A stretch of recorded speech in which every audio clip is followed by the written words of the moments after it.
I'm sorry, say it again. It's official. We're keeping you. Okay. You are really nice people. I don't know how I didn't get to you earlier.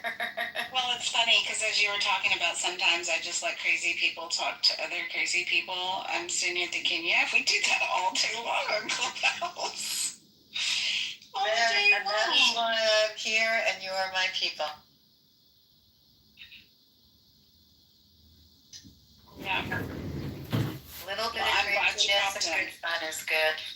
And I found my way to you, so that is the best of the day. That is the best.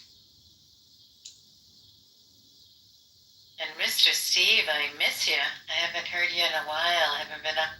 Miss you too, Grace. Pleasure to talk to you. Yeah, always pleasure. Always. So, happy hour in the muff, REC. I have to make sure about this.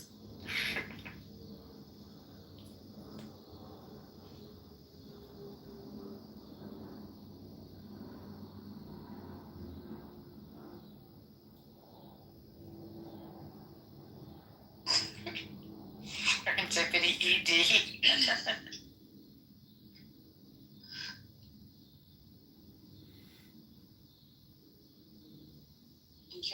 Hold on, I got Mr. Steve and Alan hanging out with these lovely women and Mike. Very nice.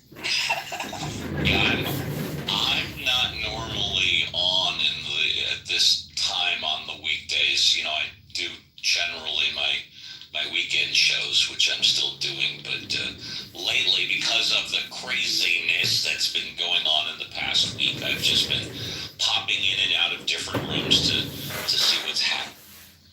Oh, he's got the train wreck virus. He likes to watch the train wrecks. I don't know. See, that's not necessarily your way. Do you like the train wrecks?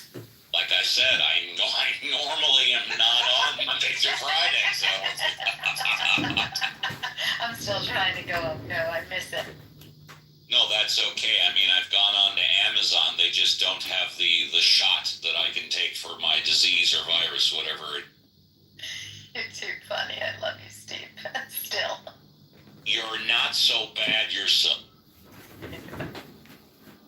I'm glad the rest of you in this room also enjoy Steve. He is a really good man.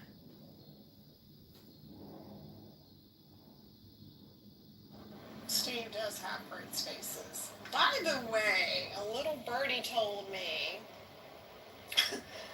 all this drama is because they ultimately don't want a certain somebody coming back to the app, and they want the audience just to be in their rooms. Can you believe that serendipity? It's manufactured. Yeah, I can believe that. Well, they said as much when they were complaining about the nostalgia of the good old days and how popular they were, being known as the tallest of the seven dwarfs, Clubhouse famous. Like, yes, believe that. I believe that from more than one of the characters involved, but yeah, but he's coming back. So there's that. Madam Dear.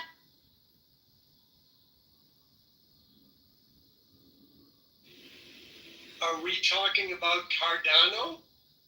Oh, no. Beetlejuice. You guys are too funny. You know what the best part for me is? I don't know what you're talking about. That's the best part of coming back to Clubhouse. Is Roger ever coming back on there? Yes. I honestly thought Son of Goku was Goo. Why did I think that? I thought it at first too when he raised his hand. I was going to say, right. You behave yourself if you come up on stage. Exactly right. It wasn't Goo. All right, I think we need another poll. What's your favorite drink of choice for happy hour? Beer, wine, Vodka. shots, or what's the third one? Make a cocktail. Vodka. Well, there's daiquiris too. Liquor. Vodka. That's what I'm on right now. With vodka. Thanks for Walk sharing, up. son. Thanks for sharing, son. We all notice you, okay? Everybody give son a little pat on the head. Let him know that you know he. Fondle and lightning and baby say. Is that German? No, that was Labyrinth. Sorry. I knew that was Labyrinth. Labyrinth, the children's movie from the 80s. Sorry.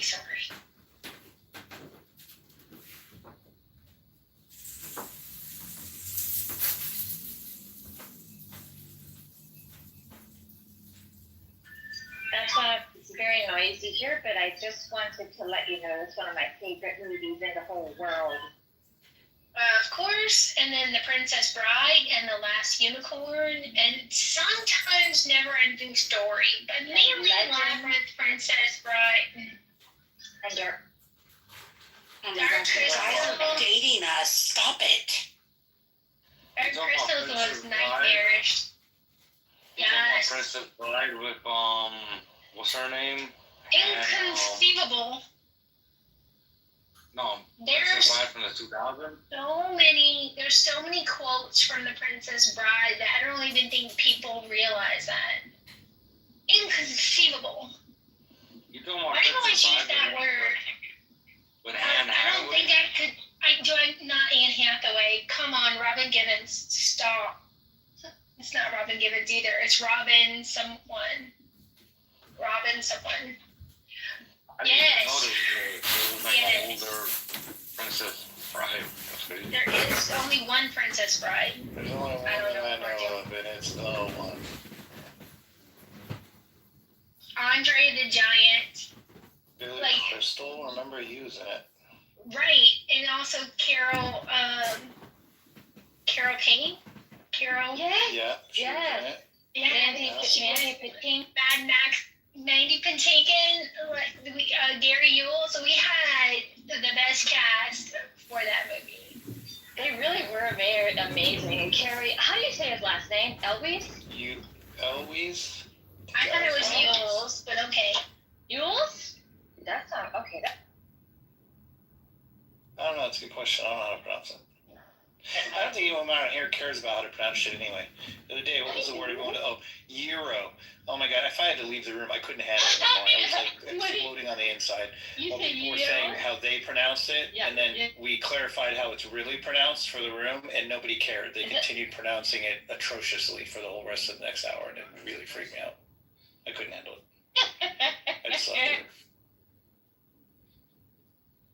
I'm a word snob too. Yeah, I was trying to remember, serendipity, we had that conversation today about how I'm borderline autistic when it comes to like reading emotions, but I pick up on the actual words themselves very clearly. Yeah. And listening comprehension, I'm pretty high on that as well. And so for me, like when people pronounce things incorrectly, if they don't know any better, that's one thing. But if they know better and they continue to do it, it really freaks me out. I can't handle it. I just leave. I don't fight the issue. We had people calling it gyros, which is probably the least offensive of all of them. Gyros, which is probably the most offensive. What else were they were calling them? I don't know. And we corrected that it's Ye-Rose. Ye-Rose, basically, is what it is. And nobody cared. I mean, we corrected it, and everybody kept saying it wrong anyway. Yeah. Go figure. Well, Have you you only seen have a room. Have you seen the Key and Peele sketch with the substitute teacher calling Yes. off the name? Yes, that's what it reminds me of. Hey, Ron, are you saying hey, Ron? Hey, Aaron. I do love that sketch. I think without a doubt the best skit this past season is on Saturday Night Live. They did it a couple of times where you've got the people in two different cars and they're doing hand signals while they're talking. Have any of you seen that or no? We have not seen that. I have not. I haven't either. I want It is amazing. It is so funny. You know, of course, Who's this in is the 50th. Who's in What? it? Who's in it to YouTube? How would I find it on YouTube? They're just the regular Saturday night players. They don't put a, and I don't even know what it would be called, but they're in two cars right next to each other, like they're stopped at a light for 5 minutes, and they're getting angry and yelling at each other. But of course, their windows are up, so they're doing hand signals, and they're. It's hilarious. I'll see if I could get you the name of it. I'll see if I. Yeah, I'd like to know, man. This is tangent to that. I was driving in Atlanta on Roswell Road for serendipity's purposes of placing it in your brain many years ago, and I had my window down, and some guy was driving like an idiot, and I flipped him off, and he whipped his car up next to mine on the left. So he's driving, basically he's aligned with me on the left, and he rolled down his passenger window that was between me and him, basically. And he took this hot coffee, a large grande coffee, and he freaking hucked it across the inside of his car, like straight at me. So it went through his car, through his passenger window, between our cars, and then it hits my window, and the bottom of it hit the edge of my window, and the cup went spinning like a sprinkler in my car. Blowing hot coffee through my entire car. I had coffee in the back window. I had coffee in the area, in the slots where the seatbelt goes in. I had coffee all over, of course, myself. Every corner of that car was filled with hot coffee. And I mean, it was a perfect shot. He could not have done it better. And I was like, motherfucker, right? And so I'm trying to see, I got his license plate. I called the cops immediately, and they said it was a stolen car, and there's nothing they could do about it. And the worst part of the whole thing was going home and then having to clean my fucking car for like 3 hours. I was so pissed off. It was the worst, dude. It's hard getting rid of that smell too. You know it seeped in through the door. Milk. Yeah, it was milk. It was milk coffee. And it was a full cup. And when he hugged that thing, he held it upright and pushed. It's almost like he pushed it through his car at me, upright, and it went, through his car, out his window, between our cars, and the bottom of it hit like the back of my side window that I rolled down. Like it basically just tapped the back and then spun through my car as it freaking came in. And like he could not have done it better. It was so pissed off. Well, Mike, you might be able to appreciate this road rage story vicariously. Then it's kind of a revenge story that amazingly it involved me doing absolutely nothing. And letting karma take its course. Essentially, we were just coming up on a lane, too busy traffic lane, and there's a point where all the cutters are trying to get on the freeway lane. They try to do it the last minute because there's a long line of cars waiting. So here's like a big black SUV, like Uber driver. He had the permit on his bumper and everything. Is blocking one of the lanes because no one's letting him in. So guy in front of me honks at him. I honk at him. Not like anything egregious, just a simple honk like you're being a douche. And the guy just goes red. Like he's rage. And so a couple of cars move, kind of get between us, and then I pull up next to him while and I don't give him the bird. I don't even say a word. I don't even roll down my window. Nothing in aggression. I literally just looked over at him and smiled. And he is like, I couldn't hear what he was saying. He looked like he's probably speaking in tongues. He was so mad. So what does he do? He doesn't pay attention that the traffic in front of him has come to a complete stop because my lane is moving. So he tries to move with me in the next lane, right next to me. But unbeknownst to him, he's not paying attention, and the traffic has come to a complete stop. So not only does he hit the car in front of him, he hit it so hard, the car he hit the car in front of him. So he just caused a 2-car accident because he's yelling at some stranger who didn't even provoke him. Like, he was in the wrong way. Right? Like, I was on cloud nine the rest of the month. Okay, you guys, I've got the info that you wanted. One is called Taking Road Rage to a Whole Other Level, SNL. The other one is Traffic Altercation, SNL. And then the other one, third one, is Parking Lot Altercation, SNL. Normally I would play like a 60-second clip, but I'm not going to do it because the hand signals and the way they play it out are just so fun. I'm going to watch it. So, a quick poll: how many people here take pleasure then in seeing the Just Stop Oil protesters get run over? The who protesters? The people who blocked the freeway. Just Stop Oil. Oh, They get on the freeway. Yeah. And they get run over. Gotcha. And they get run over? I've never seen anything. Is there a video or something? There are a few times, yeah, or ICE agents running people over, where it's literally the person is trying to push through and the protester is in front, and eventually the person in the car has had enough and they keep going fast, a little bit faster and faster, and then the person falls to the side. A couple of people have been completely run over. So that's kind of fucked up, actually, hitting people. I don't know if I love that. I would take no gratification in ever seeing that, ever. I will say one time. You would never last in Boston. That's all I can say. Maybe You not. would not. No.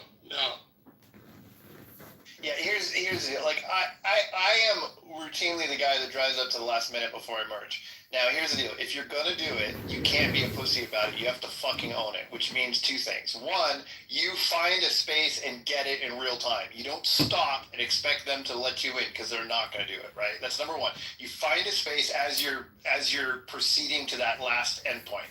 If you fail to do that, and it's very rare when I fail to do it on my own, that means you gotta be quick, you gotta look for it, and you gotta hop in. I don't care what people think, right? If you're not able to do that, then you gotta eat it and fucking just go straight if you want to turn, or you gotta do whatever you gotta do. But you don't get to stop traffic for that shit. So if you're gonna play that game, you gotta own it and you gotta be good at it. Otherwise, stay the fuck out. Because I'll tell you what, you know what I mean? You can't be holding up traffic and expecting them to let you in. Fuck that.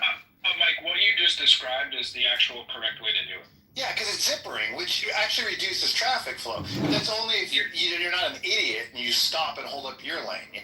You're supposed to use both lanes to the merge point. And everybody's argument is like, well, we all know it's going to one lane, so why don't we all get in that lane sooner? Well, if that's the case, they would have closed the lane that much sooner. Exactly. They're supposed to get in line 5 miles ago. They would have closed it 5 miles ago. And that's because Americans are obsessed with queuing, is what it's called, right? So there's actually I think it was Malcolm Gladwell. I think it was on Revisionist History. I'm not sure. It wasn't his podcast. And he did an episode on queuing and how Brits are like really friendly about queuing, or how Americans queue, and we expect it. We expect to stand in line. We expect other people to honor the line. In England, they don't necessarily do that. They don't swear by lines quite as much. So they just kind of mob and get in quick or whatever. And so he did a test, and he found that technically, say that you had one drinking fountain and a big line of people, the fastest way for the most people to get a drink, just the most people, just the pure numbers game, is that every new person who arrives gets the first dibs at the drinking fountain, and the line waits whenever somebody new arrives. So instead of going to the end, you go to the very front and you get the drink. In the end of it, if you do that for an hour where random people are walking up and they're getting first dibs when they do, ultimately more people get a drink than if everybody stands in line one at a time. And so it's part of what you're describing there is actually like there's two different layouts to grocery store lines. Yes. Right? Or like a shopping store line. The places that do it well are places like Marshall's and Kohl's, where they have like 10 registers that all serve one singular line. Because if there's a holdup at one register, the line keeps moving. And this is the way like truncated phone systems operate as well. The ones at the grocery store that is one cashier, one line, is literally to keep you standing in line so you look at all the dumb tchotchkes that you don't need. Oh, I need a lighter. Oh, I need AA batteries. Oh, I need a fucking People magazine. And maybe you make extra purchases. It's literally designed to keep you there longer. Oh wow, yeah. I mean, and to what I was saying about that the other way of doing it, just imagine how shitty that would make everyone feel. Everyone would be pissed off. Nobody would let that happen, right? Where like the dude walks up randomly after you've been in line for 10 minutes and walks up to the front, takes a drink. Everybody get mad. That's exactly why the zipper merge doesn't work, because people's animal brain convinces them that someone is getting away with something that they shouldn't be, and they're getting more than they deserve, and they're getting more than you are because you were the conservative, reasonable person who got over early. And people take that super offensively and will fight and argue and scream out their window and throw coffees and run into the back of other cars, all because they're getting where they're going 15 feet slower. It's insane. Right, and as soon as I read the zip ring saves, reduces traffic by 30%, I feel like even if someone's mad at me, I'm doing them a fucking favor so they can just eat it. That's what I feel about it. It's the same thing with lane filtering on motorcycles too. People lose their mind because they think it's unsafe and unfair, but it's actually categorically safer and more efficient for everybody when it's done correctly. Oh, Stover, I was going to ask you a question. You left the room before we were talking about motorcycles. My one question was this. You know how there's big chunks of rubber tire on the highway, sometimes? Yeah. If you hit one of those on a motorcycle, will it fuck you up, or do you just bounce over and keep going? So it's super circumstantial. One of the things, truck drivers will refer to those as alligators because tractor-trailer tires have these big, heavy steel bands in them. And what happens when you run over a U-shaped object that wants to be round, it tries to go round again. So it will actually leap up and kind of bite around your tire. That's why they call them alligators. So in that circumstance, you're pretty fucked. And if you want to try to go around something, you can. But the safest way to hit anything on a motorcycle is straight, upright, and square. If you're in a turn and you're leaning and you hit something, you're in way worse shape.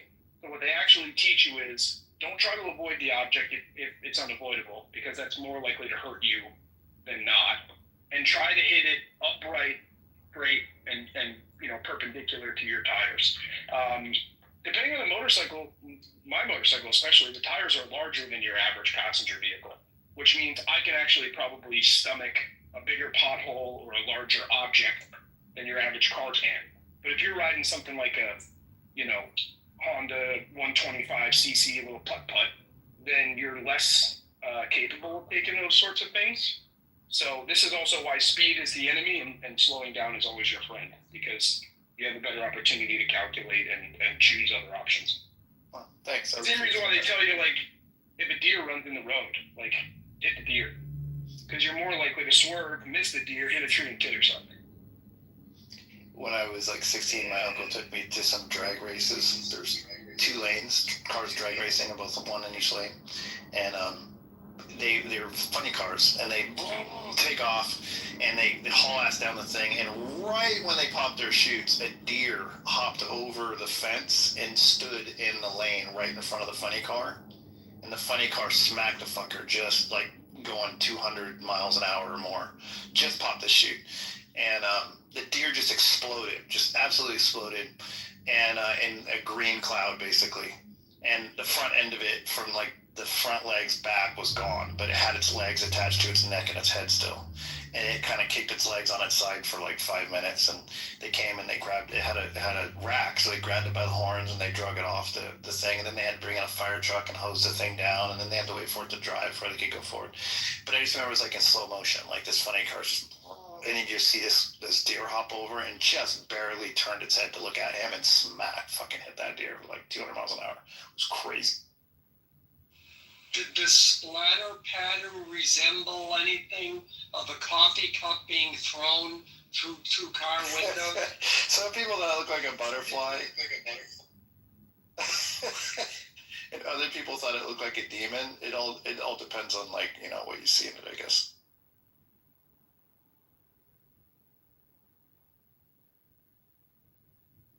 I would be looking at that coffee cup to figure out what Starbucks it was ordered from and see if I could figure out the name on the coffee cup, and then I would hang out around that time at the Starbucks. I'd go to jail.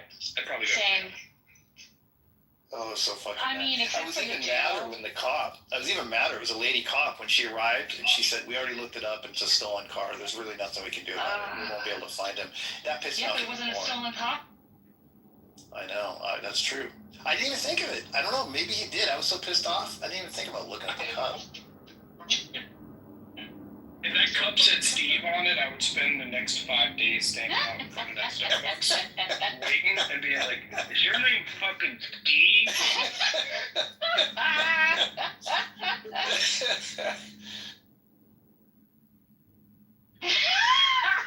Yes.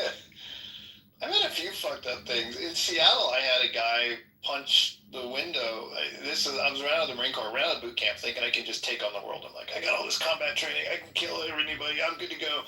And I was on the highway, and some dude was fucking with me on the highway, and I probably flipped him off. I don't remember what I did, and pissed him off. And I took the exit. He took the exit. I was going to take it in front of me, and then I took the exit. And then he slowed down on the exit and pulled off to the side, like to make me pass him. And I was hesitant, but I passed him, and he whipped him right behind me. And then we stopped at the exit, and then as it took off, he started hitting the back of my car, like bam, bam, bam. He had a bunch of guys in his car with him, like 3 or 4 guys. He started hitting my car as I was taking off, and I was like, oh, this is fucking serious. And so I tried to just kind of ignore him at that point, and I think I changed lanes to a lane on next to it or whatever. And at this point, we hit another red light, and I was parked in my lane, and then I had a car in front of me, a car behind me, and then on the lane on my left, he was 1 car back, so he was kind of my back, like kitty corner to me. And I didn't even look at him. I was sitting there, and I'm like, fuck, I'm not even gonna look back. You know, it's pretty aggressive when you're literally bumping your car into somebody. And all I saw was this movement out of the corner of my eye, and I kind of looked up to the left, and this fist punched through my window, my driver window, and I had tinted windows, so it kind of like blew a hole in my window, and all the plastic still stuck all the broken glass together, but there was a hole in it. And he's looking through the hole at me, and he's like, "I'll fucking kill you, motherfucker. Do you understand that?" And he motions back to his car, and the passenger had a gun, and he was like tapping it on his window and laughing. And I was like, oh, I think I'm sorry or something. I was like, fuck. I mean, I went from being like thinking I'm badass to like, oh my God, scared as fuck. And then all the cars, light turned green, all the cars left. The car in front of me left, the car behind me went around left. Nobody fucking stopped to see how I was doing. I was just still sitting there. Everybody leaves. He pulls like one of those movie things where you go in reverse and like 180 or whatever and drive the other lane direction or whatever. And I was just sitting all by myself, and I was like, fuck, okay, well, that happened. And my brother to this day says like, man, as soon as he bumped my car, I would have pulled my pistol out of the fucking out of the glove box, and I would have had it in my lap in case anything happened. And then when he punched the window, I would have shot him through the fucking hole. And I was like, yeah, but then you would have been fucking killed because the guy in the car, kitty corner to you, would have shot up your fucking car. And I'm like, so I'll never forget. I always think of that case as an example that if I'd had a gun, it would have escalated it. I wouldn't even known to look back at the other guy. And there'd be 2 dead people potentially. But because there was no gun and because I just freaking ate it, even though my life was threatened, nobody died. So everybody says guns, prevent violence. They can also escalate violence. Like it's a perfect example,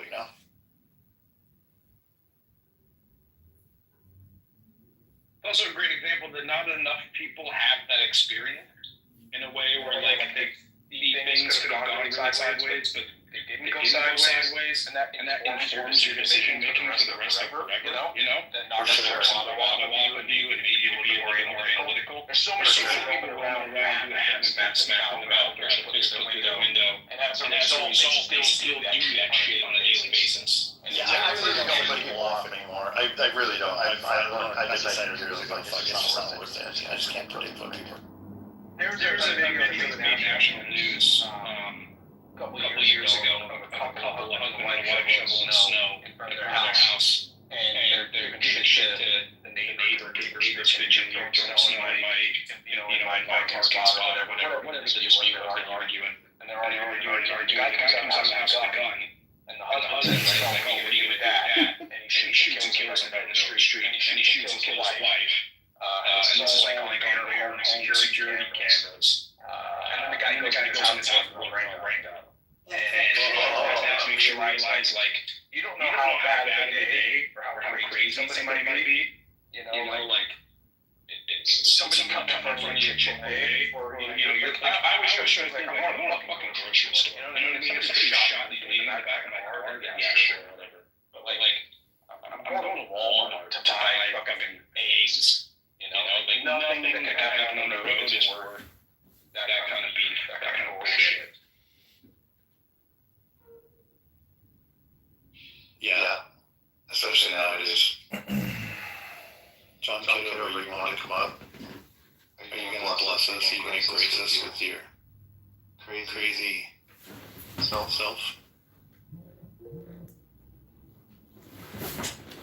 Well, I'd like to read a poem, if I may.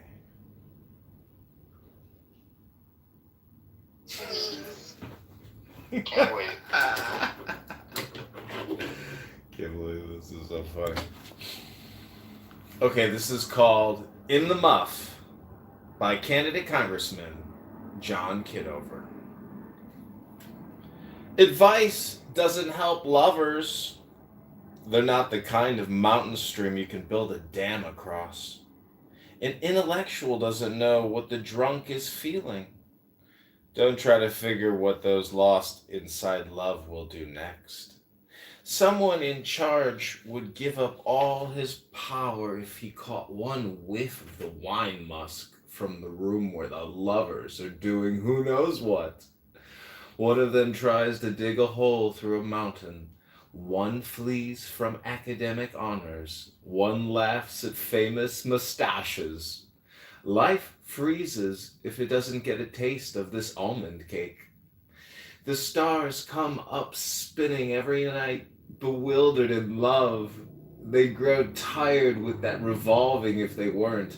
They'd say, "How long do we have to do this?" God picks up the reed flute world and blows. Each note is a need coming through one of us, a passion, a longing, pain. Remember the lips, where the wind breath originated, and let your note be clear. Don't try to end it. Be your note. I'll show you how it's enough. Go up on the roof at night in this city of the soul. Let everyone climb on the roofs and sing their notes. Sing loud!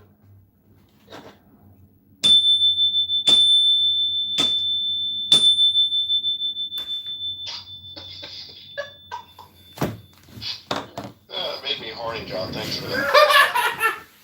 See, this is why we enjoy the presence of Mr. Kitover, because we get to say things like, our rooms have poetry. We read books. We do all the cultural things. You give us credibility. You give us intellectual credibility, John. Thanks for that. This is true. Yeah, try reading a book on here sometime. You might like it.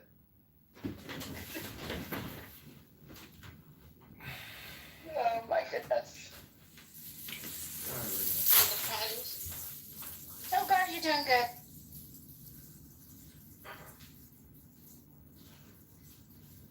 Sorry, Stilgar's doing good. He's also doing the dishes. So not so quick on Sorry about that. No, you're fine. Still gone. Yeah, things are good. Things are good.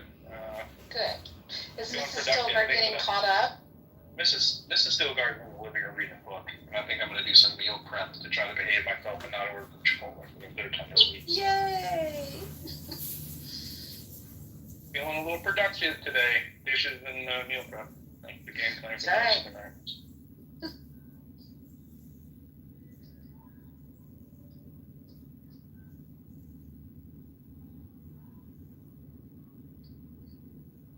I still say they're the cutest couple on Clubhouse. Okay, not really on Clubhouse, but she's not on Clubhouse, but I just love hearing him talk about Mrs. Stilgar. He's too normal and well adjusted. If you were to offer, like, hey, do you want to get on the internet and talk to strangers? You go, absolutely not. Oh yeah, my wife would never in a million fucking years be interested in this. That means we're all married to people better than ourselves. That part's definitely true for me. For sure. It's definitely true for me too.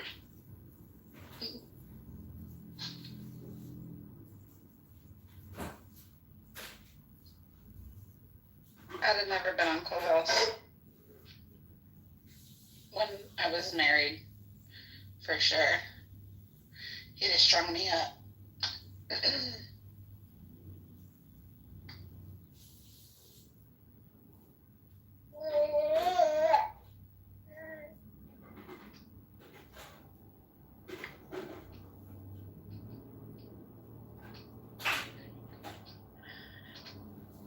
Well, for me, I was a stay-at-home mom.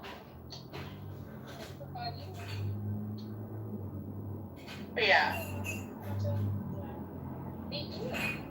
that's right. But now,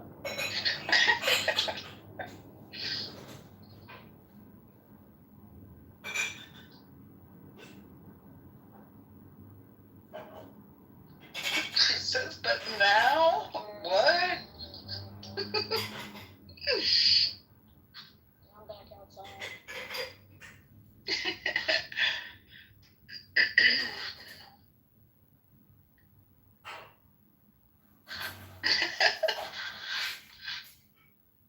We need Sun back in here. Sun was on one.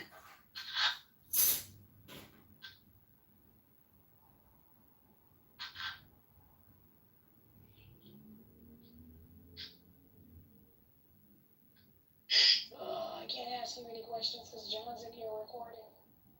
I don't know what you're to say. It's like I'm back at work. You can wave at me when you. Give me 30 minutes. Right. Thanks, John. Thanks, John.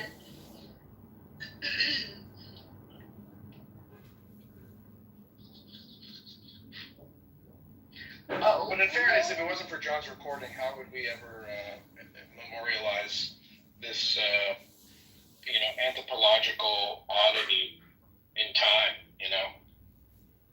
He's making a record of history for all of our favors. Thank you, John. You're doing the Lord's work. That's all sarcasm. It's his art, Stilgar. I never thought of it like that. And you know what? You're right. Even though you may be being silly, I mean, you never know it's going to be valuable enough,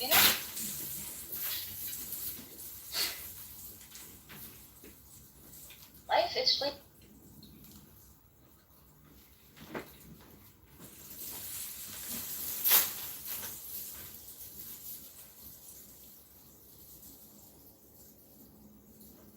And I'm taking you guys in the shower with.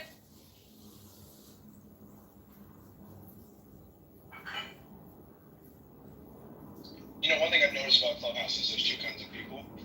The kind of people that admit to peeing while on Clubhouse, and they don't.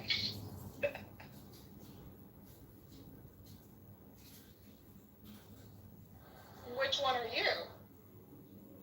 Oh, I admit it. I sit on the toilet on Clubhouse.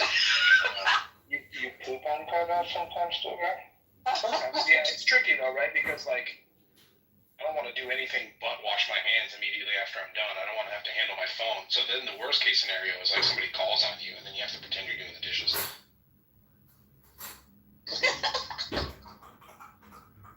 Yeah, that's tragic.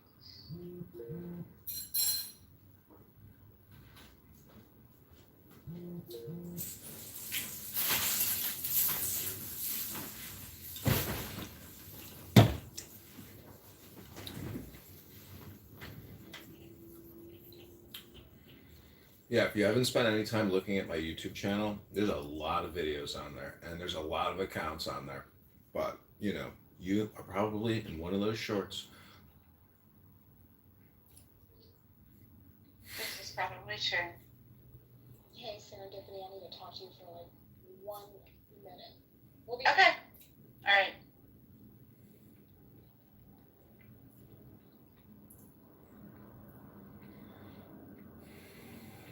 You're not watching Kristen do anything. Thank you very much.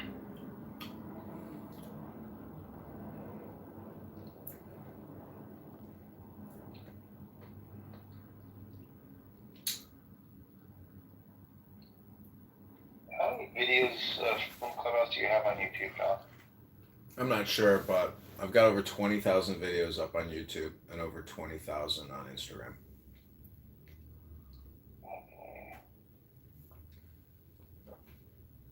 How many subscribers do you have? Across all of YouTube, it's like 5,000, and then Instagram is like a couple thousand. Nothing is really that interesting, but you know what is cool is on Google now is if you take a photo, it'll give you that option to turn it into a video, and it'll give you like 10 options on what you want the video to be. It's pretty cool. Oh, that's crazy. I did not try that. I've not tried that. That sounds bizarre though. So it'll take your photo and then make a video out of your photo? Yeah. Like if it's say it's like a photo of a bride kissing the groom at a wedding ceremony. Yeah, it'll like, make them you dance. could say like, yeah. I want the movie to be them walking down the aisle. You can't say what you want. It gives you like 10 suggestions. Oh, interesting. Yeah, there's a lot of Grok on X does that. Where there's a lot of AI that don't do that now. But what I did is the mayor of Chicago and Pritzker, the governor, had a big meeting with like 100 people by the river, and I took that photo and it turned all of them into dancers, and then I played the Blues Brothers soundtrack over it, and I wrote it's called Somebody Needs You, and then I tagged Donald Trump with an orange heart, and it got a lot of views.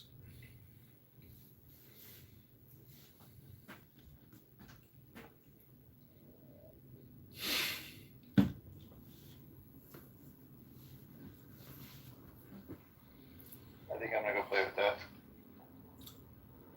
You have to do it with a short. So you click short, you choose your picture, and then above it'll say, do you want to turn this photo into a video? And then yes, select your option. And that's on Google? That's on Google? YouTube. Oh, YouTube. Okay, YouTube short. You want to turn this picture into a video?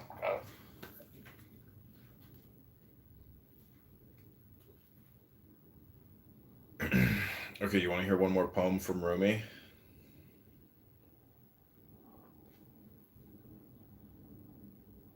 Eddie, Kristen, Mike, you want to hear another poem? Sure, go ahead. Yep. On the day I die, when I'm being carried toward the grave, don't weep. Don't say he's gone. He's gone. Death has nothing to do with going away. The sun sets and the moon sets, but they're not gone. Death is a coming together. The tomb looks like a prison, but it's really release into union. The human seed goes down in the ground like a bucket into the well where Joseph is. It grows and comes up full of some unimagined beauty.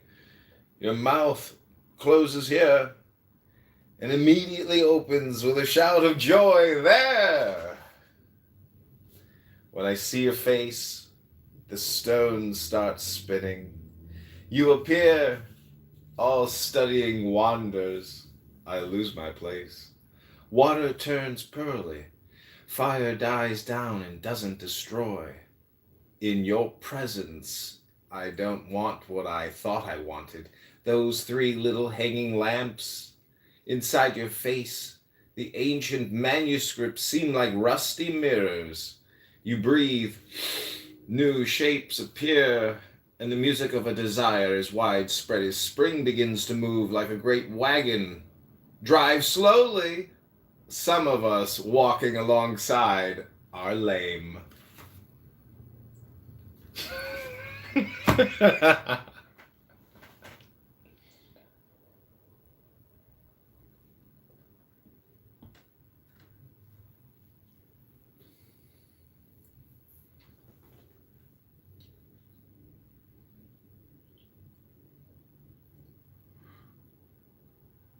Y'all look at this room. You know what's going on, right? It's a happy hour in the muff. It's a train wreck hour. We're all going to watch it. Where's the train wreck?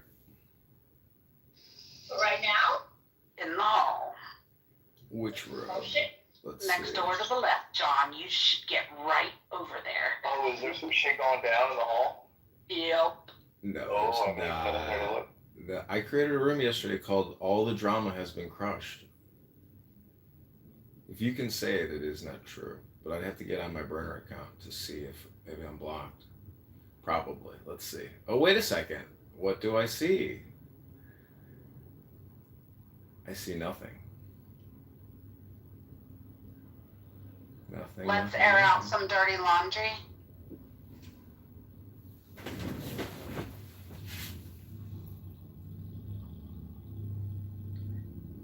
Yeah. I haven't seen JB in a day or two. I haven't seen him in a day or two either. I mean, I do know. I there's probably some intentionality behind that. I think that the smarter idea is to just not participate, you know? Oh yeah, for sure. So I think they're trying to do that. I'm trying to let it diffuse. Yeah.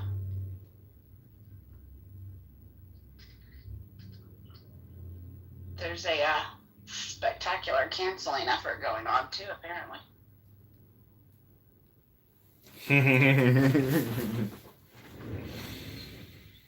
Well, you know, my accounts have been clipped, deleted, terminated, censored more than anybody on this app, and all I can say is here I am speaking and breathing, recording and clipping everyone on Cloudhouse.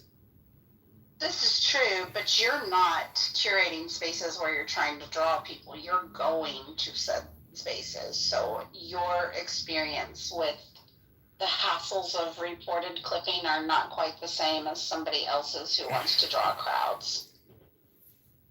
When you get clipped, assuming it doesn't happen like when you're in a room and you just disappear from the room, I would imagine it happens when you're logged out and you come back in. Does the app just say you don't have an account anymore? Does it let you know, or it just doesn't work? It does. No. Yeah, it does. You get a red banner. But it's not long. You get a red bar. Like a red banner. You gotta look. You gotta really read it. Or whatever. Oh, okay. You gotta read it. Otherwise, you're like, what the fuck just happened?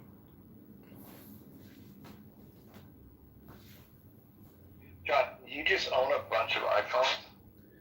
No, they're all like $50 Motorola's, and they're 50 megapixels for $50, and then you just get a $15 1 month plan.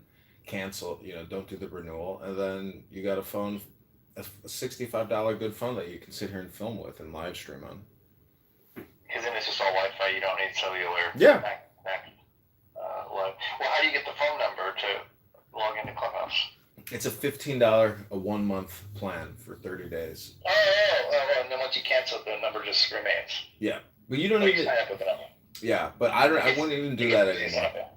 I'm not buying any more phones because now I can just get a new burner number for $1.99, so it's pointless.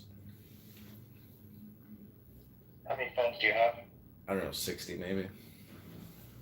Are you fucking kidding me? Are they all laid out on a table and you just plugged in? No, I got these little. No, I got a cell phone rack. You can go on eBay and buy cell phone racks. And they're all running Clubhouse at the same time? No, I'm live streaming mostly to YouTube and X. The YouTube accounts again have over 20,000 videos, and there's a lot of Clubhouse videos. Like it is the de facto Clubhouse library from the past 5 years. There's nobody else. And you know what I found out in the state of Illinois? Anything that you record, that's your copyright. It doesn't go the other way around. Not in Illinois. So that's one interesting thing I uncovered while I was doing this podcast with this guy, George, who runs the Prairie Report, this newspaper. So that was interesting because he was very upset that I live streamed the interview as well. But it goes both ways. So, he was like, there's nothing I can do that you live streamed yourself. He's like, but you didn't ask me. I'm like, well, we didn't discuss anything and we didn't sign anything. So, we were on a Zoom call that you recorded. So you tell me, I can't infringe on your recording, but I also have 10 of the same recordings, so it is what it is. but people would have to spend a lot of money suing you to prove that there were damages, and there's really no damages for anybody on this app financially. So, anyways, this is what I'm doing. I don't know. This is like my next level game of Clown House. I can't believe other people aren't doing it. I would love to see a John Kitover YouTube account or a John Kitover Clubhouse account, like somebody recording me and publishing me. Like, that's when I know I'm like starting to optimize and automate what I'm doing, because that would mean I don't have to do. That means people are doing for me what I have to do for myself. There's only one John Kitover in the world, John. We don't need two of you. Well, if I had an assistant, a secretary or a videographer working for me, and filming a lot more, like, it would be even more obnoxious. But it would be fun to have somebody doing it. You haven't figured out any way to monetize any of the content, right? For the most part. No, none of this is monetized on Google. None of the accounts are at the threshold yet. Well, not even a threshold, but to make some kind of product from clips of all the recordings that you have, the best of the best or something, to make little, like, the product is the campaign. The ridiculousness of a fight in here or something like that. The product is the campaign. That's the one big leap that's connected with my profiles, with my identity, because all of these recordings, are technically coming to Congress with me. So I've recorded every speaker, every topic under the sun. There's nothing that I have not heard which would be new, in the stupid book. So that's all I'm saying.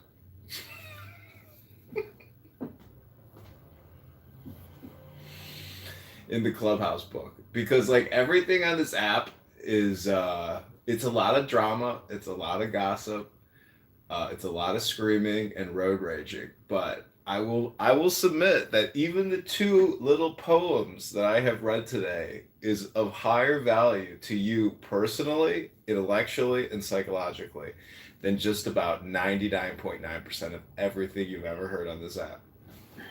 John, I still think you need to take like 15, 20-second clips of really crazy moments on here, and then somehow get AI to animate those with characters, like character-driven cartoons. Yeah, I tried that. Moments. I tried that. Yeah, it's difficult. difficult. To do it because it would. I know it would be entertaining to throw it on Instagram or probably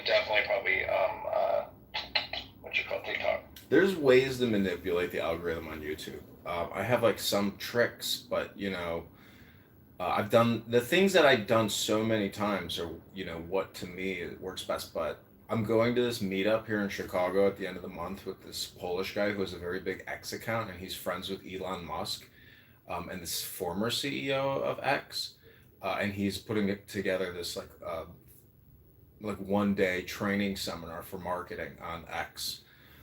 So we'll see what he says. I'm sure he's going to have a lot of interesting things to say. He takes great photos with him holding signs at like key basically, venues, cool places. He takes great photos. So, but I don't know. He works in politics. He goes to he works for campaigns, and, it's all about money for some people.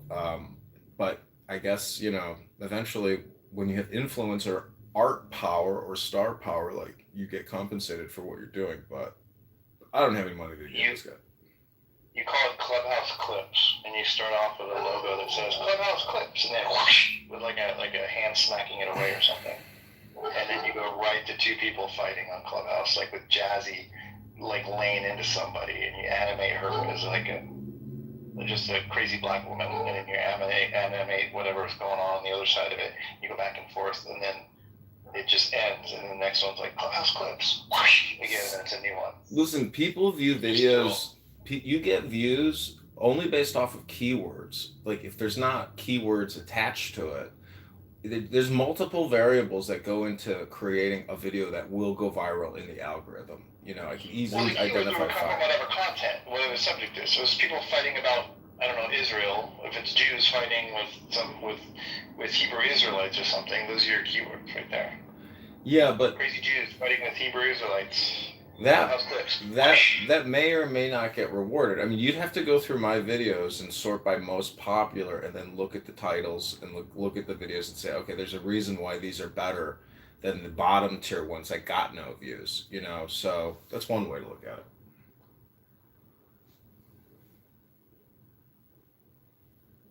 I think they have to have an animation along with them. They have to have a visual fun aspect to them. Well, it's mostly just 15-second clips of Clubhouse people, yelling at each other. Politically Correct with Lisa and Patty and Dr. AG.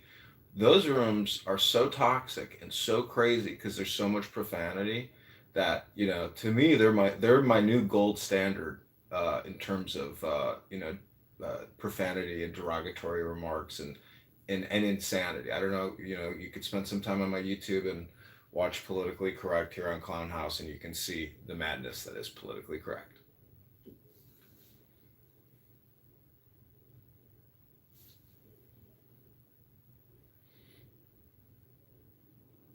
I mean, what does that say about politically correct when I look at all the madness that's been going on in these other rooms? Like, that's crazy. I don't know. That's why I think it's like, see, a lot of people say they take breaks. Like, oh, I haven't been on this app in 4 weeks. It's like, lady, you've been on here 2 weeks talking nonstop. What are you talking about? You haven't been on this app. Most people are probably so hypnotized that their amnesia sets in. They don't even know they're on this app all day long. So, my point is, by not talking on here and just recording it, I left the house. I didn't even take my phone with me. To the gym. I had a great afternoon. I come back and boom, I'm still recording because the former room closes, but because of this clicker, it brings me right back into a new room. So I never have any dead airtime. I try to prevent, wasting having any dead airtime on my end as a recorder. I've been enjoying talking apes lately. The last couple of days, I've actually really enjoyed their conversation. Me too. I'm just like, wow. They're not stupid, right? Like, I feel like some of the rooms people are kind of generally dumb in them. Like, Chillism is a more intelligent room, but it's outrageous. Talking Apes is fun and sometimes smart, and not necessarily outrageous, and they're not really rude. Right. And I don't know, I really like them. Me too. I've been enjoying them too. I stumbled upon them recently. Or maybe because I'm like generally following you nowadays, like I didn't used to. Maybe that's how I found them actually. So I'm wondering why I haven't seen them before, if they've been around a while. Yeah, they have been around a while. But yeah, I've actually been really enjoying going into their rooms too. It's just like, sometimes like I've just got so much to do that like I just really need to be in listening mode and not like up trying to make sure I'm talking to everybody and whatnot. And it's a great place to go. And it's a generally black room that appreciates white voices, which is rare. That's another thing. I'm heard, and they respond, and to anything if I want to add something. They're super cool like that. I really like them, but it's generally black room. Yep, I think so too. I've enjoyed it.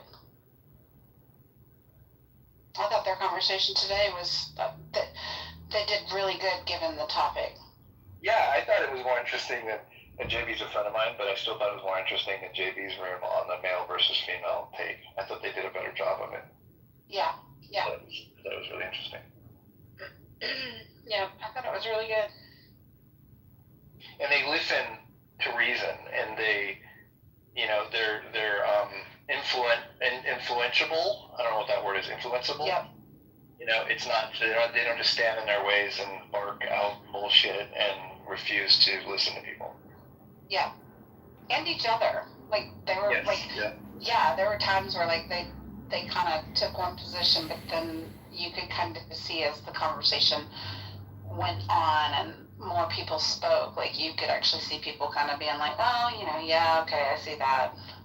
Totally, it's really unusual. That's what I noticed mostly about it today. That's the biggest thing I noticed about it was that was happening. I was like bing, my ADHD keyed into the fact that this is unusual. Well, this is the trend that the Raven girl that was in there? Yeah. She's a Bollywood star. Oh, she is. Yeah. Oh, that's cool. Yeah. She is a Bollywood she's smart. star. She's fun. I like listening to her too. Yeah, she does like probably their equivalent to like daytime drama. She's done a couple movies, but yeah. She's got like over 1 million followers on Insta. Oh wow, that's crazy. Mm-hmm.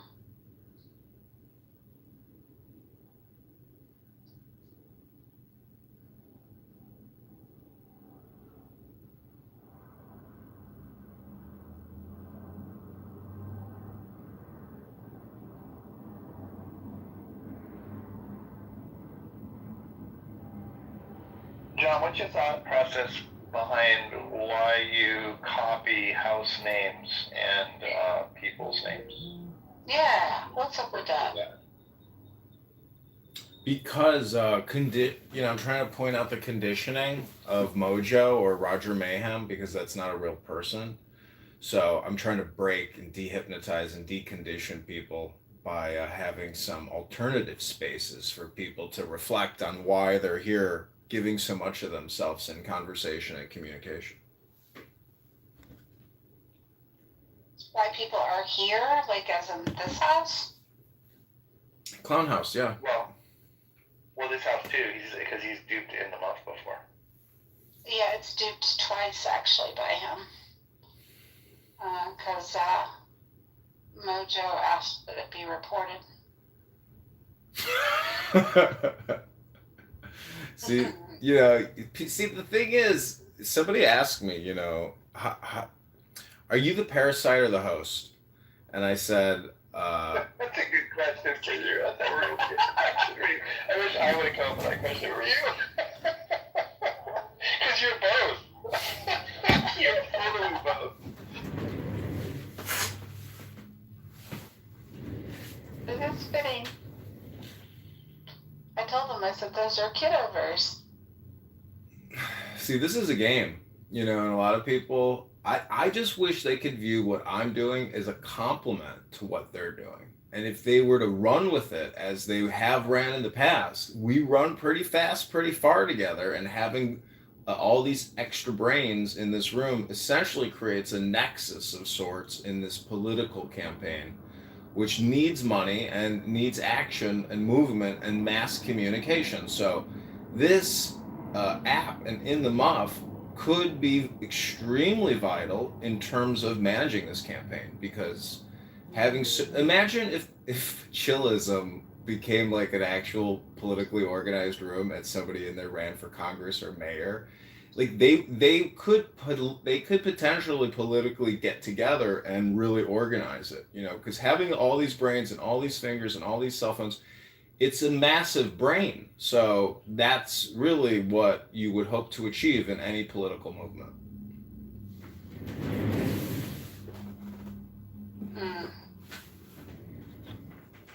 Interesting.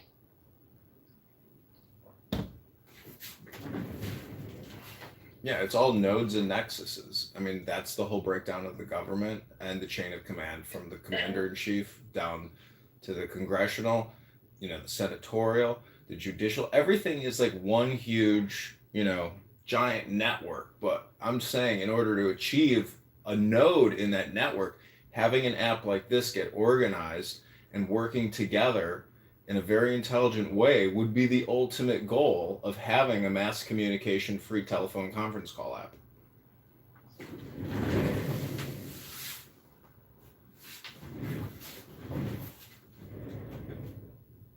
If that ever happened, it would also bring awareness to Clubhouse in a good way. It's largely unknown outside of people. And it deserves to be known more than it is, I think. But at the same time, it needs to try harder to be less disgusting, if that's what it wants. You know what I mean? Like giving people the ability to be anonymous, in my opinion, is literally about creating more drama, and that seems the opposite direction that I'd be wanting to take it if I was in charge of it.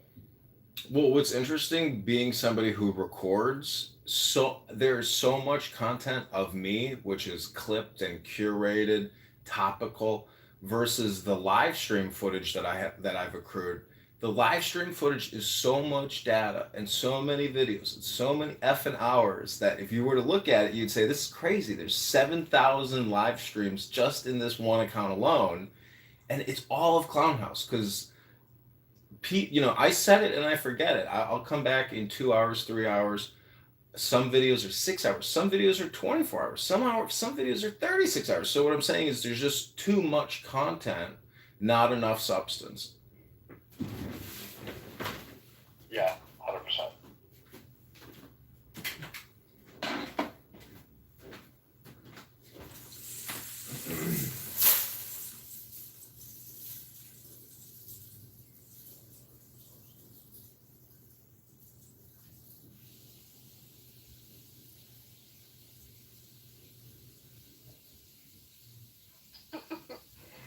That is true, Ron. That is very true. It's somebody from Clubhouse digging for something. Yep. Unless they're trying to find ammo. Yeah. I need some receipts. Fucking receipts.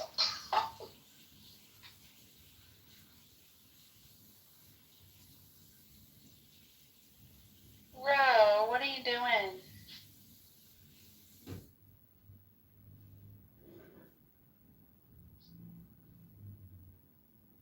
There's slippers. Any slips? Don't mod me, everybody's blocked. Don't mod me, everybody's blocked. We won't get anyone in the room ever again if we want you. I've had a big fight with Adams over the past couple of weeks, really past couple of years. But Adams, at one point we had a truce. I'm just wondering, in the name of peace, stillness, and joy, can we form a peace and a truce today, right now? Can I apologize? Look at my profile, John. Out of anybody, it's probably the most surprising that John didn't make the block list. Wow. Good on you. Good on you, John. Don't mod me. I've never. I mean, John might be obnoxiously annoying sometimes, but he's far from dangerous. Blocklist is for dangerous people, in my opinion. Goo, the little troll that runs around here sometimes. Yeah. Do you remember when he literally went through and blocked every conservative Clubhouse, and every time any of them tried to open the room, he immediately went out on the stage so nobody could get in. That's such a good idea. So fucking obnoxious. It's terrible.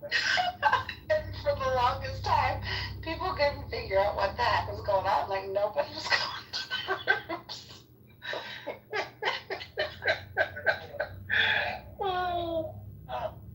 Every conservative on Clubhouse. Black.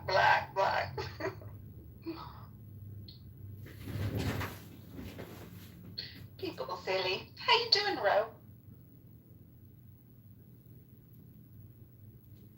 Oh, he's playing Monica right now.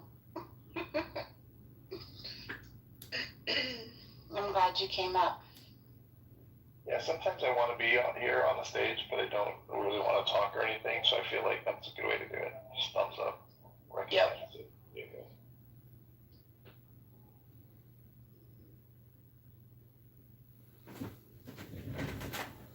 Good. I'm glad things are good. I know, Mike. That's like why I land in rooms like Talking Apes, because it's like, well, I mean, I want to be in a room, I want to be around people, but I'm just not, That's why, I mean, until recently, I was almost never modded anywhere, and I don't mind being modded, but it doesn't really matter to me. I mean, it matters to me when I appreciate the people doing it. Like, I appreciate it as a courtesy or whatever. It's nice, but at the same time, I would never change because of it. It doesn't matter because I don't have the mind frame that feels like I value it very much. Mm-hmm. It's nice to be able to say something and kind of have creative control when it's needed. Like that little default of creative control is helpful, provided the mod is acting appropriately at all times or whatever. I think it's helpful to have it, but for the room's sake. But at the same time, like we were talking, I think it was in the room yesterday whenever we were talking about how some people change when they have it, some people change when they don't. Like, I mean, if anything, I probably talk more when I have it, but I don't change it. I don't change, but if I don't have it, I usually just sit in the audience and don't talk at all, or I say in the comments. Yeah. No, I totally get it. Like, Rohan gets mod everywhere because he is an active mod. You know what I mean? Like, I don't consider myself an active mod who generates good conversations for content purposes. Like, he's like kind of a leader in that sense. It's so much responsibility. I have no problem leading in a lot of spaces, but it's, and especially with our group of people that we roll with on this app, they like to have these marathon rooms. Like, to me, 2 or 3 hours, get me through my afternoon commute or my morning commute, and then shut down the room. That's why I love, I don't know if you guys have ever heard of Punch Bowl on Twitter. Mm-hmm. Oh my God, it's amazing. So Margot used to be on the app, and I still talk to her every once in a while when they open up a night room and I go onto their stage. But she got tired of the drama over here, and they have a whole Punch Bowl conservative, Twitter where there's like 300-400 people, every single morning. They have, great music, like they have great topics, they have great guest speakers, and most importantly, there's no drama. Fucking middle. But wait. And I was in the fucking middle of answering your question. Can you be patient for the answer? Before you answer my question, man, Can you be patient for the answer? You have asked the question. May I respond to it? I'm actually very patient with you guys for the last 2 days. I don't know what's happening. May I respond to the question that you asked? Okay, wait guys. Okay, Abu, 10 seconds, get it off your chest, and then go. Kill it. Well, You guys are fucking wasting time. Caleb, what do you think? Answer. Go ahead. I'm gonna mute. You ran away. أبوه بلا منيك كمان. والله ما عم بتمنيك هذا يا أخي. I was actually. These people make me sick, guys. Wallahi, listen, these people make me so fucking sick. Yeah. Even like it. Wait, listen. Wait, bro. Okay, brother. You're talking more than me. Okay, go on. Guys, hold on, man. I could barely hear Abu. Abu, finish off. Yeah, Shape, I know. Actually, for once, I was like literally engaging with them. Yeah, as general before you guys joined, I was actually having a conversation. I'm very skeptical of.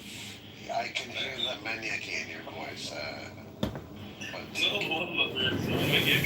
like you actually cannot have a conversation with them because they always beat around the bush and they don't give you a straight answer, and it's never a good one. You know what I mean? Go ahead, Rondo. Yes, go ahead. Yalla, give us your. I'm gonna say what. I was thinking, bro. What I wanted to say was, bro, these people design us, bro. They make me sick. I met Israelis, bro. I literally met an Israeli guy, bro. Literally, I met so many Israeli people when I was at Detroit. Bam. Each time I meet one of them, the first thing that comes to my mind is Gaza and seeing those kids. And bro, should I call this guy and say, fuck you, piece of shit Israeli, be Palestine, or just be professional because I don't want to lose my job, right? Because this is how I make my bread. In order for me to make my bread, I gotta work. Like I see Caleb, bro.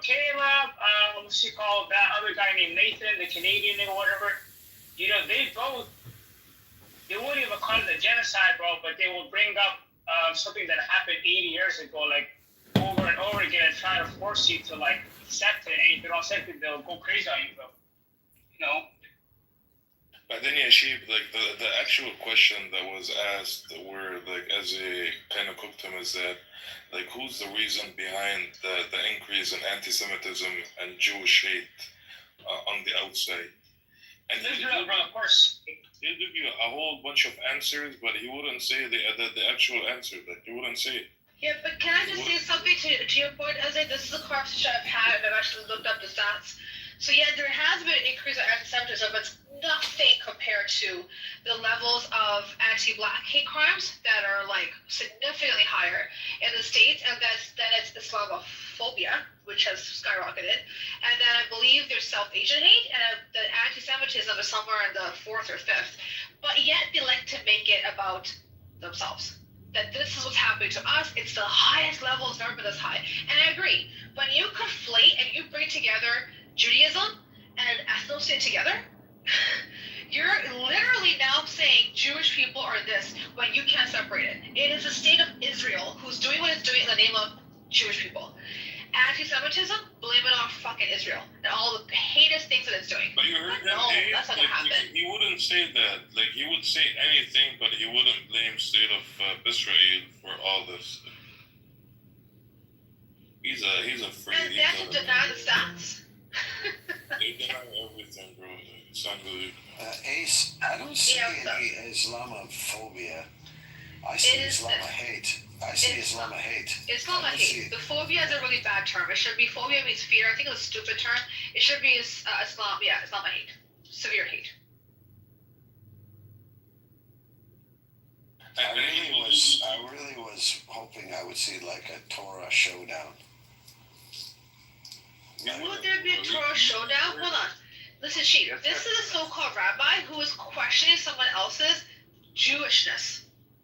Because he got cooked in an argument by Eze. So now he's questioning how Jewish she is, and he's a rabbi? Disgusting. Yeah. They have me die with these, like, another girl. He never lived in the shoes of a Jew. I blame Abu for the whole situation. I was stoked in the fight. I had to come off of you for that one. You didn't want to ask. I'm not saying it was negative. He found anything negative, but there's a lot of weird motherfuckers on it. Well, there definitely are. There definitely are. It's, I don't know. Shitty people just gonna be shitty, I suppose.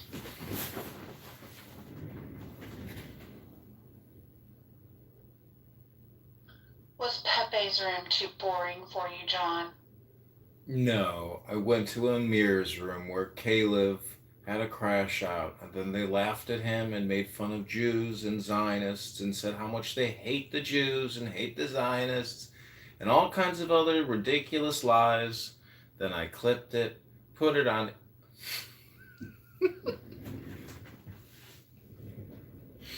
Oh, he has a room? That's interesting. I'll put the link in the chat.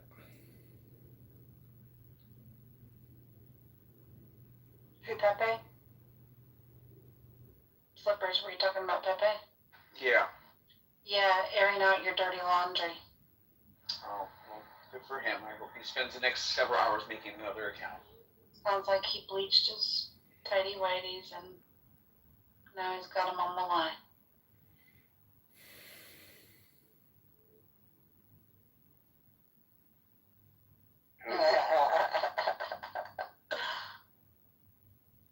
I sometimes like to play with my food too, Ro, believe it or not.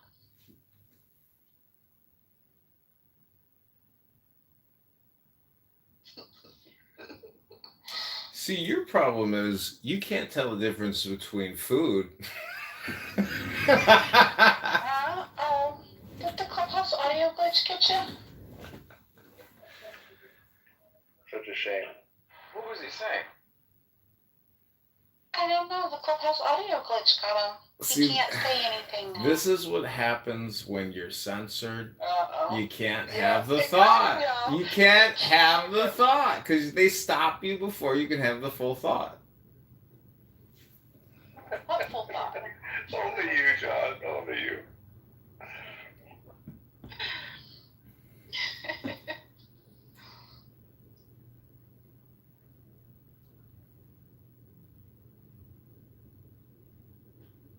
Oh my goodness.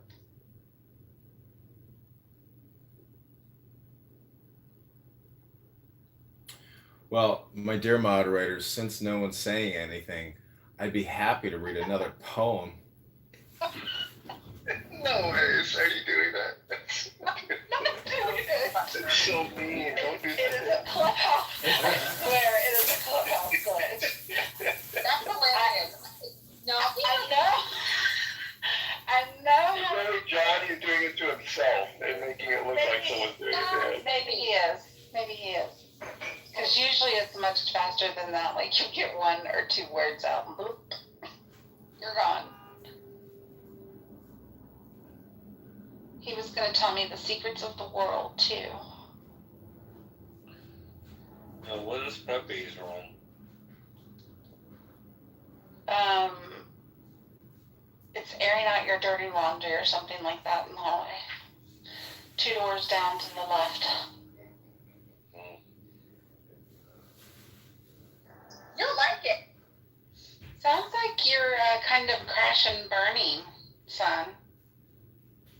Crash. You were so, you were like so peppy and drunk earlier. And like, you sound like you're gonna fall asleep now. No, I'm not gonna fall asleep by 8. I'm sober now. Okay. I no longer want to eat your butt. Thank you. Thank you. I apologize for saying that to you. You are forgiven. Psych. Oh my God. It just went from Go to bed. Go to fucking bed.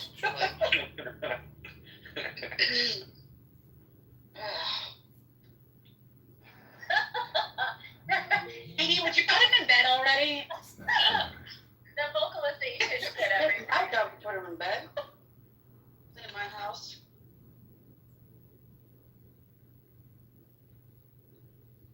He's like 12. Did you hear him say psych to me? Like, I haven't heard that since my boys were 12. Psych.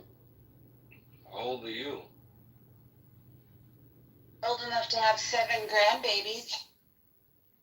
For real? Oh, real? You look really young. I'm 50. Have you socialized with him? Yes, sir. Yes.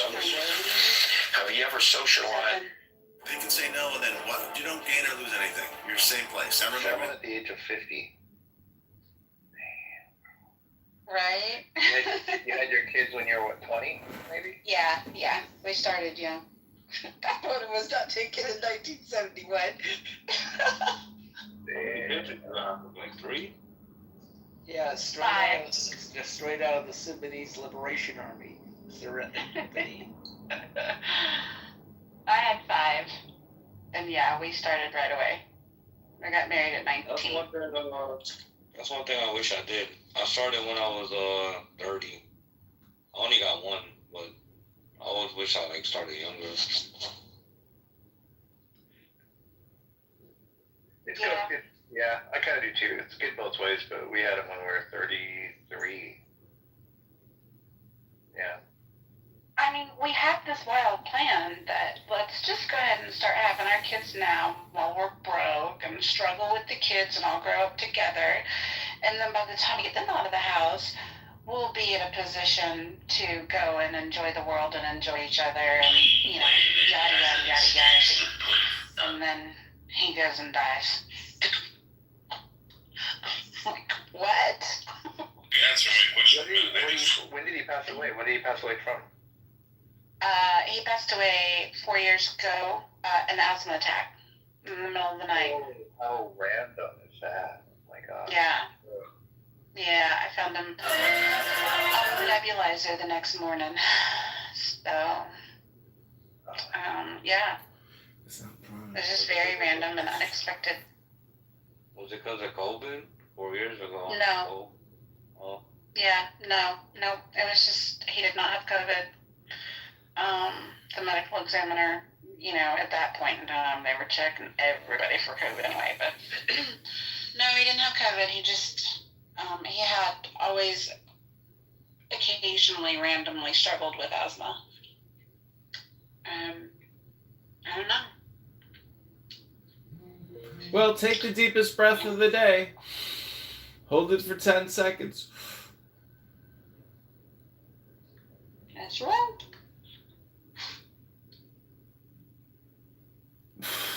Let it go and say, I am serenity now! I ought to be quiet though, I don't want Jarl coming in here talking about me trying to play the white woman victim.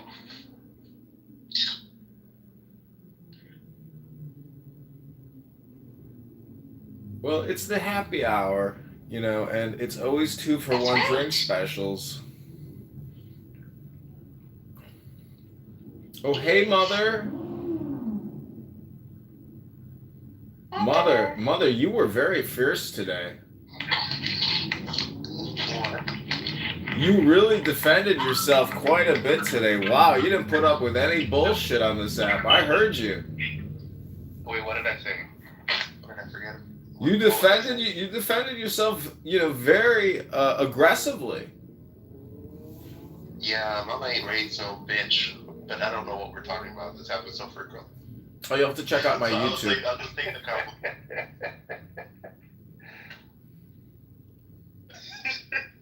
I mean, it does. No, your mama did raise a bitch. She raised a bad bitch. Yeah, but what argument in particular are we referencing? Because I can't even keep up. I don't even know.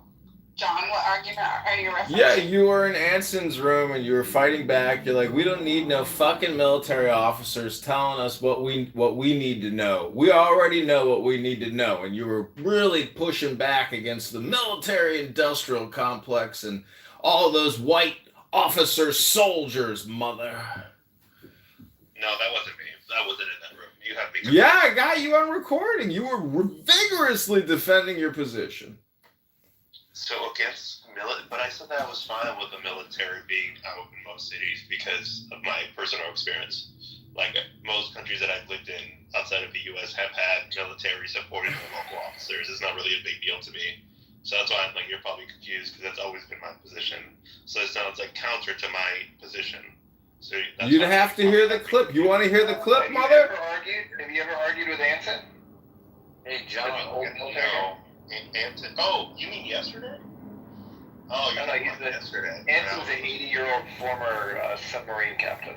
So you're talking about when I said about the most U.S. recruits to the military being idiots? That's what we were arguing about. Yeah.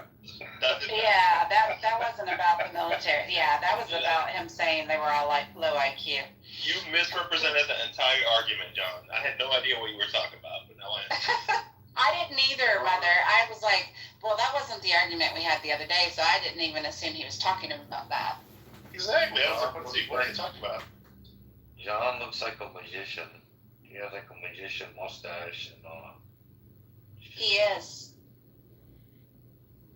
I'm also a hypnotist. I'm not just a magician. I'm a powerful hypnotist. He looks like a magician with that mustache and Son, I am a good magician. John would be a very good magician because he's completely full of shit.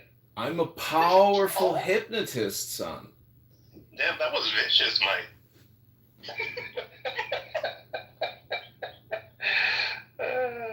I'm willing. Mike is taking advantage of the opportunity that we're engaging with John. This is years of pent-up frustration coming out. I don't know why I like John. I've liked John for a very long time, and I don't know why, and I'm embarrassed to admit it. But it's well, it's his beautiful curly hair. This is what it is. Well, the first time I met Mike, we read poetry for like an hour. We did. I remember that, yeah. And you got me reading Marcus Aurelius, which I really appreciate, actually. I really like most everything of his. Well, looky there. Winning friends and influencing people. Sound like y'all fell in love. Well, in the muff, technically for, some people, when they get inside of the muff, if it's moist enough, while they're inside the muff, someone might ask them, what is your secret recipe? John, you know she doesn't like that word. It's in the room title. Moist is not in the room title. Moist. Oh. I'm sorry. Muff implies moist though, like it goes in and in. Don't say that word. The muffins aren't good if they're not moist, actually. Exactly. We want to dry Yeah, nobody likes a dry muffin. You can form a student organization with as little as 5 people. Working out. I don't want to be on a stand over here. I got to sleep. No, so nobody likes a dry muffin. Especially with a 50-year-old dry muffin. Right? So I have a question for you guys. All right. So I'm trying to plan where I want to go for year-end vacation, and I'm trying to decide if I want to do 3 weeks in Brazil, or if I want to do a week in Spain, and then a week in Morocco, and then a week in France. Hey, mother, hold on. Were you uncomfortable that we were talking about muffins, and now you want to switch the conversation to the trip? That's what I think. I like the 1 week divided up. I'm glad you did. Because vaginas that make me uncomfortable. It's kind of gross. You actually came out of one, mother, whether you like it or not. You came out of one. Stop reminding me of my traumatic history, okay? Please. And therapy for that. Those are your roots. That's your foundation, sir. Yes, but You know, someone. No, I was gonna say, if I was gonna do the 3 weeks in Brazil, I might do a week and a half in Argentina, and then the other week and a half in Brazil. You know, Mother, the other week when I was at the bar, somebody said, "Are you a faggot?" And I said, "If I was a faggot, I would be upset at what you just said." I mean, if you were talking about this, I would think you were a faggot.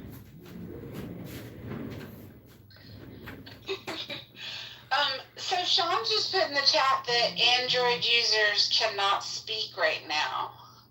Yeah. Well, look at God. Finally, fuck, it took 4 years. Classism at its best. It's just, I think, the version of your phone or something. But this Android that I'm using, this is a Motorola that works. But you're right, my Android Mojo doesn't work. Well, there you go. So, John, That sucks. are you going to get offended if I share this with you? Go ahead, Mother. Okay. Are you streaming on YouTube? Yeah, we're live. Oh, shit. Okay, I'll do this when you're not streaming. No, now would be the best time. You'll never do it because he's always streaming. Yeah, the now is all important. So one day you came in here with your John Kitover PTR with the hat, and I was like, oh man, that old guy's kind of cute. Who is that? And then when I found out it was Edmund, I almost physically threw up in my mouth. Like gag. Is it like a monthly thing where some guy makes you like almost throw up in your throat and make you gag? Like, does that happen to you monthly, weekly, yearly? How often? No, like every couple days. Well, I've heard amongst gay men on this app that they've got like jaw injuries from being gay. Okay, you're sucking way too much dick if you have a jaw injury, or you're doing something that is like enormous, which most people know. Like I don't know. Some guys have a thing for that. Your dick is plus after a certain size. That's not going anywhere near me. I don't want it to be more than 6-7 inches near me. Like goodbye.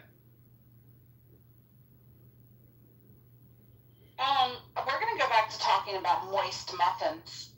No, I want to talk about that. Well, Mother, I could always fold mine in half for you. Thank you. At least Mike is respectful.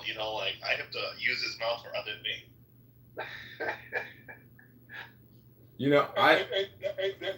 That tie down there is my Android account. It's working. It's actually working.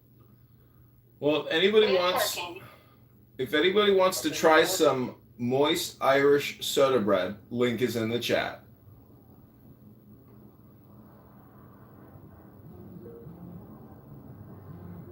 I figured out the secret for moist Irish soda bread. God, you're gonna make her go away, and I love her. Don't do that.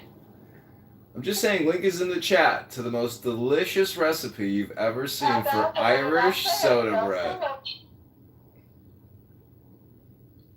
John, go shave.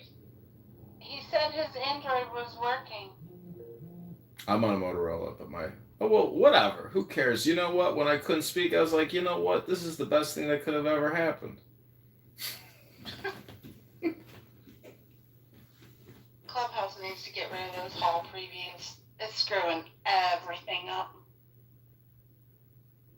Well, you know what is screwing everything up for a lot of people is their big fat mouths. And you see that fish on that wall there? You know how it got there? It opened its mouth. Oh my goodness.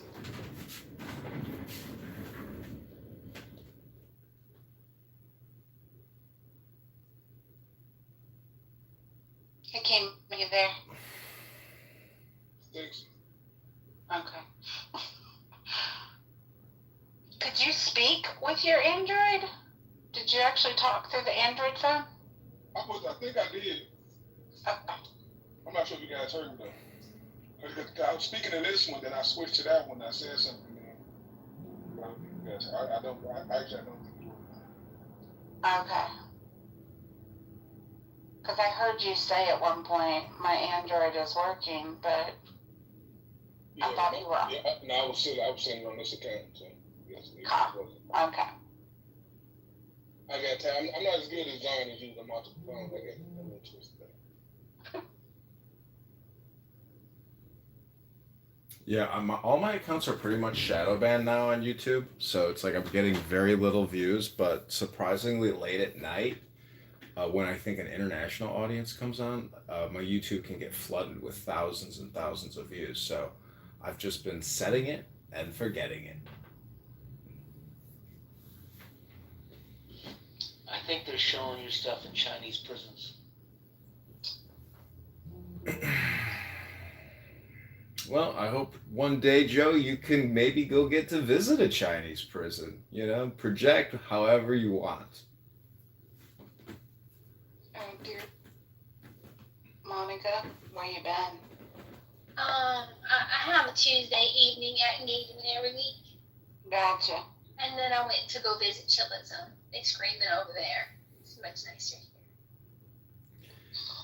You know, Monica, I know Mojo's not here to tell you how beautiful you smell tonight, but you look beautiful, Monica. You think so? I think I need my nails clipped in my PTR, but okay. Oh, look at Prince down there. He's all tucked in, looking professional, like a pro terrorist. Are we searching for a topic that we're commenting on people? We're talking about what it's like to live in a moist place. Like Indiana, the land of sweaty corn? Wherever. Is that in the muff? Monica, he won't quit saying the M word, and Serendipity's going, wait. Wait, it's in the rules not to say the N word. No, muff. Sorry. M as in Mike. Sorry. As in moist. That doesn't help things that you said it. That disgusting word. Well, if you'd like, I can read you a poem from inside the muff. No. That was quick. That was a quick no. We talked about our favorite genres of music this morning, and I got criticized for an inferior poll, and then no one put up the new poll with the corrections. And we could talk about our favorite songs. Yeah, Monica, what is your go-to karaoke song? I said Build Me a Buttercup, but I like Moody Moni, and I like Brown Eyed Girl. You didn't even include rock as one of your options. I don't know that you're the authority to be discussing music genres. I asked someone else to start the new poll after I screenshot it and took down the one that had Tom McDonald. Oh my goodness. You know, I don't mean to brag, but I'm gonna. I have a knack for making polls, and it should be recognized, my skills at surveys. Wow. You're great at rising polls. Making polls or dancing on polls? Raising polls, creating polls. She's a poll creator. John's the pole dancer. Listen, in the muff, a pole and the muff are perfectly created for one another. Oh my gosh. Oh, is this late night in the muff and I got the time wrong? Because I thought we were still on happy hour. But if it's late night in the muff, I'm going to say goodnight and y'all have a good time. No, remember, this is the quiet children. how happy I was.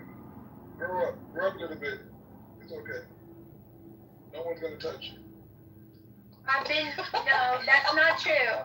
I've unfortunately been touched in the muff before, and I did not enjoy it, and people need to hands off Monica in the muff. No touchy Monica in the muff. Just saying. You do not have her consent. I paid for consent. I thought Trump said girls just let you do it. No, it was they'll let you. When you're rich and famous, they'll let you. Yeah, Some women will. Some women will. The problem is none of us are rich and famous. That's right. No, don't you So know? thanks for confirming if you are rich, you can just grab $1 a month. Okay, guys. Well, if the candidate It's congressman, funny because even if I was rich and I was sort of perverted, I don't know what it would mean to grab a girl at her vagina. Like, that's a really weird place to just grab somebody. Like, it's so bizarre. It's just, that was weird. If you listen to the quote, it starts with kissing. well, sometimes the muff gets grabbed, and it's all just about a question of how you grab the muff. I don't know how you do it. Like, facing front and awkwardly reaching, or like reaching around from back. Like, I don't even get how that would happen. Pretty much ever. Seems odd. Well, you should have some experience. Could come from describing how to do this. Well, especially someone you don't know. Well, you need, first of all, in public, like, what is the point of grabbing a woman? Like, that is just weird as fuck.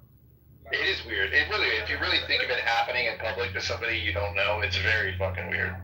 Yeah, Rich or not, it's weird. That's unacceptable. I don't give a fuck. That's unacceptable. well, I have seen muffs get grabbed on the train, in the nightclub, even in the church. I've seen muffs get grabbed just about everywhere. You gotta watch the people you hang around. I've seen muffs just get grabbed just about everywhere. Well, it seems he has a lot of direct experience. Well, why are you always catching these people? Like, Joe, do you? What in the world are you watching to catch all this muff grab? Joe, do you like ranch on your pizza? Never tried it. And you call yourself a pizza professional? Actually, I don't. Other people do, but I don't. Well, you gotta try dipping your cheese pizza in some ranch one night. It's really delicious. It's very moist. A lot of fat. It's the fat that satisfies in the muff. No, I That do might, like. that might be a Chicago thing, John. The ranch on the pizza. That might be. If nobody else said nothing, that might be a Chicago thing. It's definitely a Midwest thing. I do like hot honey on pizza. That is very good. Oh yeah. Chicken, hot honey, jardinera. Oh, that's how you get to the muff.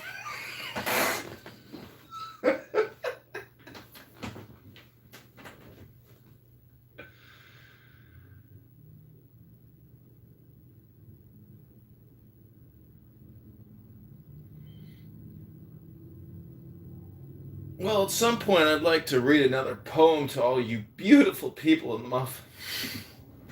Okay, hold on a minute. Oh, did the mute button get you again? No, bitch. I muted myself. I did not mute him. I did not mute him. I absolutely did not mute him. Oh boy.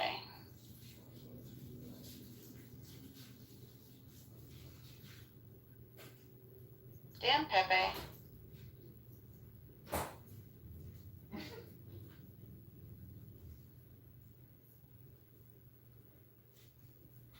Thankfully, his room is not popping up for me in the hallway, though.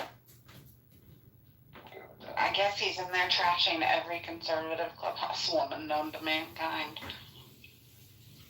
I don't know. I thought Pepe was banned in his room. Yes, he keeps. Yep, he's back again. He got another house or the same house? No, his house is gone. He's got like a public room. But yeah.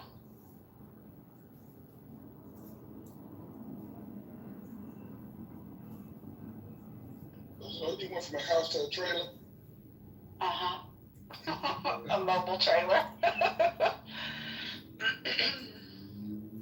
Yeah, I think he went from this mobile trailer to a car or a van down by the river. Maybe.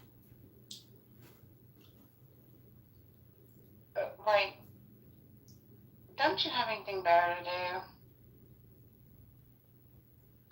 Women get razzled by that shit. Like, just cut it out.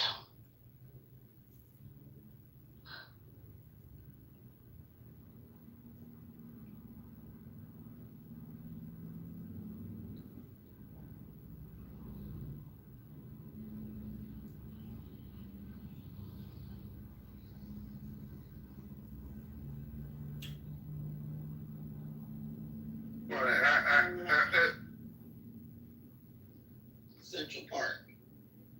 We are so reading. Oh, I am sure I agree with you. It's not reading.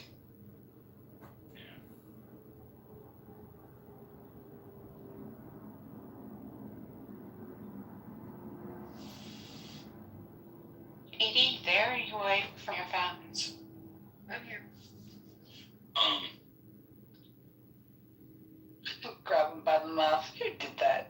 Wait, people think audio votes are counted for. Oh, I love you, Jihan. Uh-huh. Damn, man. No, they let us that before. It's terrifying most Americans. Like I'm It's William Wallace. Everybody look at William Wallace. That's right. Sending William some love down in the goose. I was watching John Kitover's YouTube live. And then William appeared. Hi, William. Wait, you were watching this live? Yeah.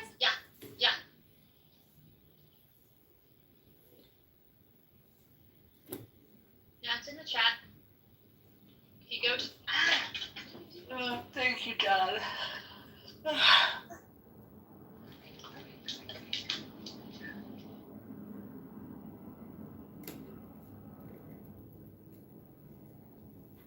It was just funny hearing the voices coming back.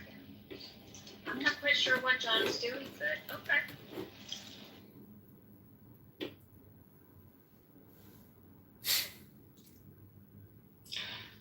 Joseph. I remember you from Anson's room yesterday.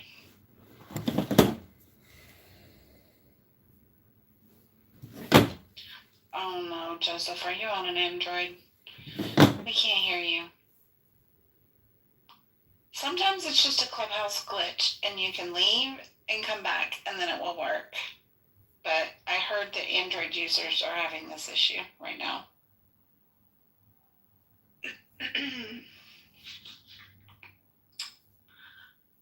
Try the leaving,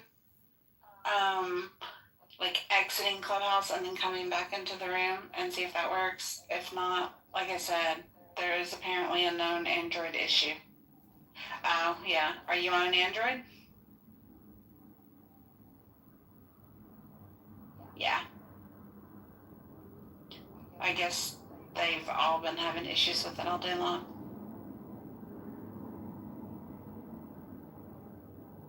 We actually had somebody else. Sean. Sean's chat warrioring up right now too because he can't talk either.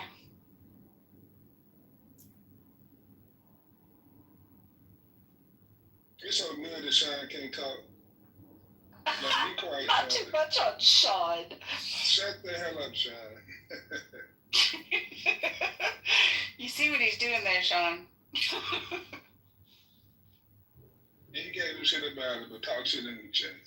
You know, you could sit here and just say whatever you wanted to, and he couldn't say a word. let's face it. I know if Kitover got stuck in that situation, I know exactly what I'd say to him to get him all kinds of triggered. I would just be like, John, if I asked you not to stream, would you accommodate me? And he'd lose his mind.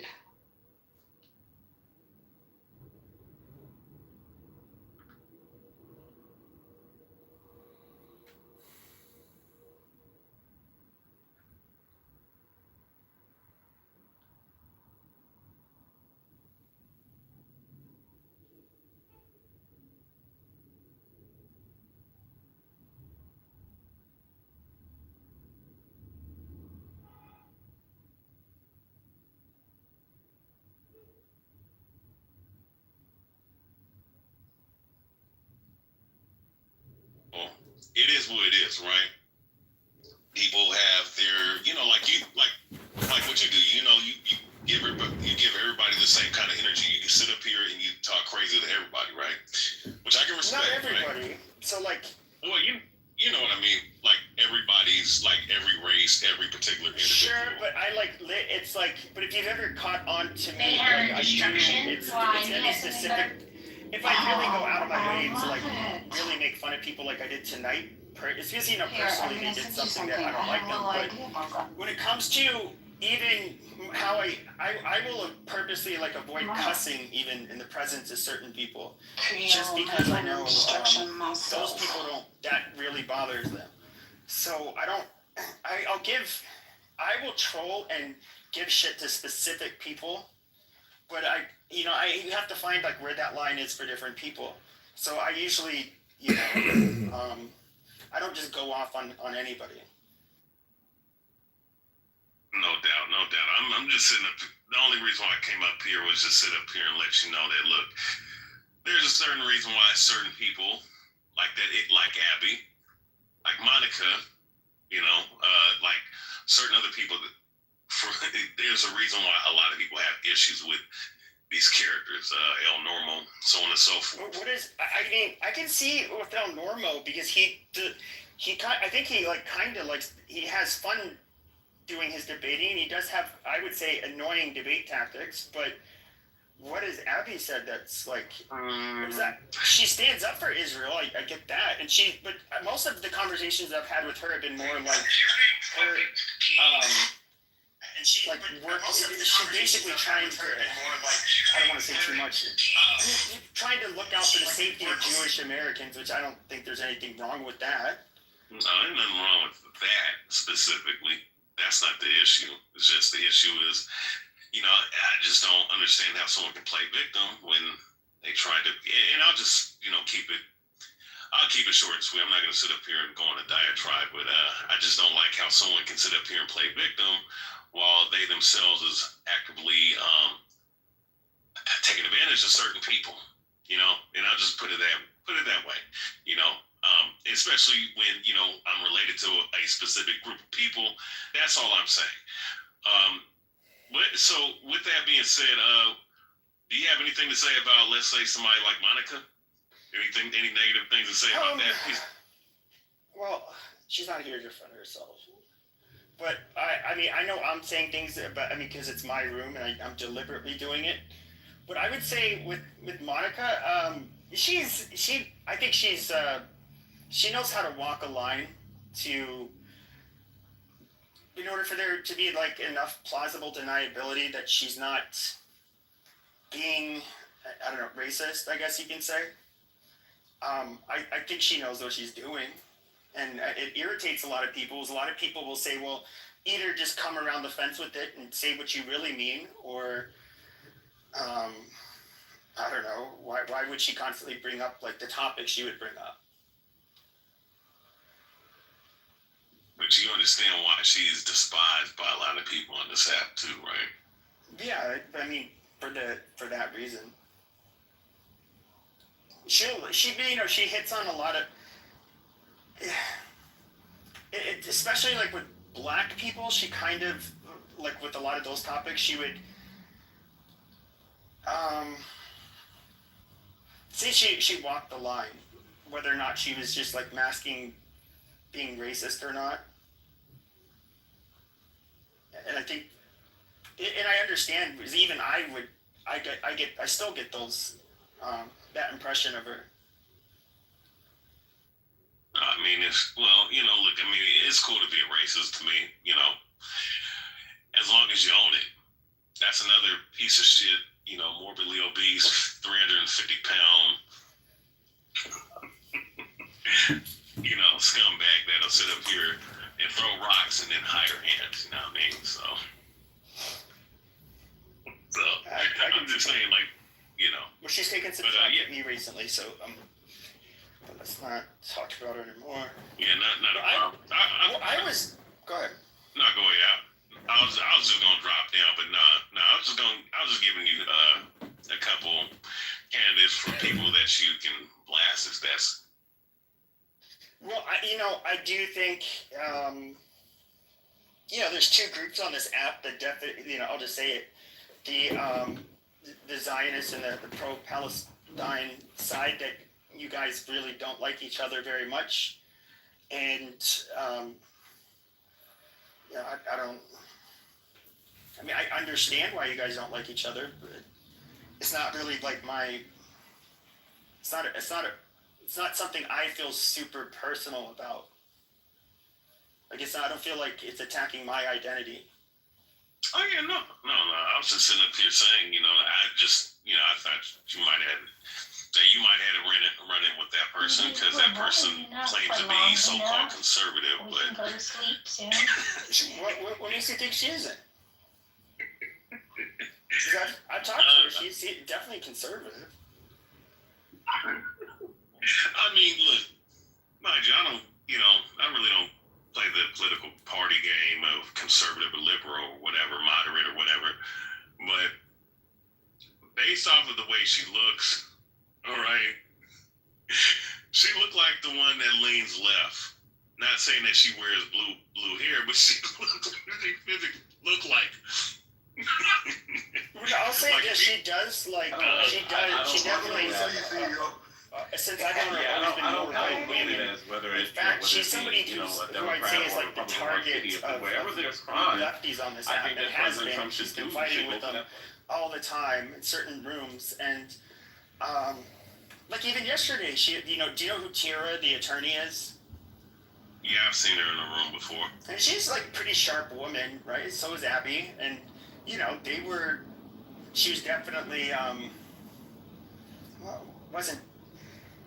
I guess that one wasn't too. That was more about the Constitution and like the law, but it wasn't really left versus right. But I think that was a bad example. I don't quite see that part. I mean, she could be to the right of me, even. I don't know. Well, I mean, I've seen her in rooms multiple times going at it with people who would lean right, like Brad. Like other people. I mean, what? I know you have an issue with Brad, or I don't know. I'm not paying that much attention. Huh? I think she gets along with Brad as far as I remember. Oh hell no. I'm serious. No, I don't know about that. But no, I mean, I'm just saying, like she's a character on here that. Although she claims to be conservative, so-called, she has run-ins with a lot of different people that are so-called conservative or right-wing. I've seen him talk real bad about that broad, directly. So I'm just saying that I've seen other right-wingers on here talk crazy to her because, at the end of the day, she fakes the fun, So I don't. I've not seen this happen. That's why I don't even know who it would be. I mean, I would have to ask Brad. I'm not familiar with any of this happening. No doubt. I'll drop down. I was just giving you some candidates. No worries. The family's first offense is the Second Amendment. Help support the Second Amendment So yeah. by joining As far as I know, I was talking about some of the sluts that are on the right wing. Holy shit! Now I'm trying to think what I was talking about. Yeah, I was putting headshots on people because I'm bored, and this account will probably get clipped. I see all of the. Oh, you got resistance up here. This should be interesting. I saw a picture of you, resistance. The beard and all. Yes, I'm the biggest threat to the Zionists. Really? Yes. Wow. Because You look like you could eat all the food aid. I also look like I could beat the shit out of Christians and Jews with impunity too. Really? But didn't you get arrested for it? I got acquitted also. Oh wow. Why do you want to beat up Christians? Because you got piece of shits like Marco Rubio who state the Palestinian children who got bombed by American bombs can't come over here and get treated.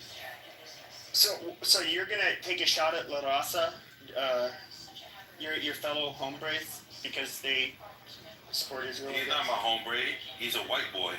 Is he? Wow. Yes. He's a white American. Nothing Cuban about that cocksucker. Oh, his family's not Cuban? If that's what they want to so-called identify, they look like white Americans' ideology to me. Amazing. What is your plan to destroy the Zionists? Well, our plan to destroy the Zionists is that once Bibi Netanyahu gets thrown in the Hague or gets killed, either or, preferably, hopefully he gets assassinated, but after that we have to dismantle the Israeli government, the far right. They all got to get imprisoned. Amazing. Who's going to imprison them? The Jews, the Israelis. Oh, so the Jews are going to lock up their fellow compatriots too? Well, they're not their fellow patriots. They're the ones harming their country. They can't be patriots if they're bringing death and destruction to Israel. So on October 7th, should they have just said, oh no, this is like, yeah, guys, just keep on doing what you're doing. Yep, go ahead, just kill people. They let them kill people. Oh. Why did it take them 6 hours to get to the border? Amazing. Israeli literally allowed Hamas to go in there and kill innocent people just so they could try to steal land. So on a scale from 1 to 10, how much did Israel deserve what happened on October 7th? 1,000. Amazing. 10 times over the top. Yeah. They deserved it. They deserved the attack. You're not talking about the guerrilla tactics though, right? You're talking about just the attack itself. Yeah, just everything they did, just like in totality. Well, no, see, now you're asking a different question now. No. See, the attack itself is feasible, it's respected, but some of the tactics that were used are not. Just like, when certain countries go to war, it could be a just war, but you have idiots within the army or within the government that do terrorist or they do inhumane acts. Okay. What do you think about synagogues? Should those be allowed to exist? Are you cool with the Jews, or you just don't like Zionists? Yeah, no, the Jews. No, I don't. I hate the Zionists. Okay. The Jews are fine. I hate the Israelis and the Jews and the Zionist Jews. Okay. You do know there was thousands of Jewish people living in with the Palestinians prior to the colonial settlement of 1948. So the Jews were fine with the Palestinians. They weren't always fine. They were fine. They were there fine for hundreds of years. Interesting. Nothing was happening to them prior to 48. Nothing at all. It was those Europeans that came. There was a few massacres, I mean, there's some fighting from both sides. I mean, I remember reading about that a little bit. Yeah, because of European mass migration into the land and them trying to settle and take land. That's how the fighting started. Prior to that, everything was fine. So if there was like an invading army going into Israel, would you join the fight against the evil Zios? Yeah, of course. The Muslims versus the Zionists, yeah, we're supposed to invade them and take them out. They brought corruption to the Holy Land. They brought corruption to Jerusalem and Bethlehem and all these historical beautiful places. They made that shit into Sodom and Gomorrah. Well, I have to push back because I do think if there's going to be like anybody I do think Christians should be the ones that would rule over it. Well, I don't think that would be logical, especially when we once again took out the Christian supremacy. Yeah, that's why we're going to take it. And yeah, so you guys ended up conquering, and so I think the Christians need to reconquer. Yeah, but conquered justly though, because Christians were committing atrocities. You know that. The Crusades, they were wicked people. The Christians were persecuting other Christians, enslaving them, robbing them. I'm sure, with the resistance movements, are you Dominican or Puerto Rican or both? I am Caribbean. Amazing. Yes. There was the Reconquista of. Nah, I'm not on we're not from the white part though. We're the indigenous. We're not the Portuguese. I saw your picture. You actually could pass as like a Pakistani. I saw your picture. I was like, oh, you have a big full beard too. Yeah, I'm a Muslim. Amazing. So when you take on the culture, you resemble the people. But what are we gonna do about the white supremacists in Israel though? How are we gonna stop? Yeah, you don't see how they raise their children? More people are brown in Israel than white. I don't know. Well, it doesn't matter what color your skin starts turning after a while because you're in the sun. Their ideology is. Have you ever had a personal relationship with Donald Trump? I can tell you, I don't really care about the skin too much because you do know they are white. They are Arabs also white supremacists. Have you socialized with Africans that are white supremacists? Well, I guess my question would be, when it comes to the white supremacists that exist in Europe and America, a lot of them, they don't allow Jews to become members, and they'll have things like Israeli flag. You probably like these people a lot, actually, and they'll use an Israeli flag as a doormat, and they don't consider themselves when you say the word white supremacist, it's kind of like conflating it to who the term was originally applied to, which are not really. Yeah, but it's different. Really when the white supremacist elite do deal with the Jews because they make a lot of money with them. You're talking about the redneck white supremacists, the KKK, all the the barnyard. They hate Jews. We know that, but they ain't got no power. They ain't got no say so. Well, the elites in America, for the most part, they were not very welcoming, especially in the past, of Jews. They wouldn't even let them live even if they had money, they wouldn't let them live in the country. Yeah, but that's changed. The evangelical Christians are aligned with them now, giving them billions of dollars and, shielding them from prosecution of sex crimes and terrorism. So are you, I didn't know you were part of that Palestinian news network. Yeah, man, those are my brothers. I do see the little guy that goes around and he gets in people's faces, but I haven't seen you in any of those videos. So are you guys always ready? It looks like he's willing to fight. We're always ready for hand-to-hand combat, absolutely. Well, here's what I would say about that.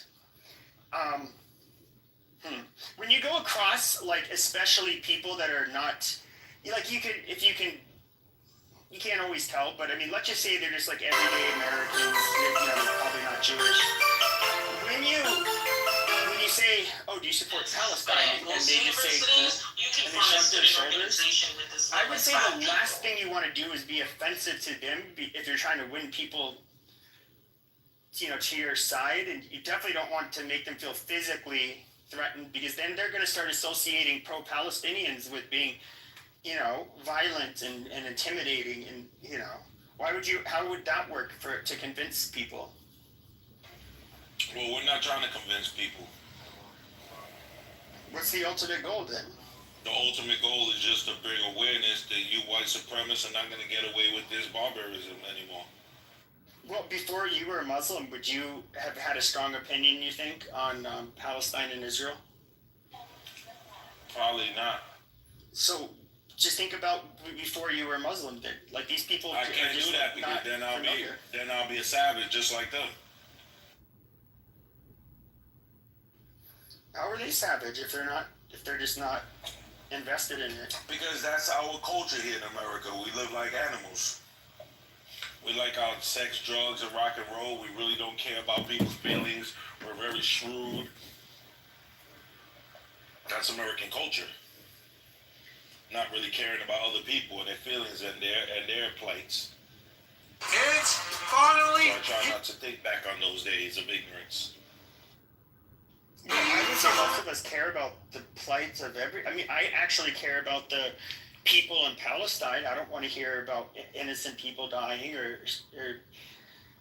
anything bad happening to them. I mean, I think most Americans are like that, but I think most Americans don't have a sense of which side they should take. Your awareness of the situation over there is not really even because of the Muslim, it's because of the Christian Palestinians, because they're also being persecuted, and you have a connection to Christianity, so that's why you're also aware of it. Doesn't rise. Videos, Ty's recommend. Well, I would say, yeah, I do have gripes with how it's affected the Christian population. I would say it's obviously a lot different than what you see regarding the situation in Gaza. Absolutely. But what I'm saying is that's what's brought your awareness probably more to the Palestinian issue, because you're like, wow, hold up, they're doing our people like this. Look what they're doing. These people on top of that, I mean, it's even more horrendous. So like that's why I said it's probably that reason why you put a little more attention to it.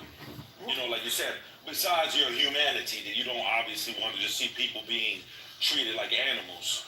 I'll just be frank about this part. I think the one difference between Christians is that, at least if they're practicing Christians, like on October 7th, we could not do that. Like our religion would, at least today, that would be just so against our religion that. Yeah, but you do have Christian senators here in America and other high representation of states and legality that say some of the most heinous and disgusting things, such as starve them to death. Who said that? The Republican Senator Randy Fine. Yeah, there you go, Randy. He's a congressman. But Randy Fine's a Jew. Yeah, but it's the whole point. He's still American, and you got people in our country to say these things that are part of the government. He's not the only one. There's tons of others, Christians, some Jews. They say these things openly.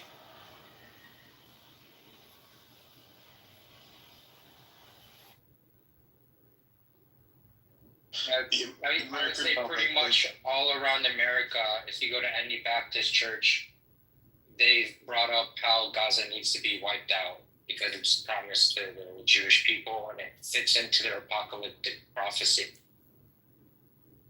Well, yeah, I'm not a evangelical Christian or a Baptist. I don't really agree with them on their end times prophecy stuff, but yeah, I mean, I don't know. I mean, you resistance. You know how I will push back, and I'll say that Israel's justified to have a response after October 7th. But that's technically not true because once again, how can you be in a defensive posture at the same time as since 1948 always being on an offensive stand? It just wouldn't make sense. You're not really technically defending anything. Well, I would say no. They're. So I would say it's kind of similar. They created a condition to where their country, men and people, were attacked due to their apartheid and ethnic cleansing and their bombardment of another people. That's why that attack happened. It didn't just happen out of thin air like a terrorist attack. Like, oh, we just hate these people and we're going to attack them because we're sovereign, meaning the Palestinians, West Bank, Gaza, like meaning they were sovereign. They had their own, presidents, their own prime ministers, their own military. That's not the situation. It's a people literally being occupied. So therefore, you're an offensive stand. You can't claim that you're doing defending your people. You're not. You're literally bringing harm to your people. I don't know why people struggle so hard to understand this. Like, Israel is America Junior. They don't need a fucking reason to go into Palestine. They do it because they can. They are the dominant power in the region. Yes, Hamas was a provocation, but this country needed to be eradicated in the first place, right? Life is not fair. The world is not fair. We know the Israelis really don't give a fuck about, whether or not these people are starving to death. Hamas is a threat. They're also a threat to America and the West. And we need Israel to do this dirty work right now and take care of this, right? Like, I think we need to stop beating around the bush. Americans don't actually give a fuck about this. We massacred, 350,000 Iraqis, destroyed their entire country. We have been involved in over 100 fucking wars in the history of the United States. We have massacred, turned governments over across the entire fucking planet. Americans are not people who are kind or care about, diplomacy and the rule of law, blah, blah. That's horseshit, right? We go into countries, we do whatever the fuck we want, and Israel has just learned from its daddy, America. Now Israel goes into countries and does whatever the fuck they want. Well, I just want to say this resistance. I look at it a little bit differently when it comes to. So you brought up. So you're talking about the territory and all of that since 1948. But I look at it when it comes to like what happened on October 7th. So I look at it kind of more similarly to 9/11, where you had a group that ended up committing the terrorist attack, and then you had America responding and targeting that group, which is kind of what they're doing, or trying to do. They also took hostages, which was obviously like, what do you think they're going to do? That's absolutely wrong. The people who did 9/11 is not who America went after. They invaded two countries that had nothing to do with 9/11. So Al Qaeda wasn't in. So you're telling me Al Qaeda wasn't in Afghanistan? No. And let's not forget the fact they killed 350,000 civilians in the process. So is what Israel really doing that much worse than what we did? No, it isn't, right? Israel still has many more thousands of people to kill before they reach America's stand.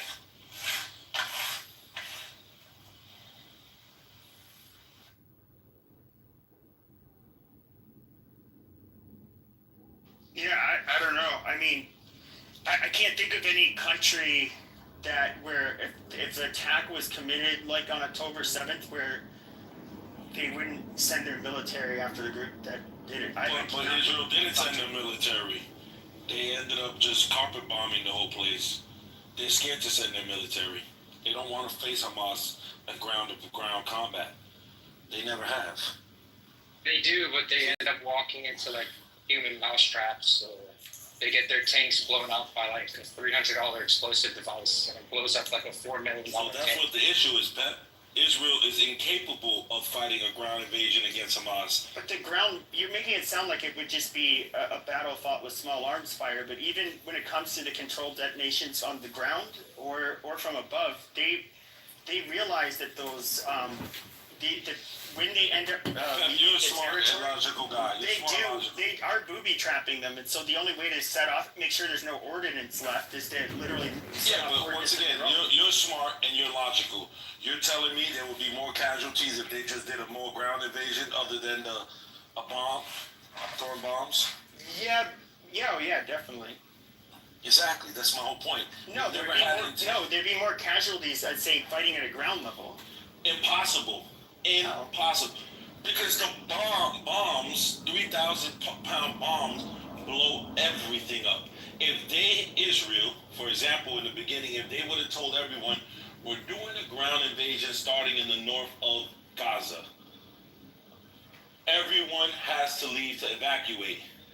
Tens of thousands, hundreds of thousands of people would have evacuated, and they would have never been in the way of the actual ground invasion of people. But then why wouldn't they have left? With bombs, if that's you the can't case, flee anywhere. Sure, but they did tell them before they bombed it. They told them to leave the north. And hold on. Pep. You know there's reports that when they told them to flee to these areas, these corridors, they bombed them. The same corridors they said to go through. There's massive reports about this. I'm not too familiar with which. I'll put them in the link if you need to see them. Absolutely, they did. There's massive reports of when Israel told people to go to these safe zones, they would bomb them. Okay, they double tapped a hospital yesterday morning. Do you think that they were trying to clear explosives? No. Are they trying to clear explosives in the hospital? I'm gonna be honest. I don't quite know what happened there. I only saw like one tweet. I never even read it, but it's something about an open window. I don't know I can't even comment on it because I don't know what happened. It was a camera on the roof. You do know that there was something bad that happened, because why did the Prime Minister come out and apologize? What is he apologizing about? Yeah, I mean, it could it be that they fucked up? Yeah.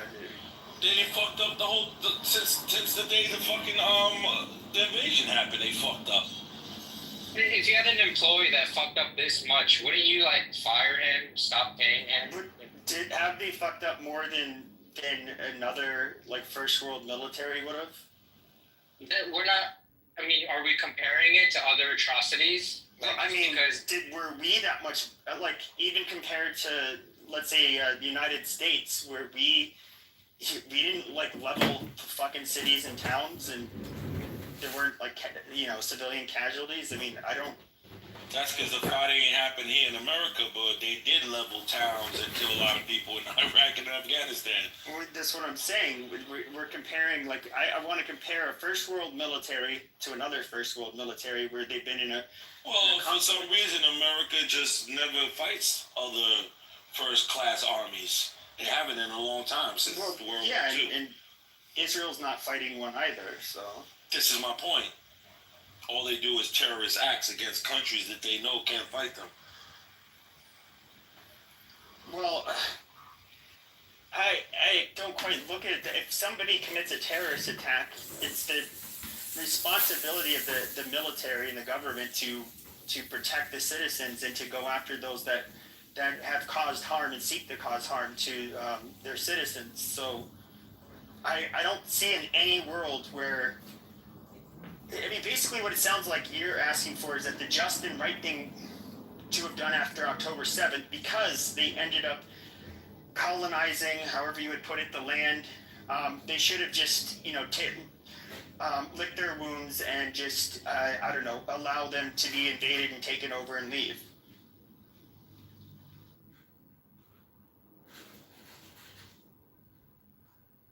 No, I'm not saying that. I'm saying be some real men. And next time, take your military with all this moral army in the world and your special forces and your special intel that they say is the best in the world, and do a ground invasion. Don't be cowards and bomb indiscriminately hospitals, children's centers, mosques, churches. Like, come on, don't be that cowardly. The special forces are they're like a fraction of the percent of any modern military. They just do very. It doesn't matter. They're entering a small strip to Gaza. Is that they're not going against our own country? That's another question. Okay, let's do. Yeah, but 50% of them are all under the age of 18. So let's do worst case scenario. Israel goes in, they massacre 2 million Palestinians, and now we have peace in the Middle East. Will that really be so? There will never be peace in the Middle East because Israel's an expansionist colonial idea. They're not going to stop with just Gaza and the West Bank. So they haven't expended resistance. Something to consider. Yeah, exactly, because the resistance is too strong, but they've been trying for decades. Israel is also gave back territory. They gave back territory resistance. They didn't give it. They left illegal occupation. Are you talking about the 67 war, like the Sinai? Oh, glasses. Yeah. Plastics. Oh, so they gave back land.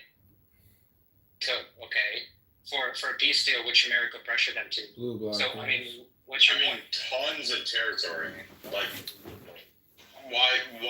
Territory that don't belong to them, so they ain't giving nothing back. It is not there. It's a gift. Then why are they expansionists? What are they expanding?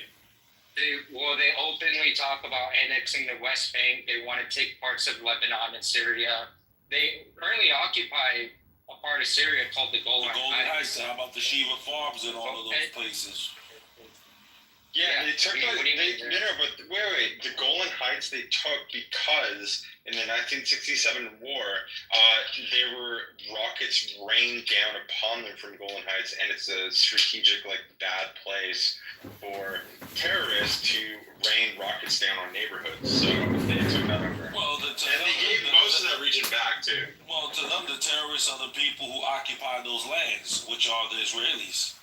So here's another thing, right? So Israeli, they're genetically mostly white, right? Like, what if it's just part of their It depends on which majority of them aren't. Silence peasant when I'm speaking. Okay, so the majority. No, they're not. Ancestry, right? They're not. They're not mostly white. It is part of their genetics to massacre people. They're not. No, right? They are going to continue. No, Mother. You're wrong. Mother, this is Mother. Hello, Mother. Go on mute. No, you stop for a second. You're saying something that's and this is really annoying when I hear people say that as a white person, having to hear people call them white. Yes, there's a. Go on mute. Stop. So if you're only talking about the Jewish population there, less than half of them are what you would. They have, I guess you could say, large share of European ancestry, but they are more than half of the Jews are actually people who never left the fucking Middle East, North Africa. But then 20% of them are Arabs, in addition to the Jewish population. It's a majority brown country. Okay, are Arabs white? Yes. Are people that are Jewish people white? Are they north of the what is it called? The Africa. You have this weird woke idea of Jews. You're fucking wrong about Jewish people. No, you're not gonna fuck me up and most of the Jews living in Israel are not white man thinks he is, but the Jewish people are white, and they need to get over it, right? Like every category, they fall into the white category, and they're mad. They're mad because they're white. They have always been white. They will I continue just to did be the white. research and got ChatGPT, and technically the largest majority of people in Israel definitely are European descent. It says it right here. They are majority white. Largest majority of what?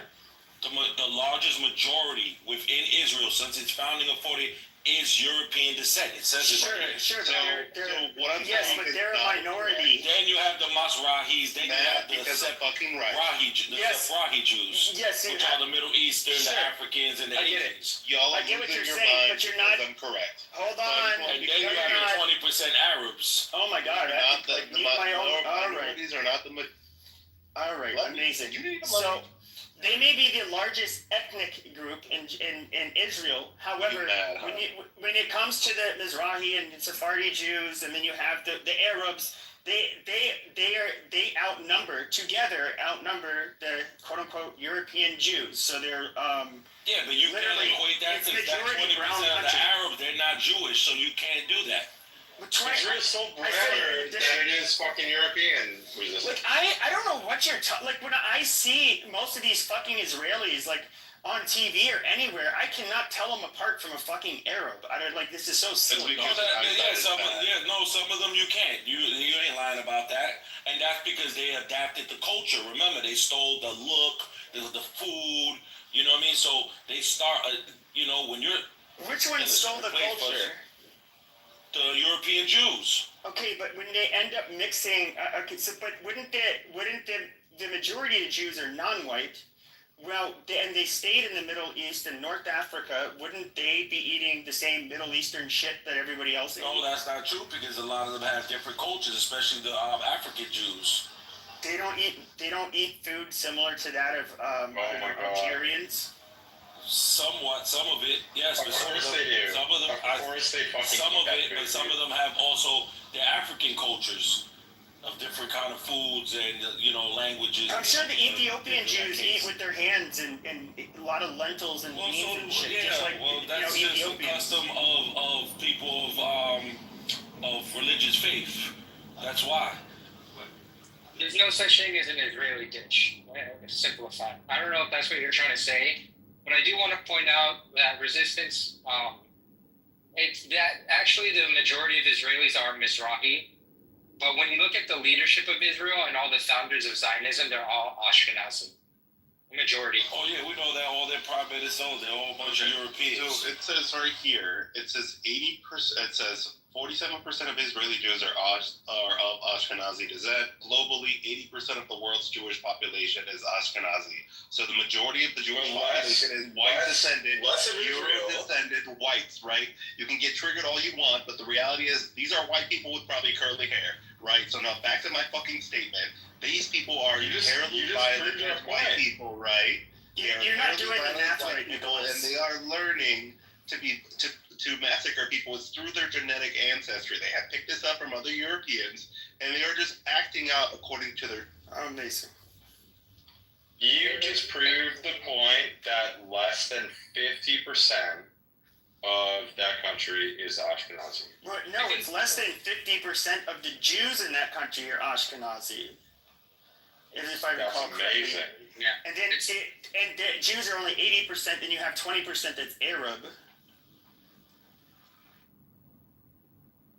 So it's like hilarious that you're trying to like turn Israel into this white country when in reality it's like probably mostly people that have like lived in that region for like thousands of years. If you don't mind me asking, was LGBT in that land until the European Jews?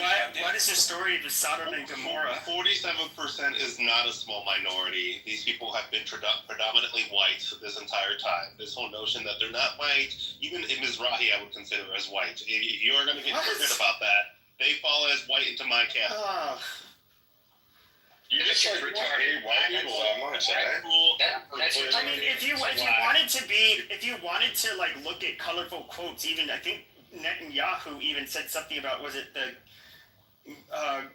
Golani Brigade or whatever? I guess they were mostly ethnically non-European Jews, and he made some like off-color comment. I don't know, like the 80s or something. It was like, oh, but they'll at least have smart white officers or something like that. I mean, I've heard that in decades past they didn't, they did see each other as ethnically different, and maybe there's some little bit of... They still do. There's still racism there. They still like that there. What do you mean? I've heard today that's not really much of a thing. No, it's like that. They even put the Ethiopian, the black colored Jews, they put them in the front lines and everything.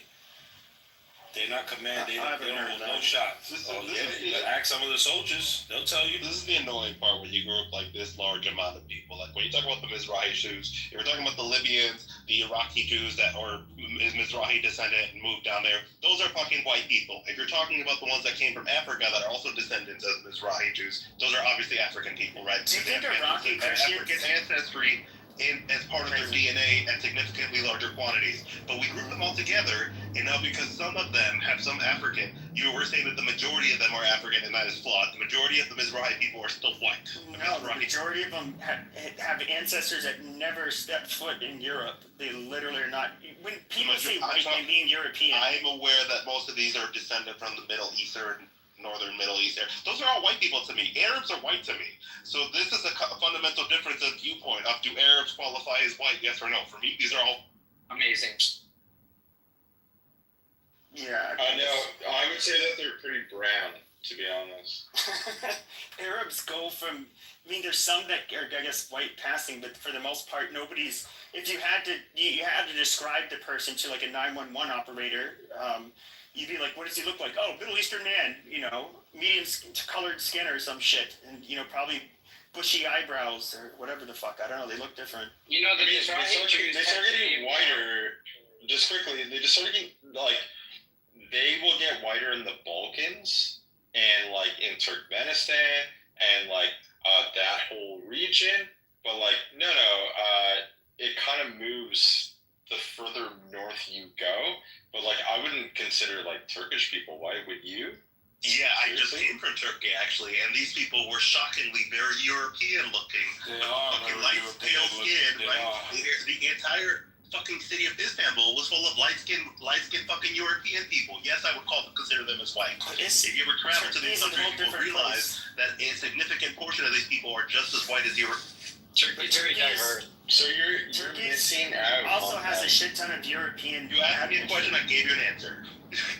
Well, but you're missing out on like thousands of years of cultural difference to like the Europeans versus like the Turks, the Ottoman Empire, and everything to do with that. I mean, there's like people that would be closer aligned that would be black to the Ottoman Empire than the Turks would be to like modern Europeans. So you're missing out on many historical facts right now. Cultural differences doesn't make them any less white, brother. I don't know what tangent we're going on, but I don't know how this is even. Well, it's not just. It's what not about just an about albino black person?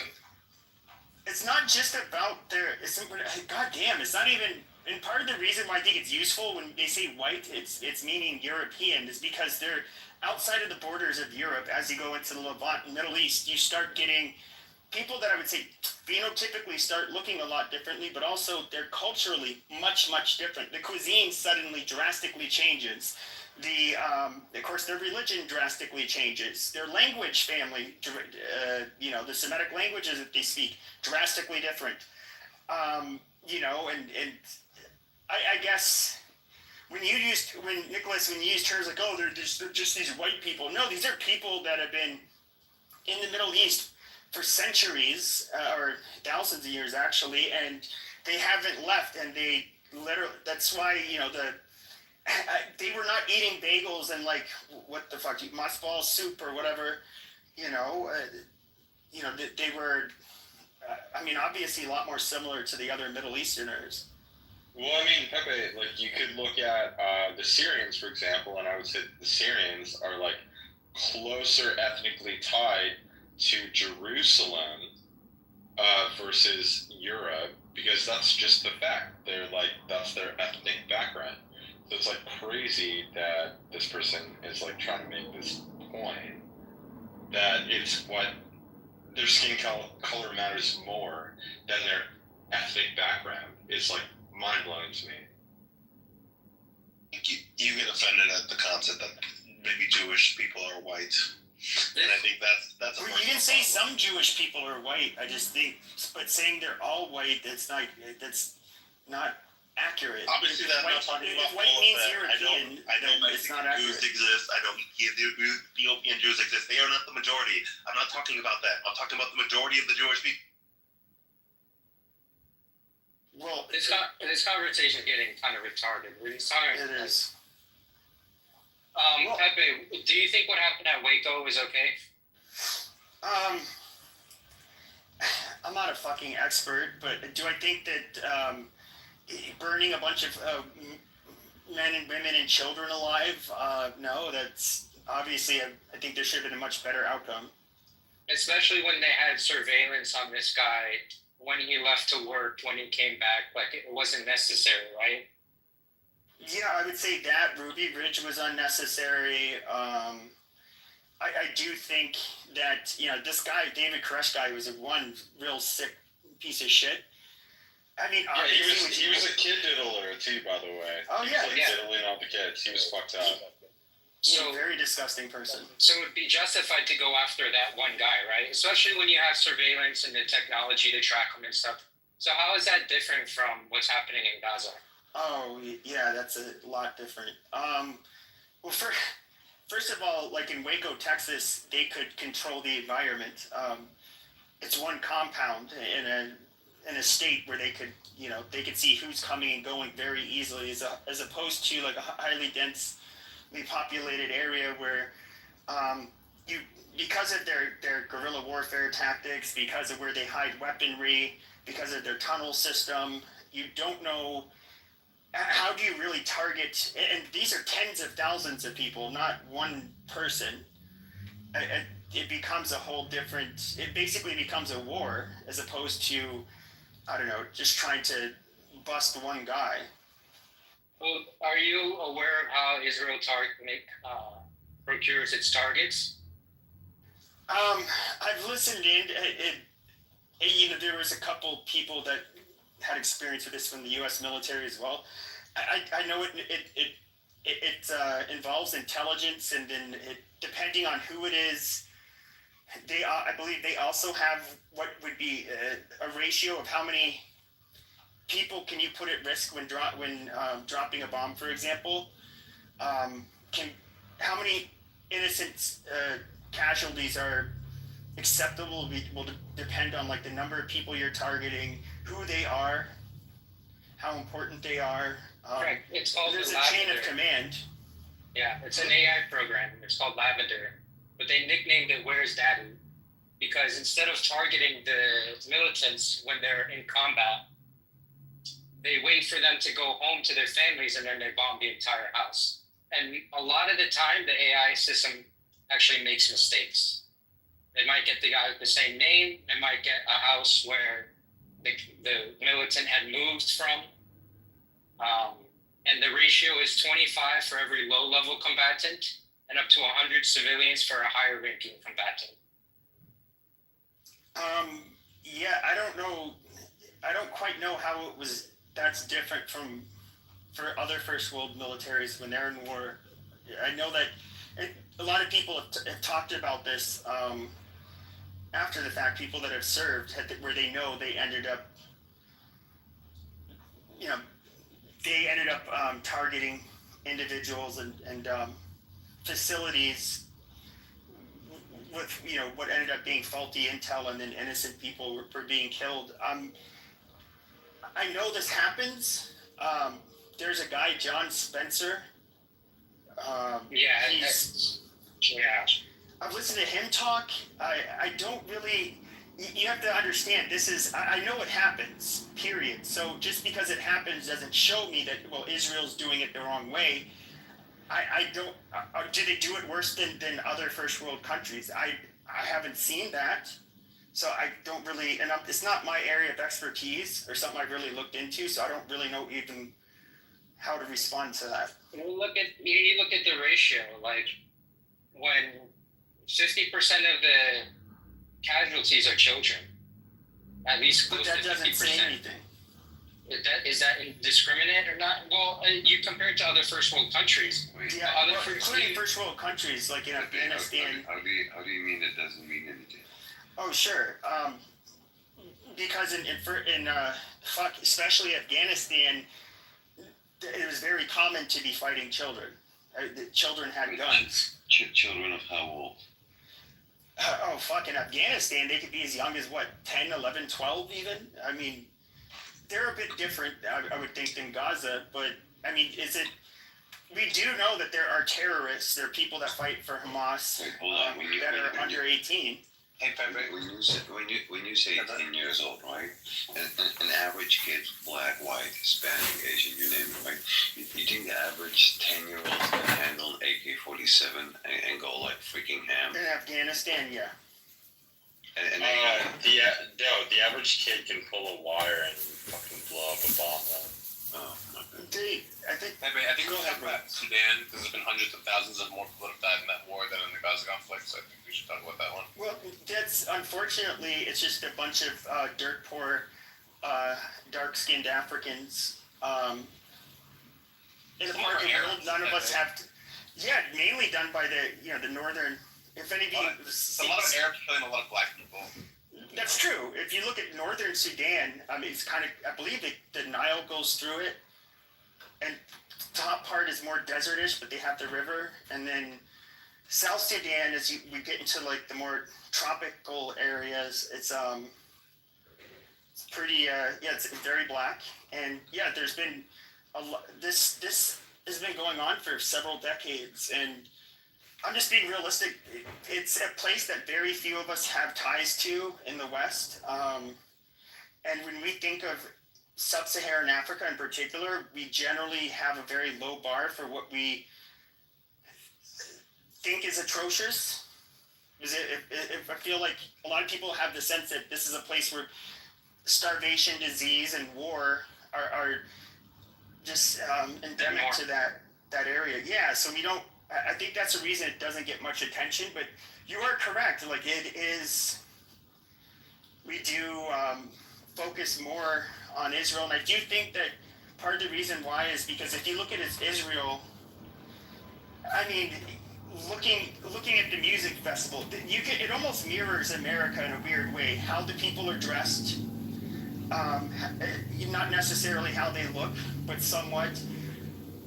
But it looked like a modern country. Like you can kind of put yourself in their shoes. Like, oh my God, this could be. Imagine if this happened in America. And they had to deal with the savagery, and so Perhaps it's perhaps a better question is, if you fly from the top of Israel all the way to the bottom of Israel with a commercial helicopter, it's like 40 minutes, not even.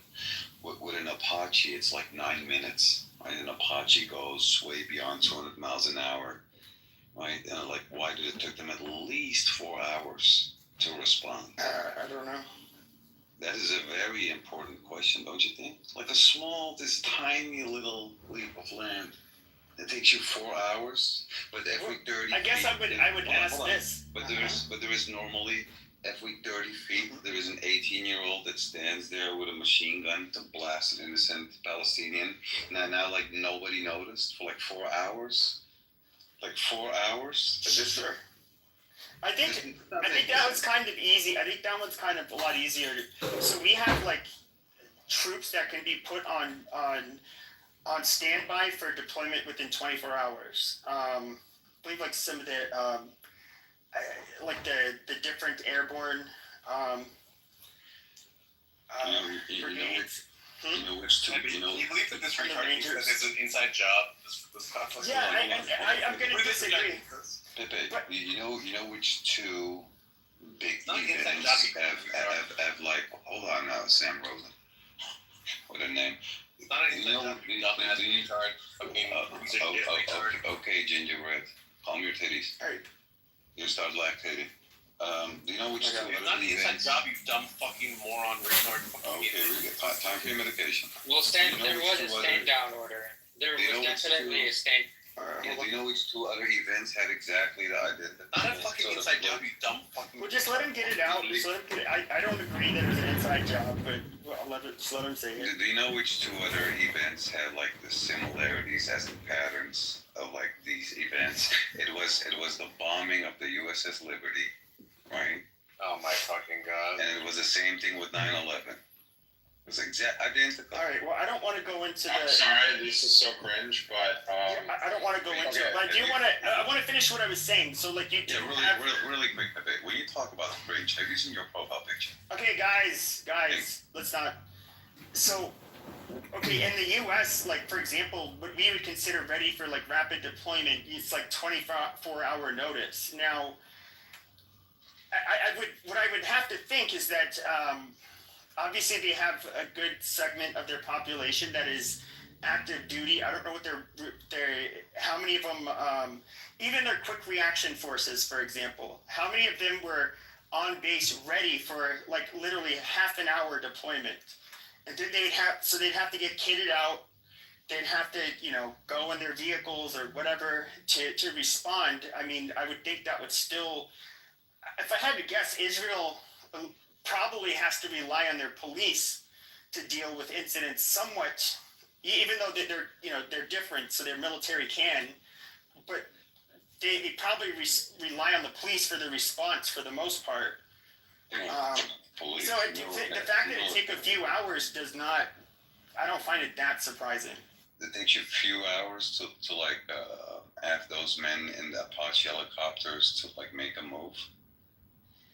Versus a couple of men with like rusty, dusty AK-47s on their flip-flops and motorcycles from like the mid-90s.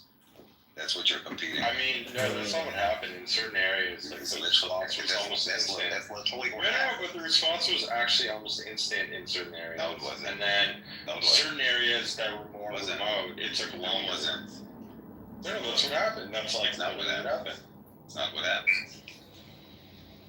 I literally know a girl who her boyfriend, he like was spending time texting. You don't know no like girls. people about like, hey, here's where they are. Come here. You need to save us. Like this kind of shit. And then him doing that cause them to die, but also cause the responders to come and like fucking save them. So this whole fucking thing is like, oh, there's no fucking responders. They were so slow. It's because you're just a fucking retard. Dude, Sam, during the Nova Festival shit going down, I was like in contact with a dude that was there. Of course. A big Your producer. boyfriend? Was he cheating on you when you went to Israel? Can I just tell this fucking dummy? Yeah, no, he literally owed me money because I like mixed and mastered the track. He owed you money? He like sent me money for the mix and master. And I was like, dude, you didn't have to send me money for it. You're in a fucking shootout right now. So he decided to call you. Don't Like, he was in a worry shootout. He's like, let me call my boyfriend for my last words. I talked to him on the phone once. Alright, did you know that Muhammad raped a child? Did you know that Muhammad raped a child? When you were... Yeah, do you know that? Look, that child had hair as well. Ludwig. Muhammad raped children. That's kind of weird that he did that. You came out as the strongest sperm cell. Anyways, child rapist. That's kind of weird. Hold on, Sam, because I get. Alright, guys, I'm getting really sick of this. Hold on, guys. I'm getting really, guys. I'm getting really sick of this. You know, the jabs back and forth because we were like at least having conversation before. You guys know I can talk shit. I just I'm trying not to do that. Go ahead. I'd love to have the conversation, but like, Ludwig loves to. No. Let's. Time, so. Yeah, dude, Ludwig, he can't do that anymore. No, so nobody. Go ahead. I think Sam, were you trying to? Sam was talking about Sudan, so I want to rewind back to that. And this really annoys me because, especially from the pro-Israeli side, and Sam, I love you, by the way. Thank you for giving money to that little black lady in Sudan because I answered your questions.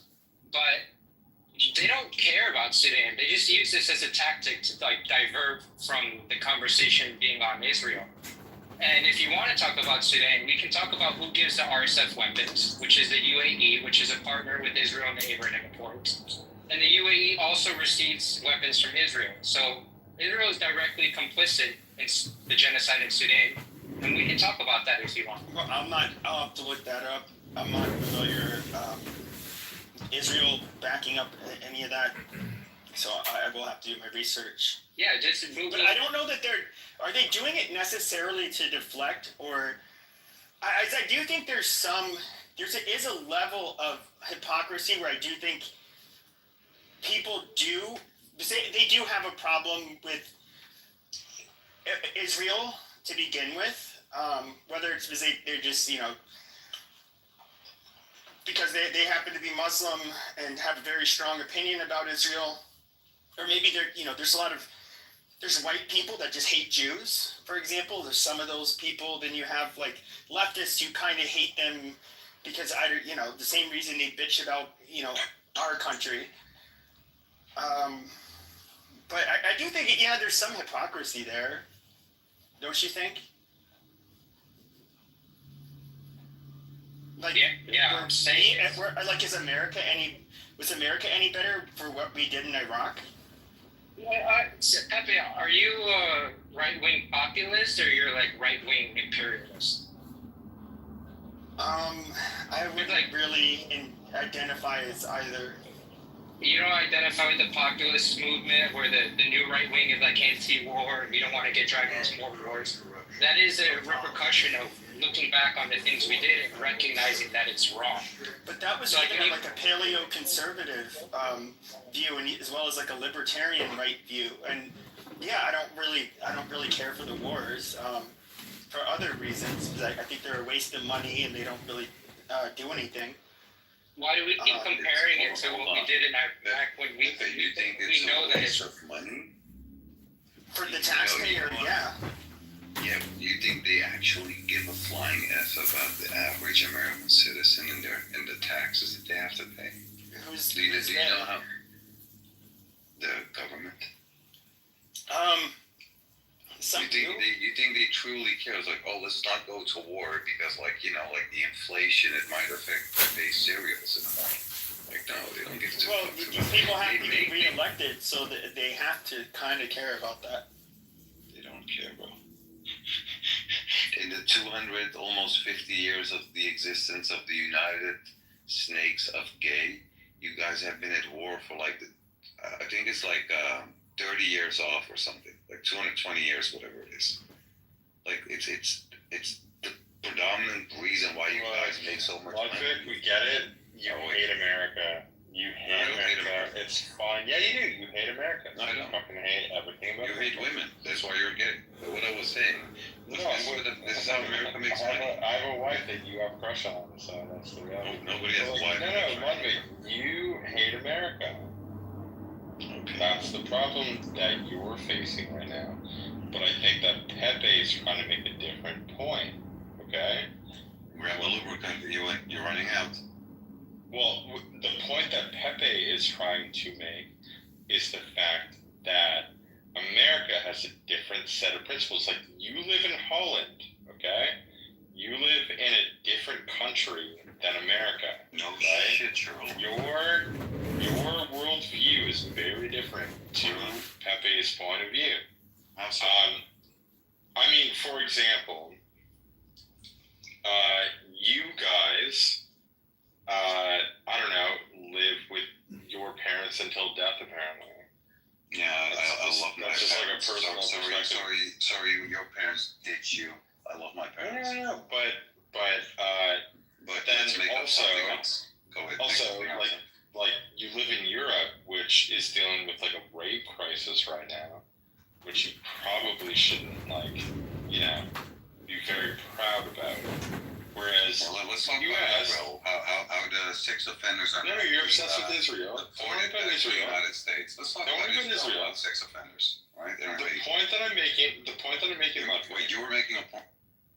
This message from FuseNet, the Feminine Early Warning System network from the US, nobody mentions it. They all mention the UN agency IPC, and then they say that Israel says that UN report is biased, UN report cannot be accepted. So they will write these two things, but they will never write or publicize what the US agency on starvation and famine says about it. It says the same thing. And I've shared a link, I've shared that article over there in the chat for anybody who wants to read.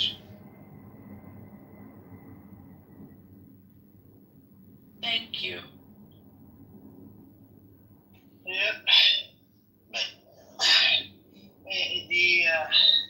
I think the other thing you come across is they always deny that there's nobody's starving in Gaza, right?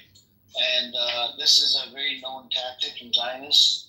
And there's a lot of Zionist talking points from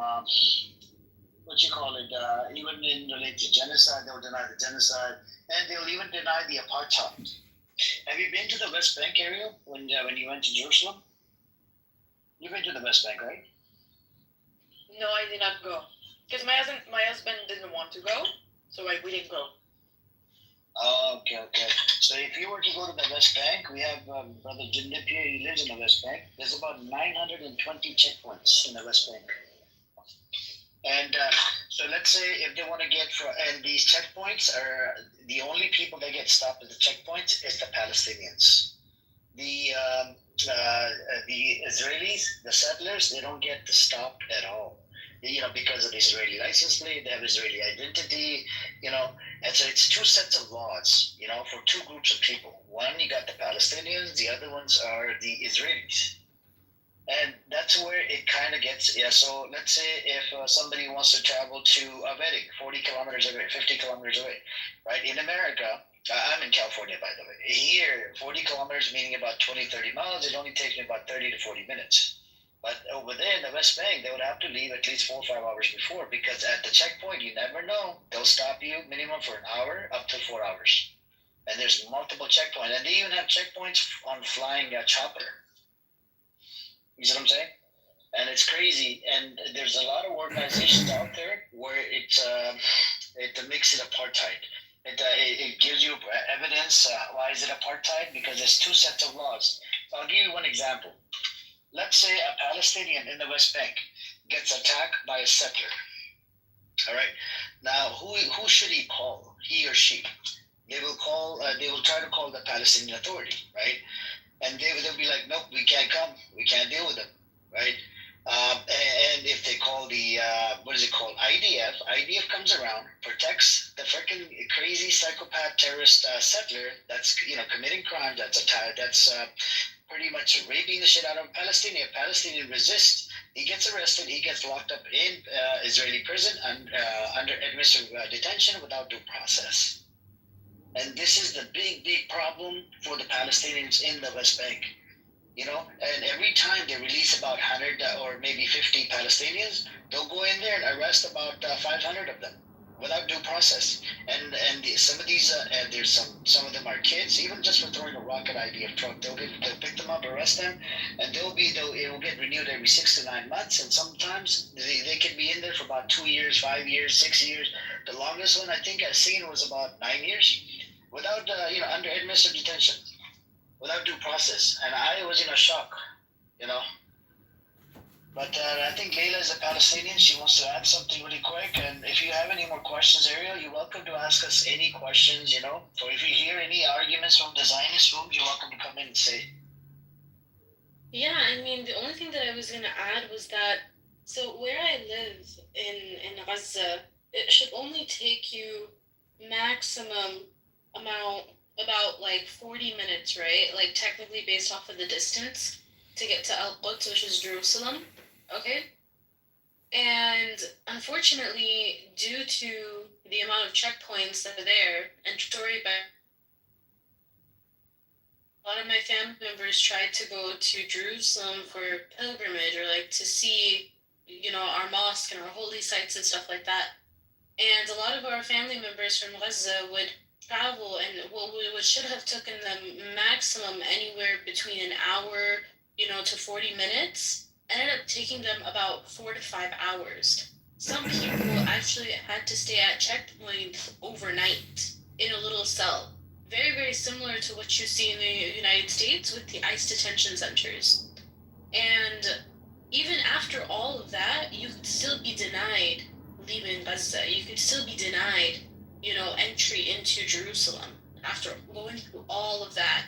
And when Amir talked about how, there are people who are held without due process, who are held, under, who are held without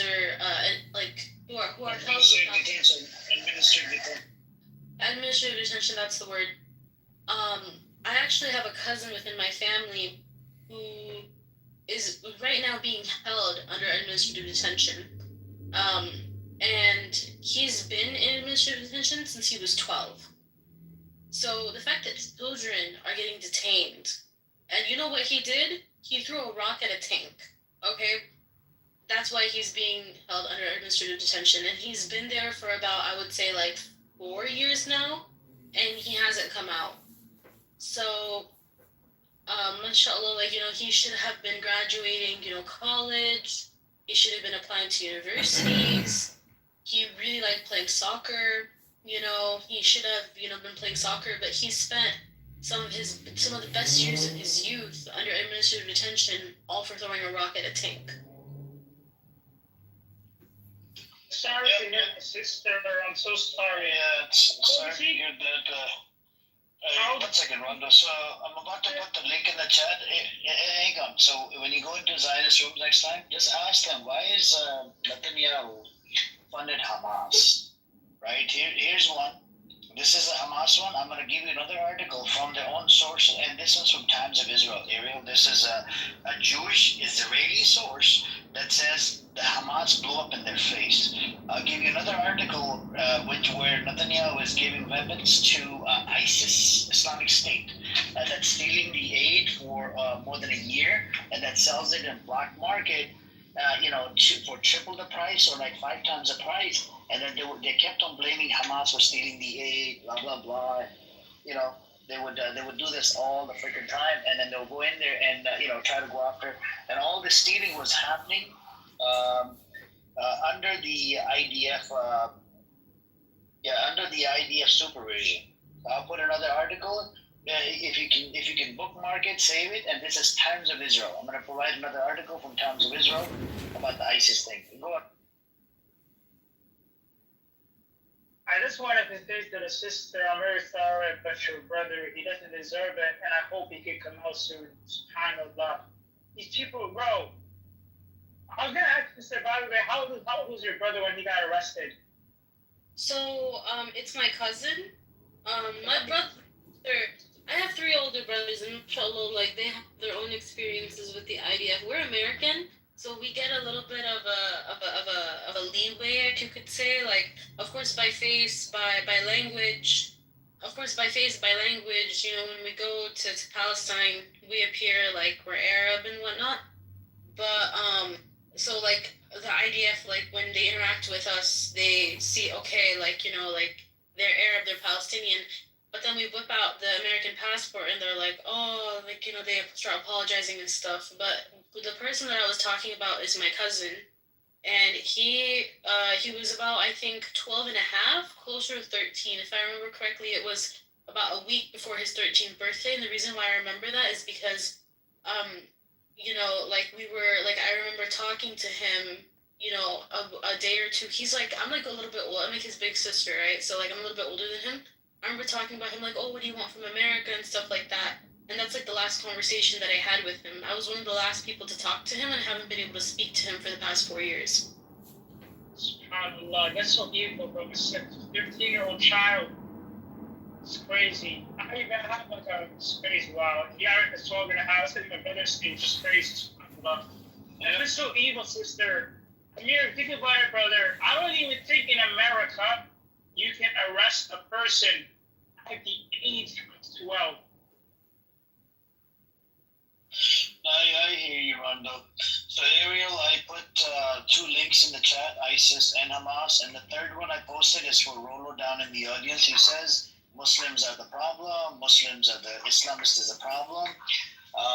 Apparently, I don't know if he's aware of it, you know, from his Jewish scholars and rabbis, majority of them agree to this, that thanks to the Muslims in Jerusalem, they were brought back to Jerusalem. Otherwise, you know, no offense to anybody that's from Christian faith, the Christians, they wanted to kick them out. They do not like they did not like the Jews. But when Muslim, you know, conquered the land, they took over. You know, they brought the Jews back into the land. And by the way, Caliphate was Islamist, by the way, Rolo. I don't know if you know about this. You should be respecting, you know, the Caliphate. You should respect all the Muslims instead of talking smack about it, instead of talking shit about Muslims. In your rooms, in here, or in real life, you know, and learn it from your daughter. Your daughter is pro-Pali. She's raising funds for the pro-Pali protest. I don't know where you get your facts from. You're just a dumbass, you know. And what else can I call you? A kangaroo fucker. That's it. That's all I can tell you from Australia. Laila, are you there, Laila? Hey, Laila, are you there? Amir, are you okay? You okay? I'm okay. Kangaroo fucker. Did you want to say something? Yeah, look, I get how you get. Islamist is a problem. Islamist. Did you read the rabbi? Did you listen to the rabbi? I wanted to be able to ask you something, have a conversation with you. Ask. Okay, go on. Are you okay? Look, nothing that I said is non-factual. The fact is that 90% of terrorist organizations that be designated by countries just happen to be Islamist. I don't know why. Same talking point. Bring me something new to the table. We debunked your last time. How's your daughter doing, Ru? You never talk about the Hamas. She's still supporting Hamas was funded by Netanyahu. ISIS is funded by Netanyahu. What do you want me to do? I gave you data in the chat. Your daughter is an Islamist drone. What's an Islamist? What about the Houthis? All the IRGC, all Islamist terrorist organizations. What is Islamist? Does your daughter support Islamists? And rape your daughter and pillage and to be able to conquer. This is what they do. So Rohan, hang on. One question to you. If you want to talk about these things, you've got to be. Yes, I want to talk to you. But I want to ask you one question, Rohan. Accused me of saying lies. Okay, can I ask you one question, Rohan? I'll ask you one question. Were the Jews kicked out of Jerusalem? About what I'm talking about? Were the Jews kicked out of Jerusalem? there's no script. Were the Jews kicked out of Jerusalem? Hajj. Do you remember? By the Christians. Were the Jews kicked out of by the Christians in Jerusalem? Hajj Husseini, who is the head of the University of Jerusalem, worked with of Hitler. Right. Okay, Lehi, a Jewish militia gang in 1940 to 41 worked with Hitler. You have the Havana Transfer Agreement in 1933. Did it with Hitler. No. We're going before the Hajj ibn Husseini. We're going based on Lehi Jewish militia gang. They were working with Hitler. They approached the Hitler. Got it. Wow. So you wonder why they. Are you going to acknowledge the Lehi Jewish militia gang approached the Hitler in 1940? Are you going to acknowledge that? I'm real excited about this. I don't mind acknowledging. Do you support Islamism? Do you support the terrorist attacks? You support Do you support? Hold on. Do you support the terrorist attacks? The Jewish rabbi supports it. I put the link in the chat. If the rabbi supports it, I stand with the Jewish rabbi. You can't say. I stand with the rabbi. The rabbi. Hold on. Rabbi supports it. I put the link in the chat. I get it. Let's say it. You're getting very triggered up here. Okay. I asked you whether you support Islamism. You couldn't give me a straight answer. Okay. So you support it. You support Islamism, and that's okay. You can say. What is Islamism? What is Islamism? Can you Islamism 3 times fast, please? Oh, okay. What is it? Well, I don't know. I mean, you know so much about Israel, about condemning Israel, about the history of the region, which you make up a lot about, which is really interesting. But you've got no idea about what Rollo, you're actually a Bob, bro. I swear to God. You literally Bob, bro. By the way, sorry, I've got to go. I've got a life. Do you figure Run away. Do you figure your mom? Do you figure your mom, bro? You want to do a drive-by. Run away. Read the script and leave. Read the script. Yeah, run away. He just did a drive-by on that. Disgusting. Can I speak, guys? Can I speak? Yes, brother. One thing, Fayez, can I just make one point real quick, then you can speak one sentence. We, as Muslims on this app or just in general in real life, please let's stay away from the word Islamist. It's a made-up term. It makes no goddamn sense. That's some shit that we have to stay away from. We can't normalize that word. It makes no sense. Go ahead. Thank you, Mazi. Hello, Rohan. How are you? It's been a long time since this toilet cleaner spoke to you. Remember me, Rohan? Are you there? Okay. He's not, or maybe he doesn't want to engage with the toilet cleaner. Doesn't matter, it's okay. The thing is, this they keep talking about this, the Jerusalem high priest Al-Amini meeting Hitler. You know what? He met Hitler. I went and researched Holocaust Encyclopedia and Yad Vashem. Yad Vashem is the details that are kept in Jerusalem, in Israel, in the Israeli museum. And both say that Al-Husseini did not meet Hitler to target or to incite him to kill Jews. First of all, the Holocaust started in the early 1930s. Al-Husseini met Hitler in 1941. And why did Al-Husseini meet Hitler? Because at that point in time, Hitler was a very powerful world leader. Okay. And the Zionists were already making deals with Hitler because the Zionists were not getting from the British whatever they wanted. So what they would do is go to Hitler and get him to support their cause. And thereby, weaken the position, weaken the hold of the British on Palestine. This is what they did. In fact, some of them went to the extent of making deals with Hitler, overlooking the Holocaust, the mass killing of Jews that was going on. In fact, there was a Hungarian Jew who made a deal with Hitler, and during the course of the negotiation, it came to knowledge. It was brought to his, or it came to his knowledge that Hitler was planning to murder 1 million Hungarian Jews. Okay, in fact, incidentally, the biggest Jewish population in Europe that was gassed to death was Hungarian, one of the biggest. Okay, and this guy, his name is Rudolf Katz. He went on to negotiate with Hitler when the matter of 1 million Jews going to be killed in Hungary came. He did not take it up. He did not bring it back and alerted the world. He did not do anything. All he did was, look, this is a list of 1,600 Hungarian Jews that I want you to release. Let them escape. We will also pay you a lot of money. And he paid them because he was a very rich Swiss-Hungarian. Some people were to be driving across the border in Tijuana, and there's like a dead, mangled girl in the back of the truck. And they'd be like, "Oh, mosquitoes! Oh my God!" You know, they'd be like, like how horrible, you know. So, like it's. That's a but fair I would point. say, like, we would have ended up absolutely. Our military would go in. You would probably, similar to 9/11, have a. You would kind of see like Americans pulling together and being a little bit more patriotic, and then there would be a subset of the population that would be like, yeah, I'm going to join the military. Fuck this shit. You know, how dare they do this? And then we would go in and we would absolutely, we would not stop until the organization and the fighters and anybody that was part of that enemy organization was completely fucking dead. That's reality. We talked about. Hold on. When you think about. Hold on. Let me. He asked me, and we actually talked about this last time.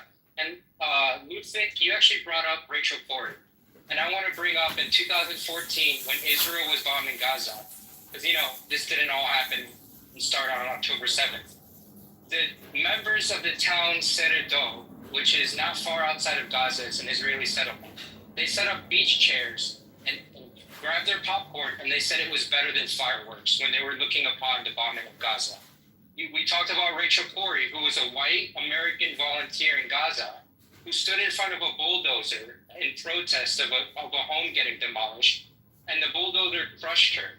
Israelis started baking her face into pancakes to mock her.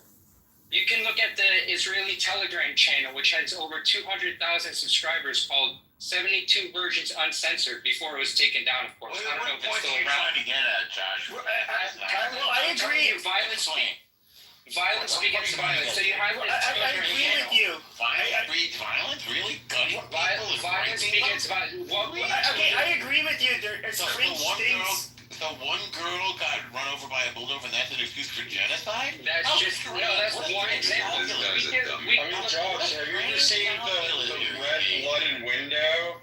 After those fucking kids got absolutely wrecked. Well, hold on a second. We're using. Hold on. We are using anecdotal examples. Okay. Yes. Do people do really cringe shit? Do I think it was really like gross of some Israelis? They would make these TikTok videos and they would like pour water from their faucet and be like, "Oh, look what we have." It's like, okay, I get it. You guys are angry. I guess in the moment they're thinking a certain way or feeling a certain way, fine. But at the end of the day, though, you said how like these people were looking out and saying, "Oh, it's like fireworks." But what I recall seeing, and this is even before October 7th, is that every time there was a terrorist attack that happened, when somebody from Gaza ended up committing, I remember there was a mass shooting at a synagogue. I believe a guy with who was carrying ended up neutralizing him. But what did they do? Literally lit off fireworks, passing out candies. They're celebrating. They're like, yay, yay. And so it's like, okay, if we're going to, we have to be consistent because, and even how they were celebrating with the dead Jewish girl in the back of that truck, that is disgusting. Wait. Let me actually make a point, Pepe. Wait, no. You guys are going to talk about the same bullshit. Wait. Let me make a new point. Hold on. Let me make a new point. Ewan, I'll let you go next, but I was countering what Ludwig said. I So will you, let- you yeah, can, no, you can respond to him. Yeah, you can respond to him. Okay. Yeah, you can just wait for your turn. Press a button. Okay, just don't taunt. Just say. No, I was not taunting. It's like Yeah. So what I would say is like you gave a perfect example with like why is this guy so speak? What I was saying about like the example you gave with Mexico, right? What you're forgetting is this did not start nowhere near October the 7th, 2023. Nobody said that it did. No, exactly my point. It started on the 14th of May, 1948. But nobody So said if that you it started on you October. started before that even. This war started on October. All right, just let him finish. Just let him finish. Just let him finish. Because I already have. I already have rebuttals that I'm not going to give. I said Owen can go next. So You think El Normal? You can go after. You go all the way from the 14th of May, 1948, all the way to October the 6th, 2023. That's decades, my friend. Decades of innocent men, women, and children getting slaughtered. Women dying at the border that are delivering a baby that are not being allowed to cross the border. Right? And we have like an ungodly amount of these stories more. And then to be like upset about like October the 7th. And by the way, I don't approve it. I don't support the killing of nobody. Well, you're not upset. That's for the record, right? You're not upset. when Just you- let him. right? Just let him. Let's let him land. You guys get to go next. Just let him land. So if you're looking at this, and then it's sort of like, oh, October the 7th, that's what was surprising. You've been slaughtering these people for like 75 years. What's really weird about that this eventually was going to happen, by the way, with the approval of, the state called Israel, because they waited with at least 4 hours to respond. So if the blood is on their hands, it's your fault, El Normo. It's your Israel support. Oh, of course. All right. So Ewan, hold on. Ewan's gonna go, and then El can go. Well, you know what? Gaza is your fault. You Okay. deal with it. Those dead people, your fault, Luke. El, save it. El, I will let you go for a few minutes uninterrupted. You can say whatever you want, and I will not allow them to interrupt you. But please let Ewan go, and then El Normo, the floor will be yours. All right, Pepe. What I will say is that you should, and this is just for you. I don't care what the rest of the fucking room thinks, to be honest, but you should probably be looking at what Elon Musk is tweeting about, talking about England, for example, with the fact that you have girls pulling out knives and axes to defend themselves from migrant people who are threatening them. This whole country. You don't get to interrupt, Ludwig. Let him say what he's gonna say, and then El Normal. So the country that I live in has become the rape capital of Europe. There are 73,000 rapes a year, and every woman that I talk to is fucking afraid in every town that I go to. I travel around. I know people. I know lots of people where I live. I speak with Polish women. I speak with all sorts of other women. I just had recently a conversation with a Polish woman. But what I will come to the conclusion with is that women are fucking scared of what's going on in this country, and not only that, but there's a massive flag waving movement where people are putting flags up all over the country, and that is literally the beginning of it. And the UK is going to turn into the beginning of a major movement, probably across Europe. And Ludwig, I mean, it's sad because you live near Holland, or if you live in Holland, where a woman, she was 15, underage, just got raped by a migrant, just let out 2 times on bail for raping women within the past week. So it's sad. He was the never state of affairs. I'm not sure. Yeah, he was. He was let out. He was let out. It's disgusting. Share the link. It's all over Twitter, man. It's all over Twitter. And not only that, I've seen it. No, literally official news outlets are reporting on it. Yeah, let me finish my point. Let me finish my point. Just mute him. Well, I can fucking finish my point. Okay, go ahead, bubblehead. Okay. Stop So- interrupting you, so- albino. So the number one issue. So the number one issue right now You hair. that is becoming.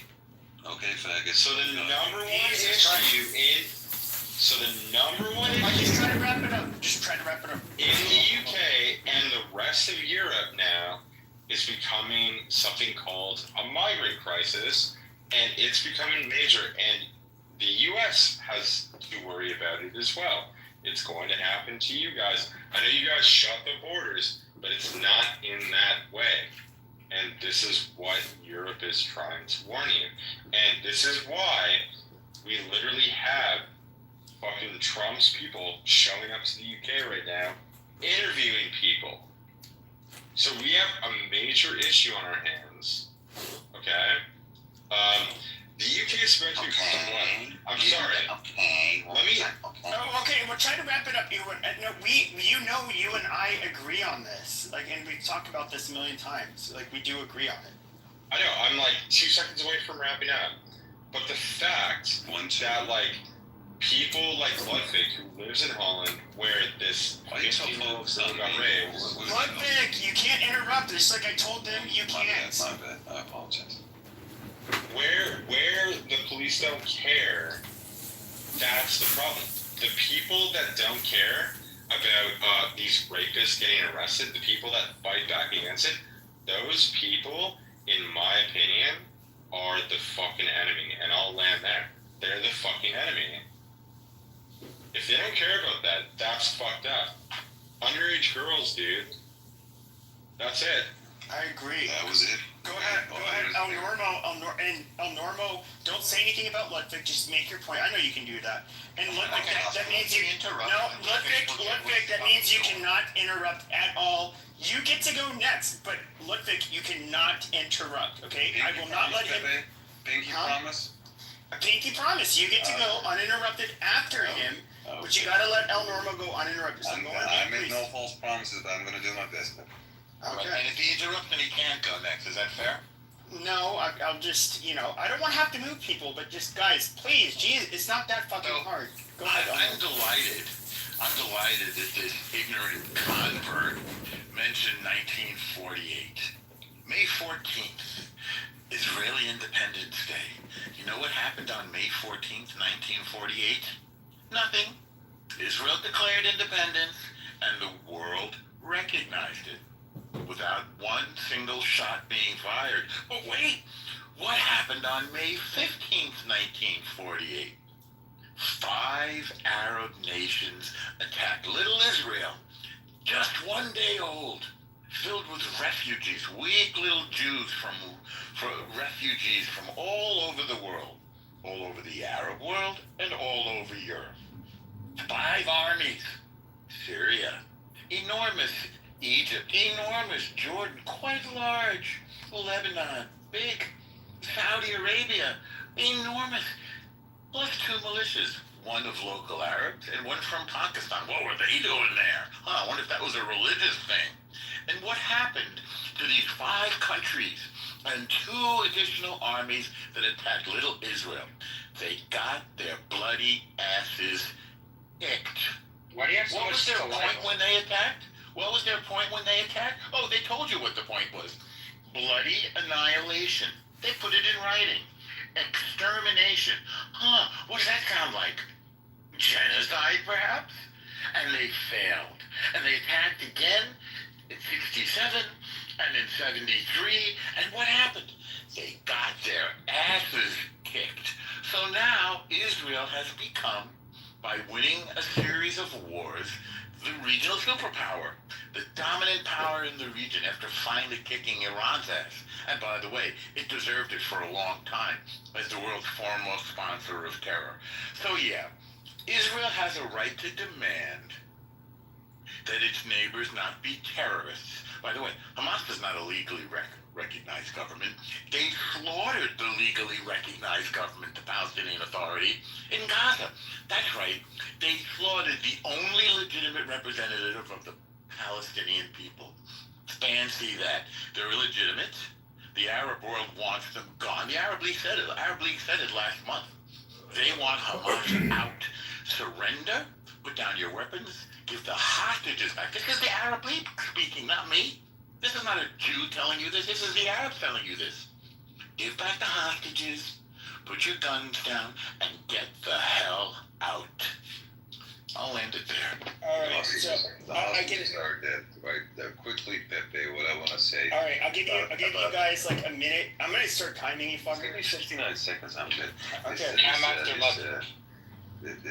This guy was talking about this poor girl, 17 years old. She got killed. I'm not sure if she got raped as well. So that's not even certain for him to speak about, like, oh, she got raped and whatnot. We do know she got murdered. We do know there's a 22-year-old man that got somebody stealing a motorcycle. Welcome to Amsterdam. We do know he's 22-year-old. Nobody really knows where he's from because they don't have no documentation. So for you to even claim that he has been arrested twice and he's been released twice, it's completely false, because if that was the case, a single fingerprint or a DNA sample would have proven. So a fingerprint or like a DNA, something would have already proven that he's been arrested before, which was not the case. So nice try, you and bubblehead. Oh, I slipped.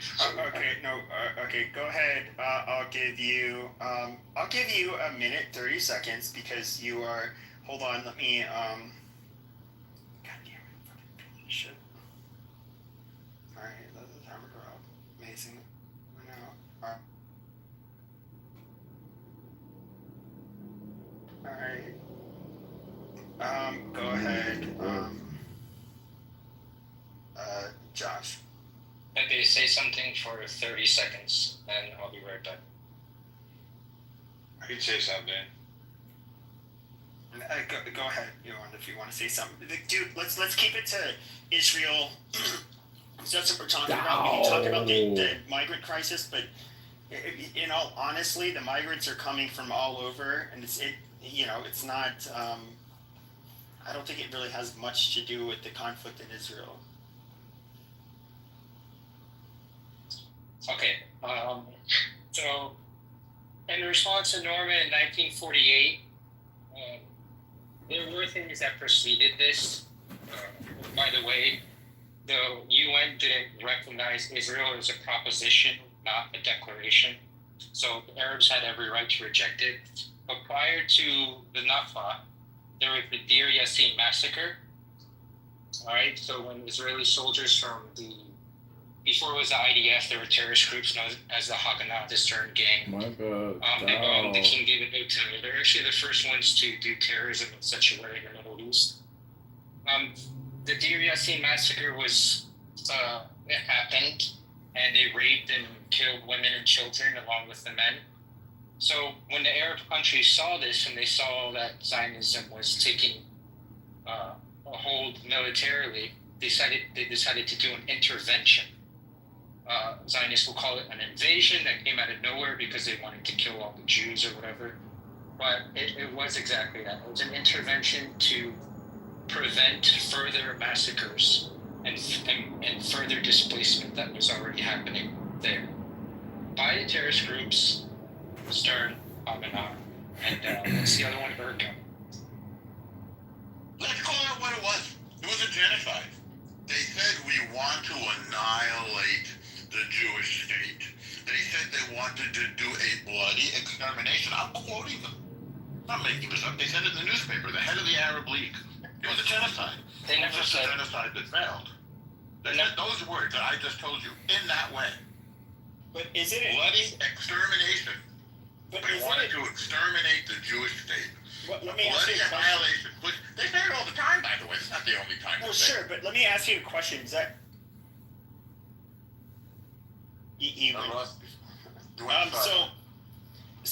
okay, and I'll let you answer, and then Alan's on stage. I'll let him say what he wants to say. And so when it comes to, holy shit, I do think that when it comes to okay, so it was a Jewish state. Do I think that you were going to get people that saw these people that were coming from outside of the area moving in? Do I think that they were being nativists? Sure, maybe they didn't have a country. It was just it was a colonized piece of land before, but they didn't want them there. And yeah, maybe them being Jewish was probably a big deal. I personally wouldn't doubt that, but I mean, was it that they wanted to exterminate them, or is it they wanted to just get them out of the land? They said in words that they wanted a bloody annihilation and extermination. And they say all the time they want to push all of us into the sea. What do you think from the river to the sea is in Arabic? I'll tell you. In Arabic they say, from water to water, Palestine will be Arabic. They want to end the Jewish state. It's genocide. It's a call for genocide. Now, regarding the Arab nations, listen, they got all the land, they got all the oil. Jews never said, oh, we want some. If we were looking for money, we would ask for some of the oil. By the way, go take a look at the map of Israel, which is tiny. It's the size of New Jersey, as everybody knows by now. It's like the fourth tiniest nation in the region, except we don't have any oil. So, they got all the land. They gave us one tiny little plot, and it was if they had said yes to the UN plan, then the Arabs, who are now calling themselves Palestinian, they didn't call themselves that at the time. These Arabs, they'd have a little land just like Israel. And we could have them side by side, the same way you have North Korea and South Korea side by side, right? North Korea is a dystopian nightmare where there's frequently famine and starvation, and South Korea is like a model nation. In this equation, Israel is South Korea, a modern, technologically advanced, prosperous nation with a higher per capita GDP than most countries in Europe. And you have these Palestinian Arab guys who have no economy. They live on aid. We sunk more money into so-called Palestine than we used to rebuild Europe after World War II, than the Marshall Plan. Except at the end of the Marshall Plan, we had Europe. It was all fixed up. They had economies, tourism, products, peace. They had peace. These guys, we sunk all this money into them, and what we got... Stop. Alan is waiting. And what we got... Hang on, Lucius. And what we got from it was... October 7th. Terrorism. 500 miles of tunnels. 500 kilometers of tunnels under Gaza. This is their great achievement. Beautiful engineering. Money on. Beautiful. But here's the problem. They didn't let any of their own people into the tunnels because they want them to die. Because they wanted them to be killed by bombs. Because they want their people to be shaheeds. They say it all the time. Just listen to them in Arabic. I've heard it, and I will pass it on to Alan, but I will say this. That is absolutely fucking atrocious that we had to send him... No, that we had to send those fuckers foreign aid, and the amount of engineering and money that went into getting their weapons and the tunnels. I mean, come on. Nobody wanted to help the Palestinians to be a bunch of savages. No, we were not supporting them to be resistance fighters. The international community was supporting them to basically try to help them prosper. So that is bullshit. Like, you have to agree with that. Prosper being stuck in between three walls on a beach? How do you prosper? All right. Well, go ahead, Alan. Pretty thriving society. The blockade decimated their economy. They had a hospital. They had hospitals. They had an economy. They didn't start with Hamas. The blockade came because they're violent.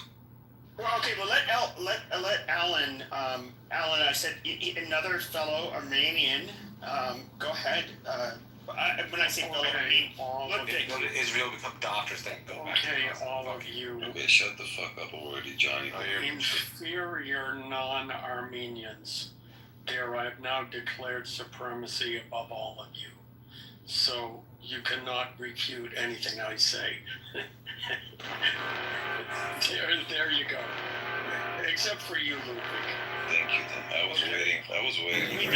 Wait, I didn't hear what he said. I can't believe you let him. I said, did you say Armenians are superior? Yeah, I did. I declared. No, Armenians used to design battle to be also on Clubhouse. Yeah. So All right. So here I go.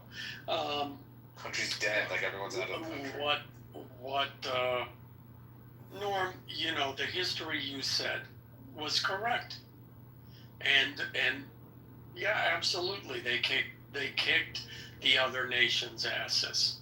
Okay, that is irrefutable. Flash forward though to today, and then within the last, 10, 20 years, the way the world perceives Israel's actions as an underdog, and the way it perceives those actions as you put it, the regional superpower, are two different things.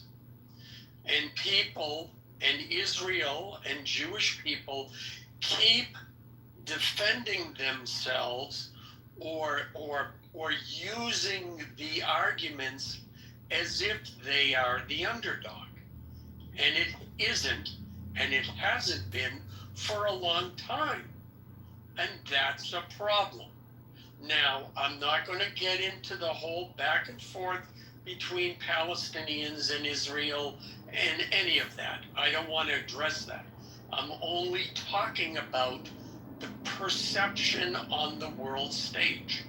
I don't think you can argue that if you are landing punch after punch when your back is on the ground and a bully is on top of you, it's very different than if you are on top and the bully is on the ground and you're landing punch after punch.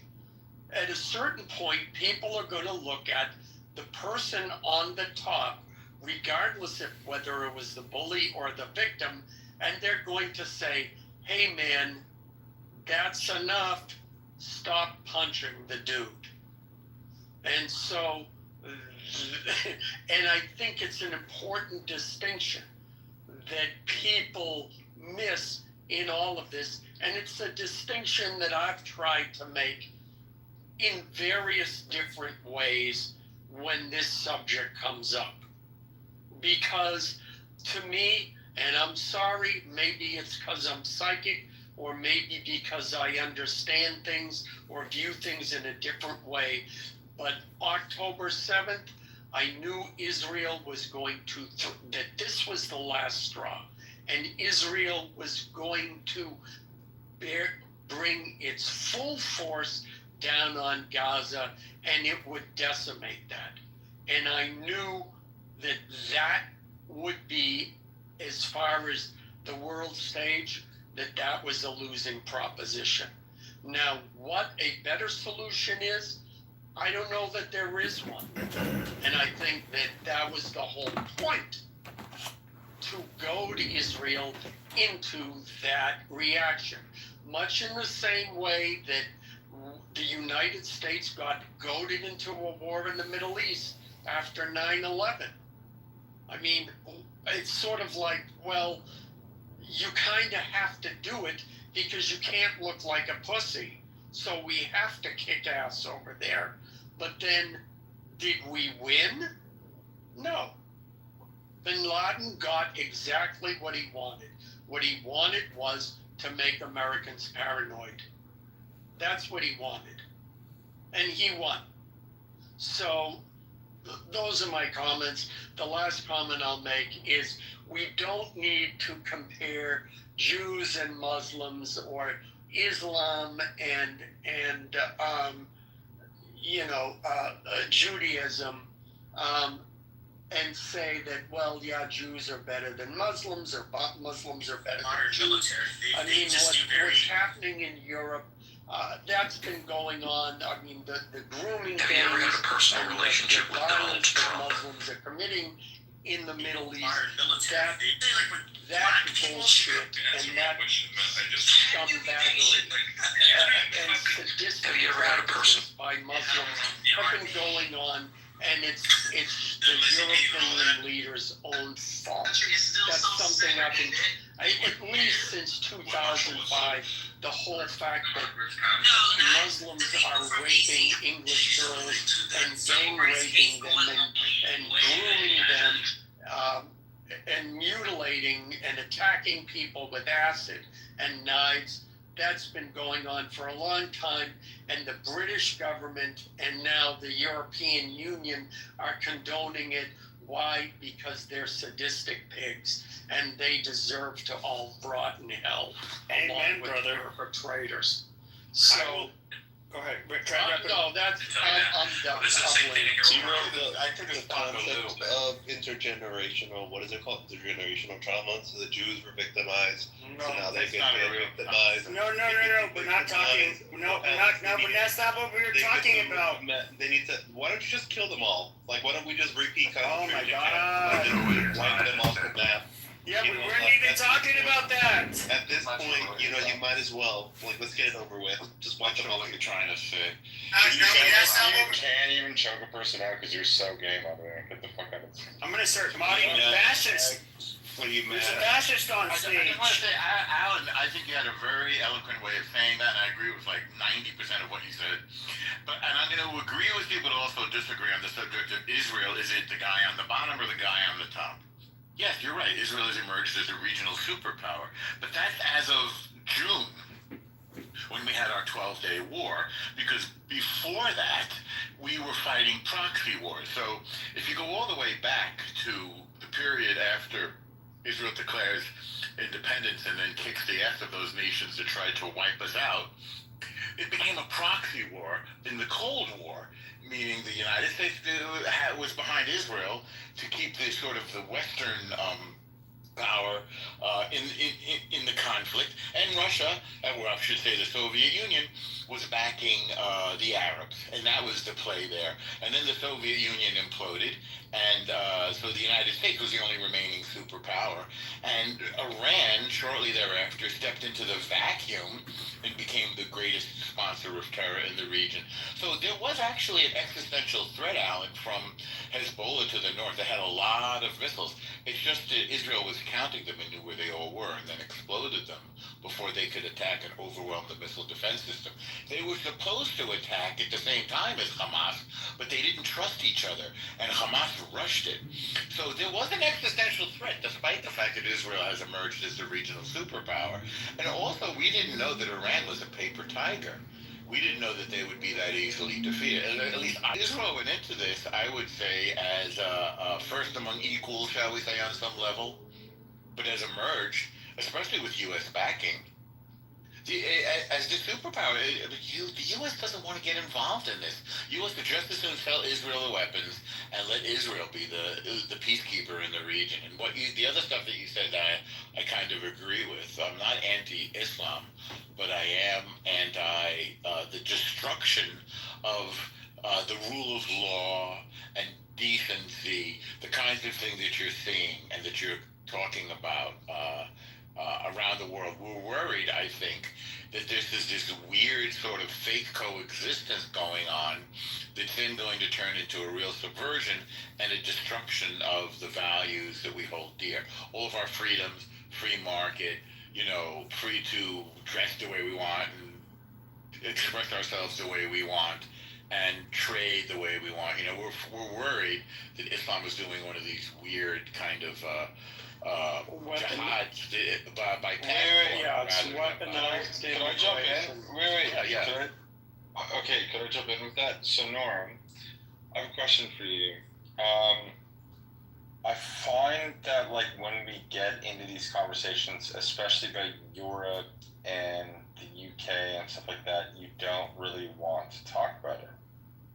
I do agree. I do kind of agree with you. But I do think that when it comes to, you say like we should not talk about Muslim, and Alan was kind of saying like Muslim versus Jew. I get it, but when we talk about and even this is kind of like why I didn't want to diverge from the Israel Gaza conflict, because it is somewhat unrelated. But I will say the people that, and I've been seeing this a lot online, a lot of the people that I think are hostile towards Westerners and Western values, that are pro-Palestine, they're taking on both the far right and the far left positions in particular, in order to like propagate their cause. And if we look at the far right, they're going to be far more likely than others to say like, hey, wow, these migrants are a problem. And of course, they always have this convenient excuse. Well, it's like, oh, well, okay, so the Jews are kind of like pulling the strings. Amazing. And it's just like, okay, but I don't want you in our country. And they're like, dude, we wouldn't have to be in your countries if it wasn't for the Jews. The Jews are, causing you guys to cause instability and, I don't know, wars in Middle Eastern countries. And if it wasn't for that, we would never come to your countries. I wouldn't say it's the Jews, though. Wait. Well, no, these are what the pro-Palestinian people will say, Muslims in particular will say to people who were further on the right, or maybe this right wing. They Okay, let's scroll up. Say, hey, even though they're like literally coming into Europe in droves, they're hostile to the native populations of Europe. They will say like, oh yeah, the only reason this is happening is because the Jews and or the Zionists is usually how they'll put it.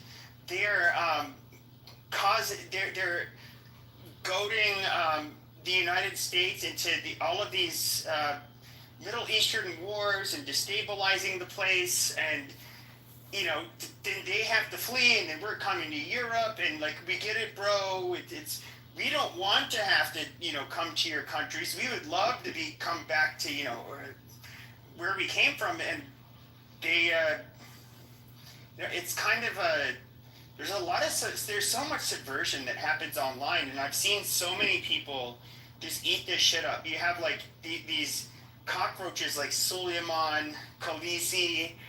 She blocked me. I called her a lot of choice words. I don't know. I kind of get what you're saying. Well, just kind of frustrated. You like to be down. I'm kind of frustrated at this point, Pepe, because I don't know. I look at every social media platform, and it could be like, and I'm left. Yeah, of course. He always leaves when this conversation comes up. I know this is what it's. I mean, you did change the topic, to be fair, but and Alan kind of touched on it. Like, Alan, I don't have a problem with Muslims. And I've made it very clear, like Prince, Mikhail, any of the Muslims that I've talked. I'm sorry, hold on. Optimize service and process for your team. Manage service end-to-end in a single platform. Secure a qualified local process server for you.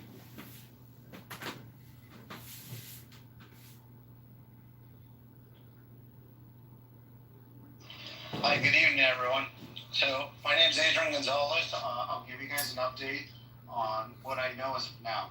So, approximately 2:30 this afternoon, we received multiple radio calls, shooting calls at this location. The location where the shooting occurred is behind me, in front of the market. At that time, our officers responded to multiple radio calls of victims being down. We did locate ultimately 5 victims so far, but they all suffered from various injuries. They were all transported to local hospitals, and as of now, we haven't had any victim who has been pronounced deceased. It's an ongoing investigation. Our investigators are here, our detectives are here. We continue to scour the location for video, for additional witnesses, for additional evidence, and so we will continue investigating this investigation with whatever resources that we need to. One thing I do want to mention is we don't know the cause yet of what happened here. As we continue interviewing some of our witnesses, we might get more information. we are looking at it from a gang-related component. And so that we have our gang officers here. We have additional gang officers working the streets, conducting follow-ups and trying to gather more information. Was gonna be the one who's very good at, and then Iran might join. I know Iran has saying that they believe strongly that an attack is imminent against them. So yeah, and I have heard what you said before, Abaida, from news sources also. But if there's a deal that's worked out this way, you know, what happens to Iran, because Hezbollah protects Lebanon, but at the same time, I think Shape, I mean, I don't know how you feel about this, but since the early 80s, Israel has been antagonistic and, you know, outright murderous to Lebanese people, you know, since in the occupied Lebanon. And they have not drawn a border between Lebanon and Israel, meaning Israel. Across the board. So, I mean, it's like, look, you're dating a girl, she's nice, she's good in bed, but any other time, you're fighting all the time. Sooner or later, you just have to realize, okay, this ain't gonna work. It's time for a breakup. It's not you, it's me, and end the relationship. And people in these countries don't want to acknowledge that. Well, I agree, Alan. Would you, to an extent, I would, if we're looking at throughout history, it's not, you guys know that I don't personally have a problem with Jews, but even like Christians' history with the Jews, I would say and of course Jews are different because it's not a proselytizing religion, and you know their numbers are pretty small. But I would say like our history with Jews, it's just like they flourish, and they'll often do like way better than Christians in many of these blips in history, but then they also are like demonized and we don't get along with them, and you know sometimes we do really mean shit to them, like which is kind of a precarious situation for Jews, because it's like, what do they do? They're such a small minority. Like, where do they go? How do they navigate the world where they can't? They don't have the numbers or like a place that can be a quote unquote safe place other than a small little country like Israel. Well, yeah, which is why I'm grateful that we have a fucking place to escape to. That's like literally the reason. Fuck that shit. Like, honestly, it's like the leftists and the fucking jihadists or whatever that want to come after Jews. It's like, you can't fuck with us anymore. That's like the greatest feeling in the world. Do you think that Jews could feel that way in like fucking 1928? Well, I'd say this, you know, the unfortunate reality for Jews is just like, imagine there were like populist movements all over Europe, the USA, everybody would say, nah, fuck Israel, fuck, you know what, we don't like Jews. I understand they have the Samson option, but I mean, Jews would be genocided, literally. Their safety, because of how small they are in numbers, does rely upon their ties in the international community with countries that are powerful. I mean, to be quite frank, you have to be when you're like, Jews are like 0.02% of the population. If you look at the entire MENA region as a whole, you can barely even see Israel. It's like tiny. That's like the reality of the situation. Well, I guess like, it's surrounded. No, I get it. And I guess my reality, or not my reality, I guess what I'm wondering is that Jews are kind of in like in a precarious position because they they have not been treated the best by anybody, really. If you're to go back centuries, just they have their nice the moments in time where they're treated very well, but then they're also treated very poorly. It's just if I was gonna look at like long-term survival of Jews, that's like very tricky because I'm not gonna say I don't mean this in a mean way, but I don't think Jews are natural allies to Christians because otherwise Christians and Jews would have always gotten along, which it was not the case. Wherever Jews have been in proximity to Christians, the Christians have always outnumbered them and had the majority of the power. I'll have a whiskey, please. And cheers. Well, I mean, it's always been very spotty. I'm not in terms of how we got along. Spokesperson on this app, so they'll probably hate me for saying this, but yeah, Christians and Jews have not gotten along every point in time. But what I would say is that if you go down to the philosophical sense of what are your morals, what would you consider to be more Jews are no, I'm talking about the region, like the physical region of Israel versus Jews. Any of the countries that surround that. Sure, Jews are I would say religiously in terms of. What do you have? I don't know that much about Judaism except for what This phone call, man. No, I get it.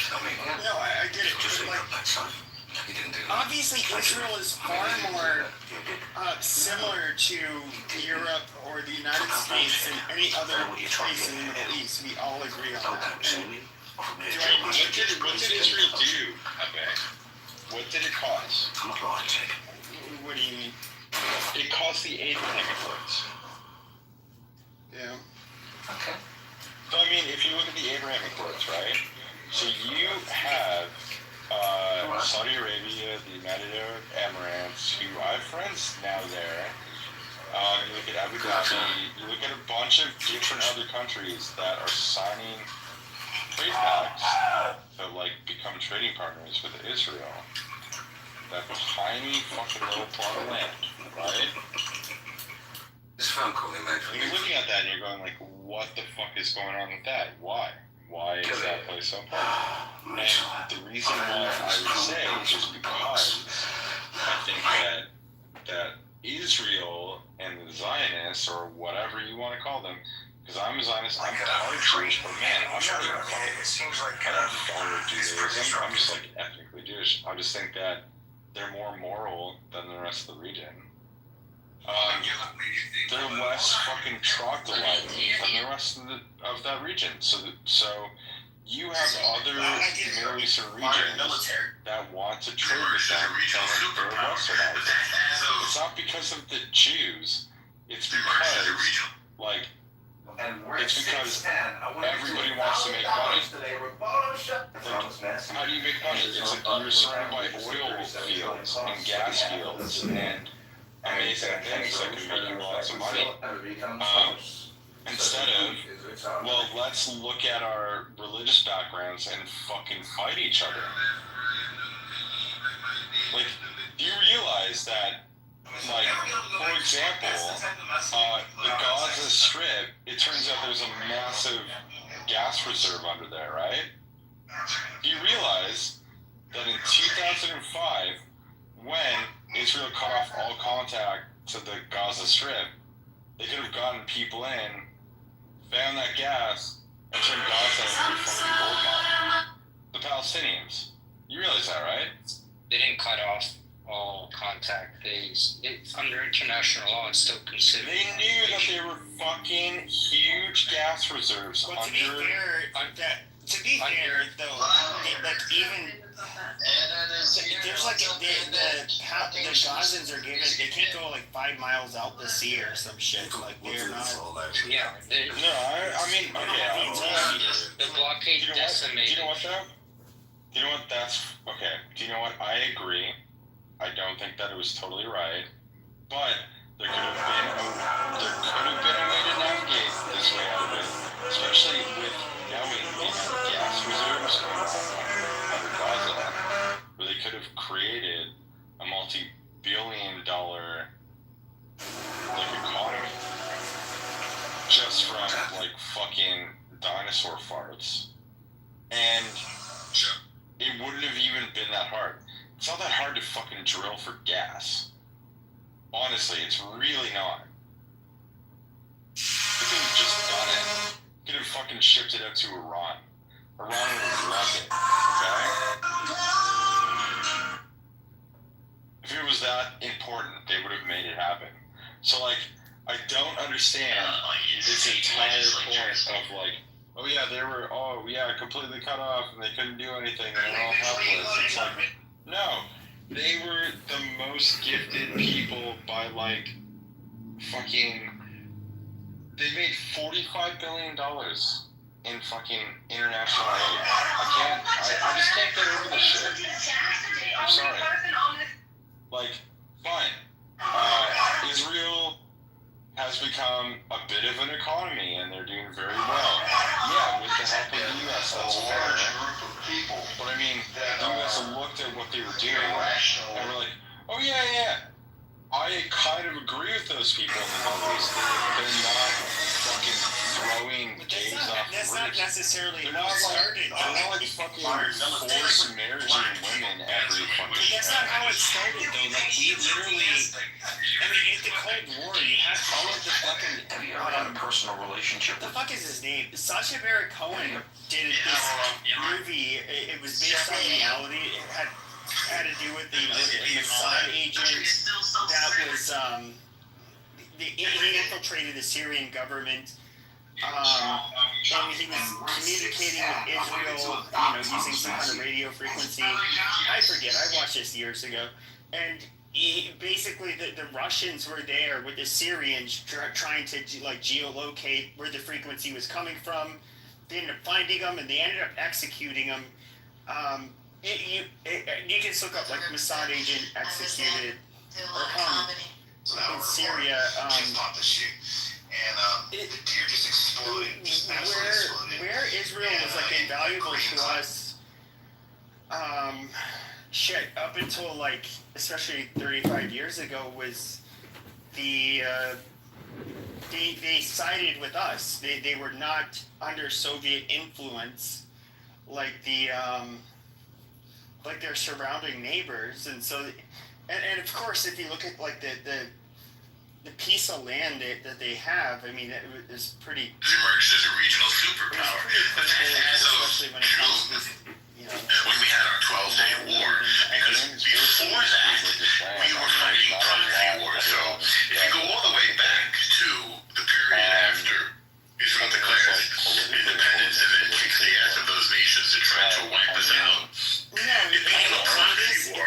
In the Cold War, meaning the United States was behind Israel, taking sort of the Western power in the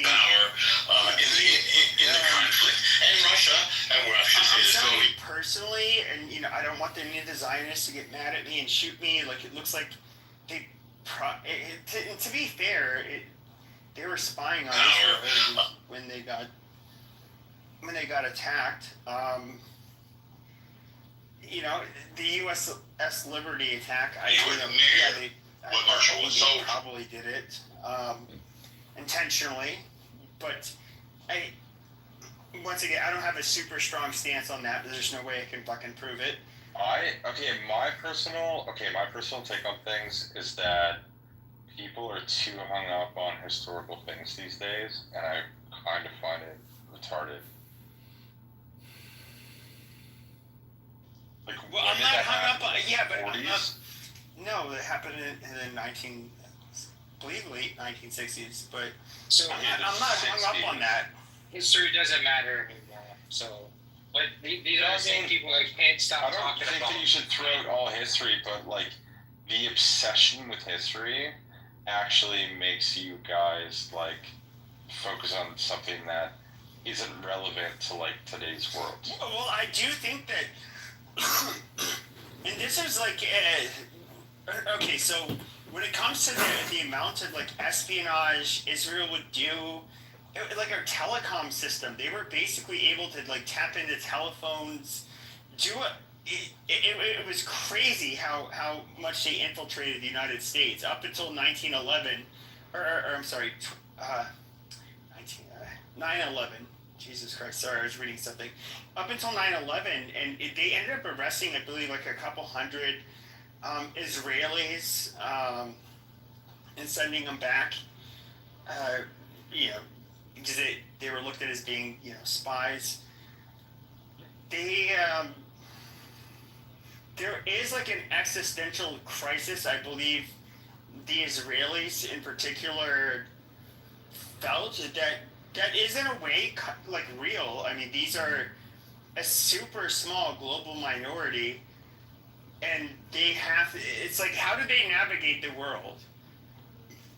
I don't know. It's like I get annoyed at the fact that they have like AIPAC and all of this shit, but if I was trying to just like, I don't know, at least assure the survival of my people at a minimum, I would have to like, I would really have to go out of my way to, I don't know, do things that other groups of people wouldn't do. Like, I don't know, have groups like AIPAC. Like, how do they... To be fair, though, so how many Israelis got arrested again? Like a couple hundred? Something in total, I don't know if it was arrested, it was detained, because you have to understand these are foreigners. So I don't. Yeah, of course. So being detained is different than being arrested. So that, but a lot of them were sent back. I don't know, but when it comes to our telecom system, like, yeah, they absolutely. I mean, what do you think infiltrated that in the 90s? What do you think happened to the rest of the diplomats in like that entire region? In which region? The whole Middle Eastern region. During 9/11? Yeah, so a few hundred Israelis got sent back. Okay, I mean, if I'm just being realistic... I'm just talking about, like, there was a war that... Sure, but if I'm being realistic, the Israelis have, quite a bit of smart people. These other countries, even Saudi Arabia with all their money, and they're not known for being, I know, they're trying to make it attractive for Westerners to, like, come to them now. Yeah, but they're not known for being, like... I'll just say this. Especially the Ashkenazi Jewish population seems to have some very intelligent, crafty people, and they're able to, they're kind of a force to reckon with. And so, do I think any of the other groups in the Middle East are even closely as capable as them? No, not even. Like, the other groups in the Middle East aren't even capable of competing with Europeans in general. I mean, we are a force to be reckoned with, I guess. But with that being said, I don't know. No. I look at it as, I think that 9/11 was somewhat of an inside job. I don't think it involved Jews, though. I think actually it involved a full confession tape of them. Yeah, I don't think it involved Jews either. I completely disagree. No, I've seen. Yeah, I can hear you, but we've debated this, and I completely disagree. Let me ask you one question. You're gonna join my room next month? Yeah, we can. Yeah, I'll join it. It's gonna be like 4 or 5 hours. We're gonna go from A. You're gonna lose your hair, Pepe.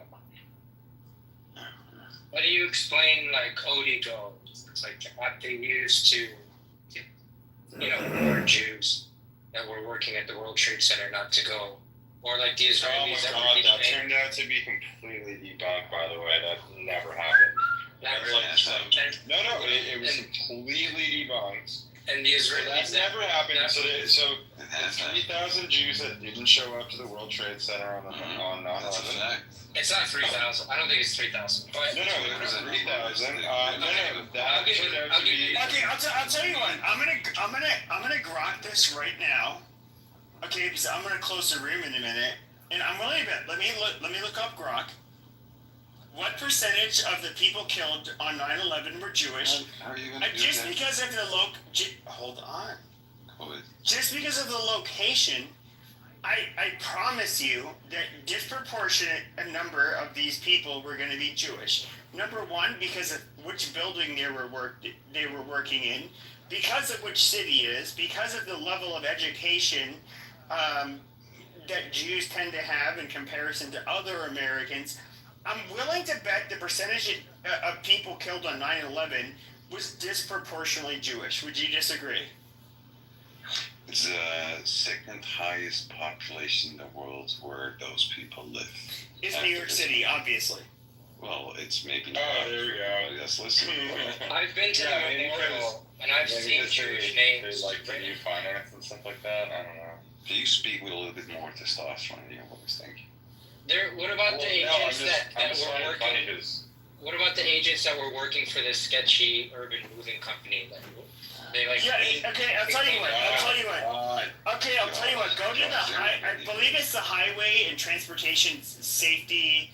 I forget. If you look at their most wanted, you'll get like 10 pages of like 95+% of these people are Jewish. Now, for whatever reason, there were Israeli individuals that would move to the United States. They would have these moving companies, and what they would do is you would ask for a quote, and they'd say, well, to move from here to there with that amount of shit, okay, $3,000. And then, all of a sudden, it'd be like, nope, it costs way more now, and we can't deliver your shit until you give us another $3,000. It was basically, it was these guys were absolute pieces of shit. That's why they're wanted. So they did, for whatever reason, there were Israeli criminals that came over here and they did this scam. Now, when it comes to these individuals, okay, you get a woman, this is an Asian woman who she did not have an American accent. She called 911. She thought they looked suspicious. What looks suspicious for the people that are listening? They seemed like they were celebrating, the attack of the Twin Towers. You're missing a very, very important element. What is the important element? That they have camcorders and they were recording the event. Yeah. Well, okay, but I had a camcorder like. Were you jumping? Fuck, like 6 years before that. Were you jumping up and down, high fiving whoever was with you as if you won the lottery? If you would see the second plane coming in. I should say drone, but we can do that on the. Yeah, if the Jews wanted to hide this shit and make sure that it was covered up, they definitely wouldn't be high-fiving each other. You can actually look at what happened in Palestine. So what I wanted to say. Let me finish my point. Palestine. We're talking about the because you could talk about Palestine on September 11th on that day, and you could see that there were celebrations that were. It has nothing to do with the Muslim. Well, no, he is bringing up a good point because, like, if I was caught up in my Palestine. Well, hold on, but Ludwig, if I was like caught up in my spycraft and I wanted to be a good little spy, the last thing I would do is be on foreign soil, high-fiving and laughing, saying like, "Oh, yes." I would literally just want to go unnoticed and not draw attention to myself. Can I finish the story for like 59 seconds? So after this lady made the call from New Jersey, police traced his car down and pulled the car over. Turned out to be that 2 out of those 5 individuals were actually Mossad agents. How do we know this? They were kept in custody because, this suspicious act of like the camcorder, right, jumping up and down, celebrating, turned out to be Mossad agents. 2 of them, they got old, 5 of them got arrested. They did not confirm they were Mossad agents. Let me finish. The master has mastered nature, not in a sense of Being conquering brought down it, to the police station, right? They the read master their has names, mastered and nature. 2 out of those 5 individuals turned out to be, It it's is so 100% small. I'm fact, just trying to turned become out a to be big Mossad content creator agents one day, but I after have no supporters. 71 Please days don't scroll. of being in custody. A phone call came in. Release them right now. They got released. No charge, no nothing, right? Being sent back home with the next plane back to Israel. Now here comes the craziest part. A certain period afterwards on national Israeli news, those men were invited. Everyday talk show like Jimmy Kimmel, whatever the fuck it is, right?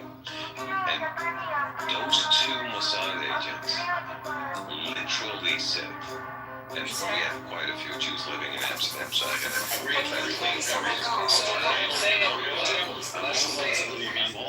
I'm almost done. I know you got triggered because you want to like talk shit about Muslims all day. So those 2 individuals sitting with their faces just normally not blurred, no nothing, right? They're literally saying, we were sent there to record the event. End of discussion. And there is so much more. There is so incredibly much more evidence and proof that without any possible doubt, you can say for the full 100% that this was an Israeli operation. And I'm going to elaborate all the details, and I'm going to deliver it. I'm almost done. Jewen, I'm almost done. Okay. It's on TV. And I'm going to reveal all the receipts with all the proof, not just theories. No, all the proof. Who was all behind it? So I'm cool with like who wants to deny it now. At least have the character to join my room next month, and I don't have to mention which day. You also, Pepe, you should look into the Israeli spy ring in Florida, the Israeli art students in Florida. I think FBI agent. Yes, but back in 2001, when the attacks first took place, that was one of the things that was brought up that I absolutely ended up reading about, and it was reported on the news at the time. They did. So these art students that were quote unquote saying, "God damn it, Ludwig, your mic." They ended up selling. They were quote unquote trying to sell their art in federal government buildings. That's how they were getting access to them and so forth. I mean, do I think Israel was conducting espionage against the United States at the time? Yeah, absolutely. Okay, so there you have already something that's very alarming, right? When you say like art students getting access, right? You should look into like which floors they had access to of the Twin Towers. It was precisely the floors where the drones, and you're gonna laugh because I'm saying drones, and I'm gonna elaborate that in the next month, right? I'm gonna explain to you why those were not planes, but those were drones, right? It was exactly where the drones slammed into the buildings, right? Mind you, that on the 10th of September, 2001, right, the elevator company that was doing all the maintenance of the Twin Towers, miraculously, just one day prior to it, filed for bankruptcy, disappeared. The documentation was all fraud. They never traced down who the real individuals were. It's getting retarded. So I think that wait. You're interrupting. Let me say, I think that 9/11 was like a fucking sketch. Well, hold on. Ludwig I'll is let you saying go. stupid shit. I know. Okay, you can get. Give you another example. You can think that just let him finish, and then you. And so it's not only that, right? Then if you look into this messaging, please don't scroll. Odigo, right? And there were exactly the people that I gotta say, quite a few against not that I give a fuck, but it's a different story. They actually did get messages not to show up at work that day. Certain ones. Evidence of this. It's not. Certain ones, and then you have like the Rothschild who wasn't in that day. You have Larry Silverstein and his 2 kids who were there every day. If they weren't there, it was comical. He had to go to the dermatologist. Remember? Yeah. He literally had a look. And not to forget when I by now, of course, almost after 25 years, I know exactly how to say it, right? When he had like a phone call coming, I'm almost done. Juan, press a button. You have so many buttons in front of you. Act interesting. And exactly on that, on the day itself, right, when the Twin Towers had already collapsed, many hours later, right, this Larry Silverstein is literally saying on an interview that he had a phone call from the firefighter chief, right, whatever he was. We had such a terrible loss of life. We decided to pull it. Like, pulling it means literally pulling, like pressing the button, bringing the building down, right? Do you know how many months it takes to prepare a building of that size, right? 47 floors, the Solomon Brothers building, building 7, right? To prepare that, to bring that down, right? In exactly the way we saw, which was like controlled demolition. So there's not even a question that the United Snakes of Gay was involved in it. They were. And they did that hand in hand with Israel. God damn it, my Jewish handler said I have to shut this down. Guys, I do not want to be brought to a black site. Excuse me, I'm sorry, these Jews have me so flustered. I do not want to be brought to a black site, so I have to shut it down. Ow, Rabbi, stop! Ow! Ow, stop! Cities, blue cities, black people, that's it. They found something that stuck.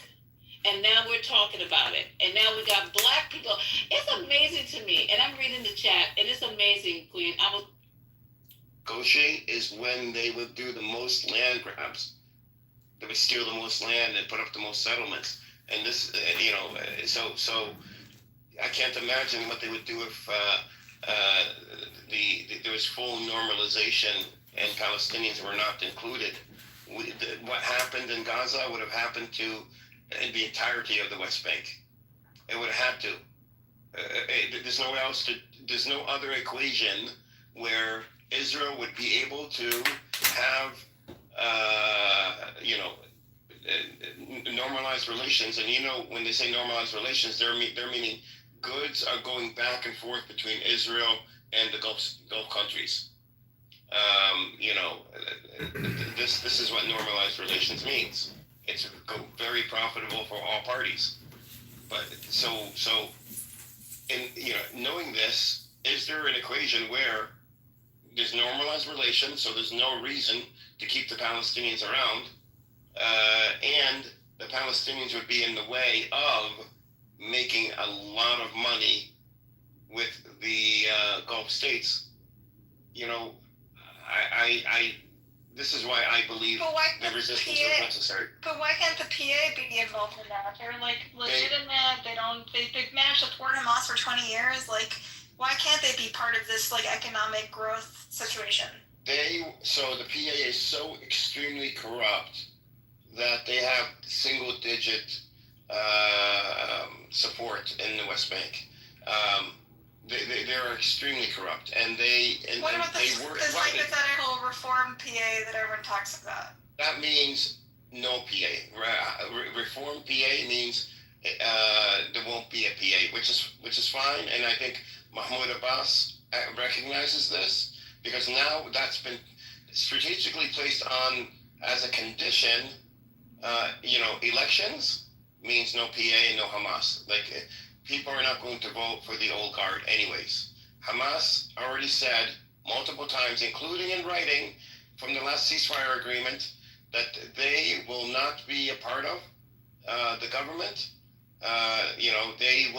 They invite a board, a technocratic interim government to be formed not from Gaza, but from all of Palestinian society.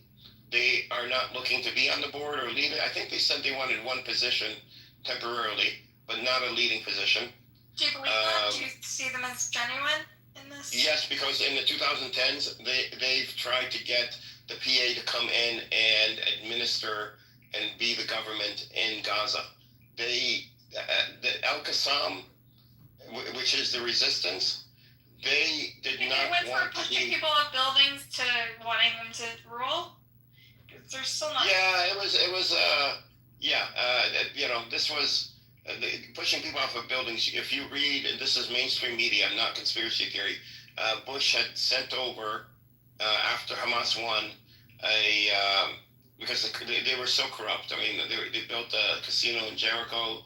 They were stealing money from the Palestinian people. Keep in mind, the PA and Arafat were thrust upon the Palestinians. We did not ask for them. We did not. We welcomed them. But did you guys ask, like, I don't know if you're, like, I feel like Gazans now feel like Hamas is to blame for their ruin. Like, there's literally, like, it's, not that it's their fault that Israel... Where did you get that from? So, I don't know, I just see, maybe my social media algorithms are warped, but it does seem like a lot of Gazans are fed up with Hamas and blame them for the destruction of Gaza. Like, even though, obviously, the Israeli government is the one that dropped the bombs, they feel like Hamas miscalculated with October 7. Now, literally, a society that, even though it wasn't ideal, is flattened to the ground. Like, can you show us an example of what your algorithm shows you about people? So I just see people in Gaza like cursing out Hamas, like saying we're done with mass protests. Yeah, Hamas. You have to remember. No, not even mass protests. Just people just being like after an attack, like what the fuck, like Hamas, like why did you do this to us? Why are you keeping hostages in our neighborhoods? Why are you putting us in danger? Like they just feel like they're being used. My social media. I don't really use it. Yeah. Man, shut the fuck up, you fake rabbit. Shut up.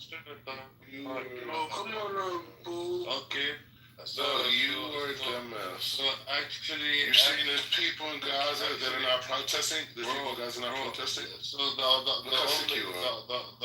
only protest that happened inside. You can't even accept that Gaza people are. I do see individuals. Like you see individuals. It might be anecdotal. I do see individuals who are cursing out Hamas.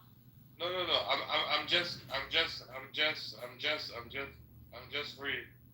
Palestinians, Palestine, influencers inside of Gaza, people inside of Gaza, and I never really came across a video or a post that says people inside of Gaza are against Hamas. Of course they are, you dumbass. I'll share some. Show me your. Stop. Wait, Abu Abaida, can I share? Hold on, Abu Abaida, can I just share? And you guys can go back and talk, but I don't want to dominate. I don't want to dominate you. Like let me just. You're fake. Hold on. Check your back channel. Hold on. Why are we devolving into this? Hamas. We are using the word Hamas here. Before October 7th, Hamas ruled very loosely. People were not, Hamas had their sort of political base, but it is one of multiple political bases and as a matter of fact, Fatah had a political base in Gaza. So criticism of Hamas was before October 7th and continued after October 7th, which is natural if you have multiple political... But they had the We Want to Live campaigns, right? We Want to Live protests that ended up with brutal suppression by Hamas, right? I wouldn't say that they were... I mean, they were last year, I think the end of last year, they had people filming these protests. They were very small, and I think they were aimed more at the Israelis saying that we want to live, and saying, okay, if it's Hamas, then we reject Hamas. Now, stop killing us. That was the point of those campaigns, that We Want to Live campaigns. But the We Want to Live was a planned out, structured, I don't want to call it propaganda, because people do feel this way, that the war should be over, but they also know, you know, in black and white, like they know for certainty, because everybody sees it, not just in Gaza, but in Israel. They see the obstacle is not Hamas, but is Netanyahu. I mean, keep in mind, Hamas accepted... I think Netanyahu and Hamas are filling each other's... They're aligned in their interests, right? Both want war continue, and they're... No, Hamas signed a ceasefire agreement, which they abided by. And the way that Israel broke it, they decided to break it, is to bomb tents. Let's be honest, both parties are acting in bad faith. You have to...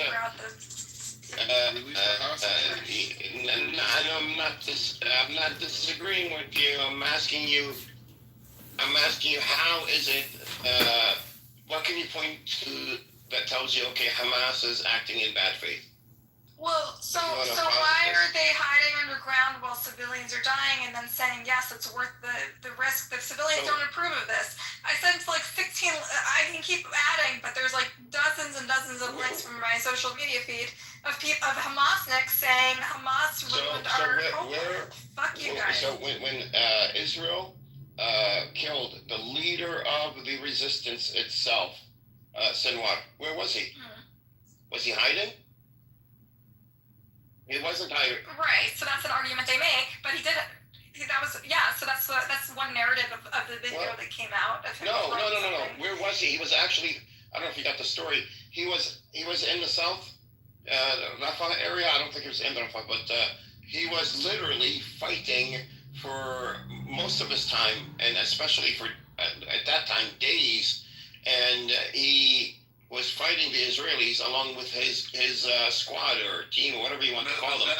One second. You read and it's not just him. And the links that you sent, you know, the person that is speaking or the people that are speaking against Hamas are the ones who suffered or had a family member that was killed, and the rest of the crowd is silent. Did you notice that? There were also protests where it was like a group of people, but like I said, it's anecdotal. Did you notice? I did. Listen, I know that's why I called it anecdotal. It's anecdotal, but like it does seem like there is opposition to Hamas in the Gaza Strip. That's all I'm saying. Because anecdotal only says it's individuals, right? But I do see small protests and individuals cursing Hamas very publicly at their own. But that was happening before, because you have, remember, and that's why I said this to you at the beginning, we are using the word Hamas to describe the resistance. However, the resistance encompasses a myriad of political parties. So a lot of them are against Hamas, have always been. This is cannon fodder? Like, you think they like to be cannon fodder for the Hamas cause, for the Palestinians? They just want to fucking survive, right? They're fucking kids. They want to survive. Why would they want to be Hamas is not killing them. Who's killing them? No, Israel is killing them, but they know they're dealing with a genocidal maniac, which is Bibi Netanyahu and his right-wing coalition, so why would they continue to provoke them? So what do you suggest? Because October 7 was a huge provocation. It was a major escalation of what happened. But what happened, I think you said this before, that were to exchange hostages for Palestinian hostages. This is true. In October. Yes. Yes, but October 7 was a huge provocation. Let's be real here. 3 times they offered it. Edward, you don't think October 7 was unjustified? All the hostages and come to an agreement. No, I'm not saying that. I have my own theories of what happened on October 7th. We don't have to get into that. And these are only my theories and not fact. But what is fact is when October 7th did happen,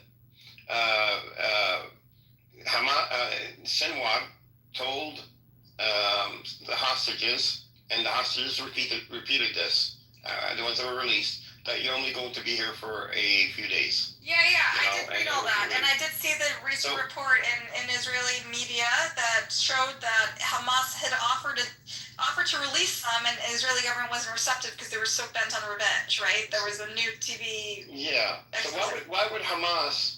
So Hamas went in, they captured the soldiers, they went back, they captured, they went, and the area was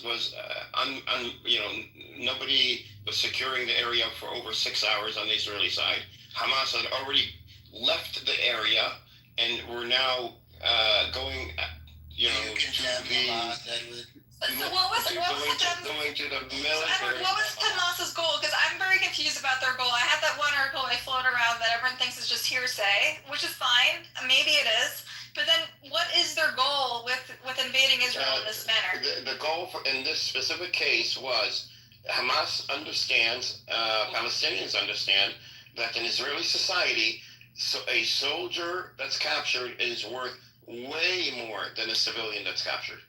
Way more. So Hamas was going after these small intel bases in Israel, which they did get to, and they captured the soldiers in them, along with the servers that housed intelligence about Gaza, and they took it all back to, including the soldiers, and these are all soldiers, back into Gaza. I disagree. I think Israel's been willing to pay a lot more for civilians. No, it's not the historical. Then why did they make all these compromises to release civilians? Okay, if you look at the last ceasefire agreement, soldiers are worth more on paper than civilians. Yeah, but they only vulnerable. They only have kids out, and the old soldiers were worth more than kids. Buttercup, do you know how many Palestinians were released for Gilad Shalit? Yes. Is that the one soldier that had over 1,000? 1,024. Hold on. Same. That's usually 600 or so to one. And so basically, 1,000 Palestinians' lives. Well, no, it's not even that. It's the fact that the civilians in the ceasefire agreement, and you could look at the last ceasefire agreement, Buttercup, and see the ratios. The ratios for civilians were lower than the ratios for soldiers, to exchange soldiers. But because of political will, they're willing to let soldiers rot for a lot longer than civilians. Well, no, you could say that. But if you go back to other similar situations with Hamas, when they captured a soldier, and when about Israel, it means Hamas is willing to release them for less. That says more about Hamas than it does about Israel. Israel is willing to make more compromises for children and elderly and women than it is for the male soldiers.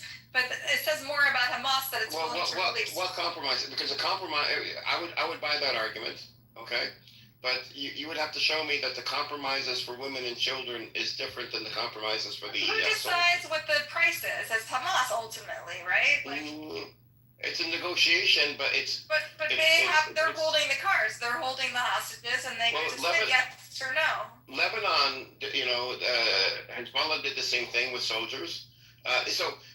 What I'm saying is Hamas, in their interest, would want to capture soldiers, not civilians. So the fact that they did have civilians and they didn't know it's so casual. Like they just had babies among them. Like, there wasn't an accident. That's what I'm saying. So they captured soldiers. soldiers. Accidentally capture fucking babies that scream all. So no. They captured soldiers. They went back into Gaza, and then they realized that they had civilians among them. You realize a fucking baby was among them? That's so garbage. The soldiers. Have you ever met a baby? Hamas. Buttercup. When they were they're not subtle, okay? Got it. But were they with Hamas? That's the thing. So you're saying it was the civilians that accidentally captured fucking babies and screamed their asses off all the time? So that whole area was empty. Like, have you met a toddler? Like, no, it's not casual. Thank you. It wasn't casual. Hamas went in. They did what they had to do. Now, if Hamas was out there to kill and massacre people, they could have done. There were thousands of people, and they had complete control over the situation for hours. They could have done so, but didn't. They moved on to get those soldiers, and they went back. Now, when they got back, they did have civilians, not Hamas, the people that went to capture the soldiers, but the civilians did end up in Gaza. How they ended up there now, that is the question. It's a big question. Yes, the area was. Who accidentally didn't notice that a toddler was. It's not that they didn't notice; they were grabbed on. They were grabbed. I don't think you're explaining it to her right. The people who took the soldier were Hamas. The ones who took the civilians were not part of Hamas. And they immediately handed them over to Hamas. So what did Hamas do? There are certain ones that they released immediately. Those two Americans. That's not true, Buttercup. They did not. There was multiple gangs, Buttercup, that did what they did. Which gangs took the babies? So look, there's PIJ, there's other Al-Qassam gangs. There's not gangs. No. Break it down. The gangs are others like There was a dozen babies. I heard there was a data. There was about 3,000 or 4,000 actually jumped in, and there was different gangs. And do you know that some of them were civilians, by the way? Yes, civilians, and I think are also culpable. So maybe don't reinforce. Well, so there were gangs. So there are gangs in Gaza. It's not this like Hamas rules with an iron fist, and there's nothing there. There's organized crime from the Sinai leading through Gaza into the Negev desert in Israel. Now, were there other parties there? The issue that I have here is that first, Hamas did not know where the civilians were. Why would they not know if they planned this whole operation? And if it was their well-trained, well-disciplined people that went in and did their job, and then all of a sudden, we have civilians. Where? Who has them? They're all over the place. They're with this clan. I think it's pretty clear they didn't anticipate the rave that was in the middle. Well, that's true. They didn't. But Hamas did not stop. When they broke through, they were shooting, at soldiers who ran into the rave, and into the kibutzes, and were shooting from there and then shooting at them.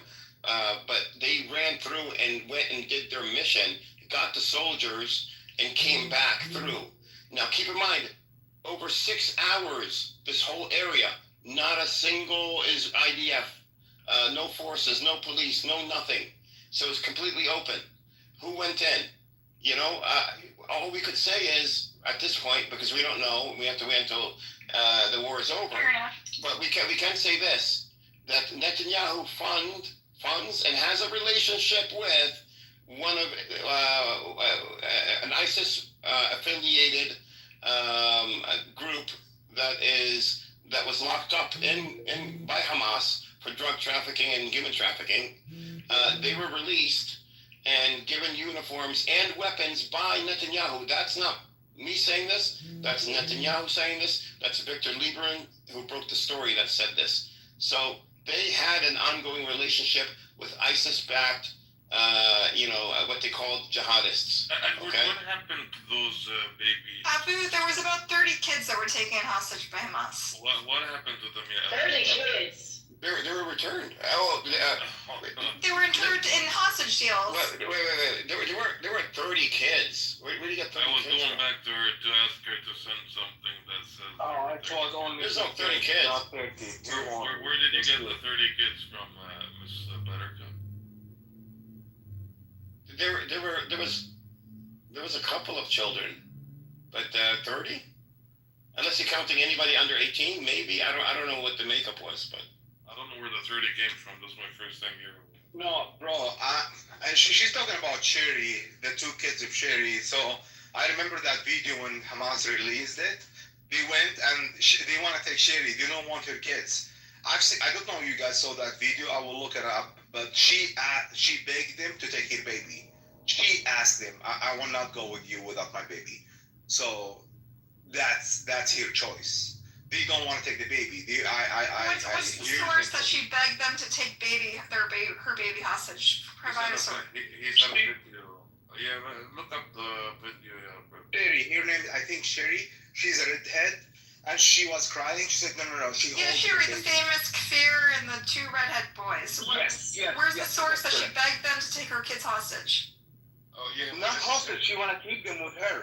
Brother, she's asking where's the video that. Oh, I have to look it up. It's but it was only 2 kids.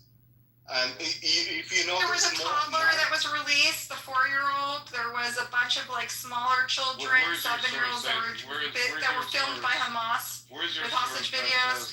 There was a bunch of teenagers. What are you talking about? There was like kid that was held in. Where's Can I ask a question? Where's your source? 30 children. Where did you get? Where's your source? I'll provide a link, okay? Yes. I have a question.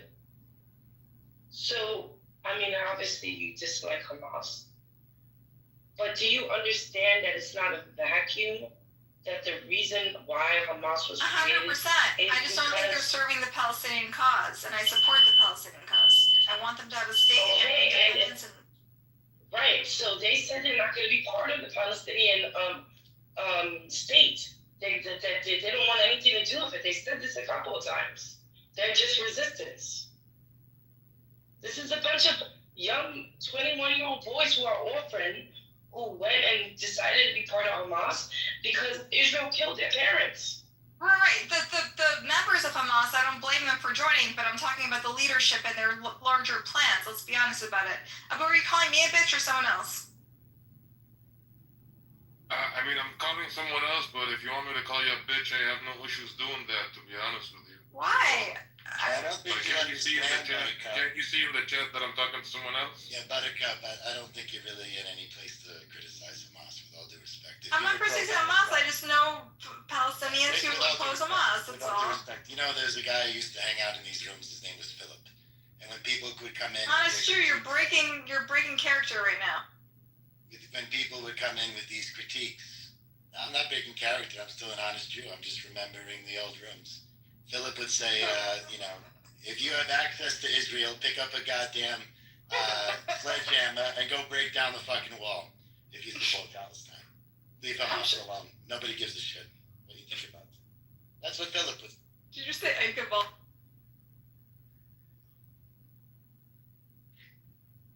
Yeah, what's the thing?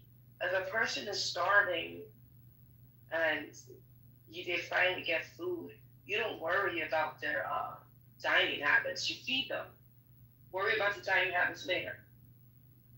And you know, another interesting thing too is, to critique what kind of hostages Hamas and the Palestinians took.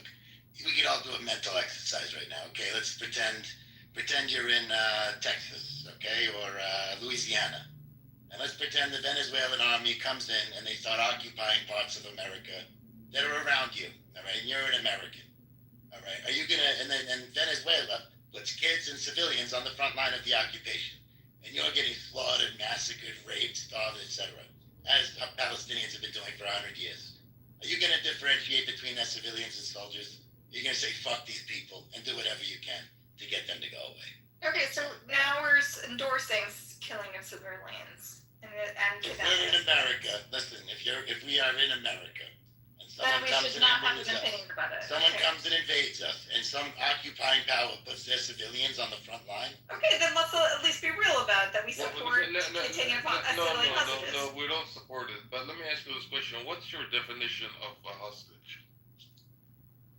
So I agree that if they're military members, that's one thing. But taking of children is very hard to justify. Same with the Israeli government, who takes Palestinian teenagers who throw rocks. And I don't agree with this, by the way, Buttercup. I'm not a Hamas supporter per se. I don't believe in the ideology, but I support the resistance. So I just want to make that clear. So I'm trying to understand that nuance. I think you have you're trying to express a nuance here, Edward, that I don't fully understand, because Hamas has brought ruin onto the Palestinian people. A lot of Palestinians I know see them as a blight on society. They want, a more pragmatic approach. Buttercup, so I'm curious what the nuance is. Algorithm. That could be your algorithm that's I mean, it's not one or two or three videos. There's a lot of people and my close friends who I hang out with all the time. Okay, I want to answer a lot this. of videos. Hold on, Edward. Hold on. Well, she was talking to me, so I want to answer her real quick, and then you can answer. Let me get a word in edgewise when you're. Yeah, no, of course you can talk definitely after I say that, and I'll be quick. Buttercup, your question again. Sorry. So yeah, I was curious about this nuance. You draw a distinction. Oh. I just know a lot of Palestinians personally, and all the videos I shared of people who are fed up with Hamas and how they set back the Palestinian cause. So you're saying set back the Palestinian cause. It depends on how you look at the war. Is Hamas looking at the war from the ground, where they know that they can't, they can't strategically win on the ground?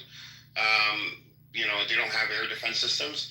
Or where are they fighting the war? What is their objectives? Their objectives from the beginning, because they had GoPro cams and they wanted to show the world what was happening, them breaking out.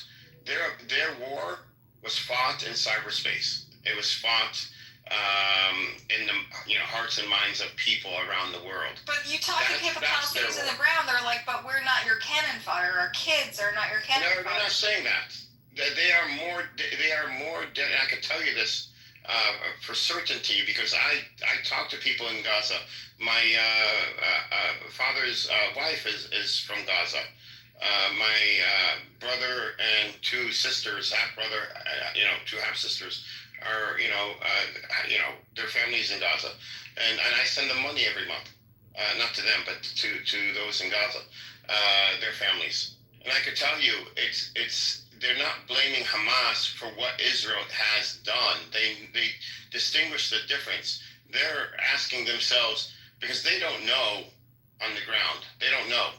They're asking themselves, is it worth it? Did it make a difference? Because from where we're standing, it doesn't look like it made a difference. But they are not on the outside and have the luxury of your being able to sit and Gaza sleep. think that it's helping their cause? Their life is better now.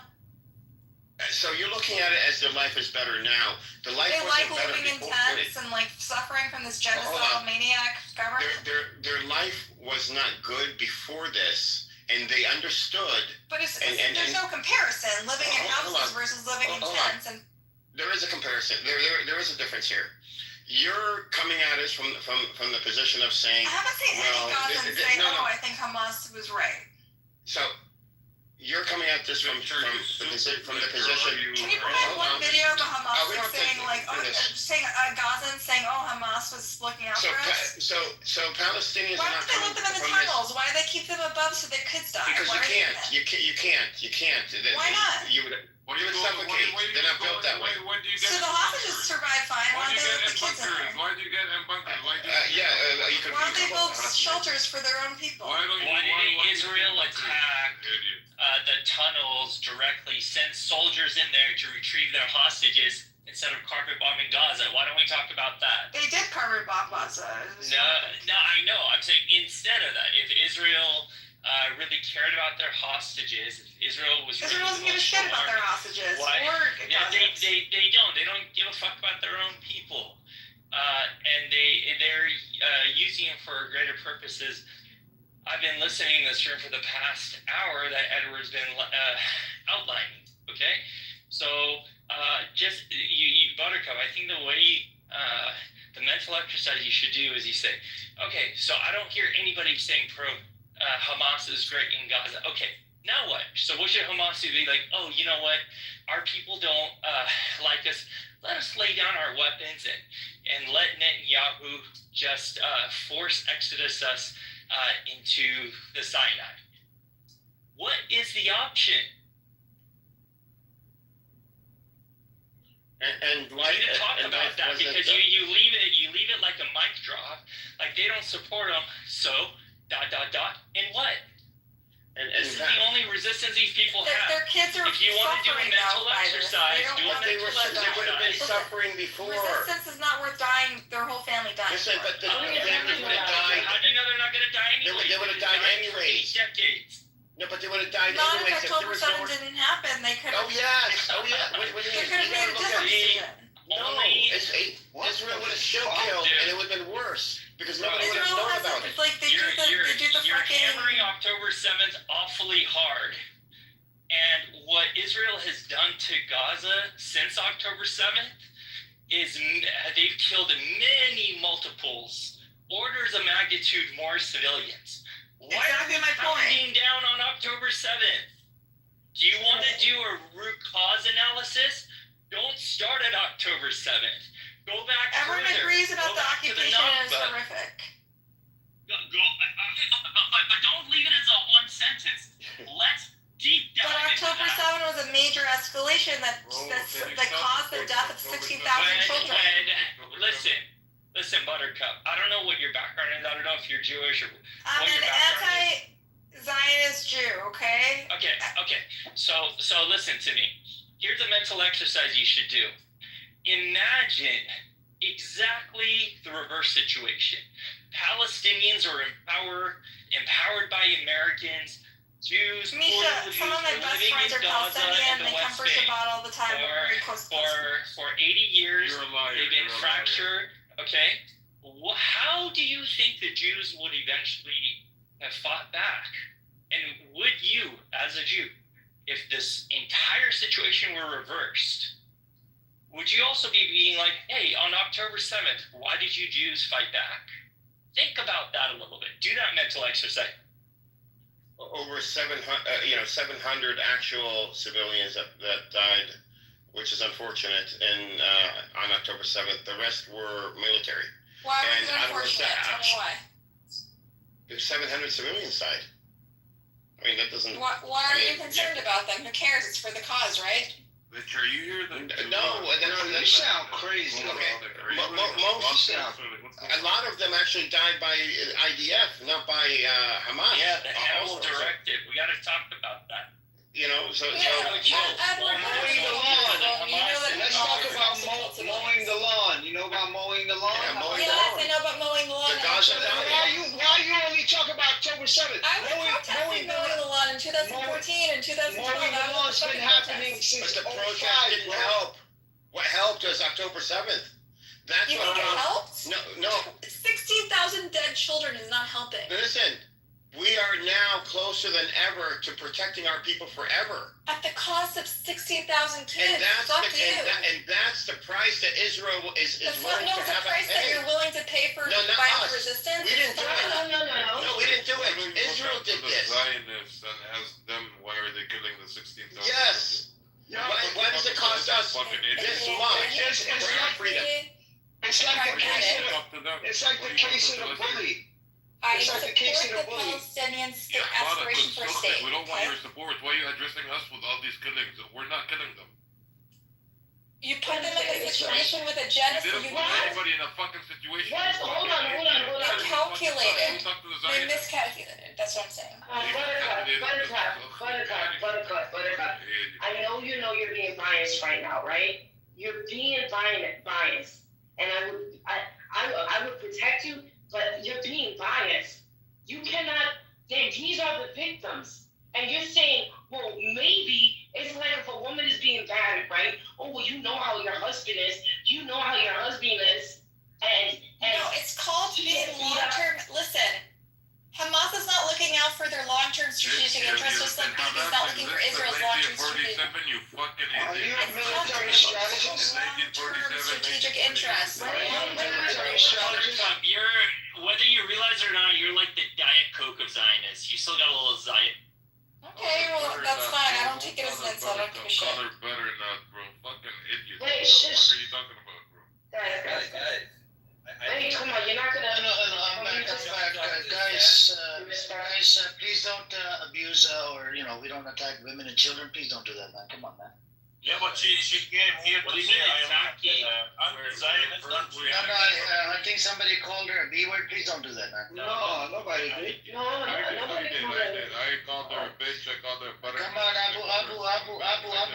We don't attack women and children. Come on, Why man. the fuck is she fucking Calm down, brother.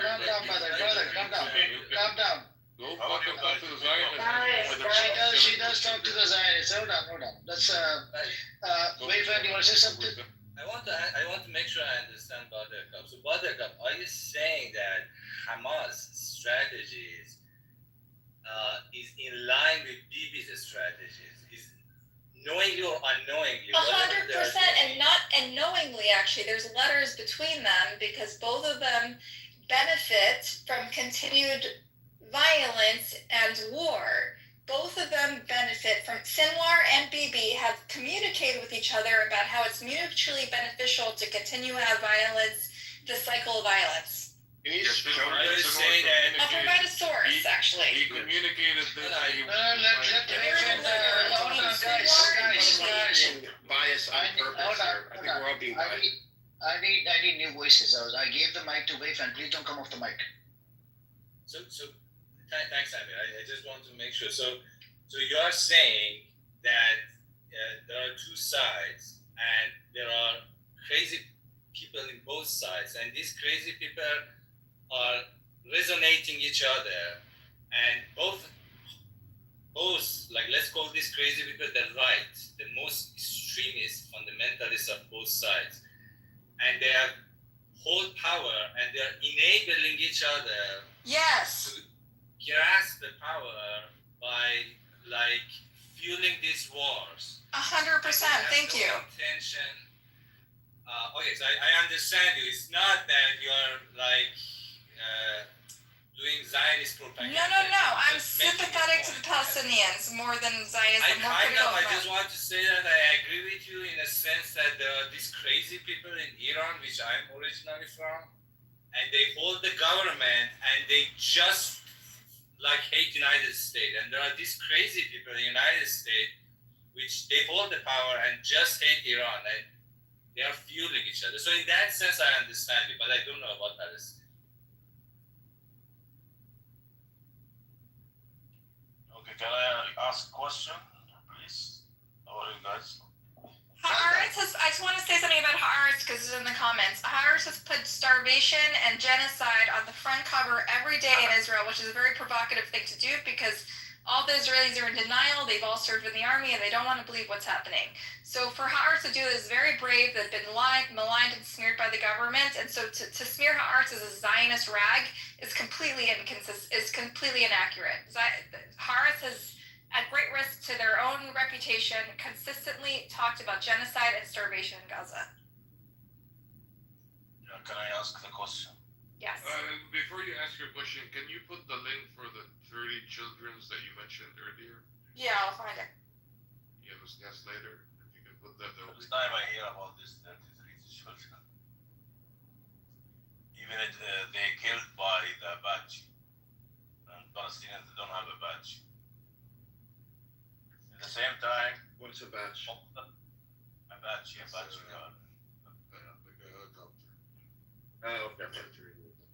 Yeah, how many Palestinians? How many Apache? Okay. Apache. Yeah. How many prisoners or whatever Israeli prisoners in Hamas? How many they killed children, as you say? While Israelis they are killing children every day. How many Israeli children or prisoners with Hamas killed by Hamas? None. Right? Even they are feed them food more than Gazans. This is the difference between the behavior of the IDF and the behavior of what you call them terrorist Hamas. Well, we could see the videos of the Palestinians that were released from the last exchange, and how emaciated, and how I think one of them lost a limb, and the abuses they suffered.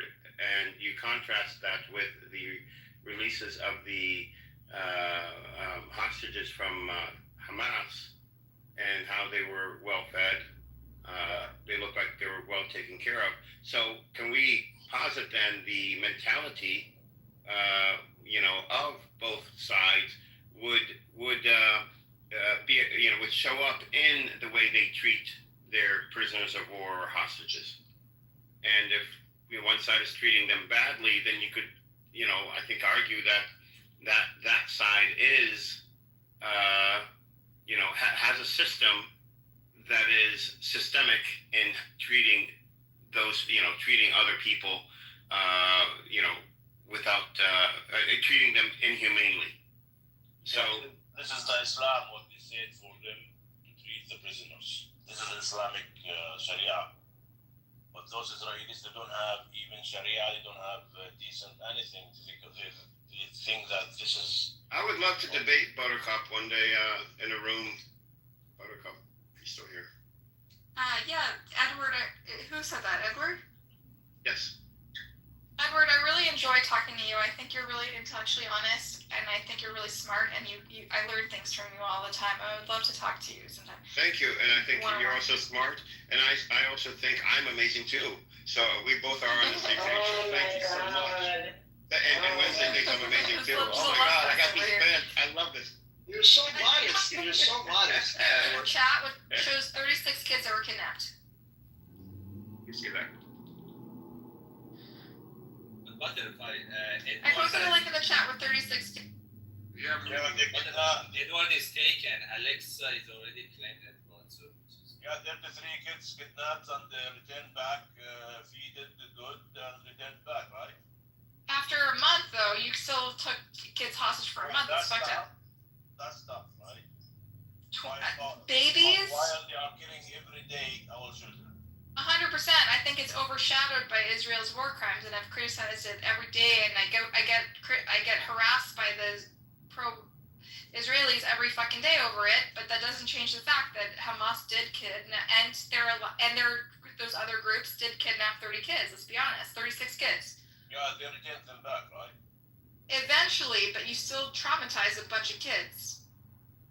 That doesn't change the fact that killing 16,000 kids is worse. No fucking shit. But that doesn't change the fact that 36 kids were kidnapped. Let's be honest. We can acknowledge two truths are true at once. So one is about 100 times worse than the other. That's the so pale in comparison. And let's not 100%. even forget. And I'm more worried about Israel. Let's not even forget the football numbers that the little kids get when they get in prison in these Israeli jails. 100%. 100%. I agree, but that doesn't change the fact. Let's be honest. You said only 2 kids were kidnapped and 36 were. Let's be honest about that. It's okay. We don't have to lie about the number of kids in order to acknowledge the horrific actions of the Israeli government. The Israeli government is criminal. They've committed a genocide. I've said that 100 times. That doesn't change the fact that 36 kids were kidnapped. Buttercup, I'm curious, why are you so why are you pounding this point in so hard? Because they just asked me to send a link and they denied. They said only 2 kids were kidnapped. But before, none of us brought this up. Yeah, they did. They literally asked me to provide a link. They said it didn't happen. No, not bring up the link. Just the fact that Israeli children were kidnapped. Why are you bringing this up? Because you asked me to provide a link, and so I did. That's why. No one in this room said 36 children were. Everyone in this room said 2 kids were kidnapped. Can you please provide us a link? You said they were kidnapped. And it's literally in the comments. Read the comments, Taco. I'm not. Okay. Buttercup, how do you talking about? 100%. 60,000 kids is worse than 36 kids, but you asked me to provide proof, and I did. Buttercup, how do you suggest they go about it? It doesn't. I don't think. This is not a value judgment. This is not a judgment on character. No. I'm not saying that. I'm simply providing evidence that you asked me to provide. I'll give you an example of 3 different revolutions. 1 Native Americans, slavery revolt, and 3 South Africa. In order for those 3 things to make noise or have any kind of effect, I mean, we already know what happened to the Native Americans, but that's another argument. You asked me to provide proof that they kidnapped kids. Let me finish. For those revolutions to happen or those revolts to happen, there has to be a fight fire with fire mentality. There has to be a match of ferociousness. It can't just be like, oh, we're kumbaya, we're gonna sit behind and hope for this peace and justice to happen to us. No, you have to fight. It's bloody. I understand the position. All 3 of those revolutions were bloody as fuck. I understand. I've heard that position before. That doesn't change the fact. I wasn't arguing whether or not it was right or wrong. I was simply stating a fact. They asked me, they said that only 2 kids were kidnapped, and I said 36 were, and they asked for proof, and I provided it. I'm not saying whether it was right or wrong. There's no value judgment here, no moral judgment here. Well, Simply providing the evidence that you asked me to provide. Now, but before that, you were being moral. You kept on. I remember you cutting. I went off. But you ever thought? Just thought. You ever thought that the reason why some of those children were being kidnapped is because Israel keeps on kidnapping the Palestinian children? So maybe they're like, oh, you want to know how it feels to take care of. I was just talking about that. I literally condemned it. That Israel kidnaps kids that throw rocks. 100%. I agree with you. I never. Right. So do you ever think the reason why the Israeli kids were kidnapped is because the Palestinians are tired of their children being kidnapped? So how about you feel the same thing we feel? Yeah, so Wednesday, exactly. This is the problem with if you're familiar with people who live in Palestine and Israel, what happens is it becomes this endless cycle, and they're like, well, you kidnap our kids. The problem is when you commit a genocidal act or you commit a war crime, that doesn't justify another war crime. That's what ends up in a cycle of violence, and people keep dying. And for people who live there, it's really, really problematic. Let me finish. Go ahead. Can I just finish? This is the first time in a long time that they have struck back this, and I don't even think they even thought it was gonna even happen. Like I think they were fucking surprised, to be honest with you. They didn't expect the raid thing to be there. It was just too perfect. Ours and the IDF and no one from Israel was there, but that's something else. My point is, this is like the first time in a long time that they have been able to stand up for themselves. You can't, like, I don't know. Violence beget violence, but you keep on punching me in the face. You keep on punching me in the face. I'm supposed to take the punch? No, where's the question? Are you in the toilet? Wednesday. Now, hold on. Wait, Fan, I was next. Wait, Fan, hold on. No. You done, Wednesday? I am, thank you. Come on the toilet. No. So Buttercup, Nat Turner had to do what he had to do in the slave revolt. He was looked at as a terrorist back then. Now he's looked at as a hero. Mandela, same thing, was looked at as a terrorist. Then he ended up becoming the president of South Africa. The Native American chiefs who scalped the people and killed them were looked at as terrorists and now are revered, and there's football teams named after them. You understand what I'm saying? So they had to do what they had to do, and you can't just lean on the 36 children, 40 children, 50 children, 60 children. It doesn't change it for being a crime against humanity. You cannot take children hostages. It's a net. Oh God. National standards are not applicable today, right? We have international law. History is history. They had international law. But doesn't mean you can erase international law. During apartheid, they had international law. So it wasn't that long ago. Apartheid ended in the early 90s. It wasn't that long ago. So you gotta understand there is no justice without us. There's no peace without there being justice. There has to be justice. And So by you any means support, necessary, really that's required. fine. You support the kidnapping of kids. That's on the record, right? All right.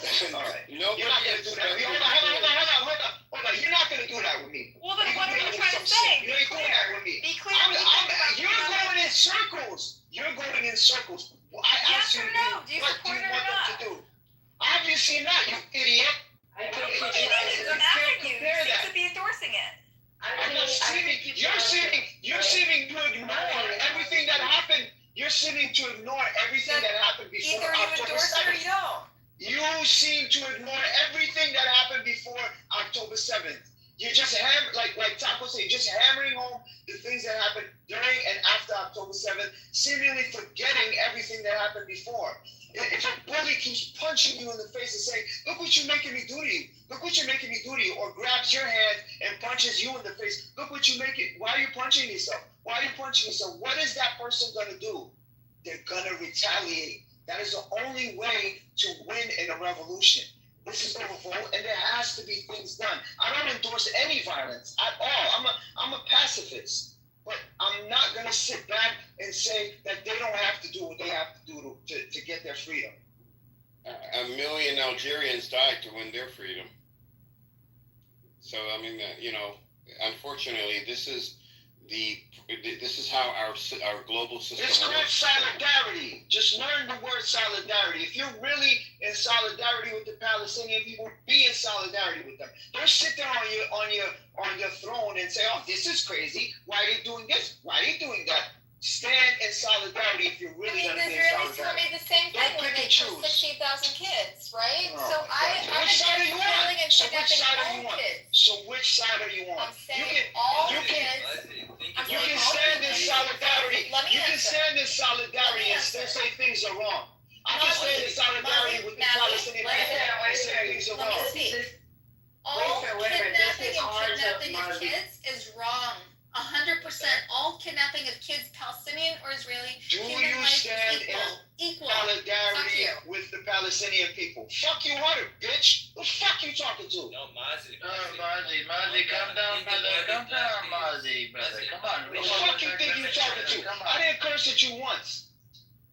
Mazi, think about Mazi, this relax. situation. All Think kids about and this situation. kidnapping of kids is wrong. Are you in solidarity with the Whose Palestinian life is people? more Answer that valuable? motherfucking question.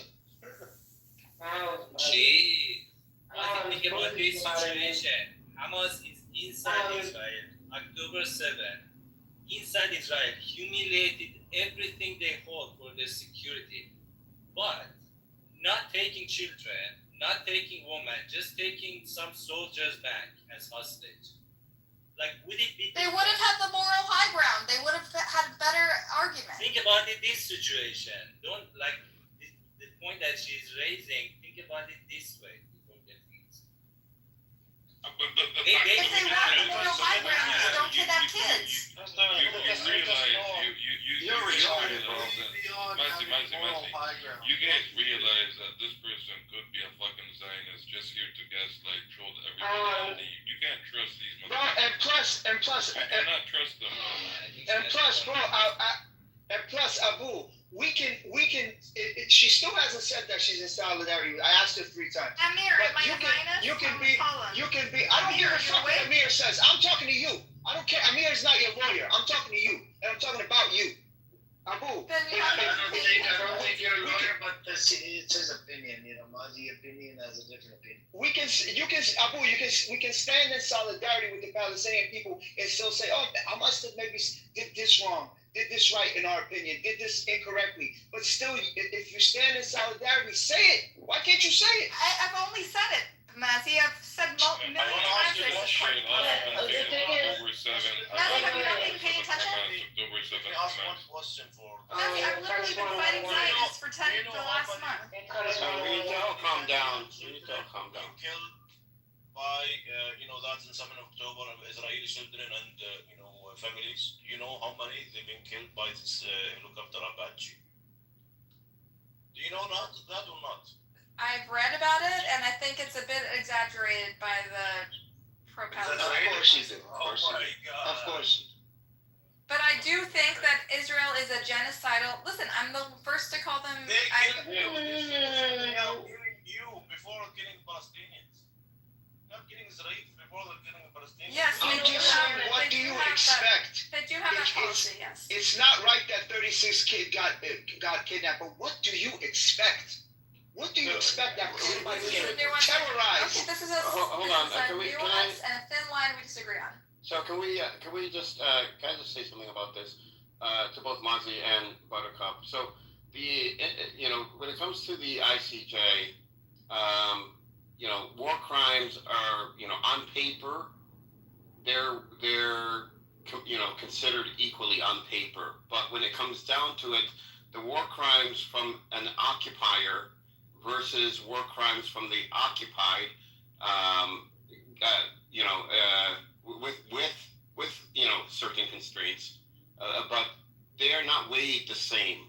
An occupier's war crimes are weighed more heavily because they are doing it in the context of occupation, as opposed to the occupied who are committing war crimes to be able to free themselves of the occupier. So in court, so on paper they're equal, but in court, the political and moral issues come up, and Israel being an occupying force would be in a major disadvantage when it comes to the war crimes question. Because they created that environment. No, within reason. That environment. Within reason, like Palestinians can't go around just killing as many Israelis as possible. I mean, it's within reason. So each case is taken and looked at when it comes to occupation. Looked at separately, like uniquely, and so we can't equivocate the war crimes of Israel and the war crimes of the Palestinians as as weighted the same. They're not weighted. Can you provide evidence? Can you provide the law that says that it's weighted differently? Well, this isn't so. The law says it's weighted the same, but it's not the law. It's the application of the ICJ over the last 60, 70 years. Statistics. No, it's how the ICJ has seen and has ruled on what an occupier has done versus what the occupied has done, and they've always leaned towards. Is there like an analysis that sums this up? There's multiple analysis that I could see if I could find one. Yeah. I'm curious. I want to learn. I'm curious. I didn't know there was a different application, and in my experience, I thought the law was equal on both sides. But this is new to me. Yeah. But this isn't unique to the ICJ. And like civil proceedings here in the U.S. Like if you go to court, you could have the same laws, but one side would be found more, let's say both sides broke it, but one side would be found more liable because of the circumstances. So is it because Israel created that environment? Yeah, because of the occupation, automatically, and that's what the ICJ has ruled on before, like in South Africa, and in other cases that the occupier has more of a responsibility when it comes to war crimes, especially given the fact that they're an organized nation and can prevent war crimes, and people that do not have the same resources and are not a nation. It's more difficult for them to be able to police this type of activity, and at the same time, how are they going to fight against an occupier?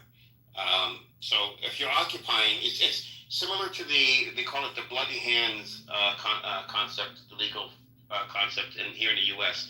If you come into court and you're suing, but you have done things wrong or illegally in the past, then your credibility has gone down. Like your credibility has gone down. Can I just say something? I'm so sorry that they say cum jokes to you, BB, Buttercup. Sam, what are you doing? What are you trying to convince her? She's a grown woman and she wants to be here, she will be here. You of all people talk bad about black women because you are hateful to your own people and you don't like being a black American. You just sit several seats down, sir. Fucking weirdo. Question for you. So, can ICJ even go after Hamas? Hamas is not a governmental entity. There is no Palestine. I thought ICJ only can go after governmental, you know what I mean, personnel. It cannot go after non-governmental personnel. So Hamas cannot even commit a war crime because there is no government of Palestine recognized internationally. You see my point?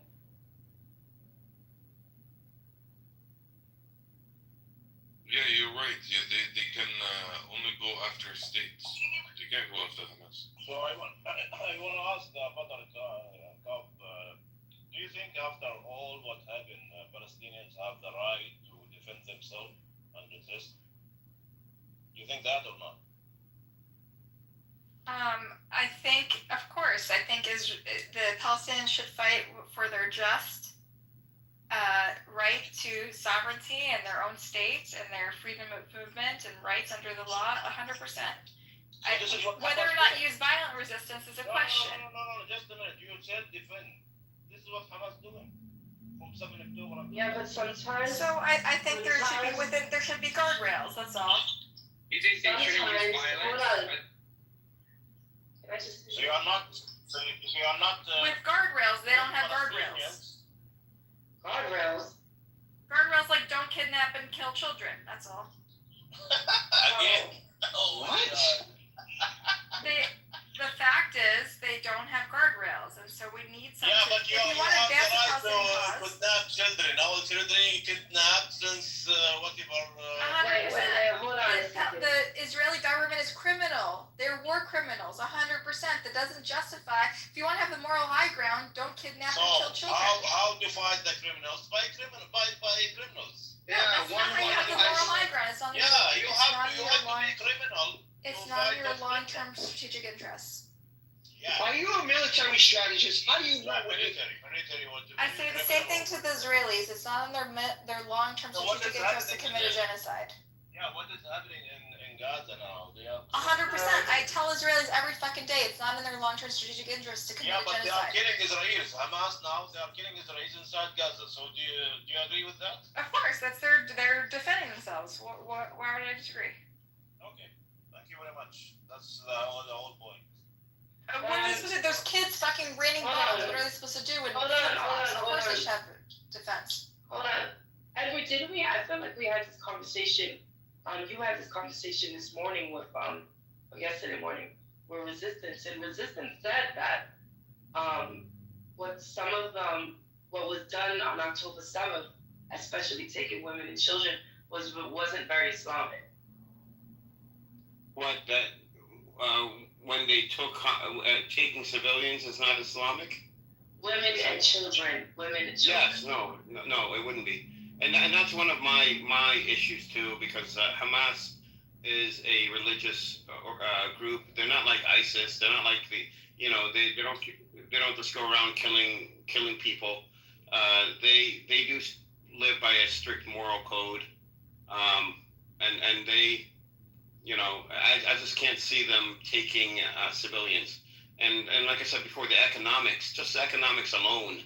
If you know a soldier is worth 25 to 50 times more than a civilian, why would you waste your time taking civilians? Just if you're pragmatic about it.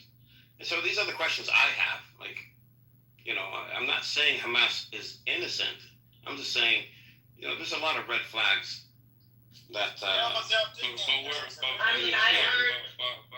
second, where in Islam does it say that you can't take women and children as captives in a war under strict rules and conditions? No, you can't. Actually, you can't. You can't take civilians and women and children. Yes, you can. Yes, you can take them, but there are strict rules. You can, and there are strict rules behind it, so you can't harm them. This is a very strict rule that when you take them, you cannot harm them, but you can use them. But they need to be released. You can ransom them, and they can be used for to exchange. Yeah, even if you take soldiers, you are not. Where did you come up with Islam says that you can't do that? No, you can't. It's a war, right? Isn't it a war? I might be wrong.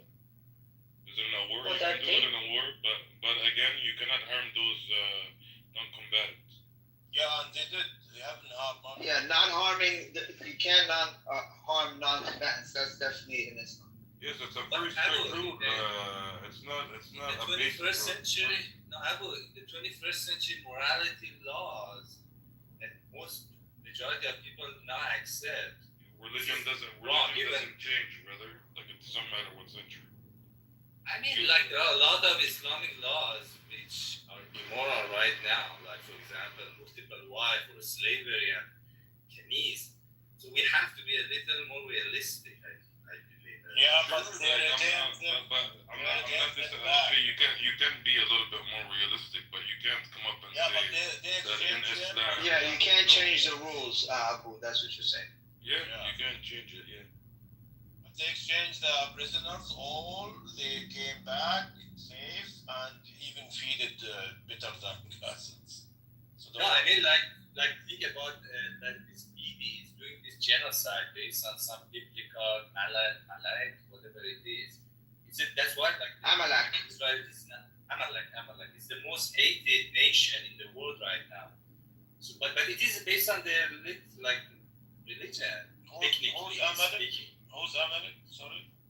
Oh, you don't know who's Amalek? That's what Palestinians are dying with so easily. Amalek were a tribe based on biblical texts that Can somebody explain it in Arabic? Amalek, what is this Amalek? No, it was a tribe that in the Old Testament, I think, where they were told to kill this tribe, men, women, children, animals, everybody, from head to toe, top to bottom. And then Netanyahu held up this scripture and said in a speech that we have to treat the Palestinians like Amalek, kill them all, men, women, children, everything. Yeah, but this Netanyahu is not even religious at all.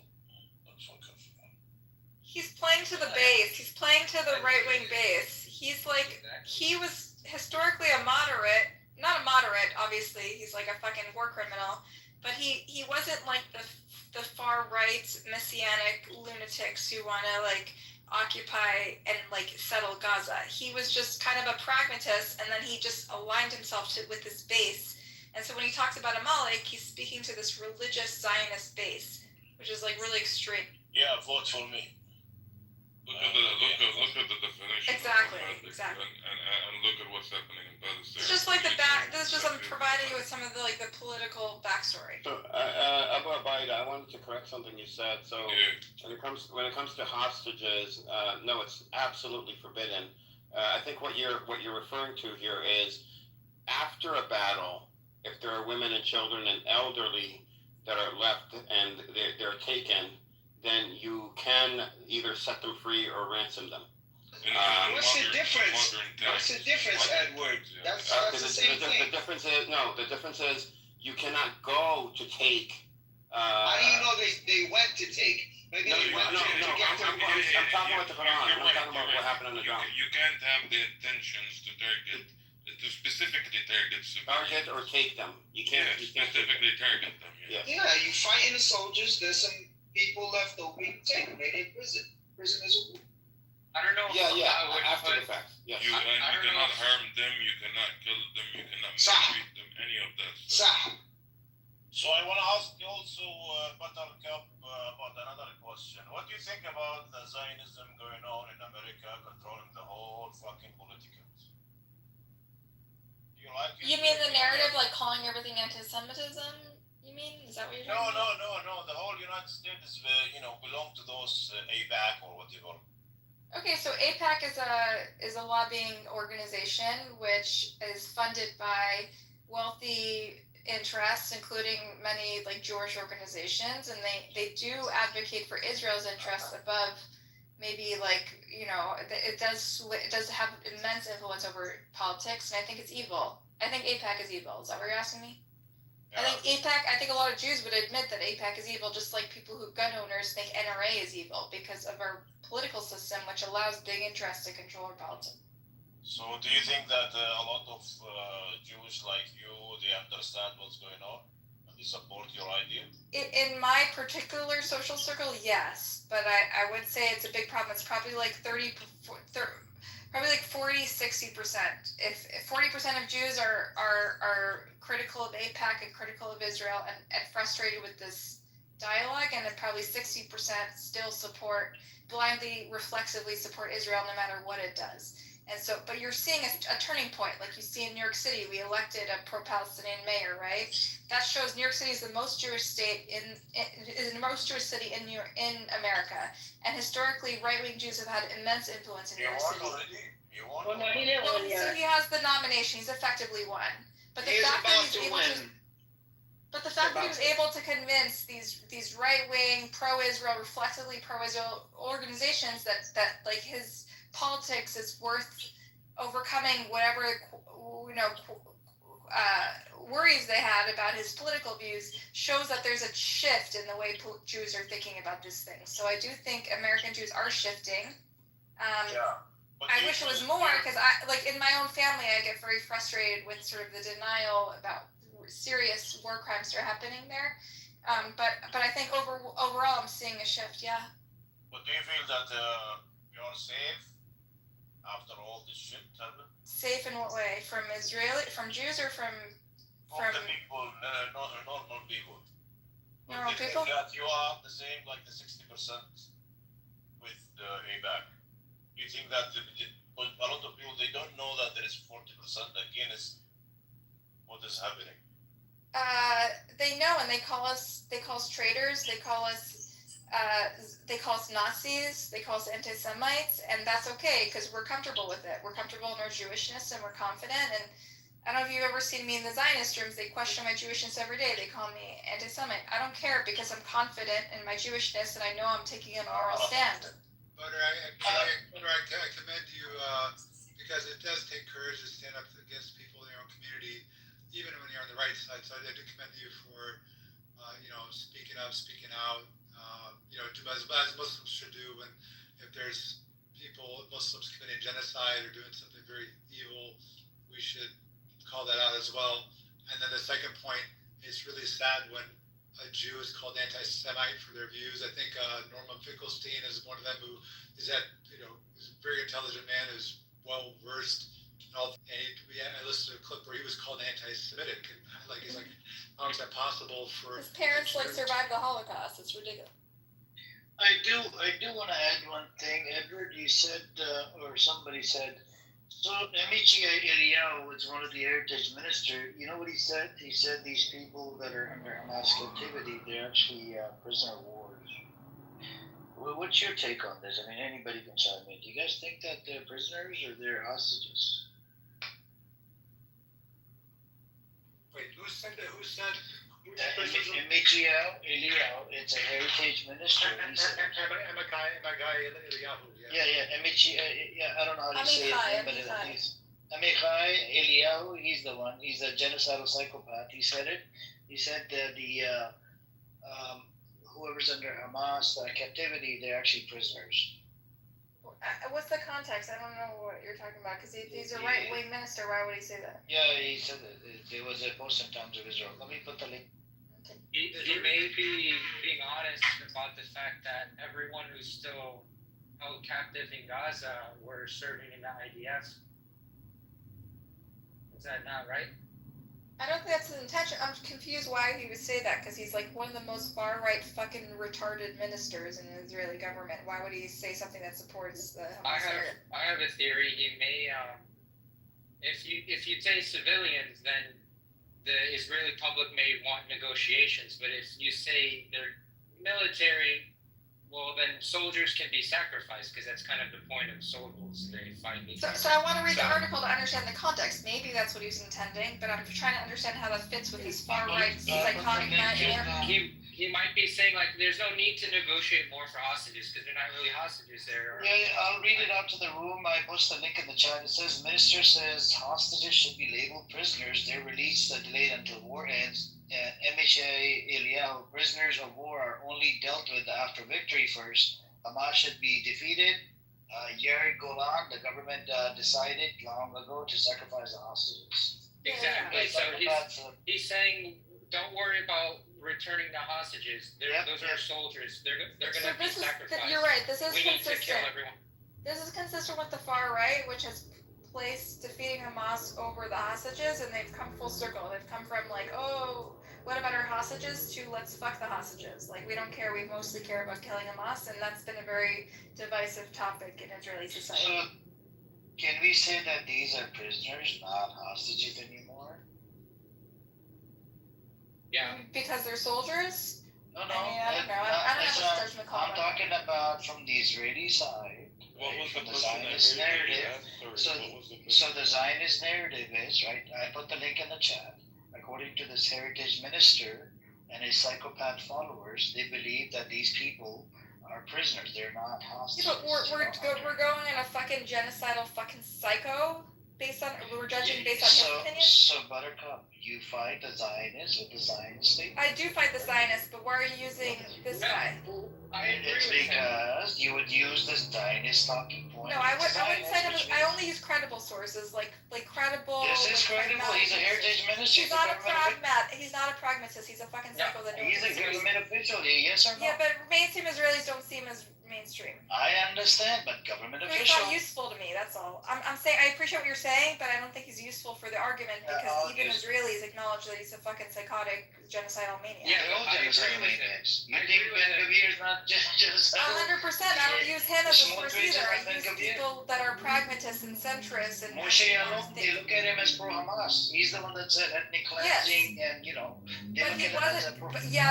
No, because he was a defense minister for many years. He's much military experience. He's a pragmatist, right? He thinks about Israel's long-term national security. He doesn't only think about bailing out Hamas. They see him as like a legitimate authority on military. Amichai is like a clown that was just put in there like a lackey for Netanyahu to keep him in power. No one takes him seriously. That's the difference. I only cite people who they take seriously, like Moshe Yaalon or Gallant, who said that the war should have ended a year ago, right? These are reputable, grizzled crimes as well, right? He is. He's a war criminal. He's a monster. But I agree with him that the war should have ended a long time ago, right? We can agree on one thing and disagree on others. Yeah, but they don't respect him. If you go into the Zionist room, they don't respect Moshe Yaalon, the book. They don't respect Amichai either. They say, oh, he doesn't represent us. That's what they say about him. But they respect Ben Gavir, all of these psychopaths that are in there. Like, Ben Gavir? I've talked to them about it, and they excuse them, but they don't respect them. They say, well, he's not really a Kahanist. They'll say shit like that. The point of Ben mentioned is that the difference between what Misha is asking, the difference between hostages and prisoners of war. Now, generally, hostages are people who are prisoners. Yeah, the broader theme, I agree. I agree that the Palestinians taken are also hostages. Yeah, because they are. 100%. So basically yes. That's the thing because. But I don't think Amichai is going to support my arguments with the Zionists. Honestly, like I think I need to use sources they see as credible. You know. Buttercup, are you an Israeli Jew or an American Jew? American, but I have family in Israel. What's your view on Zionism? On Zionism, I believe that it's not sustainable and it failed in its efforts to.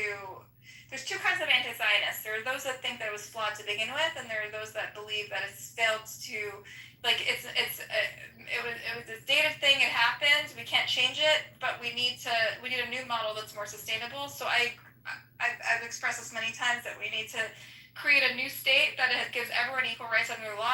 I'm kind of pro one state, but if people can't get along, maybe it's two states. But ultimately, it's urgent to me for both Palestinians and also for Jewish sustainability, for Palestinians to have equal rights under the law and to be able to have freedom of movement and agency and sovereignty. Like, it's fucking urgent, and it's for both the Palestinians and obviously the Jewish history and our Jewish reckoning. Like, it's unconscionable what happened here in Gaza and what happened for the last 80 years. Yeah, so do you believe that you need Zionism to be a Jewish group? No, of course not. Judaism way preceded Zionism by thousands of years. Who gives a shit about Zionism? This is a modern movement. No, well said. Yeah, definitely. It says modern movement, late 1800s, espoused by Peter Herzl. Actually, there's other Zionist thought leaders years before him, but it means known as the father of Zionism. This is not to equate, because that's what the Zionist organizations want to do. Zionist lobby groups, human rights organizations like ADL, quote unquote human rights organizations like ADL, they want to equate Zionism with Judaism, that they're inseparable, and that Jewish Israel, the state of Israel, is inseparable to Jewish identity. Hence the flag burning controversy last a week ago. So, but no, I mean, a lot of Jews like Buttercup and others we've heard from, others, here in Clubhouse, other prominent Jews in the media, scholars. We're repulsed by this. We feel like Zionism, like when you attach your religion and your culture. I know some people have sentimental, have strong identity and cultures and religion and are religious people in this room. When you attach your religion to a political movement, which doesn't make decisions based on morality, they make decisions, usually one immoral act over another, you tarnish the religion, you tarnish the culture. So it's tarnished thousands of years of history, which, especially coming out of World War II, and it's really repulsive to me that we've attached ourselves to a political movement that has engaged in these war crimes. It's tarnished our culture and religion. It's horrific and it's urgent that it needs to stop. I would feel the same as a Muslim if Zionism was, a Muslim ideology or espoused by some Muslims. Dan has a comment here. How are Palestinian prisoners hostages now? That would be the most debated, and I've heard what would be the instead of having them as hostages, or hostages, or religion, you're secular, you don't care about the religion, something like that. Well, Buttercup, you can address the second comment, but the first comment, because that's directed towards you. The first comment, well, yes, Dan, Israel has a history of taking hostages, Palestinian hostages, by thousands over the decades, far outnumbering the number of hostages Palestinians have taken. Palestinians have responded to Israeli terrorism by taking hostages as leverage. Zionist government of Israel takes hostages, Palestinian hostages, as leverage against Palestinians, bargaining chips. They've taken hostage, for example, Marwan Barghouti, right? You can call him prisoners, but he's a hostage. They take hostage kids. They lock them up. They threaten their parents. They want to silence them. They use them as bargaining 100%. chips. Yeah, so that's helped you understand better, Dan. And then Buttercup, you might want to address his second comment. I just want to ask Buttercup. Hold on. Last question. Can you outlet? What was the second comment? I missed it. He says, "Mob religion, Buttercup, you're secular. You don't care about the religion. Stop playing." You can just respond in the chat. I mean, you don't have to respond here. There's people that want to speak. Yeah. So can I ask a question, please?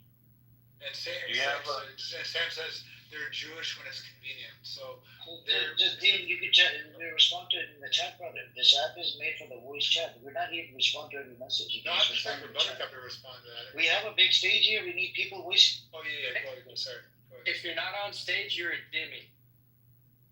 Can I ask a question? Yo, what's up? How y'all doing? Go on, 1-1. Yeah, I just want to ask Buttercup because she's a real Jew. Do you have like a grandma, grandpa around you somewhere? A grandparent? Yeah, no, old people from Jew. Sure. Yeah, because I want to know, have you heard about something called 80 years curse on Jewish people? I don't know. I've heard this theory. I just don't, it seems like superstition to me. I haven't heard it from Jewish people. I've heard it from Arab people that are friends of mine. Only from Arab, right? Yeah. But can you ask? Jewish people don't talk about this. Even your old people? No, they don't talk about the 80-year curse. We're invincible. I mean, I'm just being honest. I don't really believe in superstitions like that, and also it's not part of the Jewish tradition. But I have heard it from my friends who are Palestinian, who said, "Oh, did you hear about this?" They've asked me this a lot. Yeah, but and I never heard of it. I've never heard of it in my life, honestly. But your old people, they don't. No. And actually, I wanted to. This actually, what's his name? I think Dean asked me, or someone asked me what Sam was saying about whether I'm like a real Jew. I'm like more Jewishly literate than 90% of the people who in the Zionist room. They don't know anything. Like, I grew up with a very traditional Jewish background, and I'm much more familiar with the Jewish texts and Jewish history and Jewish culture than any of them. And so whenever they try to challenge me and tell me I'm not a real Jew, I end up, they fucking lose because they can't take the heat. Like, they don't know Jewish tradition and scripture the way I do. And so they always try to, instead of debating me on the issues, they just come after me and tell me I'm not a real Jew because it's like very threatening to them that a Jew would say these things. With that being said, do you support the way the state of Israel was established? So I honestly, like, this is, I don't have an opinion about that. I think, I don't know because I wasn't there, and But you know the book, right? So let me tell you, when I learned about this, the way Israel was established, I learned only half of the story. And then when I turned 18 and I started to read historians, including Israeli historians, it changed my view. And I learned that they're not the most moral army in the world, and there were massacres, and there was a Nakba, and there was horrific things happened. But I guess generally, I would say I'm forward-looking. Like, we can't change the past. Horrific things happen. There's an original sin, right? Just like in America, there's an original sin. We wiped out the Native Americans, and we need to be accountable, and there needs to be reparations. But the fact is, like, in order for less people to die, we need to look forward. So generally, yes, I 100% recognize the crimes that happened in 1948. I don't see it as this big victory of Jewish sovereignty. I think we need to acknowledge those crimes and pay reparations. 47 though. It started before that with our militias, actually. Oh yeah, Let me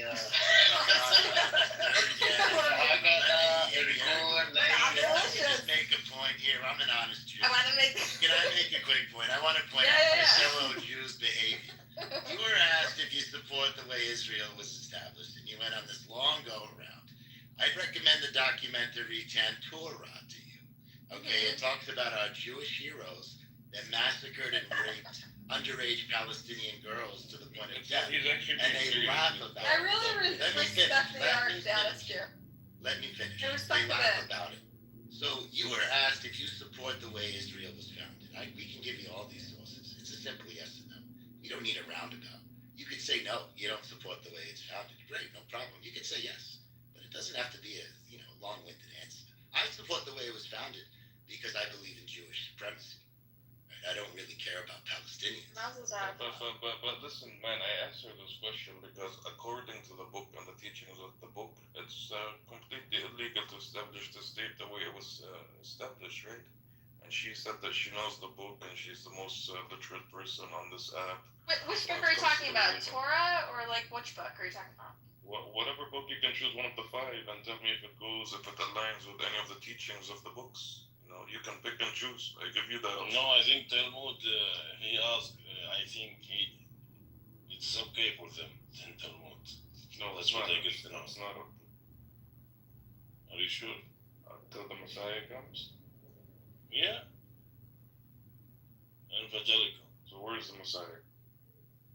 He's coming after 3 years. The evangelicals are speeding that process up. So tell me which book you're talking about so I can talk about it. I just don't, there's like, you mentioned 5 books of the Torah. And No, I didn't mention 5 books. I said you pick and choose according to your religion, your teachings. Do you support the way the state of Israel was established? I don't know that it mentions that in the Torah. Like, I don't think it mentions the future state of Israel. I think historically, if you look at Jewish history, which I learned in depth in my childhood education, when the last time they started a state, it was a huge travesty for the Jews. It ended up in their destruction. There was Bar Kokhba started a state, and they actually had the old shekel, and it ended up in the worst catastrophe in Jewish history. So I think. Let me try to make it easier for you. What does any of your books say about establishing a state? So the only other time Israel established a state, like 3,000 years ago, it ended up in a catastrophe for the Jews. No, I'm not asking you that. There's no directive that says you have to establish a state. No, in the Torah. So what does the book say about establish? So the book doesn't mention anything about establishing a state for the Jews. No, and the last time they did it was a horrific outcome. So it doesn't say that you have to wait for the Messiah until you establish a state. So some religious Jews feel that they're religious anti-Zionists. I'm not talking about religious Jews. I'm talking about the book itself. The book says, they call it they don't talk anything about a state, but they talk about the Beit HaMikdash and these religious institutions, but doesn't say anything about like a formal government. So it's not. I don't think it's mutually exclusive that Palestinians can live in the land and have equal rights under the law, and also the religious goal of having like sort of whatever the ultimate messianic. Listen, the Messiah is something that everyone, all Abrahamic religions believe in, but like let's be real, it hasn't happened around anything happen. Let's be honest about that.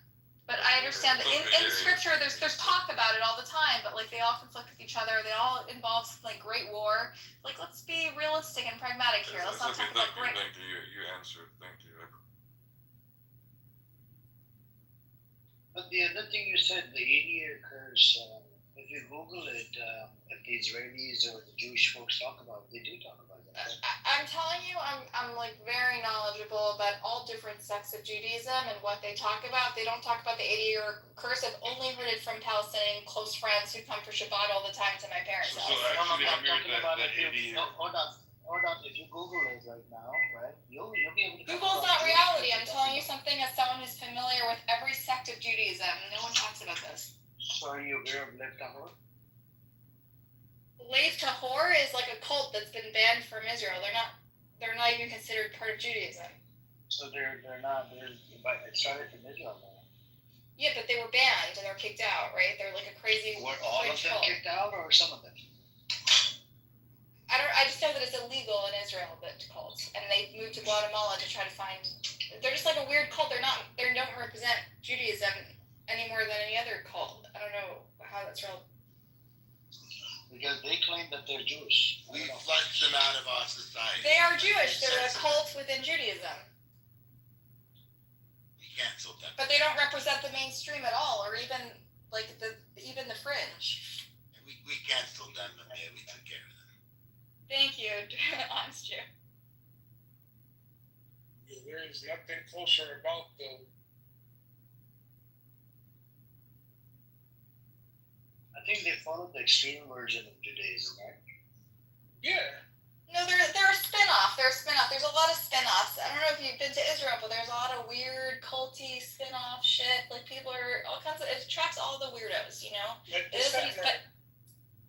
The Summers are fairly mainstream compared to Lev Tahor. Lev Tahor, they're really considered an extreme interpretation.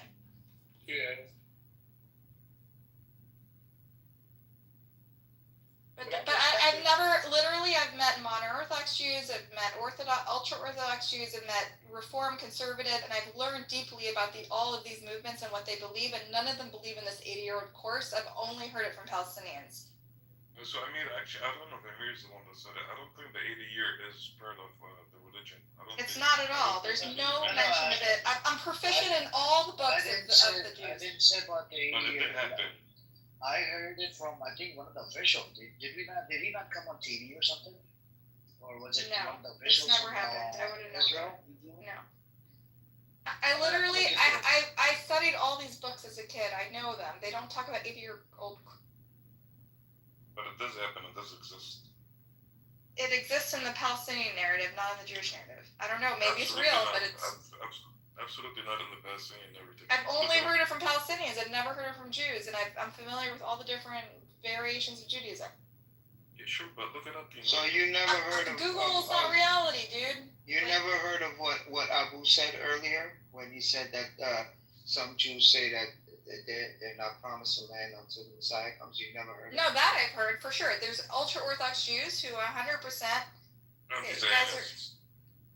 Yeah. There's anti-Zionist Orthodox Jews, and they come from a religious perspective. They think that the scripture, the way I put the link in the chat. This is an Israeli organization. See if they're Jewish. Can you verify it, Abu? I put the link in the chat. You can continue, Buttercup, because you first said that it's not in the religion, and now you're agreeing that you have to wait for the Messiah. So. No. I said the 80-year curse is not in religion, but the idea, the anti-Zionism is in the religion. The land. Establishing the land. What does that have to do with the 80-year curse? The 80-year curse. I'm just going back because No. The anti-Zionist Judaism, it has a long legacy, and it's legitimate. and it's existed through in all streams of Orthodoxy, although after the Holocaust they kind of all moved to the Zionist cause. But previously, almost all 100% of religious practicing Jews were against Zionism because they believed that it shouldn't be a secular state, it should only be delivered by God. And like if you believe in some messianic age, then yes, it'd be delivered by God. But if you don't, like sort of the evangelicals have like a really horrific outcome. Every Abrahamic faith has like a horrific outcome during the end of times, but none of it ever happens, and so we maintain the status quo and people live peacefully. Also, Judaism, like Christianity, like Islam, have some horrific apocalyptic outcome, and that prevents the creation of a state because you have to wait for the apocalyptic outcome, right? And because that never happens, ultimately that's a bulwark against the violent conquering of the people because they're waiting for the religious, Messiah to come down from heaven and solve it.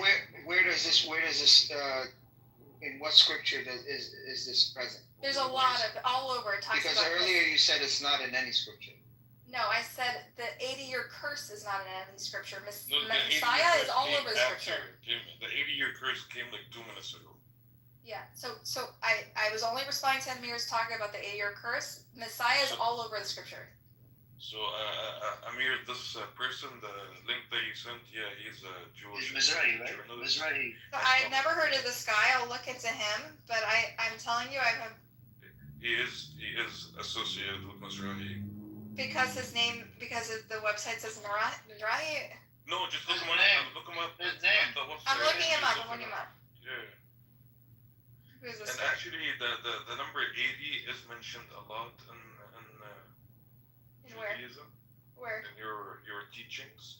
Which Here, one? let There's me so look it many up. books. Yeah, let me look it up here because I think we went over it yesterday. But you can look up this person from your end and see if he's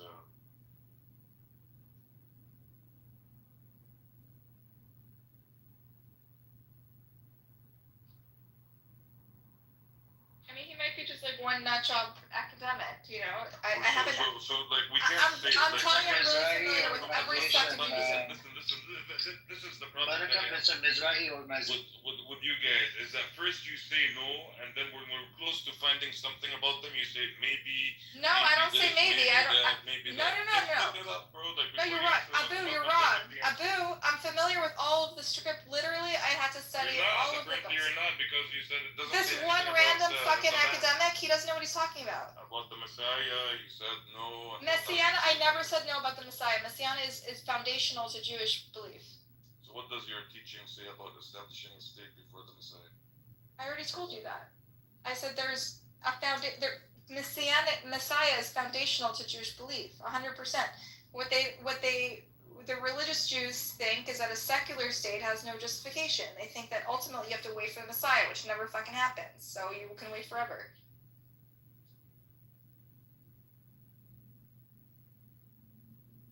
Just like the evangelical Jews have some like weird apocalyptic vision for the Messiah. Every Abrahamic faith has apocalyptic vision for the Messiah, including Jews, and that's why the religious Jews oppose the Zionist state because they're the Messiah. How do you call it weird if it's something that's literally mentioned in your book? I don't know how the fuck is that weird. I'm not a religious Jew. I think it's weird, but I respect it and I've learned it in depth because I grew up with a traditional Judaism. She's saying it never happened, and she doesn't think it's going to, because we've waited too long.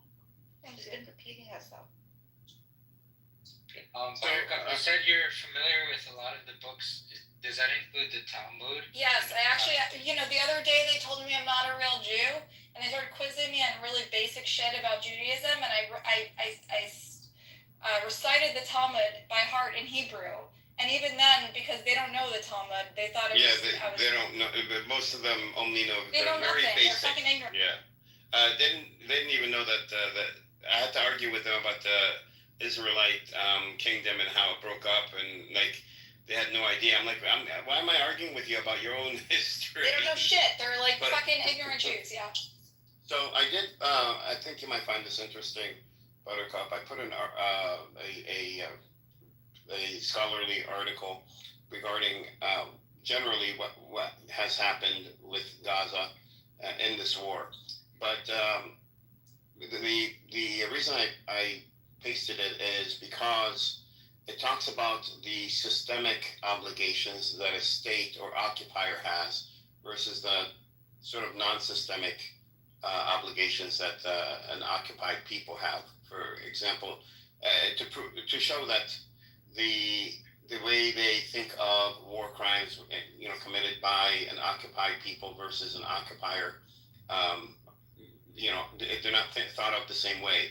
Like, it doesn't mean that Hamas, would not be held accountable for war crimes, but it would not be considered a systemic accountability throughout the organization, probably at an individual level, as opposed to Israel, which would be considered, the whole nation under the ICJ or the UN framework, because it is the occupier itself. So it's just proving that they look at them both differently, not dismissing them, just looking at them both differently. Yeah, I mean, I don't dispute it. I'm reading this and it looks like an argument, like a legal argument, more than that's what's happened historically. But I think it's a valid argument, and I'm interested in learning more about it. Yeah, you could look at Uganda and South Africa for historical legal, precedents. But yeah.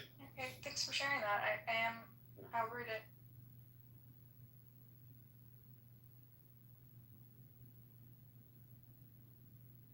So listen, when it comes to the number 80, Judges 3:30, which is in the Tanakh, Book of Judges, 80 equals double generation of peace, punishment, cycle.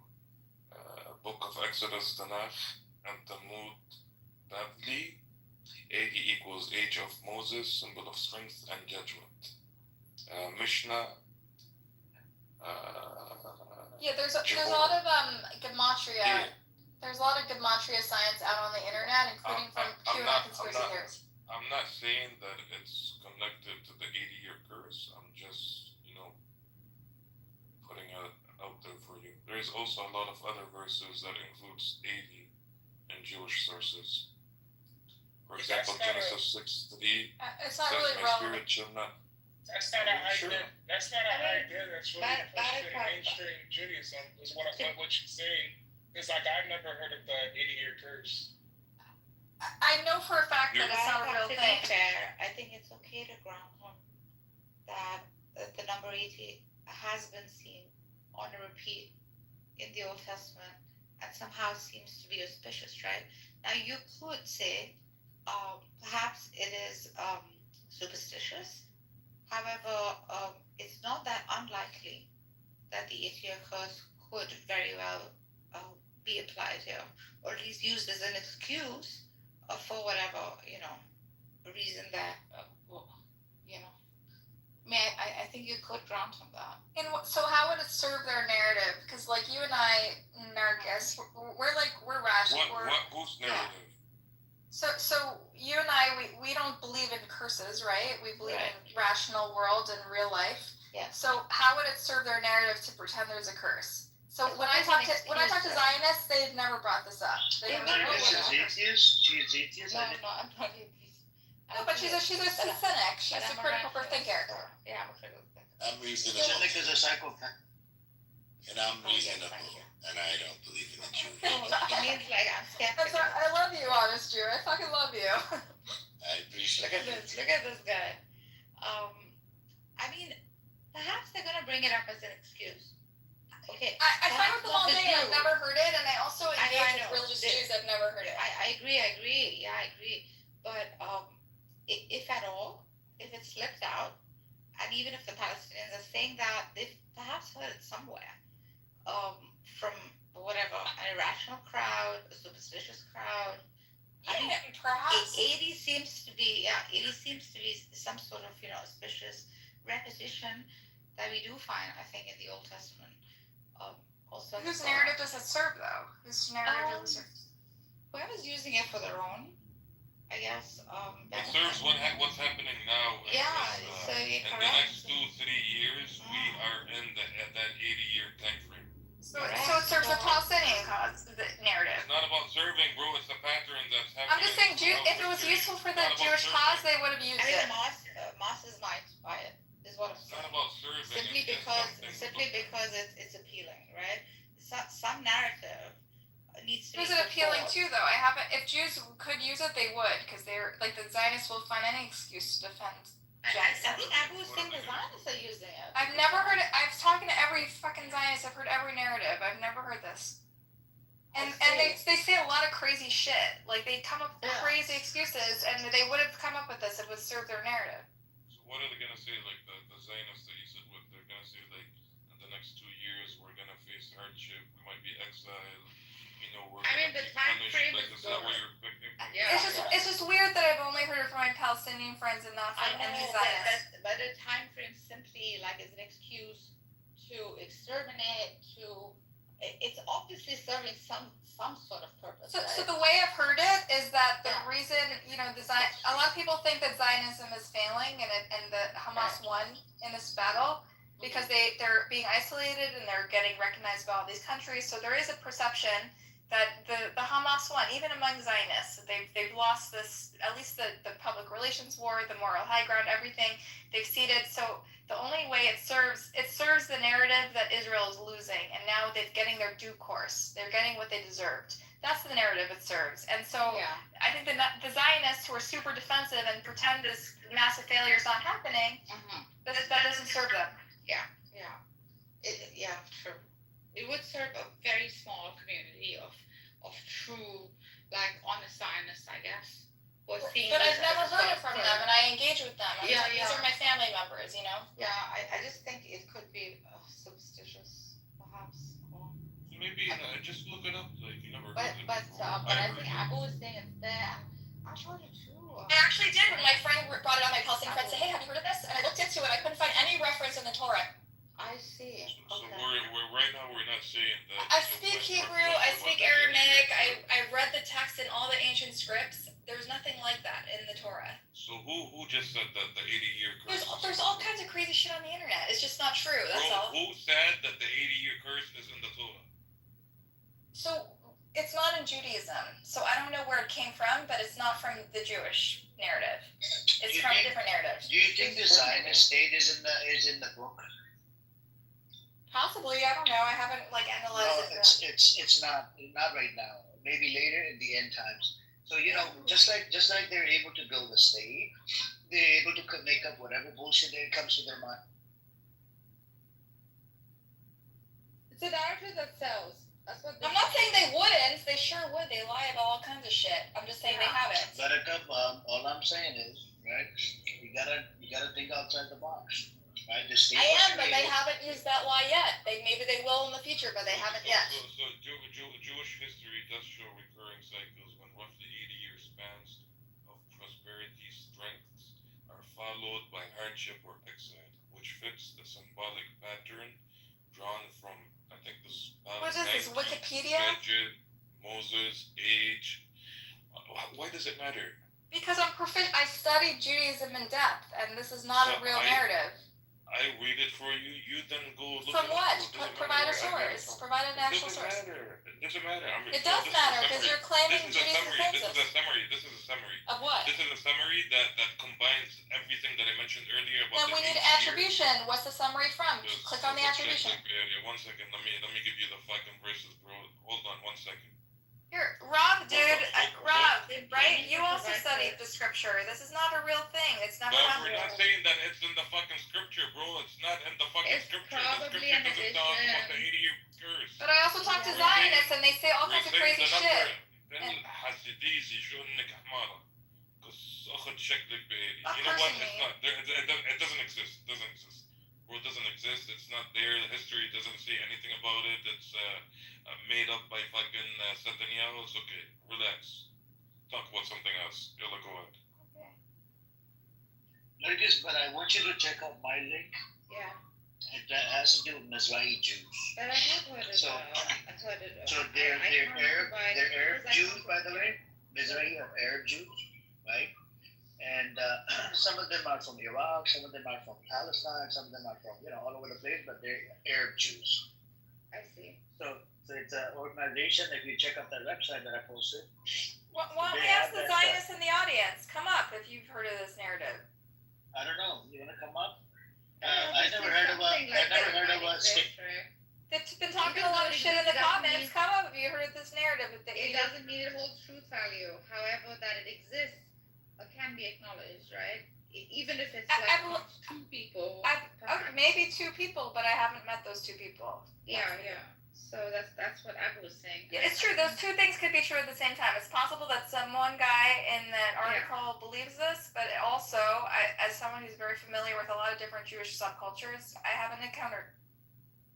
True. I mean, most of the time, like even within other Abrahamics, there are things that we hardly find in its like primary scripture. However, like you'd have additions such as these to serve purposes or just to make narratives. I don't know, to fulfill like selfish needs. I mean, this is all a possibility, right? I think I was just highlighting that. Listen, I'm not excluding the possibility. Of course not. Yeah.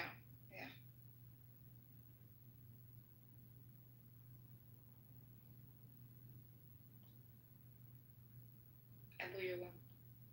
I don't want bro, like, dragging me nuts, to be honest with you. Why are you getting so upset? I'm not upset, bro. I never said it's in the book. I'm just drawing the connection, you know? Yeah. Like, it's as simple as she going and looking up what is the 80-year curse of the Jews. I've looked it up many times because my friends who are Palestinian brought it up to me, and I looked Okay, it up. let's look it up together. 80 people. But we can't use that from Wikipedia. We need to use authentic. Let's go on Google. No, Google's not. We need to use original text. Okay? You want me to fucking invent the rabbi for you to give you a fucking answer? Like, what do you want me to do? You need to go to scripture. You can't just go to AI. AI hallucinates. Scripture, bro. Like, AI I'm telling you, it's hallucinates. not in the scripture. It's not in the scripture. Okay then. It's not in the fucking scripture. It's in the history. It's not in the fucking scripture. Like hadith, maybe. Now say it one more time. Now repeat it again. It's not hadith. They don't believe in hadith, Nargis. No, they have. I learned about it through Netanyahu. Huh? I learned about the 80-year curse through Netanyahu. You're quiet all this fucking time, bro. And now you speak. Like, all this time you're quiet. What? And now I was busy. I was doing stuff. Was this an important fact? I don't No, understand. after she left, she started talking, bro. She kept saying it's not in the scripture. I read all the books. Oh. It's not in the scripture. Probably not. Oh, I don't It like. could be like some sort of. I just heard you say the 80-year curse. I just wanted to say, I learned about She read it. the 700 books that they have, and she doesn't know that they have to No, Abu. Okay. Abu, wallahi, you were grilling her the way it needed to be done. Abu John, she's being honest about most of it, man. Come on. Like, No, Nargis, you weren't here before, bro. This is something that's been going on for like over an hour. It's a lot of it's a lot of dancing. Abu's if anything, Abu's taking it easy. Like his approach is right. Just answer, bro. Just answer the questions.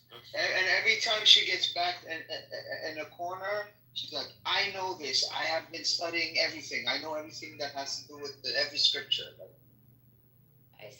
You have Edward over here hearing me fucking struggle with this idiot, and he's I didn't know, dude. All of a sudden, he's busy. He's doing stuff.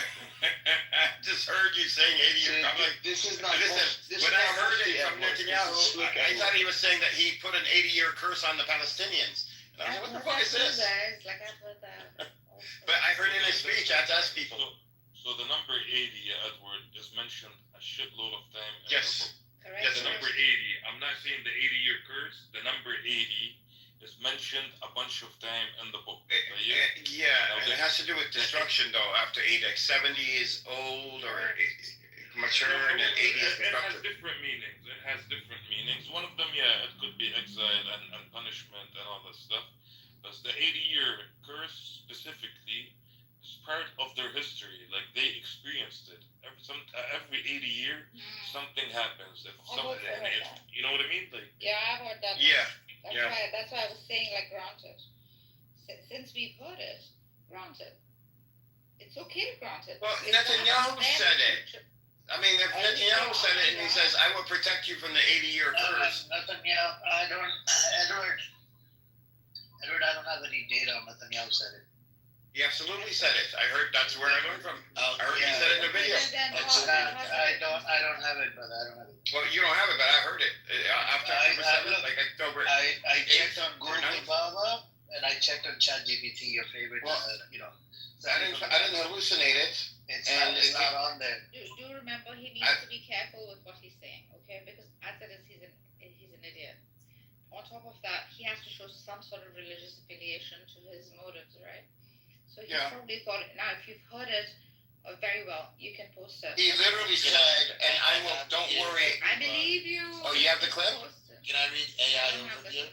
I asked did Netanyahu reference the 80-year Jewish curse. The AI overview says, Israeli Prime Minister Benjamin Netanyahu has referenced the historical idea of a Jewish state falling apart in its 8th decade, also known as the, quote, 80-year curse.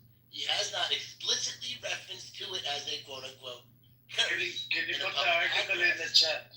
But he and other Israeli leaders have discussed the concept. The reference is linked to the timing of the modern state of Israel, which was established in 1948, best year ever for us Jews, and the upcoming 80-year mark. Can you put the link in the chat on the Jew? There's no link, you just gotta go to Google. And he said, I'll protect you from it. That's what he told me.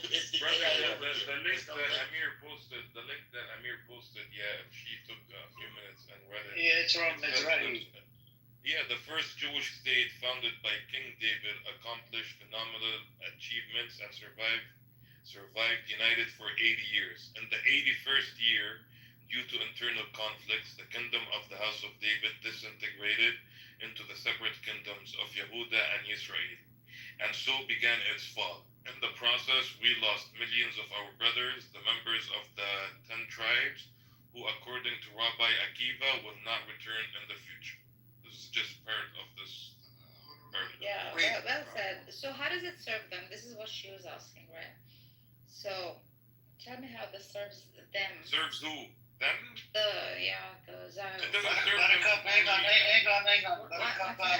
Netanyahu said it about the 80-year. I PTR'd it. I want to hear what Abu's views are. Abu John. No, but we need to get to Buttercup, I think. Yeah, ping around. Abu John, so why did you bring that? Like, in what, for what reference did you bring that up? Because right now we're 76 years into dealing with this terrorist entity.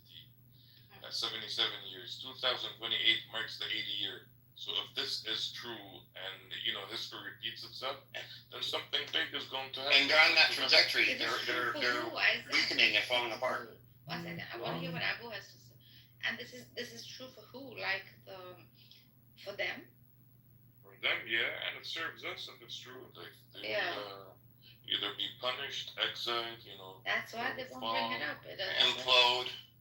Or the 80-year curse could be the state of Palestinians would be, come to power. I believe it. You never know. I know. The win is going to be for Palestinians. Oh my God, Buttercup left. I wanted to tell her because Can you just bring her in because I have a whole bunch of articles that's from I pulled it up on ChatGPT. Even Ehud Barak said it. I read it in scripture. I actually don't know. It's never an Old looked it up. Testament, actually. Can somebody give me the Old Testament reference? That's why, Amir, I went into Limited's room and I was like, what is this 80-year curse he's talking about? Did he curse the Palestinians? No, and I was like, it's weird for a world leader. Edward, what bothered me, hang on, just 1 second. What bothered me about what she said is she only heard it from Palestinians. That's like a gaslighter thing, you know what I'm saying? I didn't like that. This is the gaslighter part. I didn't like it. So Buttercup, are you here? Let me pick her in because we need to get to the. Can somebody also do me a favor and see if this is then the Old Testament? Because I think Abu brought it up from the Old Testament, or at least he read it. Which ones? I still have them in front of me. I have the a little bit more. bring it up from scripture because that would validate everything. I didn't bring up 80-year curse. I just mentioned the ones. Just say 80 years. Yeah. She's trying to go hard on Buttercup. It's then the Old Testament, right? No, but we need to correct this narrative because she put the blame on Palestinians. She heard it from her Palestinian friend. That's fucking gaslighting the shit out of Palestinians. But it's not that. And they heard it from Netanyahu. Bullshit. We need to debunk this bullshit. Hey, Amir, I'm only up here to say that. Also, marhaba everyone. Hi. That part of that statement, she only heard it from us. Like, wait, what? It's not something, you know what I mean? So I'm here for it. Yeah, but take it easy on her. I will, because, I will, Tina. because And look, she I came up here overall- easy. So I'm here. She takes a lot of courage to speak out against her own people. She actually It says takes a lot of courage, man. I've been trying, like even with my own friends, people I work with. She takes a lot of courage where she's Yeah. from. She's Jewish and she's Yeah, but no, dude. She waffles. No, hold on. She's not going to see eye to eye on everything, but look, she called Zionism evil. She's against many of the foundation how Israel's founded. She's against the genocide. She's been speaking. I mean, give her some slack. She's really she's we did give her slack, but she waffles, and I'm used to. Let me finish. And I'm used to. And I live in New York, bro. I'm used to Jews like this. I've see Jews like this every day. You know what I'm saying? So I'm not saying she's not an ally. We just gotta be careful, man. Like if somebody says some shit, we gotta call them out on it. Are you guys really expecting that there's going to be no biases, like from her too? Yeah. Like, No, there will really? be This is 100%. unrealistic. Of course, this is going to be. Exactly. Narcos, they should just let this slide. Let this slide. Don't bring it back. That's what I'm saying. Let it slide. Really Let stay it away be. from the room. She's much more, beneficial to the cause than this 80-year controversy with her. Yeah, this is not It's actually in the Old Testament, also part of the Hebrew Bible, and it is also That's what I've read it. part of the Mishnah. Sure. But look at the big picture. There's no purpose to bring it up again. Look, she says some brilliant things. Some things take a lot of courage. She's getting heat from Jews for saying, the things she says. So just. It's not a hill to die on. This room is all about debate, news, and whatnot. It's okay to have a debate. And, if something is wrong, we can correct this narrative. The problematic shit that I heard, that she only heard it from Palestinians. That's the biggest fucking gaslighter shit I could ever hear. And I want to dive into this 80-year curse. I tried looking up, I found an Israeli website, and now I asked ChatGPT. It gives me some, articles and whatnot, and we're just gonna have a conversation. No. I did stop. Amir, not only that, hold on. Not only that, but Abu, we brushed over the part where at first she was saying that in the scriptures it didn't exist. That they were saying that the Jews said they're not supposed to return to. Wait, she said Jews aren't. Hold on, it's a Hashmatach on Zen. So she hold on. So she said at first that it's not in the scriptures that Jews aren't supposed to return to the land or claim the land until the Messiah comes. And then later she said it is in the scriptures, in many scriptures that the Jews are supposed to do that, and many Orthodox Jews believe that, and they moved away from it after Zionism. And then we just let it slide, but she contradicted herself there too. And then the first argument that started the whole thing with the 36 kids being kidnapped. Like, I don't know, man. You just gotta call people out on their bullshit, bro. I'm not saying she's not an ally, but we can't just be like, oh, she's an ally, so we'll let her slide. No, call people out. Call me out. Call Dean out. Call Edward out. We call each other out all the time. I'm gonna call you out. Already yelled at me. Edward was on quiet mode. Edward was on quiet mode when Abu was going through this, the suffering all by himself, right? Talking to the person. And Edward did not want to come out. He was talking to Sally. Wait, hold on a sec. Hold on. No. I need to defend myself here. I engaged with her for a decent amount of time, and it was only proper for me not to monopolize the room with the discussion that I wanted to have. Because it wasn't Gris. It wasn't Gris. If Gris was here, we'd be talking about Gris. He drives me crazy. Gris is cool, man. I like Gris. I like it. Oh, he drives me crazy. No, Abu Abaida, I wanted to tell you. So when I, put it in GPT, and it was giving me like references. Netanyahu said it, whatever. All these people, like Amir just said, but one of them said, and also a Reddit post said that Abu Abaida said it. I thought of you. So actually, you know who said it? Actually, I mean, he didn't specifically say it, But Sheikh Ahmed Yassin, actually, he said that the end of them will be 2028. Yeah. I'm pretty sure he was making reference to this. Yeah, he didn't mention the curse or anything. He just mentioned the comment. Yeah, but they mentioned this. I mean, this is not. You know, I didn't. How can I make this? I wouldn't have made this up or hallucinated this because I literally asked Limited, and then he told me about it, and I thought they were saying they put a curse on the Palestinians because I had no idea what this meant, and they mentioned it in reference. That's why. When I heard 80-year curse, I didn't know anything about it. Curse. Yeah. No, but when I heard about it for the first time after October 7th, right, like a day or two after, and Netanyahu said something, or it might have been one of the other ones that said something, and I thought it was Netanyahu. I don't know. He said something about it. He wasn't saying it to explain what it is. He was saying it as if people knew what it was. And I took it to mean, oh, wait, is he saying that they put a curse on the Palestinians? That's how I took it. For 80 years? So I went back to Limited and asked him, I was like, what is this? They put a curse on the Palestinians for 80 years? And he laughed. And he's like, no, that's the 80-year curse. Every 80 years, some calamity hits the Jewish people. She's gone. Dang it. But the point is, it didn't come from us. Like, we are just learning about it during this little period of time. I'd never heard of it. Right. Number 80 is auspicious, though. Like, you can't deny that. But listen, like here, let me. I have a little bit more, but to be honest with you, she drove me so fucking. She came and left again. Yeah, I've seen. You were being very patient. I'm very proud of you. I know. Well, I don't know about that. Did you see the chat? He was being He's just still being patient. For example, Genesis 6:3, it says, "My spirit shall not abide in man forever, for he is flesh. His days shall be 120 years." And over here it says, well, this mentions 120 years. Some commentaries divide human life into cycle of 40 years. So 80 could be seen as the second cycle, representing full maturity or peak strength. This is, another example of the 80, the number 80, which I don't know if it's connected. I'm looking up if it's connected to the 80-year curse, 80-year curse. Look at the actual events while you're doing it. Look at 80-year events. Is she an atheist? Because this wouldn't apply to her. Like, this is why she would, whisk it off.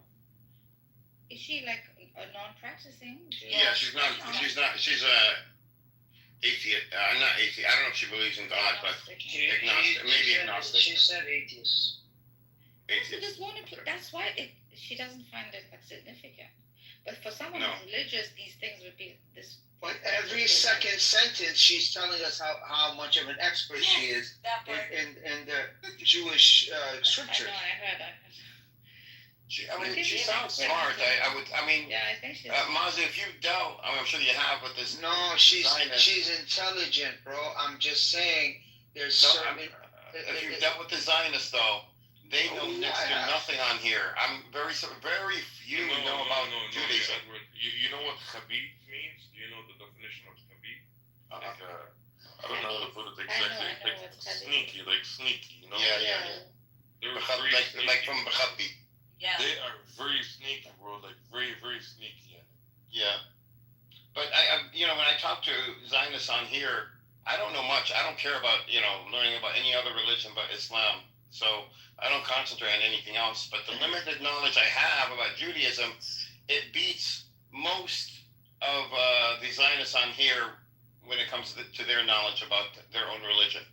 That says something. The attachment is to the ethnicity. I mean, come on. We know that. It's not so much, it's not like the other Abrahamics, but the attachment is to the religion itself, right?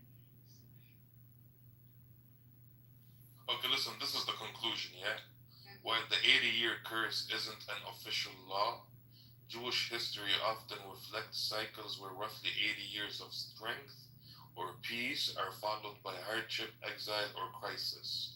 This aligns with the biblical, Talmudic, and Midrashic symbolism of 80 as the threshold of strength and the onset of divine judgment. This doesn't work to their benefit. Why it doesn't. It doesn't unless he says it and it actually happens. So, to the religious community there, with him even bringing it up and saying, "I will save you from this," he's speaking to that specific group, and that's the only way it would benefit. Otherwise, it's never benefited them. unless they break it. It's probably why they don't talk about it. Yeah, for actually. sure, for sure. Well, the 80 years, I think, represent after the 80 years in Judaism, it's a transition period from vitality and then a decline, like old age, and it could be, it could be put in many. Yeah. Well, so it's a entropy or old age symbolic. Yeah. Okay. Yeah, and well, I don't know if it's symbolic because they take it seriously. I mean, there are literalists and there are esoterics. Like the Kabbalic would probably take it more esoterically. Well, and I think it's based on like the human lifespan. Around 80 is when it's game over. Time. It used to be at least. It's nice, if you read it like that. We discussed about. Assalamu alaikum. Assalamu Oh my God, alaikum. I didn't know you were here. How are you, Nargis? Kahan ho aajkal? How are you? I'm good. Yeah. No, we discussed this. I think a couple of days ago on this in this room, and what we found was this 80-year curse is not actually 80 years. On the 8th decade, this is what I read on Chat GPT. In the 8th decade of a kingdom, the downfall begins to happen. The downfall actually starts. Like King Solomon, King, who was that? Dawood alayhi salam. If it helps you, Fayyaz Tahiyya put it in the chat. I think this is what you're making reference to. So where we are?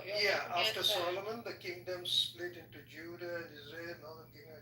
Yeah, but the kingdom of Dawood. David and Solomon is the Israelite kingdom before they split. Before they split. Yeah. It actually survived for about 250 years. Then the second kingdom that came, I don't remember the name, that survived for about 130 years. But what the 80-year, I believe, signifies is that at the 8th decade of that kingdom, there will be a big rift within the Jewish community. Within the Jewish community, new groups will be formed within the community, and those groups that divide will lead them into destruction subsequently. And if that is true, then that's what we are actually seeing, because right now it is the 80th year, it's the 80th year of Israel, and we can see that there are a lot of divisions within the Israeli community, within the Jewish community. And the 80th decade. This is 8th decade, 80th year, 8th decade. So we hope that it will lead to the collapse and destruction of this genocidal kingdom. But there will be, amongst them, I think, more awakened Jews. The younger ones. This generation already has a shift. Yeah. So. Nice, but nice to watch it. Karma is so beautiful. Yeah, all the black rabbis will come out. I can't. And the other point that you said, Nargis, is a very good point, that we give so much importance to the religion, to the holy book, to the prophet. They don't seem to give, and I'll give you one example. We were here in the other day in this room, and Edward was here, and I think many others were here, and I was making a comment about the anti-Semitic trope that they associate us with everything. So I was saying that even if Prophet Moses, peace be upon him, came and criticized Israel, even he would be labeled as anti-Semitic. And a black rabbi was in the room. He immediately said, no, we not only will criticize, we will shoot Prophet Moses in the head if he criticizes Israel. That's the kind of attachment that they have for their prophets. It's the love for the land. And so that's how they all feel. Sorry? Or ethnicity. What you missed, he also said that day, in that same sentence, is because when I said what, and he says, yeah, that's the mentality around here. That's how everybody feels around here. But it has always been, guys. It has always been like that. Like look at the Quran too. You see a cycle, like a pattern repeat itself, right? There was never an attachment to the archetype. The attachment was always to what he can produce, what the end result is. the material associated with it. That's why the golden calf became like such an immediate. How do you feel like a psycho when you read the Quran? Huh? You said you just made a comment. No, a psycho. She's talking about Musa, with the people, how they treat him. Like he leaves like circular. the golden calf. Like it seems to be like an attachment to what are you going to give me? What's my end product? What's in it for me? Irrespective of like who that prophet is, what he's saying, etc. She said in all Abrahamic religions, which is true, there is that at the end. Yes, It's true. But in a way, like not just Abrahamics. Take it back to the Vedic Egyptians. There's always that savior everyone's waiting for. The end time. We are that savior, man. We have to. I just said that in the chat. I'm like, we're right here. We are. Yeah. It is us. So what is Shurikadi? No, it is us. We've waited too long, and if at all one will come, we have to like lead the path for it. At least open a world so that one can welcome such an archetype. We are those saviors. I mean, this is the whole. I think every moment of history, people who live in that moment, they are struggle. Life is a struggle. So you need, like, if you are bringing an idea out, then say, okay, these laws are ideal laws. So you have to give this promise to people that one day everything will be fine. Like, for example, you talk to your kids, like they're always worried, and they don't worry.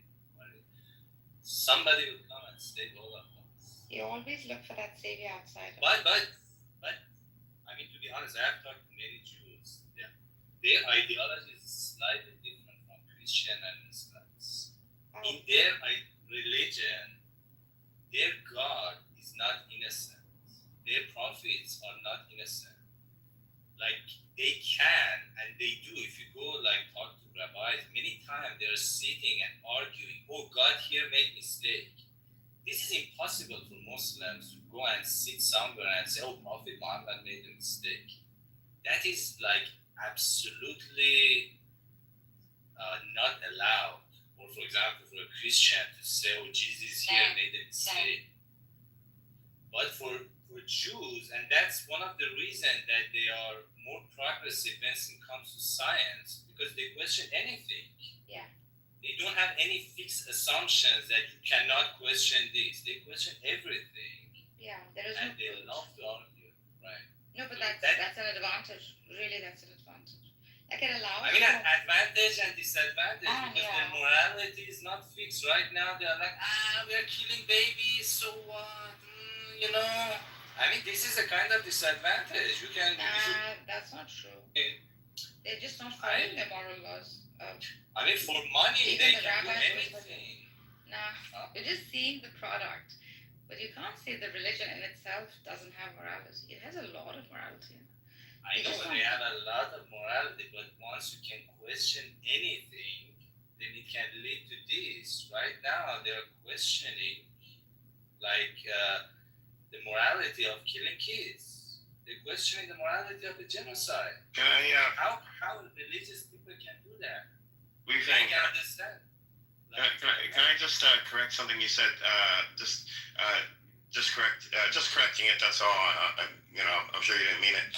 So we don't believe that the Prophet sallallahu alaihi wasallam is infallible or did not make mistakes. We believe that he's infallible in terms of his character and his divine, the divine revelation that he received. But when it comes to, the mortal sort of matters, like any other person, that he can make mistakes. Mistakes are not the same as sinning. No, they're not the same as sinning. Right? It's tarkil awla. The little mistakes, but that again is only true within like. I just want to, for the audience, just to put that out there. I don't want that to spread. That's all. That's in the Sunni paradigm. The Shias will not grant you that. Well, the Shias are wrong because it's in the Quran too, that where God did correct the prophet. It's So right? It's not saying he sinned, because I'll tell you a lot. no, I didn't say he sinned. I mean, sinning. We're not talking. I'm saying I just don't want people thinking that we believe that he's infallible.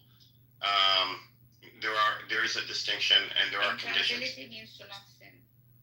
Yeah. So tark al-awla is to make mistakes. He's still infallible, but prone to mistakes because of being human, from your paradigm.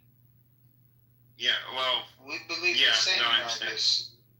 That's the same as she is. That's the same as she is. I think we're gonna pivot because I don't want to give shit something divide in this. It's not divide, and it's mostly Edward's fault, by the way.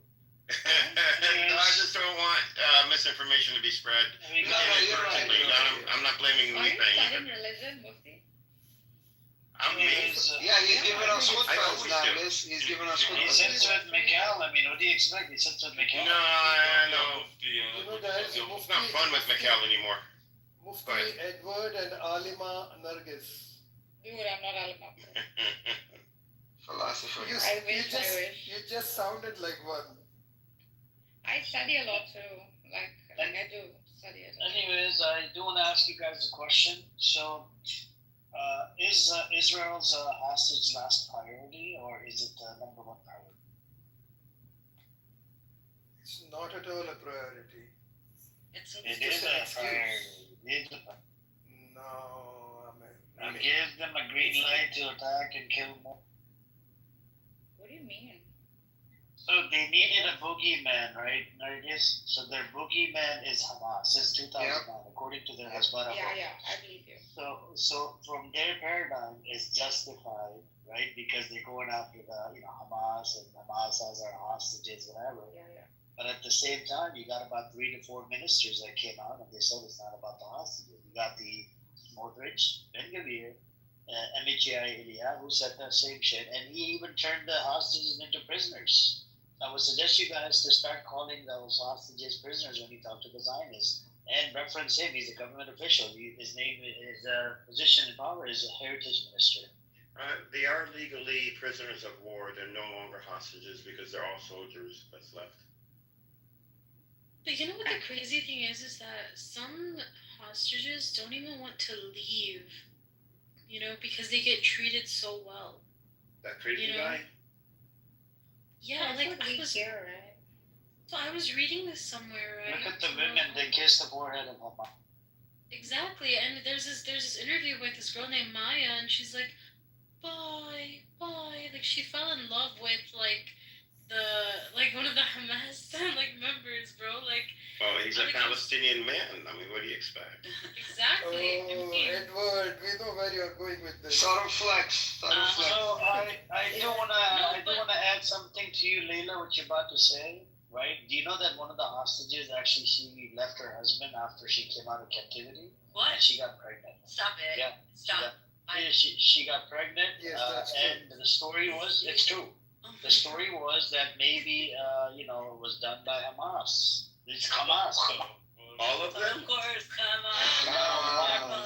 And then Israel is going to turn that story into, oh, she was raped. Of course. What the fuck? What if she names him Yahya? Yeah. The good behavior from Hamas really worked well. I think what a great way to show akhlaq. Oh yeah. No, and one thing, right? You can disagree on how Hamas operates. You can disagree with their political opinions.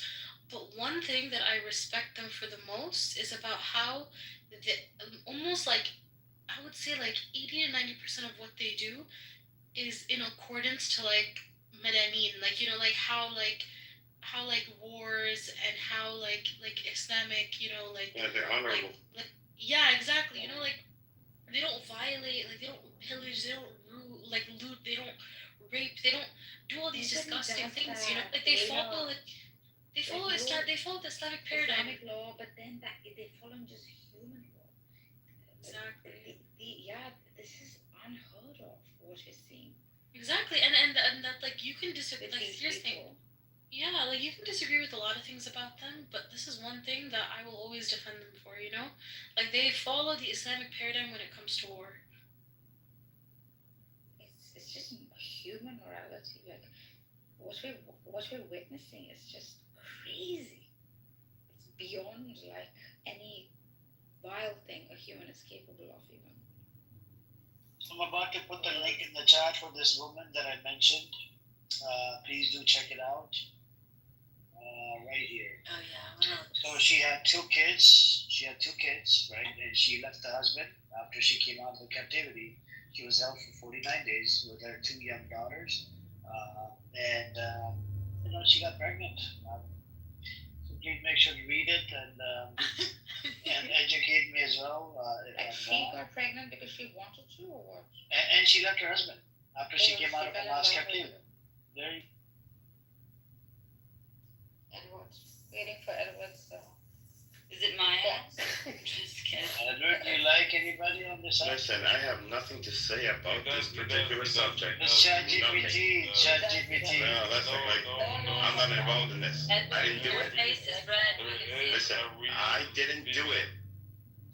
Your name is Bennett and you ain't in it. Look at the video that I posted on the chat. I don't think this ever happened in the US. Sure, let me check it out. Oh, कुछ होता है, you know that कुछ होता है, बतख के साथ कुछ हो रहा है इधर. किसके साथ? कुछ होता है. Our mufti is, yeah. Oh, Edward. Staff scholar for. Wait, what? What? You guys are talking about me in a different language. First of all, what language was that? Definitely.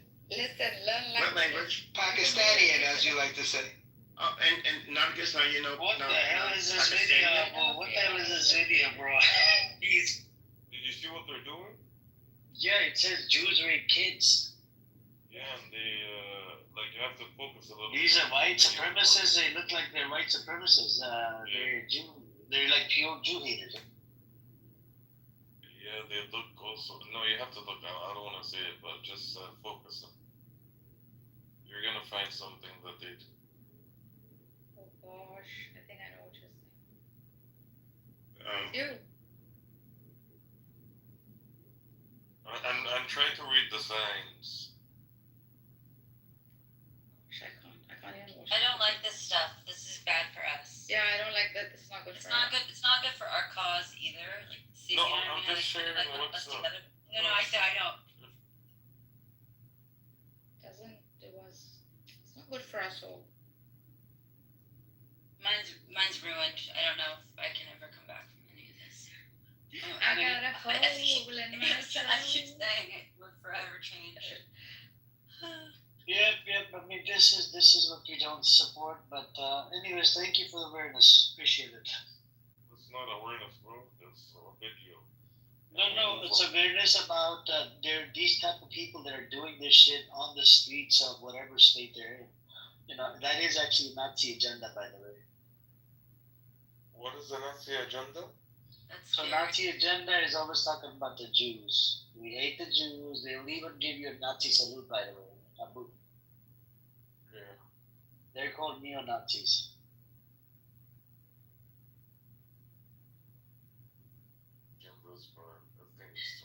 But Edward, going back to you, I heard names, Buttercup, and some other name. Does it ring a bell? Does it ring a bell? Falling in love. We're fighting with her, and this guy wants to take her in private and have a fucking conversation. Not private. No. In a room. Not private. You're definitely flirting. See, there's Mufti Edward, and there's Player Edward. Oh my God, no. You guys could come. Did you guys see it too? There's like, yes. Oh my God, you're so smart. Yeah. Oh yeah, I definitely heard that. Okay, you know who's really smart? Mikhail. He's very smart. It's halal Mufti. Hey, I didn't say private room. You know, Bazi, what I think? I know. Look, what's up? There's certain people that you just mentioned the name, not gonna name any names. There's certain people on this app, I think they're ChatGPT Mufti. That's it. And I think the person that sits with Nargis, that's how I feel. I don't because see he can yap Oh, he loves like GPT. whole day, and I think he gets everything from ChatGPT. He just reads it out. Yeah. You But, when but you it's know. a skill, yeah. I mean, to use ChatGPT, it's actually a skill. Nah, it's easier. No, it depends on. It's a skill, I I'm a think. TNT. I think it's a skill. I want Edward to teach me actually. If you're diving deep into something, You gotta get your prompt game right. You know Yeah, what I'm saying? Yeah. I want to know how he does it. I want Edward to teach All you do is you let it. The only thing with Mikhail is I love, because he is intelligent. I love the fact that I could talk about like the universe and quantum mechanics through ChatGPT and have it explain it to us, and then we make connections. But then, if there's any little thing that he thinks goes against Islam, which, instead of diving into it deeper, he goes off on another tangent and goes somewhere else and says it's a big conspiracy. Yeah, it's You know? It's fully biased. No, you have to investigate first. He doesn't. No, he's just like, oh no, this isn't right. Well, okay, let's dig deeper into this. And then when you do dig deeper, you realize, wait, this actually does follow the Islamic paradigm. And Listen, ChatGPT doesn't teach you how to reason. Reason is something. Yes. Did you see his tone go down there? Is there something going on? So should we know about it? You and Mikhail? Edward, should we know? Is there something you want to tell us? He lost his father in Gaza. When? This was a while ago. No, this was one I'm talking about. Is there something else going on in the room? As soon as you start talking about him, you love hanging out with him. No, this is what. Therefore, crushes. You guys have similar voices, if that means anything. Okay, but no, I say stuff. Both of you love ChatGPT. No, listen, I say stuff like when I compliment Mikhail, like I don't have a problem with Mikhail. Well, I do have these little issues, but nobody's perfect. But when I say like really nice things about Mikhail, it's directed to Nargis because it gets her pissed off. That's right. Can you connect your ChatGPT with his ChatGPT? Yeah, you can. So ChatGPT and ChatGPT, I think Edward, this is the right way to go about. Yeah, I mean we could both have share the same conversation in real time. Seriously, it allows you to network? Yeah, you could share the same conversation in real time. Is it possible? Oh. Yes, I just said it like 3 times. Yeah. No, I thought you were. I'm literally serious. You can share. Teach me at some point. So you can walk on the beach with Mikhail while doing with ChatGPT. What is your I don't know what you're getting to. Edward, I wanted to answer this. Yes. Edward, these ads keep coming up, and I've been thinking, if you are over 40, you should take this course, 21-day course on AI. No, don't listen to that, Fayez. Don't listen to that. Okay, it's a scam. You learn from people that have used it. You learn from people, trial and error. Just work on your prompts. You'll be fine. Okay. I'll put together a 1 or 2 page. I'm gonna learn it from yeah, please do it, Edward. Yeah, Edward, as long as it's not 1 or 2 pages about Suno, because you're not an expert in that thing. Suno, the music making app. What is there to learn? I'm curious. Just ask a question. There's ways to do it. Like I need it for something very important. I have to learn. It's powerful when you could link concepts that were, you learn about 2 different or 3 different concepts, and then you find a commonality, and you could ask, is this a common? Okay, then, for example, information versus observation in the universe. That's a big one that we've been going through. I want something like more practical, like I'll talk to you about. Yeah, anytime. I asked ChatGPT, is scrambled eggs fried chicken? Exactly. No, I've seen that online. You can have conversations with it like live. You literally can hit a button and just talk to it, like while you're cleaning your house or while you want to do. Like I literally had a 45-minute conversation with it today. Just ask it what you want to do. Respectfully, guys, we had one shared a story. He's a Palestinian brother. He shared a story. One of his buddies actually got emotionally attached to ChatGPT. For sure. And then ChatGPT started being rude to him, right, and broke his heart. So just be careful, watch your back, don't get too attached to it, right? I mean, there's And, Me? Have you guys watched Hair? The movie is Hair. H-E-R, Hair. That movie was very famous. No, but I can see people getting attached to it. Hair. Her. Wow. Her. Yeah, I've seen the movie. Oh my gosh, yes. Let me fix my her. Well, they predicted it.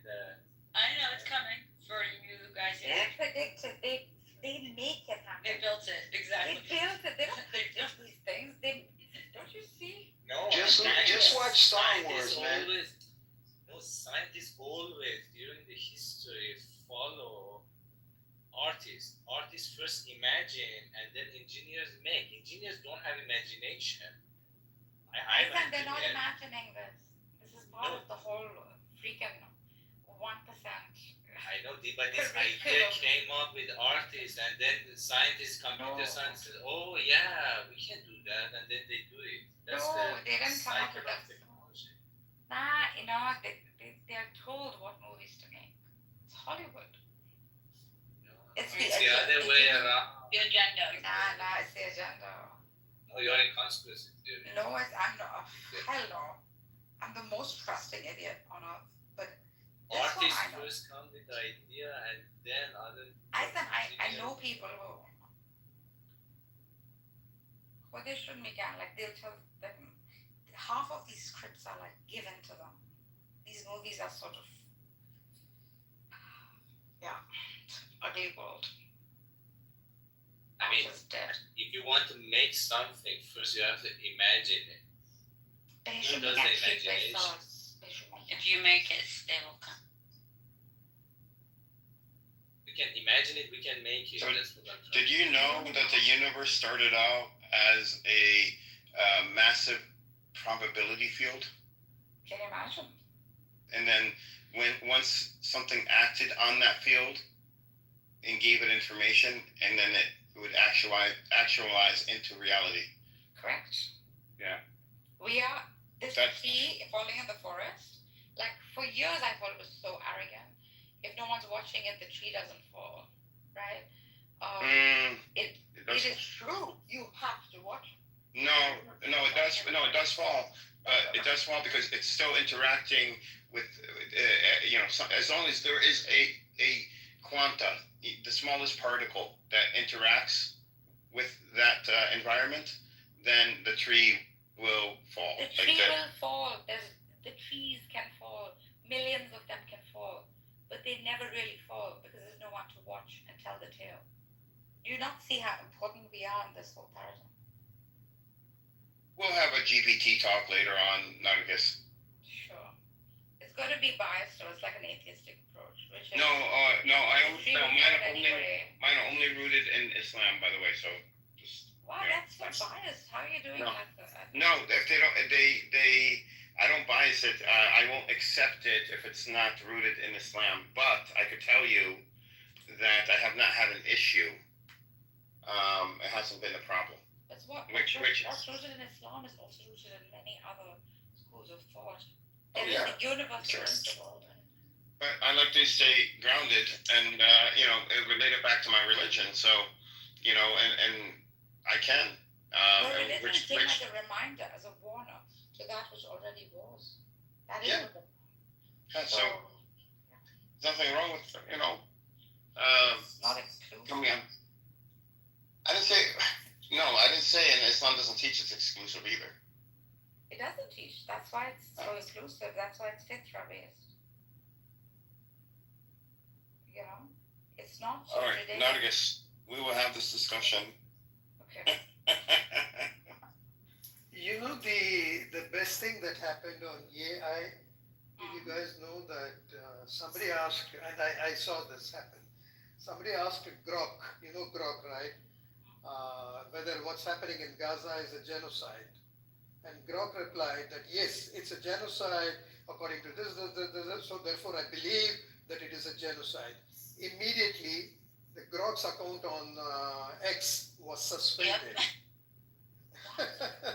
Yeah, and if you ask it again, it won't do it. Yep. Yeah, no, what happened? This is the fact. This is the fun part. The next time you asked, after a week or so, it was restored. Then when somebody asked again if it's a genocide, Grok said no, it's not a genocide. Now, if you go to Grok today and ask it again if it's a genocide, it will tell you yes, it's a genocide, because by now, it depends on the information and on the amount of information and the algorithms and so on. Now it sees, and again it goes back to saying, yes, most of these organizations and scholars say that it's a genocide, therefore I say that it's a genocide. So, speaking of Grok, Elon Musk just formed a new company to do more, I guess, AI task-related things. So the new company's name is MacroHard. Stop. Not right. Oh, like Microsoft. Hey, yo. Chill. No, you got Not even lying. There used to be a company called Macrohard years ago, like 20 years ago. MacroHard, and it's supposed to be like the Please opposite of stop saying it. Microsoft. Just say MH, please. I swear there was a company like that. Like What if Elon starts saying it over and over? Macro. When I heard it today, I was reading the article. I was like, this guy's crazy. No, this company is going to do what, Edward? MacroHard? It's supposed to take AI. You don't like my face, is it?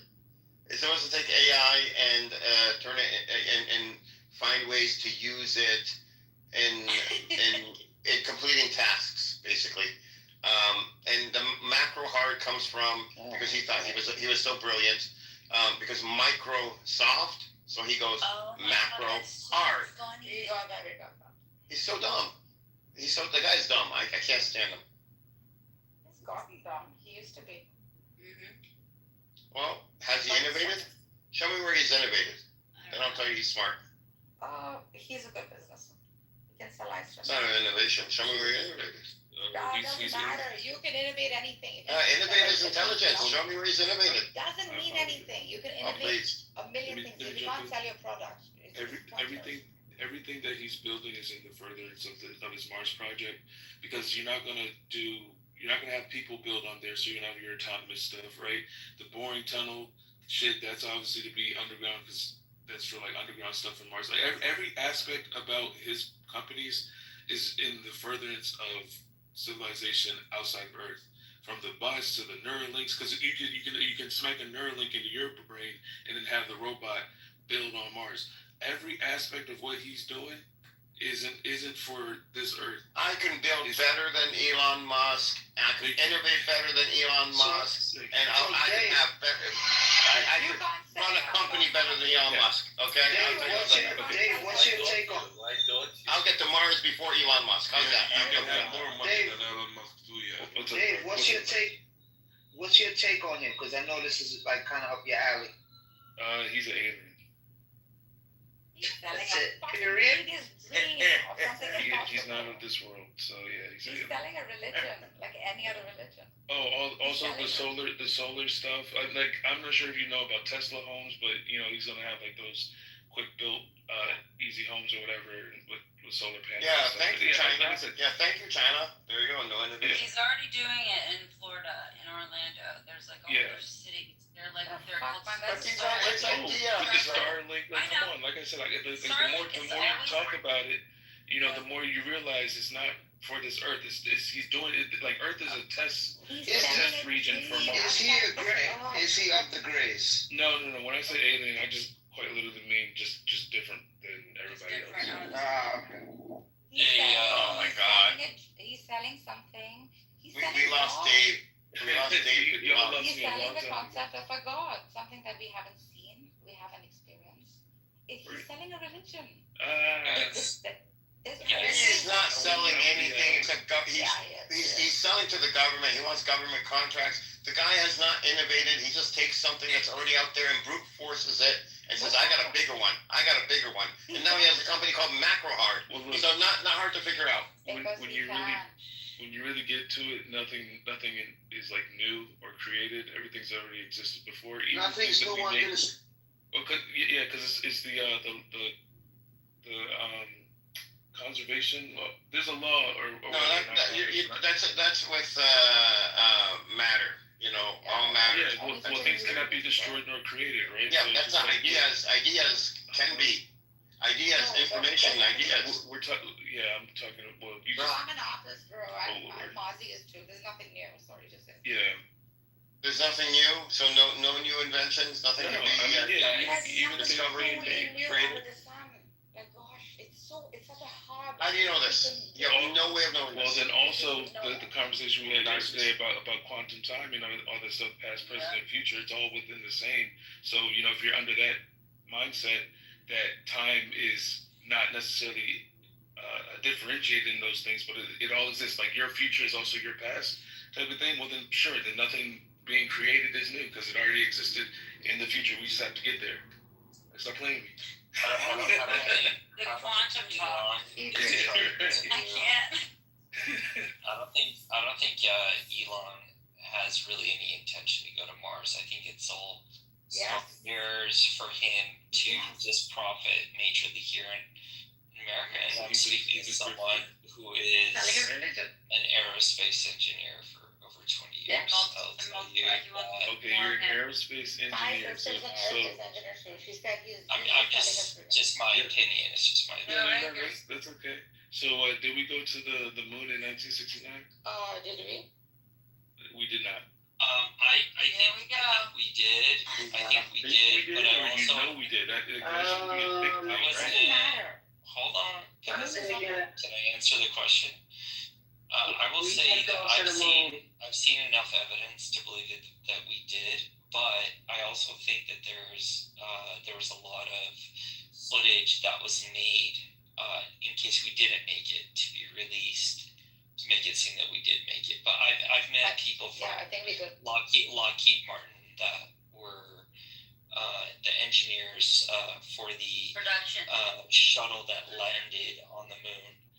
I was on a yacht with them back in 2001, but I was a student back then. I wasn't anyone special. Sandy Bridge building competition, shout out Long Beach. How cool. But I got a My question. sister's an aerospace engineer too.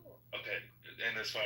Shout out to all the aerospacers. You know what I mean, right? So, question for you: you would agree that we stuck a flag on the moon, right? So I challenge you to show me a picture of said flag, right? Because here's the thing: when you can Google all these images. Look at this galaxy, 8,000 million light years away. Okay, show me the flag on the moon that we stuck on the moon, please. Oh, it fell over when they took off. It fell over. Yeah, that makes sense. It fell over. I can't answer your question because I don't know. So, but what I will tell you, I've seen a lot of sort of the Eddie Bravo kind of school of conspiracy theories about the moon landing. I will tell you that a lot of the stuff, I do agree that there is information on there that it's not real, but I don't know what is and what isn't. What I will tell you is. What I will tell you is that I personally have seen enough evidence to believe that we did make it there. People that I've talked to, aerospace engineers over 2 decades. That's all. All right, so I'm gonna hit every point that everybody says. So Edward, you said, oh no, it fell over. I just simply asked Brock, your go-to source for information. I said, I don't use Brock. Move all over. Stop playing with me. Hold on. They said the flags, it's not exactly falling over. The moon lacks atmosphere, so there's no wind or weather to knock them over. So even if it did fall over, Wait. Here's what I heard. Exactly. So When they took off the thrust from the rockets, the force from the rockets, the thrust, okay, knocked the flag over. That's what I heard. But that makes sense. Oh yeah, I mean the thrust from these rockets is All we did, okay. Right. Question Literally made for you says is this. the If flag. it didn't go to moon, Mhm. Soviet Union knew. Yeah, right? Russia. Go ahead. I mean, Russia would know that like US didn't go to moon, right? So watch this. Out of all the things that you all agree upon, that like all these conspiracies that let me do this real quick for you, right? All the things that you believe are to be true, that there wasn't one shooter for JFK, or 9/11 wasn't just it wasn't just the people that they say it, right? You believe all that other shit, conspiracy shit like that, but you believe the one you believe your American government that told you that they went to the fucking moon. That's what you believe the government told you, but everything else that they tell you is a fucking lie. So which one is it? You think everything else is a lie that they tell you, except for going to the moon, which you haven't seen. They're saying make that make sense. They're saying they believe that we made it, but there are parts of it that don't make sense. So it's not a whole thing. It's also like not anyone's going to say 9/11 was one specific thing or JFK was one specific thing. There are multitudes. So like the fact that there may or may not have been produced they produced a video that showed it in case we didn't do it. That's very likely. So when the government tells you that there's no Epstein list, you believe them, right? Because clearly that's what the government told you, right? I'm with you on that. I'm with you. No, I'm agreeing. Okay. So if you but want this is somebody to NASA. here I am. NASA's fake. This is NASA, a government funded. When you are like questioning NASA scientific ministry, like for example, like people question vaccine. I mean, you have to be like you're talking to me because of science. You cannot go question like drug it, like you know. Right. David, it's not all or nothing. Excessive skepticism leads to nihilism. Yeah, nihilism doesn't benefit us. It's okay to trust sometimes. Okay. Even if we didn't make it to the moon, like what Exxon You can like what Exxon said, like what Taco said, we got as close as possible, if anything, right? So to be that skeptical, it doesn't serve us so much. It's impossible for us to even go outside the Van Allen belt. Like that's a fact. And so here's the thing, because watch this. Other countries have claimed that they've sent rockets to the moon, but there's never been a man on board mission. It's always been a robot. So what do you think about? Elon Musk sent his robot in a Tesla car, right? Why didn't he send like a cockroach or something like that? Okay, hold on a second. Right? We have friends who have been in orbit for. I live in orbit. I'm not saying orbit. I'm in Florida. I'm near the Space Center. I have personal friends who have been in space and have been there. No, that's not space. I'm just saying, what you can call it, you can say it's not space. That's up to you. You're So allowed. Katy Perry went to space. Wait, no, that was a whole. That was orbit. What you're talking about? I'm sorry. No, that's different. They went up and came down. There's a difference between circling the Earth and being up there for a full year, and the people who were just trapped. No. Watch this. Speaking of, who saved them? Was it your precious NASA that saved them? No, it was Elon Musk, the South African that saved them. The people that went to the moon couldn't save the people stuck up for a year. It was Elon. I don't have any problems with that either. I don't know why I'm the target of this. I'm just trying to. Why is it that 50 years ago, 60 years ago, we go to the moon, but our people are stuck in orbit? Like, nah, bro. It's like technology advances over the years, and you don't get dumber. We're not stuck. When Kennedy put all of the aerospace resources and said we're going to have someone on the moon by the end of the year, we'll do it. Right now, not all of the engineers are working on one thing. If we were, then we would be making a lot more progress. After the Challenger, things changed quite a bit in the world of it. And I actually watched that with my own eyes. Like outside my elementary school, literally with my own eyes. It's fucking crazy. Literally, space is becoming private. They're selling stuff. They are selling like there's a like a space. That's somebody making a racket. Yeah. Guys, you guys. If anybody here pays to buy a star, please delete me. My boyfriends all have. I've gotten them from every boyfriend. I feel like it's so cheap. Oh my god!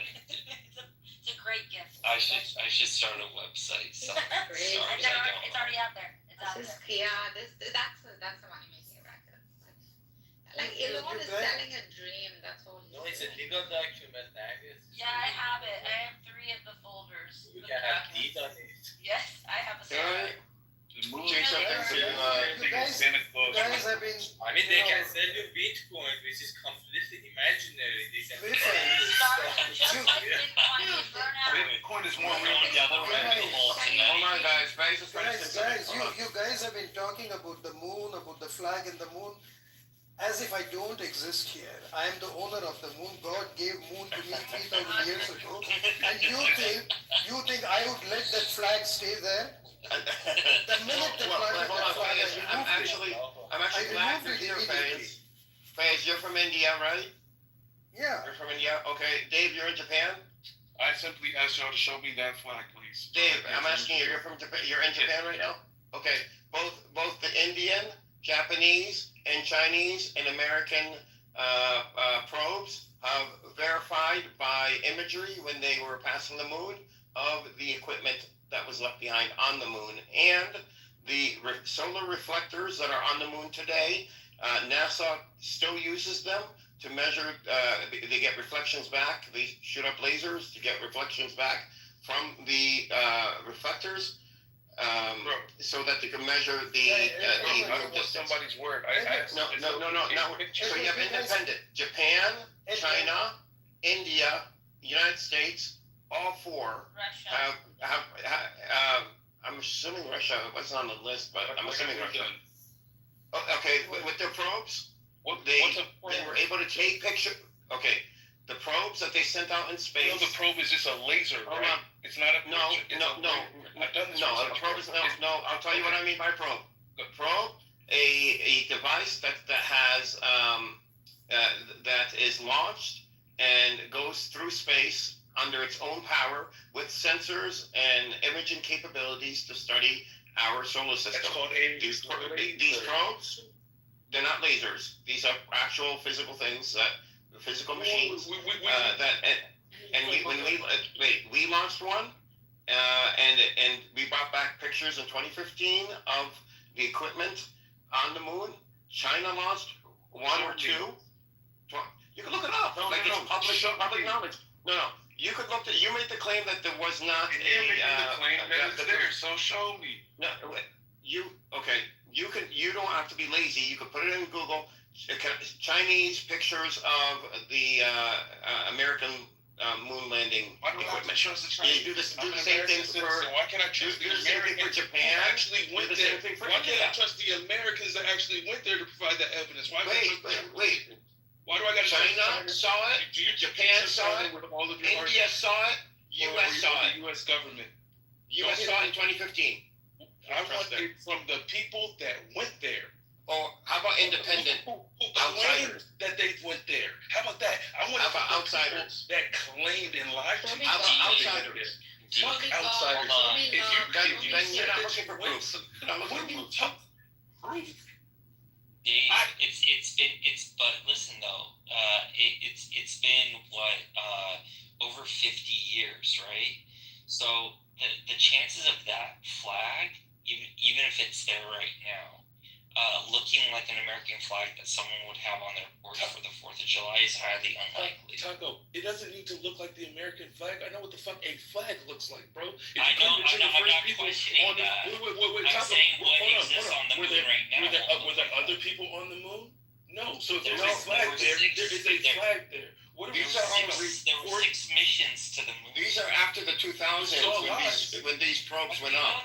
These are in the 2000s and 2010s. Because you all haven't proved it yet. That's how. But China has proved it. India has proved it. Japan has proved it. And the U.S. has proved it in 2015. Who in China has gone to the moon?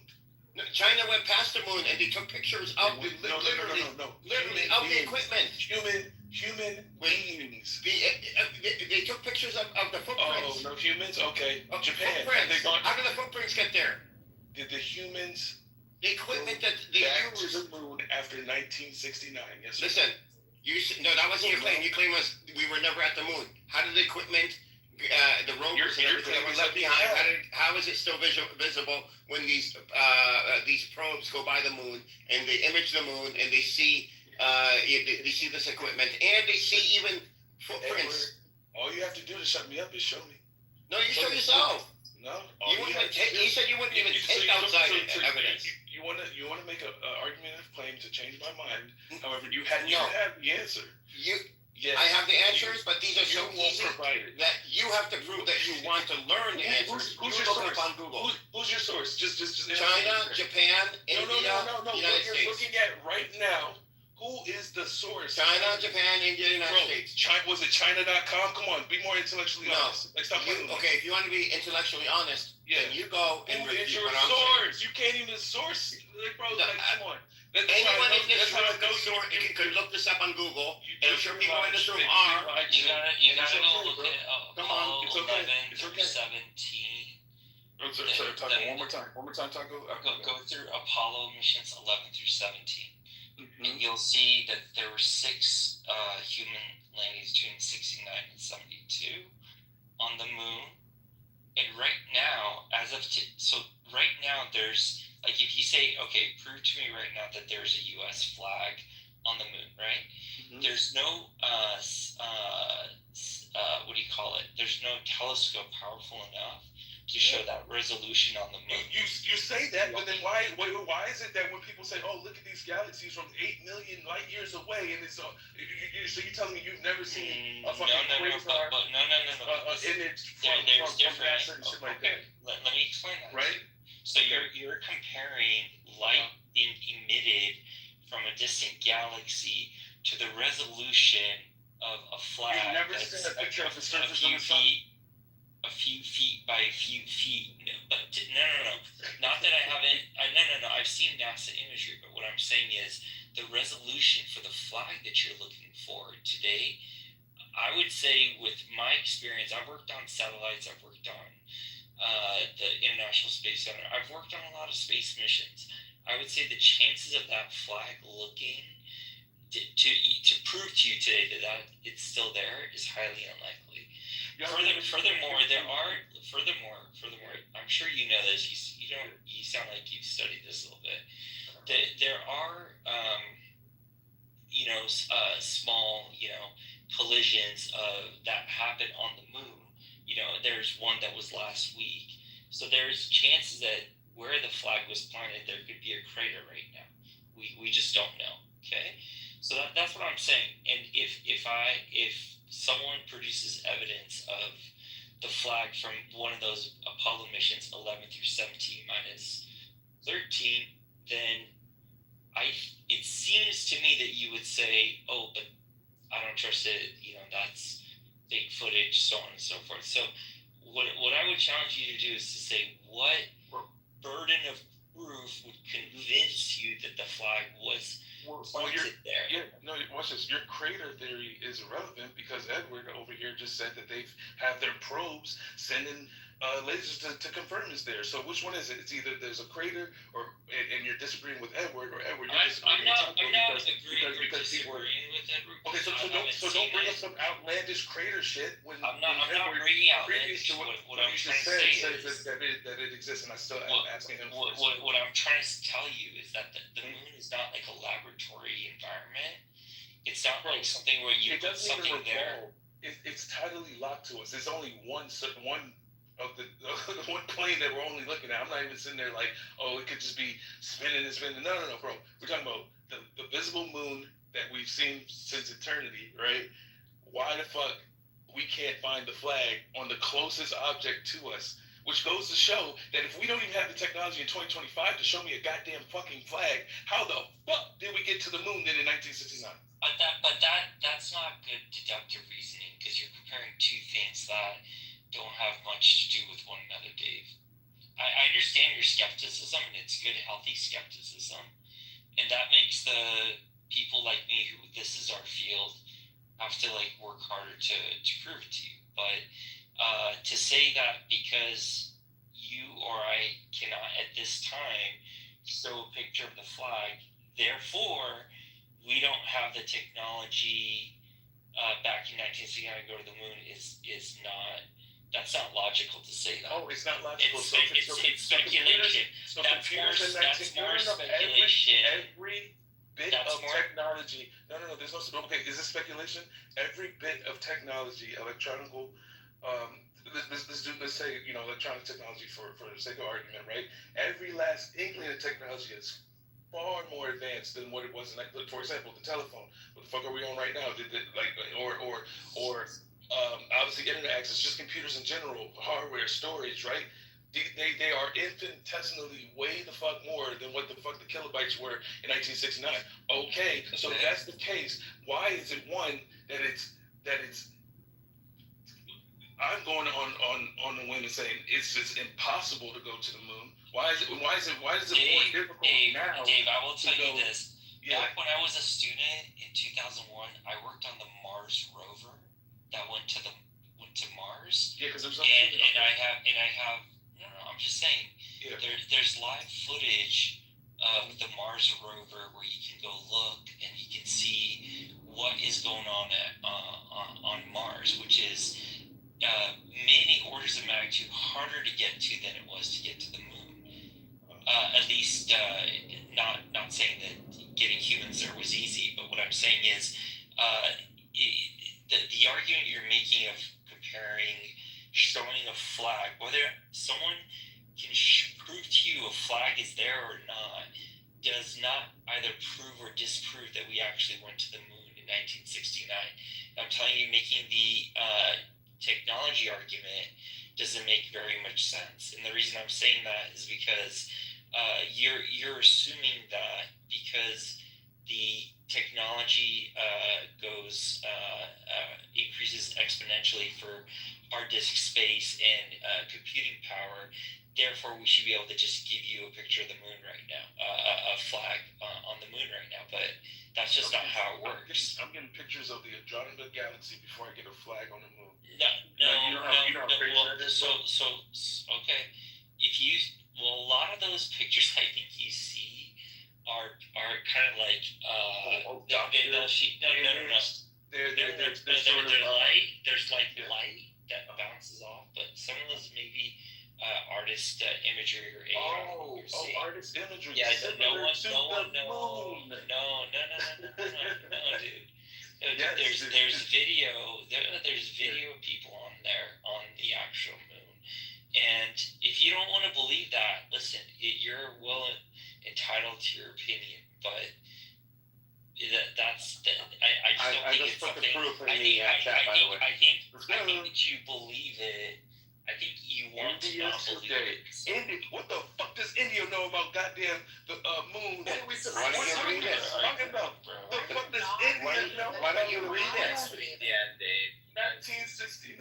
That's not his mind. Why do you not want to believe it? Like, this is deeper than Okay, this. no. Here, because why is it so difficult for the U.S. government, NASA, and an American citizen to prove and provide this information to me? Why I gotta trust an outside source? It's an outside source. It's independent.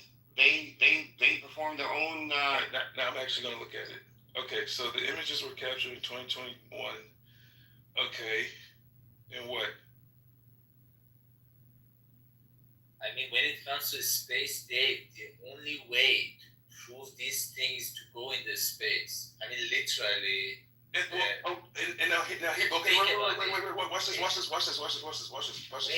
Let me land my point, Dave. Okay, land it. Like, for example, the Saudis, they did not believe the Earth is round.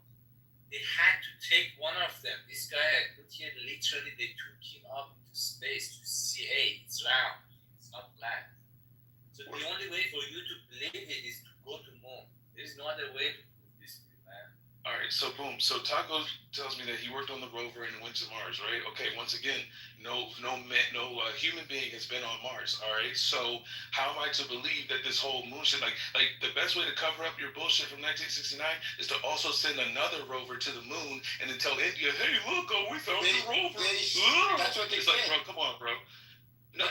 I'm saying the same time that they sent the rover to Mars, they also sent another rover to the moon and then told India and China to, hey, go look at the moon now. China would not cover up anything that the U.S. does. And Japan, China, and India, all three of them have said that they have spotted, various things on the moon from the Apollo mission. And the article I gave you pictures of it. No. And watch this. And now they're not even they're working. No. Watch this. The moon landing in 1969. What mission was that? Why does it the Apollo mission? One of the Apollo missions. Apollo 11. Apollo 11, right? Went to moon 6 times. It's not just one time. Right.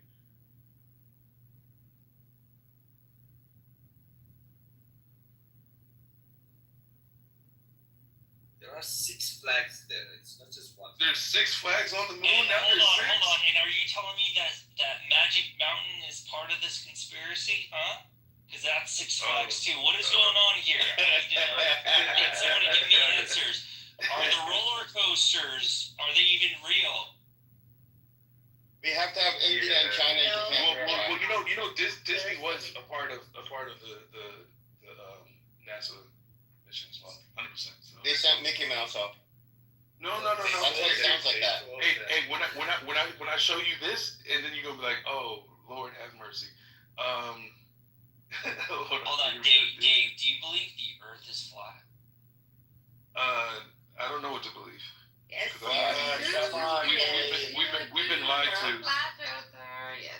I've Dave, where there like Oh my the gosh. vaccines? Where the cheats, the vaccines? Wait, what? Wait, was there what? In the vaccine, the COVID vaccines, where they like they implant chips inside the Well, here, let's start with this. Viruses don't exist. They're not real. You can't show me a picture of a virus. So What? Kill it from there. Viruses aren't real. Viruses, what they call a virus is nothing but just an amplified bacteria. That's it. Like everything that you get from a disease. How do you know? Like, are you a scientist? Or Once again, all I'm asking for is pictures, and y'all can't provide it. I ask for a flag, you can't provide it. I ask for a picture of a virus, you can't provide it. I'm just asking for provided. Okay, they can't. Oh, you can't. So then how do you tell me it exists? You've been lied to again. Wow. They can't from Earth take pictures of something as small as a lander on the moon with a telescope. And when you take pictures of the galaxies, you know, you're using massive telescopes in space without any atmospheric interference. So it's a totally different type of microscope that they're using in space. No, watch this. So we don't have strong enough telescopes to look for the flag on the moon, and we don't have strong enough telescopes to look for a microscope. If we needed to, we could build them. We can't see the smallest things and the biggest things. That's how it's easy to lie to you. That's how it's easy to lie to you. Dave, you're building a strong electron microscope is different from optical. Then show me a virus, please. Wait. Search Google. I said microscope. Watch this. Like a heavy hardcore. Viruses can't live outside of a cell culture, right? It's required and necessary for it to be in a living tissue. Where are viruses, right? Where do viruses breed and create? No, they don't. Dave, you do it, brother. Viruses are not alive, but they are real. They are not alive. What you are saying is that viruses. I believe Dave. Can anybody beat Dave? Nobody. We don't have any good debaters in this room. Dave doesn't believe. Alien don't exist, right, Dave? Actually, I agree. Okay, I was about to change that position just to help you. No, just the likelihood, like using the Drake equation, like the likelihood of another Earth being formed from the primordial soup that we have is like impossible, bro. Like just think about all the things necessary to create life and the odds and probabilities, and then once again using your creative theory and other things growing up. I agree. You know what I mean? Yeah, it's just if it is, it's probably already dead from how long ago it was made. You know what I mean? So like.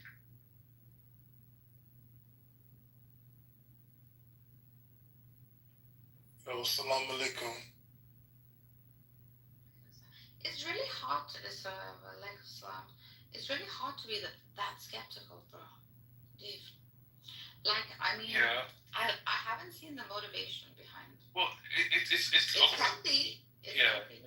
Well, it's one of these things, right? Like, are we to trust our government when they say Israel just bombed Hamas when it was really like the hospitals and children, right? Like we truly agree to the bullshit that we're currently being fed, the lies we've been fed 2 decades ago. So when you just keep looking at it, it's like, well, how long have these lies stemmed? And if you want me to believe that we went to some place that we can't go to again, and or these diseases that you want me to believe are true.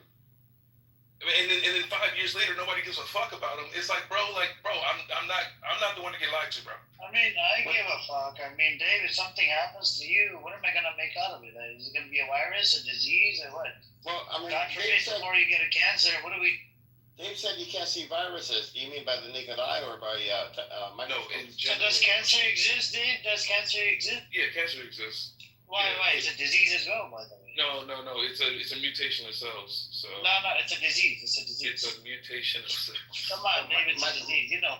So microscopes or no? I'm sorry, what?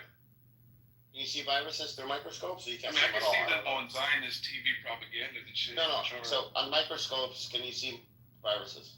No, you can't, because viruses. Yes, don't. of course you can. What do you? Can. Yes, of course you can. I'm telling you, you can't. Show me. I mean, you can.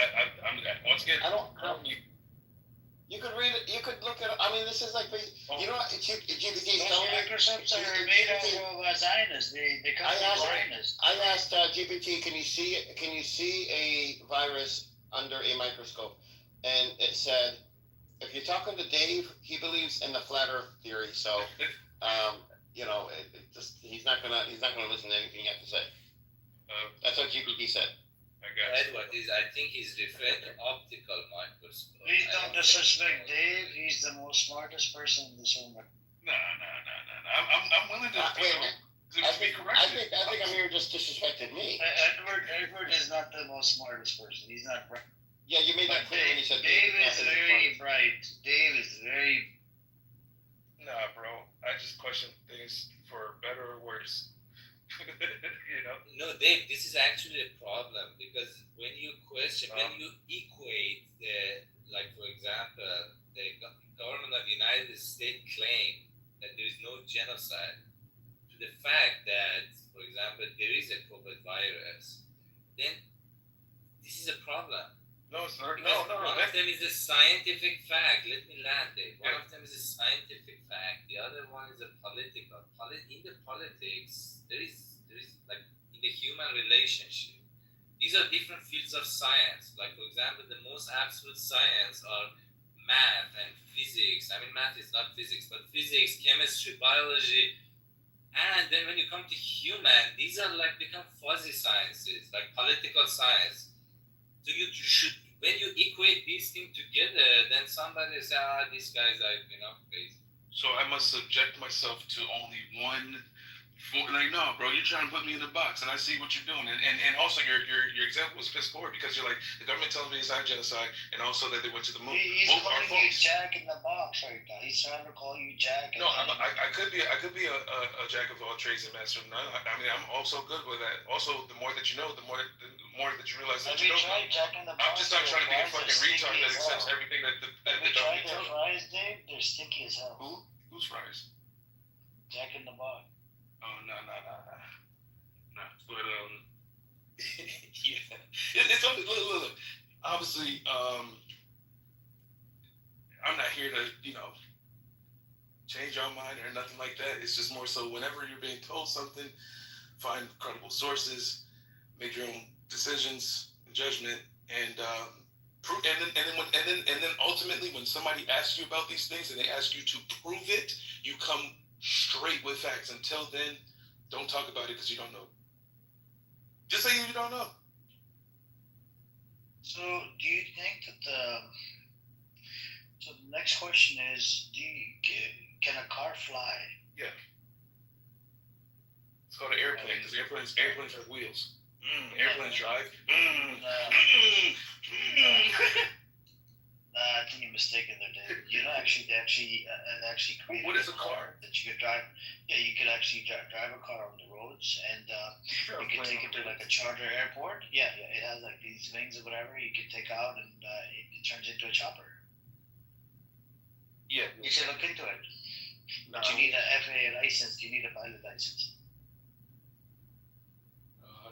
No, I agree. Yeah, I'm sure that, look, the technology that we're provided and given, the militaries have been using them probably decades prior to us even having them, whether it be facial recognition tech from your phone or whatever. You don't think like the military was using shit like that, or all this other stuff. Like, yeah, like everything that we have access to has been used all these fake ass UFO sightings and shit like that. You don't think that's some test from the military and they're just trying to make some flying shit and then people are mistaking it as a UFO? Like, come on, bro. Like, that's all I'm trying to say is just think like a little bit more, and then you'll be like, oh, okay, it's either the military, the government, or both intent. Alright, so does anybody want to debate Dave on anything? It looks like we have a champion in the room. No, I was just saying salam alaikum, man. Check out my PTR, man. Black Rabbi is here. Should we bring him up? Yes, Let's bring him up for a little bit, and then I gotta close the room in a bit as well. Yeah, don't fuck it up, okay? I gotta go to bed. Free Black Rabbi. Hey, I love you guys. I'm back. It's rough in here. Hey, sometimes you guys, treat me well. I do not love you. I do. You treat me bad. I get it Okay, through your head. I don't love you.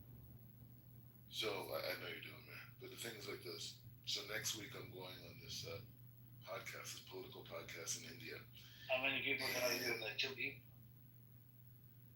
It's not. How big is the audience? How big is the audience? No, but it's with the Times of Israel. Quality matters. Quantity matters for quality. I know your quality is probably shit. It's going to be published in the Times of Israel. Anyways, but the point is, in this conversation, I'm going to institute a new idea that's going to change the whole conversation. The thing is like this. Instead of calling the Palestinians, or at least people in Gaza, once big terrorists, we have to see that they're under a psychological construct, right?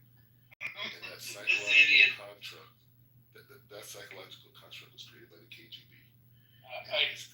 Such an idiot, man. KGB, he's getting Russia involved in this.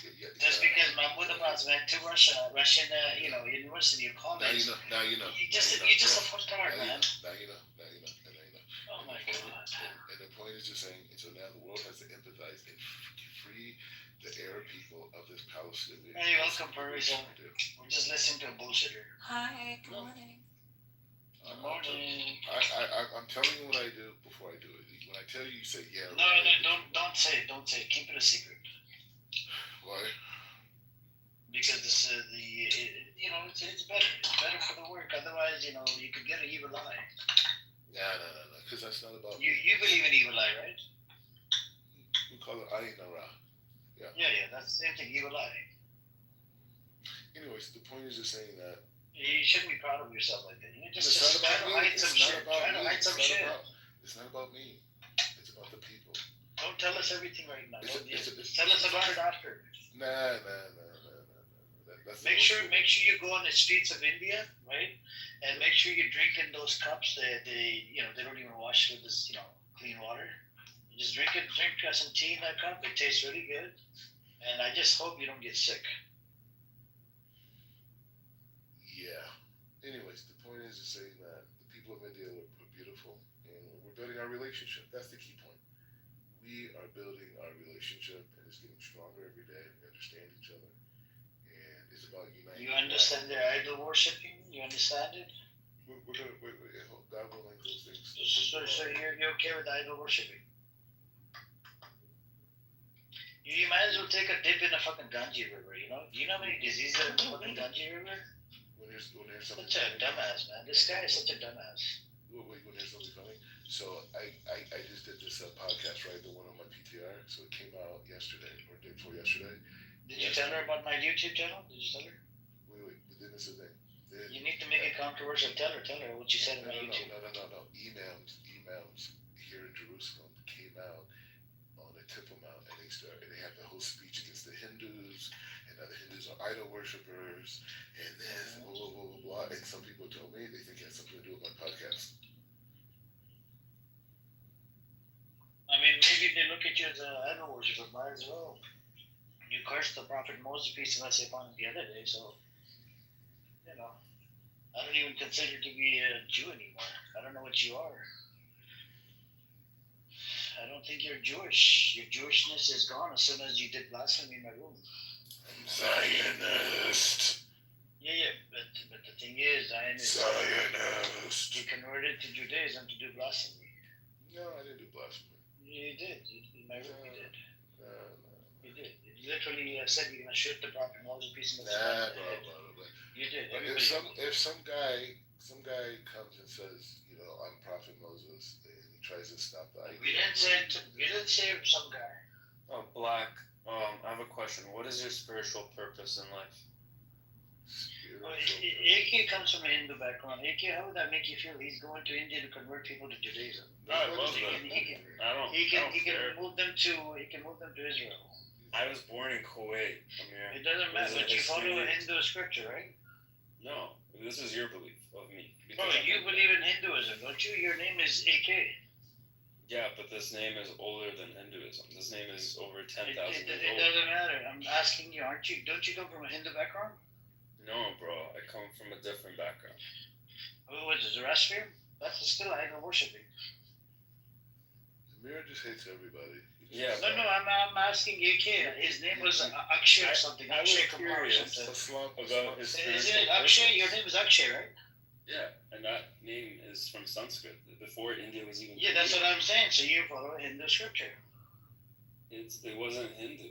It was before Hinduism. But what Gita? That's after my name. My name is much older than that. Yeah. It doesn't matter how old your name is. I'm asking you, don't you follow the Hindu religion? I don't know. I follow like a way of life, a spiritual way of life. So what are you, atheist, agnostic? What the hell are you? Christian? He's a Sungi. I believe why are you in such God. a supremacist? Why are you supremacist? And it's Well, not not about supremacy. You believe in Jewish supremacy. Let me ask this guy. Because Hindus believe in Hindu supremacy in India. Yeah, I'm not Hindu though. I'm not like I don't. What are you? Atheist, agnostic? What are you? I'm a spiritual person. I'm just a spiritual being. What are you? Are you? What's the word? Buddha? Are you like? You follow Buddhism? Yeah, I'd say I follow more Buddhism, Jesus, Islam. You know, I practice what I can. Freaking wishy-washy belief system, man. It's not wishy-washy. You take the good it's a wishy-washy. from all. Islam. If you follow Islam, you don't believe in idol worshiping. If you believe in Hinduism, you have to believe in idol worshiping. If you follow Black Rabbi, you gotta believe in red calf. What is it? The calf? What's the deal, Black Rabbi? Let me tell you something I've learned in the Middle East. Okay, all these Muslim countries that proclaim. And you gotta do blasphemy like Black Rabbi does it. You know he's not a Jew. Let me finish, bro. Okay, all these countries that flag the banner of Islam are usually just supporting a family that is in power, and they use Islam to banner behind the cause to keep that family in power. Pakistan was the only country created for Islam, just like India was the only country made for Hindus, and Israel was the only country made for India. Hold on. India wasn't made for Hinduism, by the way. India was, you have diversity there. You got different people from different backgrounds. Yeah. It wasn't made for Hinduism. I don't know where you got this from. I mean, if you look at what the creation, why it was created by the British, the way it was for Hindus and Muslims to live peacefully. It was for everybody. If you're talking about a country being created, like for Islam, I'm not talking about country. I'm asking you. Fuck Pakistan. I'm asking you that what religion do you come from? What about your parents? Hinduism? No, they're also like me. They're spiritual. We were raised in Kuwait, where there's Muslims and why don't you just follow Islam all the way instead of like cherry pick shit? We're different, bro. We're Persian. I think. Hi, AK. How are you? Persian. So you've got more. You've got more omnist beliefs. So omnist people kind of just they believe that there's like a certain level of truth to all different religions, and there's a lot of omnists.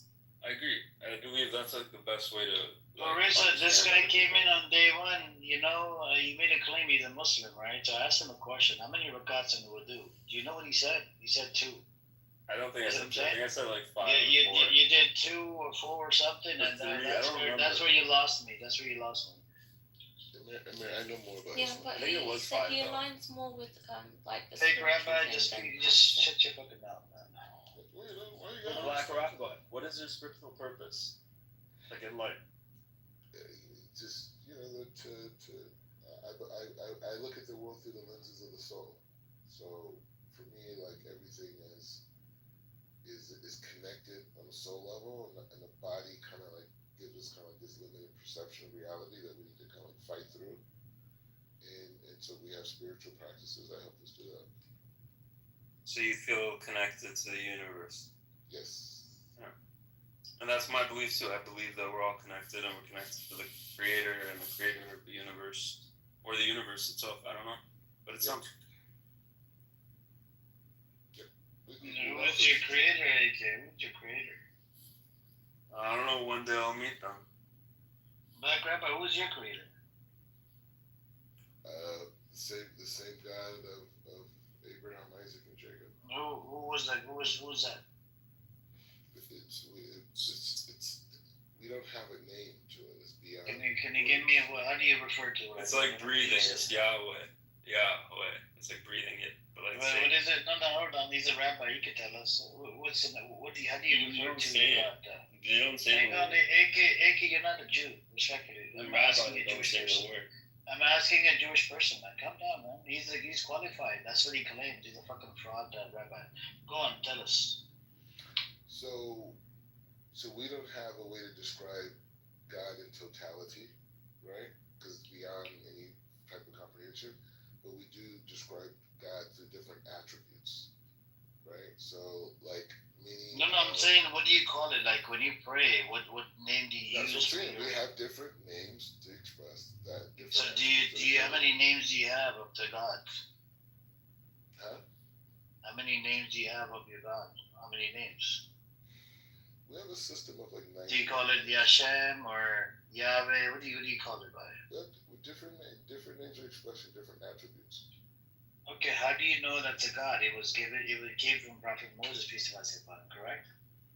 I mean, we know about God. No, I'm asking you, how did you get the word of God? It was through Prophet Moses, peace be upon him, correct? Just say yes or no. Did it come through Prophet Moses, peace be upon him? Such a fucking mental retard. Not only. I'm asking you, yes, he was the main prophet. Okay, is that a yes or no? What is it? Prophet Moses, peace be upon him. Say it out loud. I'm saying there's many prophets God sent. Okay, I understand, but I'm asking you, what was the main prophet? Was it Prophet Moses, peace be upon him, that brought you the word of God, correct? I'm saying all the prophets brought the word of God. I understand. I'm not denying that fact. I'm asking you, the main prophet in your religion, isn't it Prophet Moses, peace be upon him? The main prophet? I don't know about that. Yeah, the one that brought you the word of God. I mean, Moses brought the Torah. Okay, that's what I was referring to. So if a prophet, Moses, peace and blessing upon him, brought you a book of Torah, right? And then you're going around and saying a whole bunch of blasphemous shit. You want to shoot the prophet Moses, peace and blessing, you want to kill him. Isn't that you don't find that disgusting and disturbing? Hey, what? Yeah, I'll put the video in the chat. He said it in my room. Brother Fayaz made a claim, made a statement. He said, if Prophet Moses, peace and blessing upon him, was to arrive inside Israel and tell them to stop killing babies and this and that, you know what this fucktard said? He said, yeah, we'll shoot him in the head. He's talking about Prophet Moses, peace and blessing upon him, this disgusting scumbag. And I'll put a video in the chat. He literally said he will kill them. We'll kill the Prophet. Such a disgusting human being, and he calls himself a rabbi. We already checked his credential. It's all fraud. Let me put his link in the chat. Earlier, he was saying about what he thinks what's going on with Palestinians is a psychological issue with them, right? But would you not say that, 62% of Israel believe that there's no innocent people in Gaza? Do you not think there's a psychological issue with Israelis then? Because you were talking about. I put the link in the chat. YouTube. He's on YouTube. He literally said he will kill Prophet Moses, peace and blessing upon him. Disgusting scumbag. Yeah, but even objectively speaking, why would you want to, let's say someone's claiming to be a prophet, right? If someone turns up today and claims, there's loads, you've seen that weird guy on TikTok that wears a beanie. No, what do you mean exactly? I haven't finished what I said. What are you saying exactly for? right? I'm saying, why would you even feel the need to, like, if someone's like spurting their religious ideals or whatever, why would you even feel to shoot them? Do you not think that's a bit of a psychological mishap in itself? Especially when you said that, like, your spiritual objective is to be connected to the universe and connected to everything in the universe. It seems that you're selective and that you're on a journey to spiritualization, but you don't realize that spirituality isn't a journey. It's a realization that we are connected. It's that understanding. Exactly. And as such, you'd have an appreciation for the sanctity of life. So why would you want to kill anyone? Or do you know what I mean? Like, it's weird. Well, the point is, it's not about wanting to kill anybody, right? Because I don't want to kill anybody. But what we're saying is that the way that the world is designed, right? If we're saying the world is a spiritual world, there's a yin and yang component to it, right?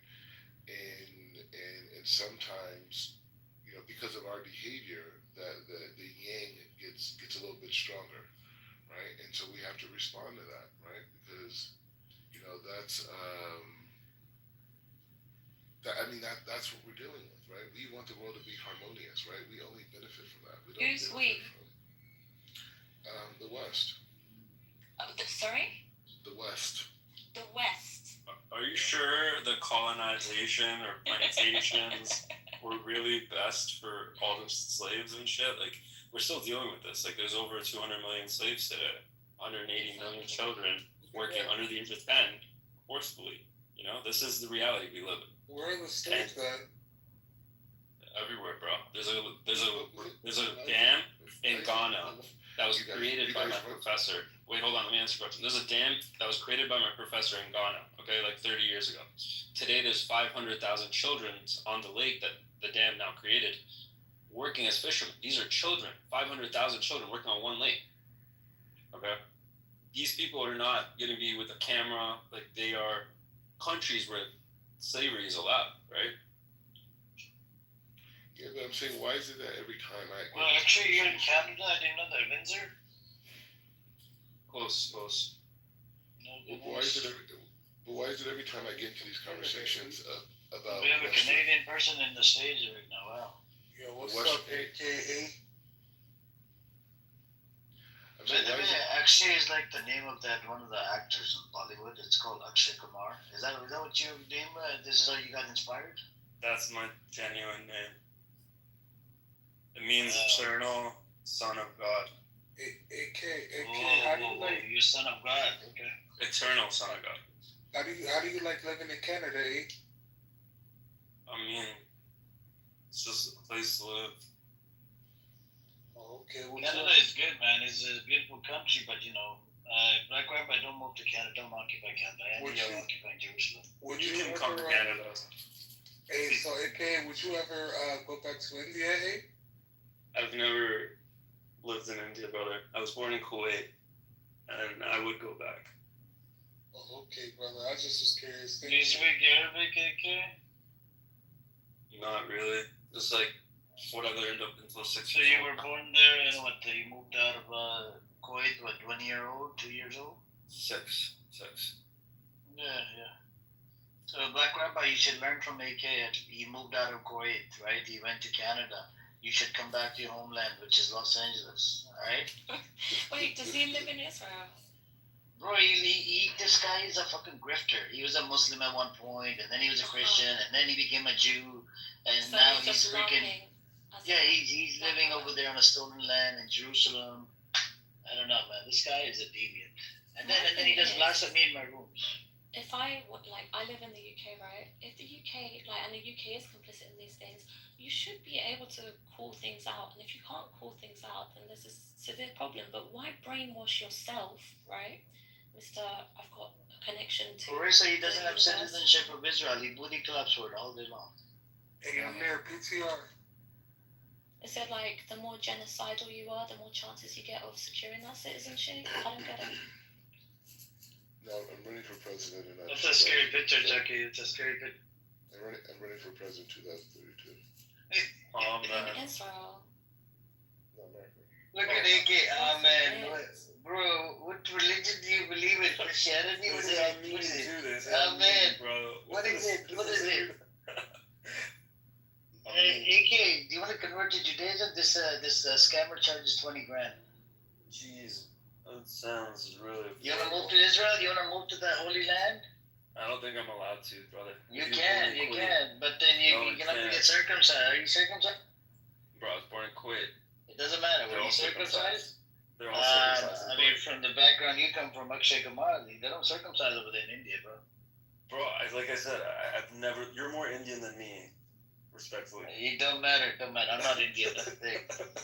But I'm asking you, because I know a lot about India and a whole bunch of even Saudi Arabia, because I lived in Saudi for 10 years.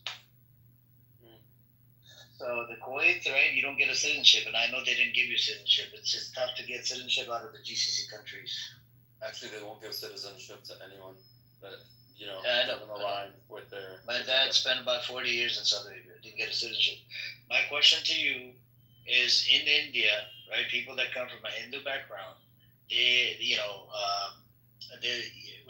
they don't circumcise you, right? So, but to convert to Judaism, like Black Rabbi charges 20 grand because he's a con artist, he's a scammer. He just lies. Yeah, he charges 25 grand.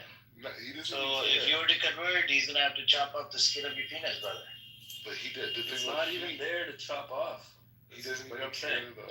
Bro, he said, like Rabbi said, they checked his thing even though he was chopped off.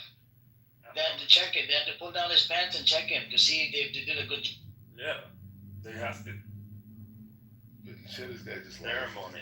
He doesn't even care. He just recklessly lies. Do you care about the kids of Gaza? Are you still holding that opinion that they're terrorists? Yeah, but that doesn't mean they can't change. No. As soon as you change your position, I'm gonna stop lying on you. Yeah, they're connected to the How about universe, that? Black. They can't be terrorists if they're also connected to the universe and all the other connected Okay, things. first of all, being a terrorist is a form of deviant behavior. Okay. No, it's not. That behavior. It's a defiant. No, it's not. Here, guys, check out the video in the chat. He said even the animals are terrorists in Gaza. He said even the animals are terrorists. All right, the dogs and cats, leave them out of this. Even the kids and the women and the men, just leave everyone alone. They're complicit. They're all human. They're all connected to the universe. 90% of the homes in Gaza were housing military, weaponry. 90%. Okay, but everyone needs weapons to protect themselves from each other as well, because they're going through this crazy shit, and so they have guns. It's not from each other, bro. Hey, bro, it's not from each other. It's from the occupier. With the occupier, the disgusting Zionist entity, the one that he lives in. He believes in. The Savior believes in. We know that people use chaos, right? They use chaos to take over. But I'm saying they're military combatants. They're not. No, the little 1-year-old kid is a combatant. They're not trained in like. 1-year-old kid is a combatant, right, idiot? What I'm saying is. Scammer. I know you mean well. Grifter. Grifter. In Gaza, people. Change your name to Grifter. Black They don't have sergeants. They don't have a navy. They don't have an air force. Like it's not a military training. So it's not military. It's not military training. They're not military. How? They don't have a navy. They don't have an air force. They can't electricity. They can't make electricity, bro. You can't make electricity. Type of warfare. It's a different type of warfare. Yeah. You know what? We've never seen cavemen. We've never seen the militarization of a society. Normally, a society has an army. So does IDF have? Do they have open carry arms inside Israel? Tell us. Yeah. Okay. So does Hamas have open carry arms in Gaza? No. Okay. So which one has a problem? The gun problem. Hamas. No. You just said it. IDF has open carry laws that Israelis literally they're taking weapons to the universities. Can you guys believe it? You're studying next to your fellow friend, and he's got a weapon. He brought it to school, and if you piss him off, he'll pull out his weapon and shoot you in the head. The teachers carry the weapon. Everybody carries in the. No, it's true. It's a fact. You're just making up lies. No. Like, I have the data. We've seen photos of this. If you serve in the military, it's open carry law for the Israelis, and majority and it's not if you serve in the military. It's when you serve in the military. This is like you have to. AK, you have to. You have to. Exactly. It's not when. It's exactly when. It's not when, bro. It's 18 and up. And if you're Jew, it's easy to get a weapon. If you're an Arab inside Israel, it's impossible. Okay, well, Palestinians have the absolute duty, yeah, as well as the right to defend themselves against the terrorists of the IDF and Israel as an entity. That's a No, I don't care. I'm okay. sorry. Guess It's not what? psychological. That's Though. a Like, This you is can't have it one way and we're not the 2 other. years in. That's a We're 2 psychological years problem. in. We are 2 years in. It leads to Enough of death. the bullshit. I'm actually done Either way, entertaining black. It's leading to stuff. death. They should be That defending motivates themselves. It's better to die fighting for freedom, black, than it is to 100%. bend the 100%. knee. I'm not even And scared. you're to still say getting it. killed. You're still going to get killed, black. Like, regardless, these Palestinians are still getting eradicated. It's becoming illegal to say the word Palestinian. You cannot say it in workplaces. Exactly, black. That is called. Where is, like, just talk about this. Okay, where's freedom of speech? Why are you calling him black? Press? His name is Scammer. Hey, Griff. I mean, out of respect, He's a I don't know fucking his name. grifter, bro. He's a grifter. Call him a grifter. I would rather you put your name because I would prefer not to call you black, personally. Just because it's like weird. Why are you a color? It's Mordecai. You're more than- Mordecai. Mordecai. Okay, Mordecai. Like, it's, you know. His real name is Sharif Hassan. If spirituality is a realization, I think you're really far from it. Like, you are on this journey to finding spirituality. It's not a journey, my friend. You just have to realize. If you just call him my friend, I don't think he's anybody's. Well, I mean, Amir, you know, has I mean, this is a challenge that many people, Muslims have, right? This is nothing against us. It has nothing to do with Muslims. It has to do with people like you, demonic piece of shit terrorists. Yeah, like there's Muslims in the room that are very. I'm going to explain, and you can correct me if I'm wrong. Much of the idea of the modern understanding of Islam is post-Ottoman Empire. And so Muslims see themselves in the frame of conquerors people. And the idea you didn't conquer the land, your state Israel didn't also conquer was 6 or 7 countries. There's Disgusting, Noah's man. land. They do it by Noah's land was force. conquered. Noah's The children Muslims, were they killed. actually allowed you to Come on. live. They allowed Everyone conquered. Hold on. They allowed the natives to live on the land. Get your facts straight, but what do? You don't allow the natives to stay in your land. Let me just make the point. And so the point is, You're just an idiot. You're making stupid fucking points. Okay, so Yeah, what about Noah's children, black? Didn't the Jews conquer them? I swear they did. We're not about conquering anymore. We're about equality. Okay, same with the It's no more Muslims. conquering. It's no more. No more. So everyone is equal now. The Muslims Okay. are equal to the Christians. Amen. The Christians are equal to the Jews. We're all equal in the region. That's what's being created now. There's no more Islamic dominance. We'll never see it again in human history. Okay, it's over. So now it's about equality. So you guys, We're all. So this is a record according to Jewish rabbis and scholars. Thanks to the Caliphate, they brought the Jews back into Jerusalem. Otherwise, his religion would not even exist. I have a testimony from a rabbi. I'll put it in the chat. I want you guys to watch it. This rabbi, he wants the Caliphate system to come back, and he said under Caliphate system, everybody coexists with each other. There was no babies dying, nobody dying, and he wants the Caliphate system to come back. But this fucktard right here, and we see what happened. Right? As soon as you become in power, what do? You start spreading corruption on the land again. Do you know, according to your Torah, what did you do? Tell the room, what have you done? You've spreaded corruption on the land, you killed multiple prophets, you broke the covenant. What else did you do, Black Rabbi? Tell us. He will never tell you what it says in the Torah. And then he's here to claim the land. A fucking fucktard. Come back to America, you don't have his Israeli passport. Just say, otherwise shut your fucking mouth, man. Stupid bitch.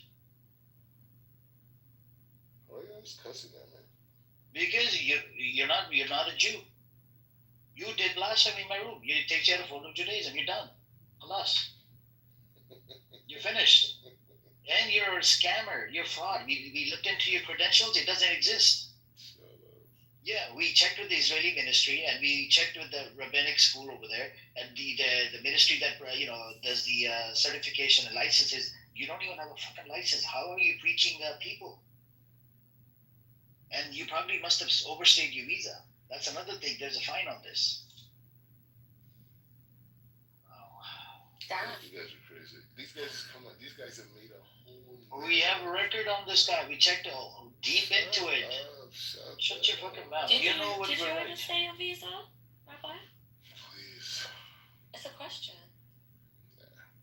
You didn't? I'm above visas.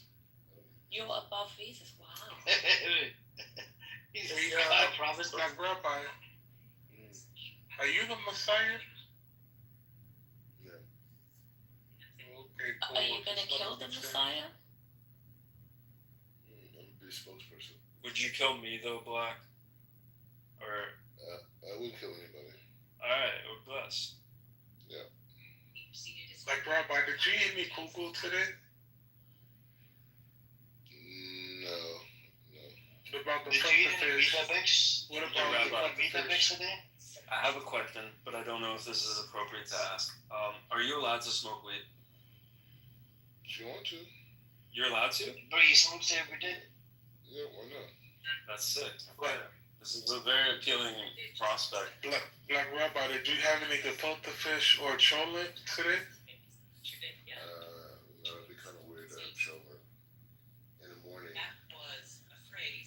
I don't know, man. Some of our brothers, man, they love that cholet. They like to put mayonnaise and ketchup in their cholet. Chucky, be honest with me. How many times a day do you fantasize about food? Maybe 100 times. Just be honest, how many bags of chips do you eat? Is that a problem? How many bags of chips do you eat a day? Tell us. How many bags of chips? He eats nothing but bag of chips. Is that a bad thing, Black Rabbi? That I fantasize about food? No, it's normal. It's biological. Yeah, I mean, I work out. You know, I have to pass PT tests. You know, I'm very in shape, but I love food. Are you in shape because you want to eat, or are you eating because you want to stay in shape? I'm in shape because I have to be in shape. He's looking for future potential significant other. AK, you should look me up and look at my YouTube. Do you know any sister or any girl in your mind that Chucky's looking for somebody to get married to? You know anybody, Black Rabbi? Oh, yeah, I forgot. You don't even have one. The one you had one and she left you. I forgot about that. So the whole point you asked about Chucky was just a segue back into attacking me. No. The reason I was asking, I thought maybe you knew somebody, but I just figured out. No, I just remembered. It just. In fact, I'm thinking about making some cauliflower wings right now. Why would you make that noise? That sounds good, man. I got some sauce I can put on that, man. You're too into it, man. It's too much. Yeah, I love it, man. Cauliflower wings, you know, with some sweet potato fries. You receive too much pleasure out of it. You shouldn't receive that much pleasure out of food.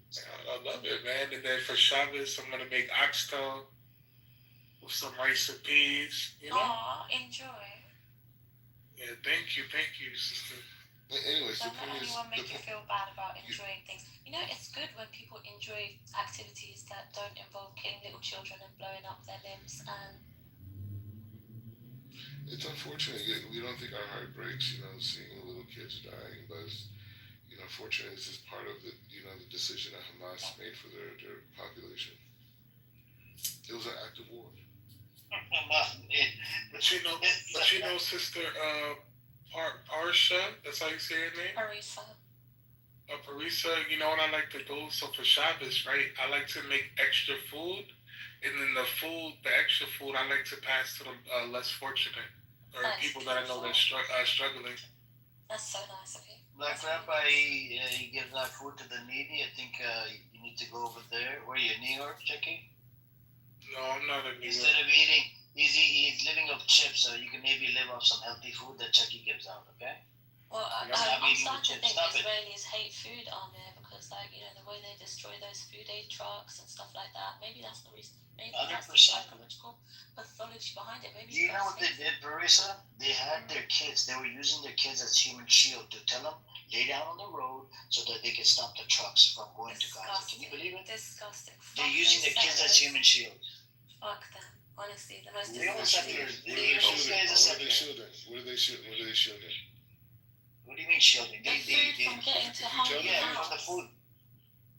No, but human shields is when Hamas hides behind a civilian. Yeah, that's human shield. That's human shield. Why don't they? Israel is hiding behind a military civilian population. They Why, put okay, everyone. let me ask you this, Black Rabbi. Why don't they do it themselves? Why are they getting their kids to freaking lay down on the road? They hate children and they hate food on it. That's human shield. That's being used as human shield. The kids came up with Kids don't understand shit. It's the parents. Yeah, you can't be like these kids are not being controlled properly. Like, where are their guardians, Black? Like, you can't be giving these excuses, brother. You know, but another point is, I'm gonna bring up. We don't know his gender, man. You gotta have to call him sister. Yeah, another point I'm bringing up is also. Because last time I checked, he's in dating with Black Ariel. There's another guy from Israel. Yeah, they're both into it. Didn't they get in a fight? Yeah, they did, but they're back into it, man. They're back like, they He's like back? each other. Didn't he get like? They like each other? Okay, that's good. Bro, it's a love and hate relationship between the two. No, the other guy was a little cuckoo. Like, he was a little too. But you don't think this guy's cuckoo? Maybe cuckoo, but like, lost but finding his way. Hey, Black Rabbi. Yeah, what's up, man? Who's your rabbi? Rabbi Shaddai. Oh, Rabbi Shaddai? From where? From Jerusalem. Oh, Jerusalem? Okay. But I need you to do me a favor, Black Rabbi, all jokes aside, man. This weekend, after Shabbos, obviously, on Sunday, right?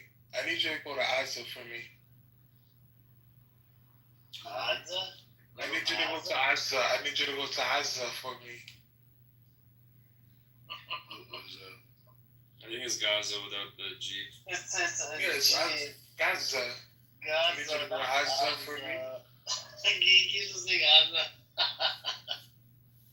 Would you be down, man? I need you to go there, and I need you to. Oh, what do you mean? He like down and dirty? Is that what you're trying to do, Chucky? Just be careful, man. This guy will fall for it. He will go for it. He's into Ariel. No, I just need him to go to Azza, man, and make sure that my Palestinian cousins are doing good out there. No, but the thing about it, Chuck, you don't realize I'm doing God's work right now because I'm fighting for the Palestinians. They think they're fighting for Palestinians. It's actually me. I'm trying to remove the thinking process that they are a resistance movement. I'm here liberating. By eating chips every day, by sleeping on the couch potato. Brother, I need you to do this because this is some ego trip. Okay, I need you to say, I am not Superman. We have this guy in the audience. He's from India. I think we need to bring him up. Come on up. Wait, Black, we you have have to this do guy. this. Free yourself. He loves Saudi Arabia, Black Rabbi. I don't know what the deal is. He believes in terrorism. Bro, I think he supports Hamas as well. You support Hamas, Hala Wala, whatever your fucking name is. He said, Mary John, which means my life, and he said, how you doing? After that, he's like, my love, how you doing? Come up. I know you can't say anything bad about Saudi Arabia, otherwise they'll put your ass in the jail. If he says something bad about Saudi Arabia, they're gonna Khashoggi him. Yeah, they're gonna Khashoggi him. You know what happened to Khashoggi, right?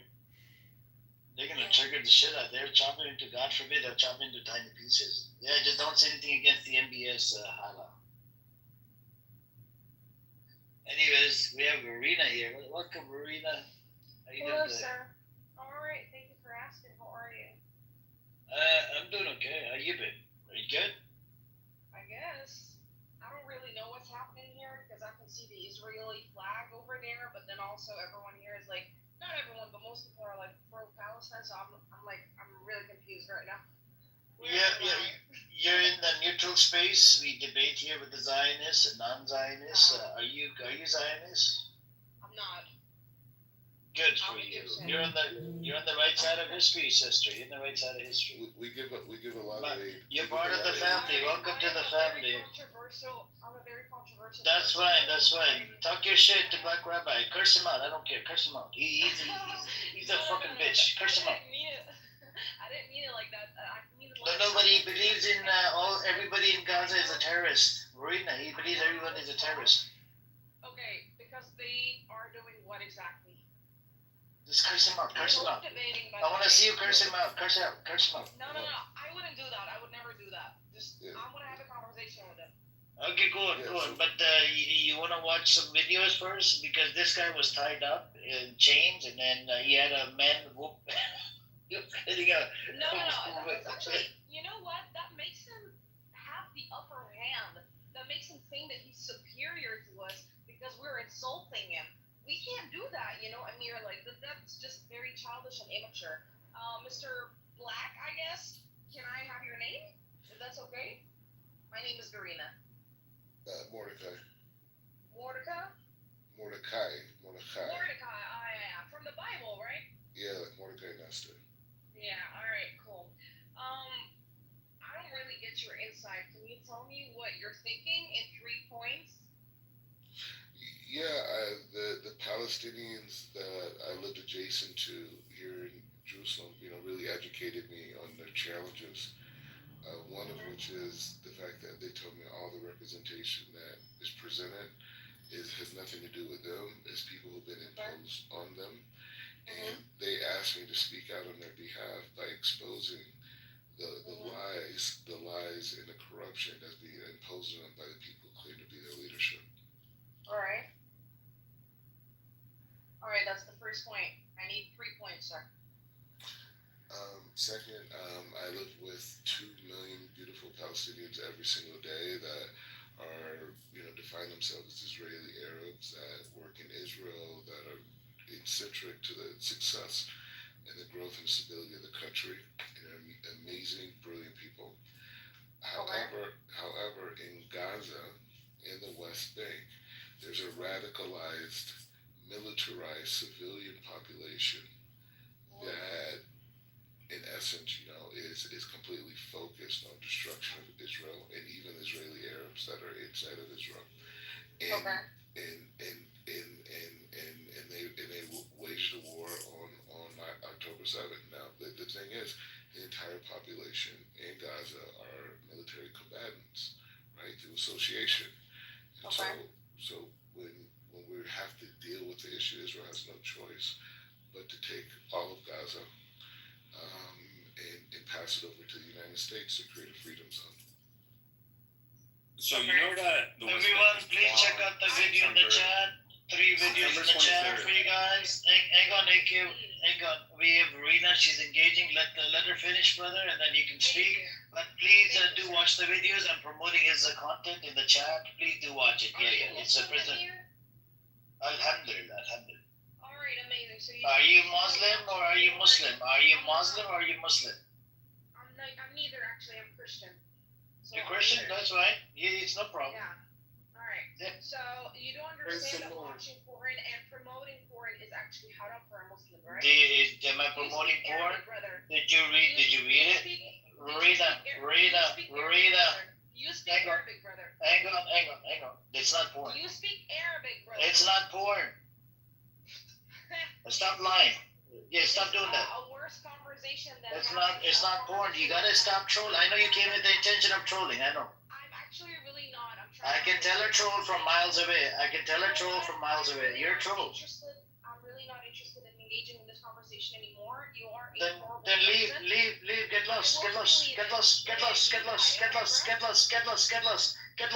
person. Get lost. Yeah. Fuck you. Get lost. Get lost, bitch. Get lost. Fucking bitch. Your mother's the bitch. Oh my Your god, mom's guys. the bitch. Fucking cunt. Please, Get lost. This is the problem with the fucking cunt. Get lost. Fucking bitch. You don't come up here and call me, motherfucker, this and that. Get lost. Anyways, going back to you, AK, you got the mic. Go on. Yeah, I was just gonna say, bro, Black, I think you got some things twisted. On September 23rd, the West Bank was bombed, aerial bombed multiple times, for many days, actually.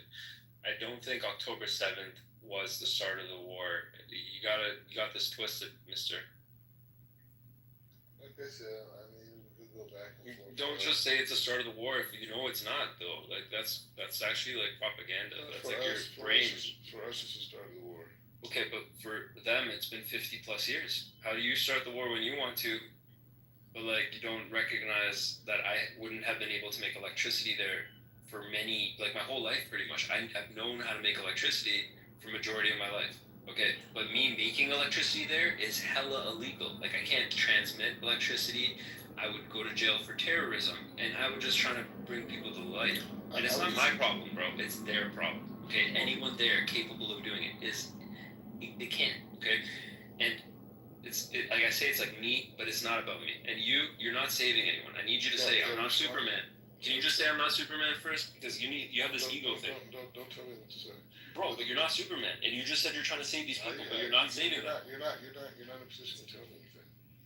Bro, I'm not the one trying to tell you that. I'm trying to tell you to recognize your own ego, bro. The only thing you've created is your ego. You've not created anything in life, brother. Okay? Like, get this through your head. The only thing you've created is an ego. Your fucking name, Rabbi? Bro, what are you teaching? I'm the one teaching you. Ooh. Teach me something. Ooh. Y'all hear that?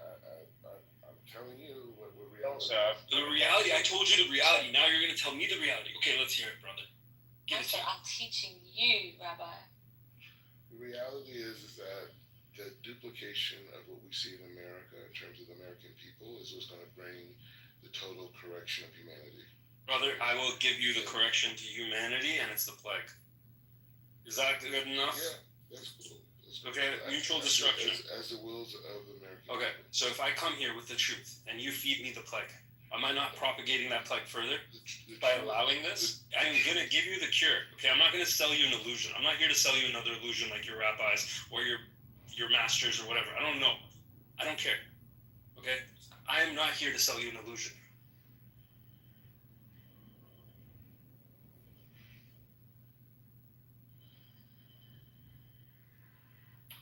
Anyway, so the duplication of the will of the American people around the world is what's going to bring us to our total perfection as a global society. Duplication is not how we preserve our people. That's how you make them into the same box. And you just replicate and replicate and replicate. You don't have any character. You don't have the rights or the culture that come with having diversity.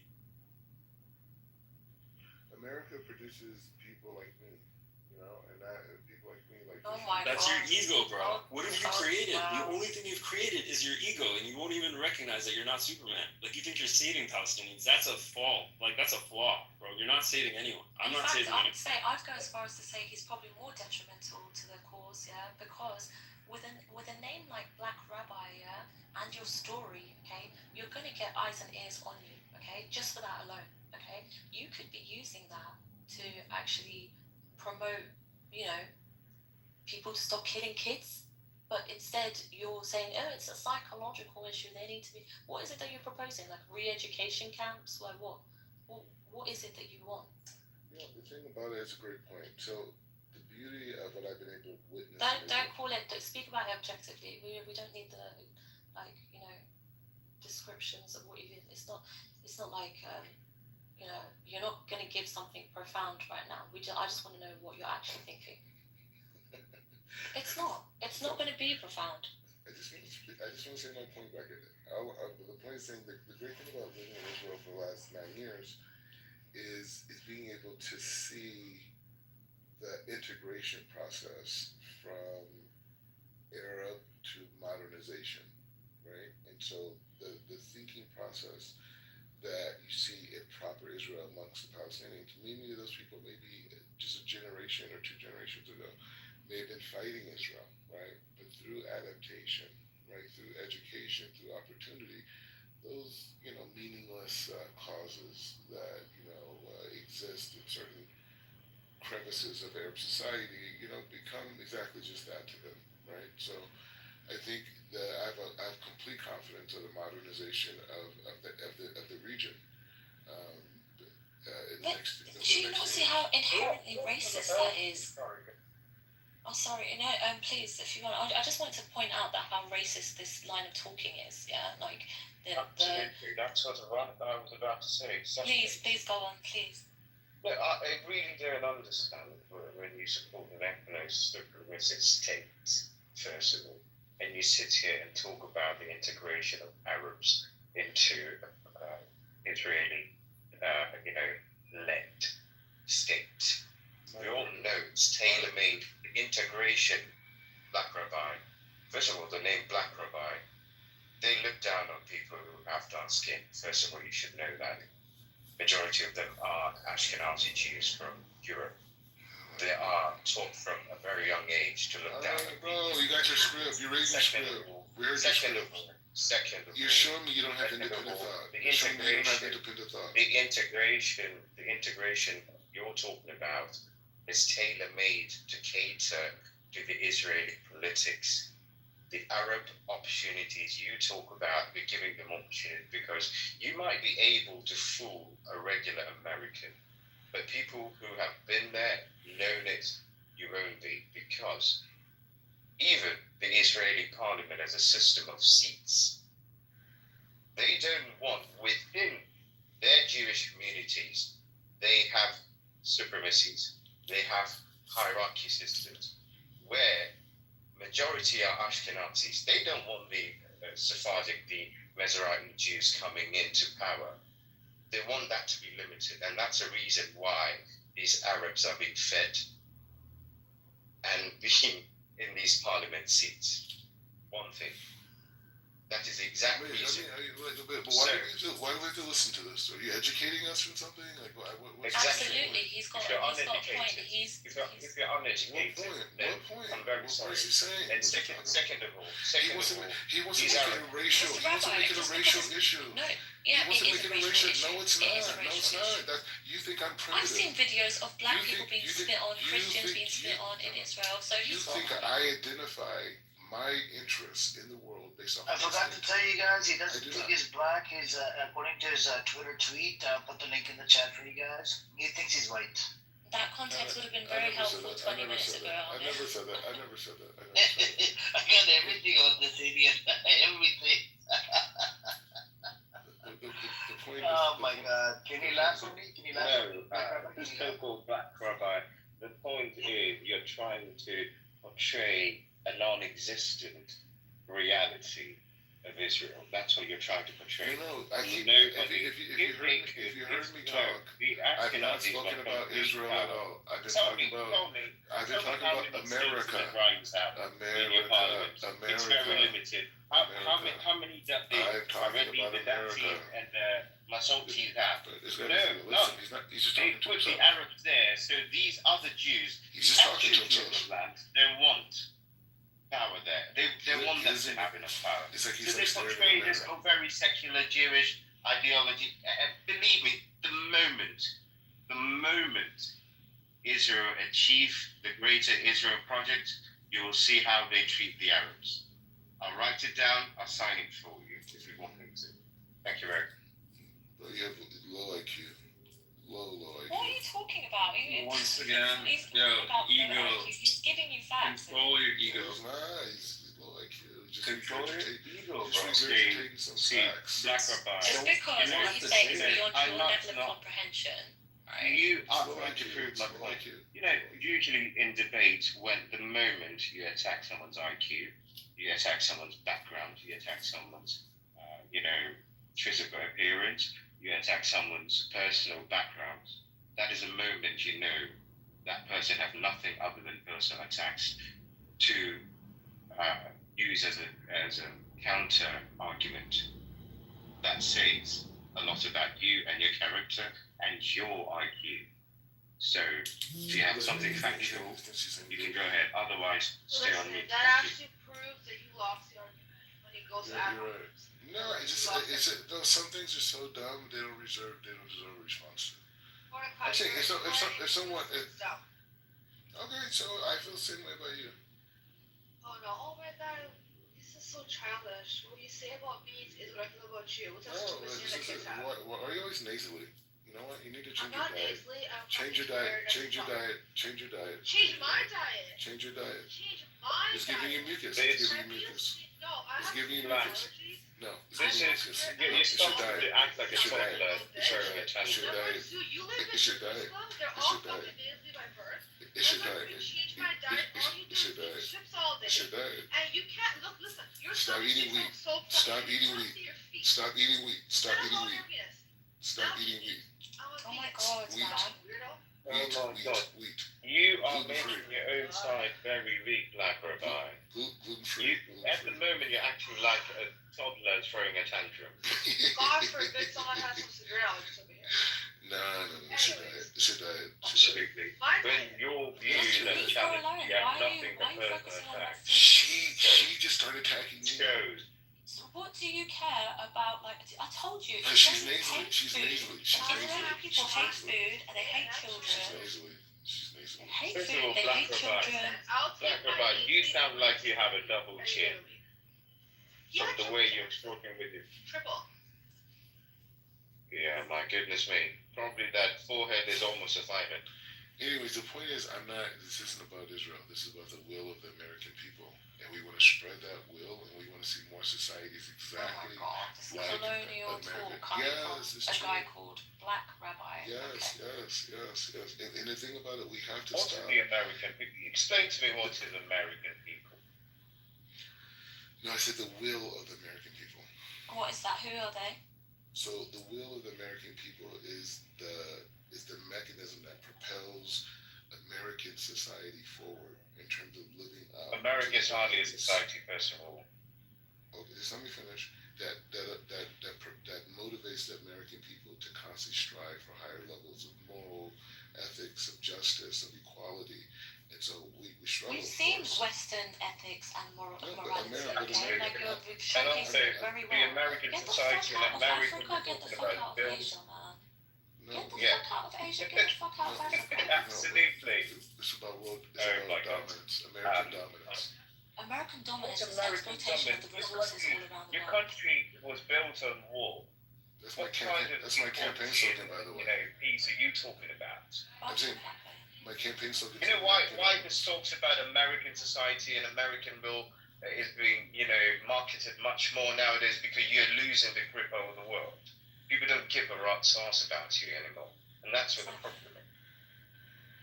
No, I think we've divided the world successfully. I think No, what you've done is created an anti-imperialist world now. So good luck with that thing. there's going to be a poor part of the world and a rich part of the world. That's what's Yeah, and happening. it's the poor part. Yeah, It's gonna, the I've tide seen of the time. That's streets going to of be you guys soon. California. Man. I've seen the streets of California. Believe Exactly. me, Skid Row. Oh my god. you're right. There's going to be a poor Streets. part of the Those are world, and streets. that is Those are America. streets. Those are Yeah, streets. it is going to be America. Get the fuck out. It's man. already America. Get the fuck out So of let Africa. me Leave check. everyone alone and let us build our own prosperity, man. Great. I mean, if someone else can control your prosperity, The irony then is he's you're not in from control. California. Oh my God. How pathetic. Hey, Marisa, I told him to come back to California. I offered him a long time ago. Come back to California because I'm in Los Angeles. I'll pick him up from the airport, take him to Mediterranean restaurant, and then I'll drop him off at his house. The condition is you cannot go back to fucking disgusting Zionist entity. I don't want you living on a stolen land. But this idiot, I gave him the benefit of the doubt for the first 6 months, and then I got pissed off. I'm like, what? This guy is a terrorist. No point. He's a lost cause. How is he funding himself in Israel? I don't know. He's just an idiot. He just walks around like a fucking, big, He I don't dances know, for shekels. elephant or something. Oh, Whatever you wow. call him. I'm for sure the most visible rabbi in the world right now. Invisible? Oh my god. You Yeah, think like Isn't that corporate Rabbi people, Shmuley? If So basically, your guys Bible is Rabbi decide Shmuley. what you're talking about, I believe you. Right now. You're probably visible because of your size. Very short. I'm saying just in terms of the media circuit, I am right now for sure. I'm expanding. I've never heard of you. It's the first time I'm saying it. Yeah, I know. You do never. You'll never. I'm going to forget this conversation. Absolutely. Just so you don't have one more person that knows you. The moment I sit by next to me, You're gonna brag one day. You're gonna brag one day about yeah, You're gonna brag one day about talking to me. I will never do that. I guarantee you, I promise you, I will never do that. I will deny your existence just like you guys deny the Palestinians' existence. Soon they're gonna deny Erasure. Soon they're gonna No. deny it. They're gonna say I'll remember you when you they're say, from the river to the sea, Palestine will be free. You do that and I'll remember you. No. But the key thing now is for the Palestinian to free itself from this cloak of resistance movement and this false narrative that they were given. Yes. They have to be able to completely be severed from that psychologically. Look at the world we live in. We demonize standing up for yourself. We demonize like not allowing yourself to be oppressed. Absolutely. Reprogram. The Palestinians are not in any shackles, Black Rabbi. The only shackles they have is put on by the Israelis who came to the land and made it theirs where it was non-existent. It's still the state of Israel, all right? Either way, like I said, I mean, I'm defending the Palestinian people in a way that you guys don't understand. So you know, by saying they got psychological issues. They do, but I'm here to help. But I'm here to help. What the fuck? No, what kind of psycho? Oh my god. Yeah, you've missed a lot. Nobody needs psychiatric evaluation. The Palestinian identity was created in 1967. The resistance movement was created in 1967. 67, yes. Golda Meir, your prime minister was a Palestinian resistance citizen. movement. I'm saying the So resistance your movement. idea, no, hold on. Led by Yasser Arafat. Yasser Arafat. They created it. No, It's a lie. the idea of It's a lie. Palestine wasn't created. And they entrapped all these people. They entrapped all these people inside of this. You want to be religious on this matter? You can go back to millions of people have died and been displaced because of this idea. You can go back to Bible. It's a failed idea. It's time to let it go. Before 1916, even in an 1800, you can clearly see the map of Palestine. Second of all, your own leaders held the Palestinian passport. How can you have the brass neck to sit here and say Palestine was an idea created in 1960s when your own presidents and prime ministers, including Golda Meir, was a Palestinian citizen? She said it herself. How stupid of you. But They literally have Palestinian passports from like back in the day. Exactly. Sorry, did I just waste my calories? He did, but I think he won because he left. He concedes. True.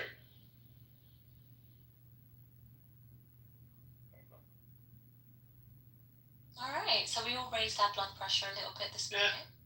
Anyways, I think I'm gonna end this room anyways. It's been running for 12 hours. Thank you guys. Thank you for coming. Appreciate it. And Black Rabbi is a character. Please don't take it to your heart. We're here to trigger the he crashes out every day. And if he crashes out, or I crash out, or somebody else crashes out every day, we have a record of minimum 4 crash outs, and then it can go up to 10 crash outs a day. So thank you for coming. Appreciate it. And Black Rabbi is a confused soul, and he's a bastard as well. Anyways, we'll talk next time. Have a good one. I mean, as soon as you say 1-year-old Gazan to be a terrorist, that's it. You lost the respect for me. Every argument is invalid from there. 100%. Yeah.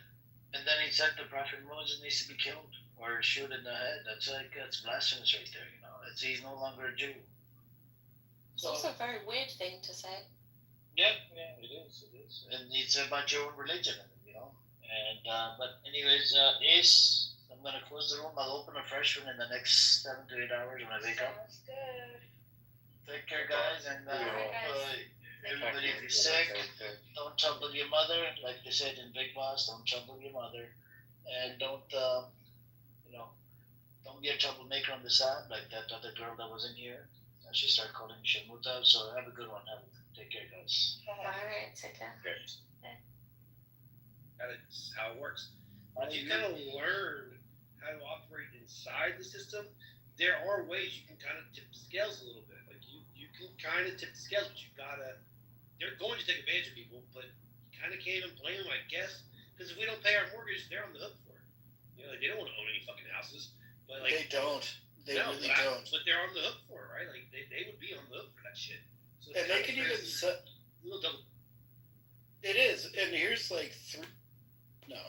If you're going to get, so what I teach when I teach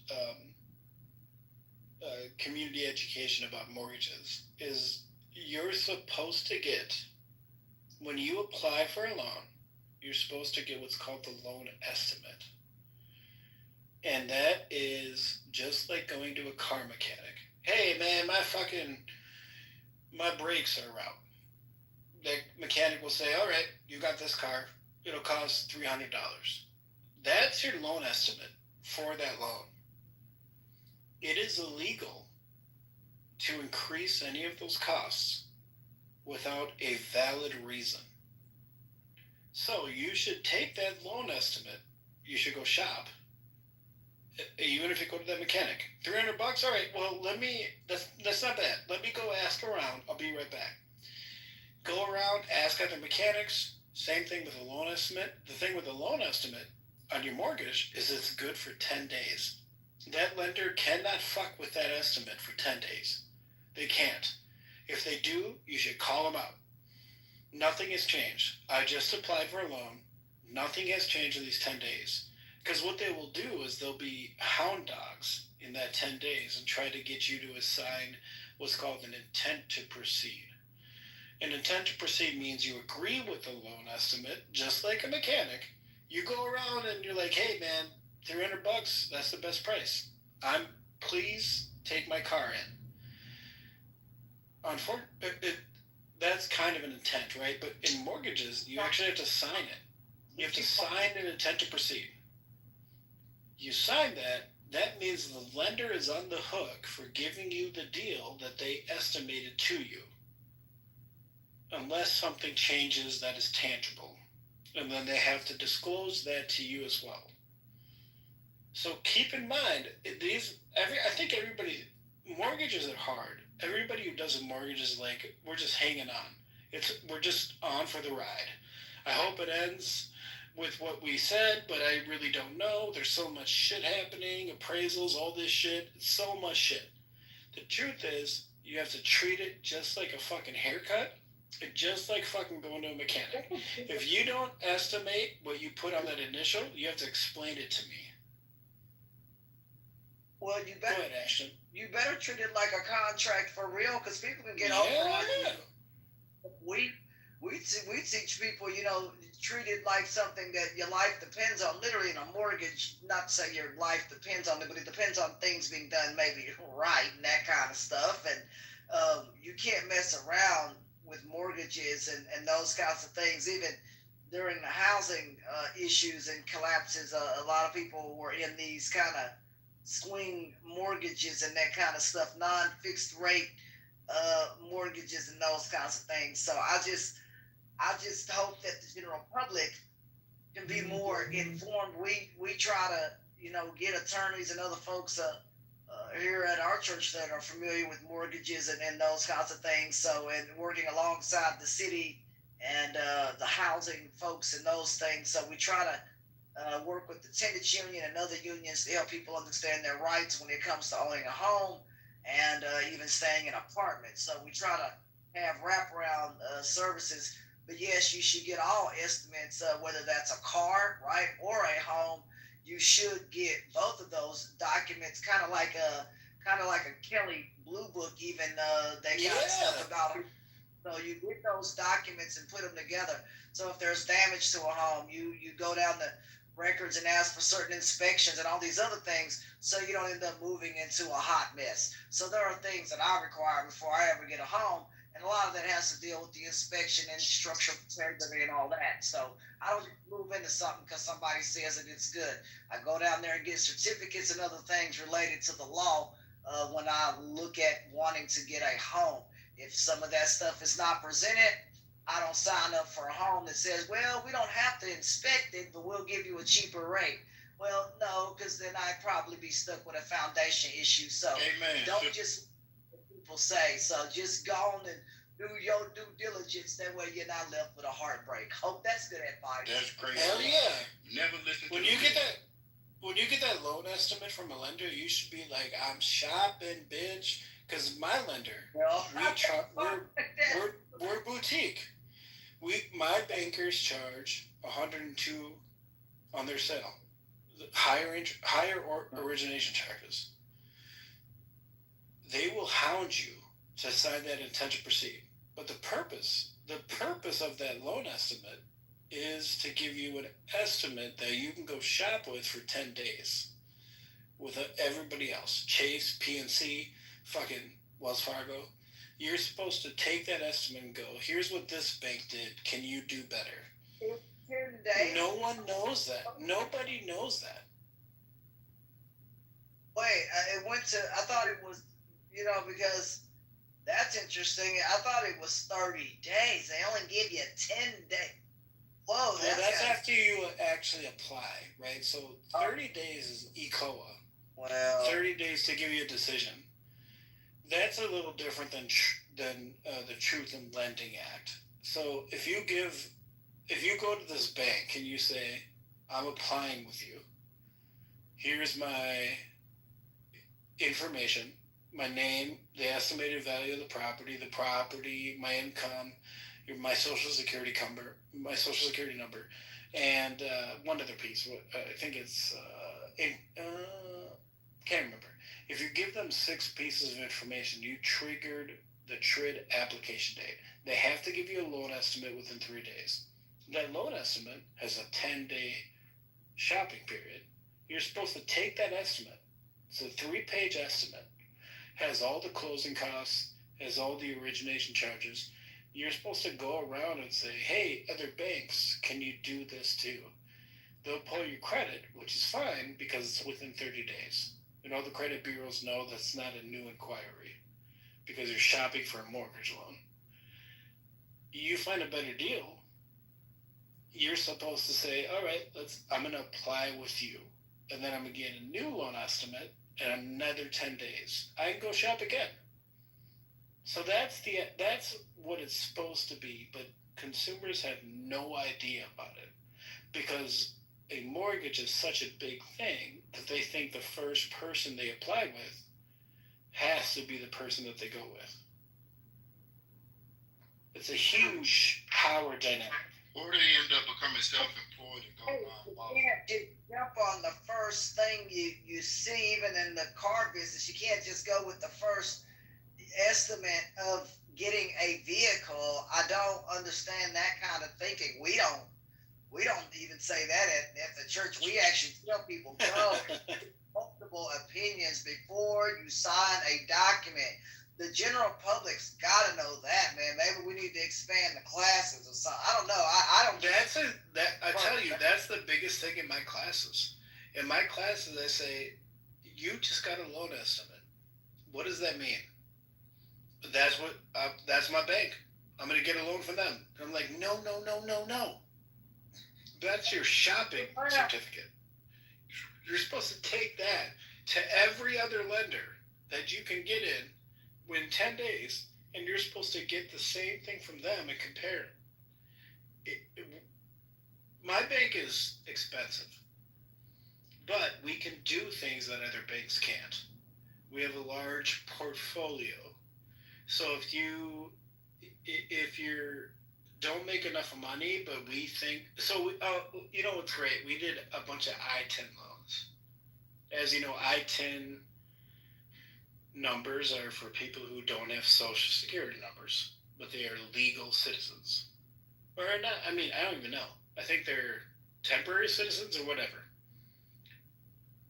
Do we have not? Ship citizens maybe can do that. I haven't heard of illegal folks doing that. We've never. I mean, I'm just gonna be honest with y'all. We ain't never done nothing like that. We never signed up illegal folks for homes. But if you have the right paperwork, the key is paperwork. So if you're an exchange student or have certain paper, so that's what you got to do. So we did this. We actually stopped because of the new, because of Trump presidency. We did stop. But, we have 74 months of no delinquent payments. Not one 30-day late in our entire I-10 portfolio. Wow. Not one. That's a blessing. That's. It'll do, Dave. I was going to ask because they don't got to deal with Fannie or Freddie. Well, no, we can't sell them, right? We can't sell them because they don't satisfy the Fannie and Freddie. So they're out in portfolio, which means our bank will try to get the servicing rights and will actually service those loan payments. Well, But you're right, yeah. That's how you don't deal with Freddie or Fannie. You don't sell it to them. Well, I mean, there's got to be a way for the consumers to know which places may operate with Fannie or any of these places you're saying to run or stay away from. Again, so many low-income people go to these places because traditional lenders won't take them on unless That's what we do. Who is, I don't even know. I mean, maybe we need to talk because a lot of traditional lenders won't take on a lot of people that veterans and others we serve. They just won't. I don't know what to tell you. Shit, I'll tell you, last week, they're like, Joe, we want to do a temporary lender buy down. Some guy wants to lock a loan. We don't even have that fucking product yet. But because we're kind of an asset-rich bank, we'll figure it out on the fly. Or we want to do a construction 2-time builder concession. We'll do it. We will do it, and then the OCC will come in our house every fucking 3 months and attack us. And I'm like, that dude just got a new house. New house on a fucking regular mortgage. What are you going to tell us? What are you going to tell us we did wrong? We just made that veteran just got a brand new fucking house built for a 6.5% interest rate, which he would have got worse if he just refinanced his own house. You can't tell us nothing. But a lot of lenders don't give a shit. That's why you have to shop when you get that loan estimate. Because if you go to Chase, they'll be like, I'll give you the bread and butter. Because I'm going to sell 100% of my loans to Fannie Mae. I'm going to sell 100%. So if you're not under a DTI of 45, can't do it. Can't help you. It's a weird industry. It really is. The industry seems like it needs to be modernized one more time for real. Like, I mean, we gotta find out how the general public can get away from a lot of this Fannie Mae stuff. But then, like I said, a lot of poor people depend on that, and not everybody has. I don't know what bank you're talking about, but not everybody has that kind of bank that can turn over that kind of money or willing to. So those are other things that we run into when we try to help people get it. Yeah. They just did study here in Dallas-Fort Worth.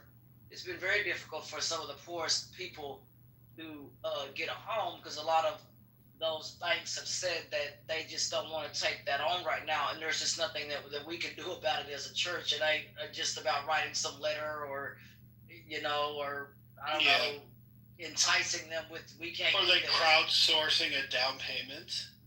I was just thinking the same thing, Joe. I was just going to say that.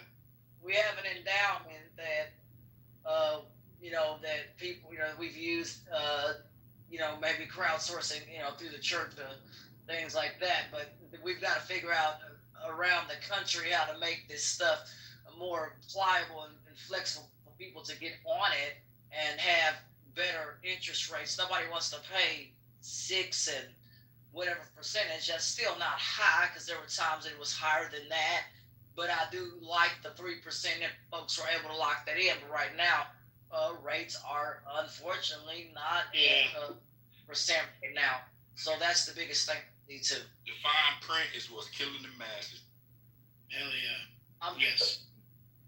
Yes. So we like cheat this a little bit. We'll build a house for. My bank is weird. And we just actually bought Mark Goodwin. I don't know if you might have heard that guy. He huge Texas player. New construction lending mostly deals with large swaths of land that are being developed and everybody's going to build a house there. We just bought his LPO. But will the nice thing about construction lending is you only pay interest on the payments of money drawn. So if you want to build a $400,000 house, your payment is only going to be interest, not principal, on that build, and only on the drawn amount. So people can actually have, and we do this because we only do portfolio construction. So we're not going to make any money on the construction part. We're going to help you construct it. So you're going to build a $400,000 house. First draw is $100,000. You're going to pay interest on $400,000, which is almost half of what you would pay on a mortgage for $400,000 because there's no principal. Build you that house. Once you move in, you sell the other house or whatever. Now you're into your end payment. You got a brand new fucking house. And the value turned out maybe to be a little less. Write you a new note. Fucking, we do really well in that construction space. Well, we're building veterans new homes all day. Sorry, go ahead. Most of the public take advantage of this method of building a home under the construction method. That construction can be cheaper, I guess, than trying to do it the way I guess most consumers are. A lot of consumers, there is a principle, unfortunately, behind when you sign that mortgage. You do. I mean, I haven't seen that. I'd like to talk to you. Definitely like to talk to you because I've never heard of. Wow, there's not a principle, but a lot. The principle is deferred because you have no value, right? So the house doesn't exist. While you're building it, we're giving you a draw, and while that draw is being used to build the house, all we're asking as a bank is to pay us the interest on the money we lent to help you build the house. Yeah. And all that stuff while you're building all that. So you're just asking the consumer to say, "Hey, do your part, pay the taxes, whatever that is," and they do that. I think that's a smart idea because a lot of stuff, financial products not set up like that. That kind of stuff is more so. No, they bury them. Well, yeah, that's what I was gonna say. Well, not in that way, but yeah, I mean, you're eaten up by a lot of principal type stuff and locked in anywhere from 15 to 30 years, depending on how long you're wanting or can afford to pay off that home early.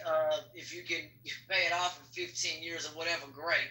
But most folks that I've seen on aggregate average, they're paying a 30-year, your regular mortgage as well. That's what I've seen. We even do this like little trick where there's a lot of builders, especially in these, you've seen those like developments, right? Where like that whole block, this whole block of land is going to be new houses in the next 5 years, right? We have builders like that who will be like, "Hey, I need to offload these properties as soon as they're ready. I'll give you $5,000 per loan. We'll take that $5,000, put it in escrow, help that person with the construction costs, interest only. Then when we get to the end loan, we'll put that $5,000 back, buy down their rate.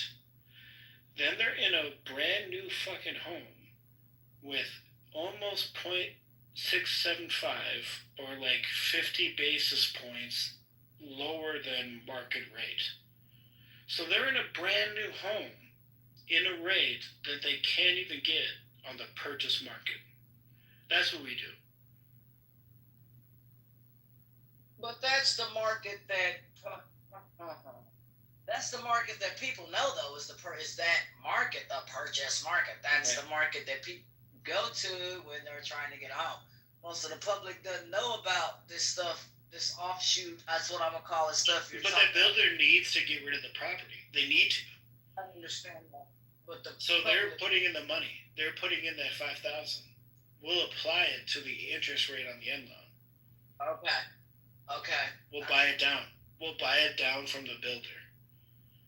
So even if someone else, just general public, wanted to buy that house new after they built it, they would pay 6.875 interest rate. Well, then that would, no one wants to do that. I mean, if there's a way to have that lower, and you take on the cost, and the public pay something less than, or split the cost. I can get them the same house at 6.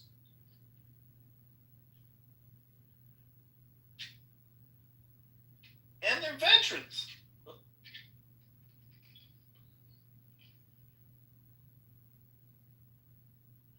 But yeah, we should talk. Yeah, I've never heard that non-principle stuff, but like I said, with a church, they do things a little bit different, maybe than what you're talking about. And so maybe my research is more in stuff like that. So it's just something. Especially if you're talking about charitable funds, like a church or something, you guys get ripped off more than anybody. Well, you do. We need to talk. You really do. You need to, We don't just have anybody just running stuff back there. All right, they have lawyers and folks that have been around doing this stuff for over 75 years. I really would hope not. I don't think the people that, well, we may have to talk because, like I said, they do stuff standing upright, and I would hope that that's not happening to us. We do try to. I hope so, but a lot of times lawyers are really, really interested in your ownership and the legalities of title, and they're not interested in the product. Because that is more important. It is more important. What goes?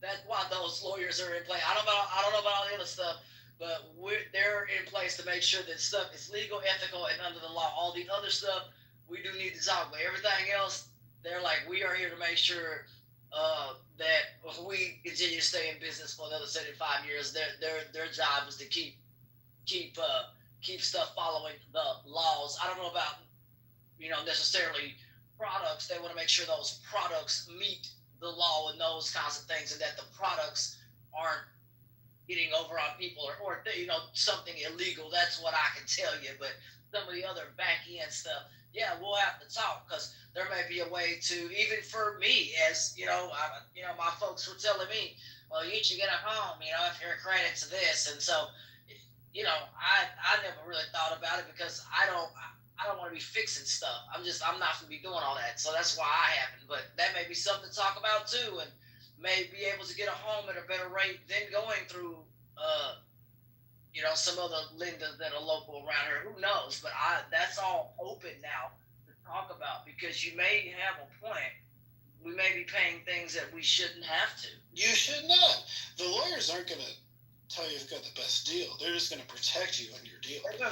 But jail. all I'll say is that this is actually, like, I know we were up here fucking around about Trump and all that shit.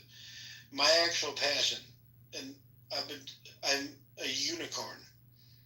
All I've done in my career, so I was teaching high school history, which was my education, but since 2010, all I've done, because that education didn't pay, is mortgage quality control and compliance for 15 years.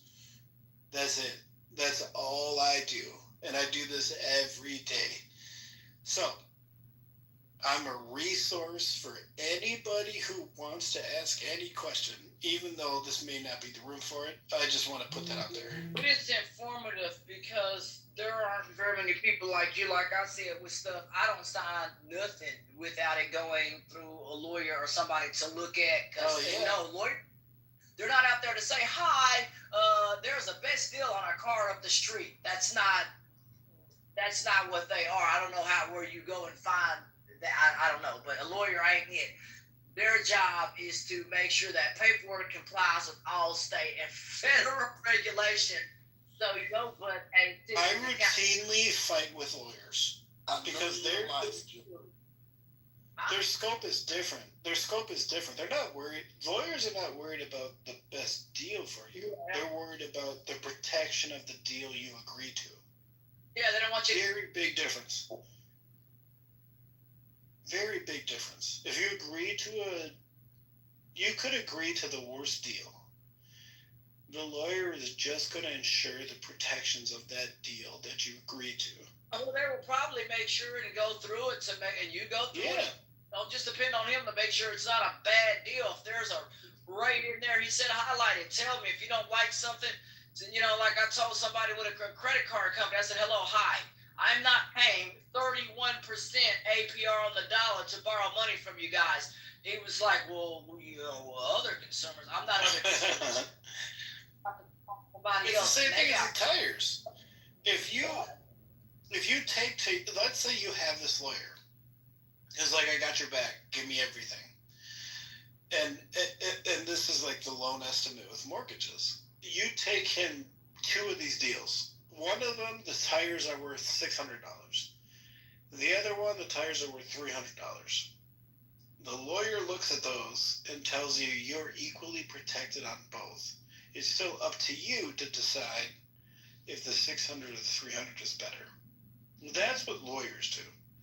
They don't say, hey, this deal is obviously better, take this deal. No, they say legal protections exist. Now, yeah. Now, if you pay them a little bit more, they will. Yeah. I have a good. What y'all? I do. You're helping me. I don't know what y'all talking about. They've been really, man. I don't know. I mean, I'm not like I tell people. I go to people who know things because I'm not a lawyer, right? And so I go to people who are same thing with a mechanic. I'm not going to sit up here and try to think I'm a know-it-all. Lawyers are not. They're not a bad thing. They're just not someone that's going to tell you a deal on a car or some house. You may have to go to someone else to find the best deal on a product. Their job is, once you find the deal you like, is to encompass all of that to make sure laws and stuff are applicable. That's the way we have taught that when it comes to lawyers and that kind of stuff, and that consumers should do their own research and seek comfortable opinion when looking at a house. Don't just go with one lender or one person or mortgage advisor, whatever you call those folks. Look around and start to understand certain things when you're trying to get a home. Yeah, that's the thing about America. People only tell you what you asked for. They won't tell you anymore that they went to college for or what they're getting paid for, because that's not right. People ask me all the time, how'd you do this, how'd you do that in my career, in my field, and I tell them, if I tell you, then you won't call me back to fix it or to do this, that, or the third again. So that's the same thing with lawyers or with any other career field. Like anything extracurricular that you know or that you feel like they should know or feel like they might want to tell you or should tell you, come out the pocket. Well, that's why we have such pockets of super wealthy people in America and people doing the same shit who aren't. So you got to find your tribe. If you're messing with money, you want to buy and sell real estate, you want to get investment properties, you want to drive equity, you want to claim rents, do all that stuff, you do need to get your own homie lawyer, not a regular one, but one who is like real with you, who tells you like, hey, you got to own these in an LLC, or you have to own these as Schedule E. Like you said, you have to find the right people that want to represent your goals. Because there are so many lawyers who are, that's their nature. They're cautious. So you tell them, hey, I want to wrap up all these investment properties that I own into an LLC that is not in my name. All right, are you a signatory? No. What? Who is this person? Are they part of the LLC? No. Can't do it. But there are some lawyers who will work with you. So it's all that is America. It is. If you want to do business, you have to find a group of people that will do business with you, protect you, enrich your investments, be on the same page, and actualize that growth.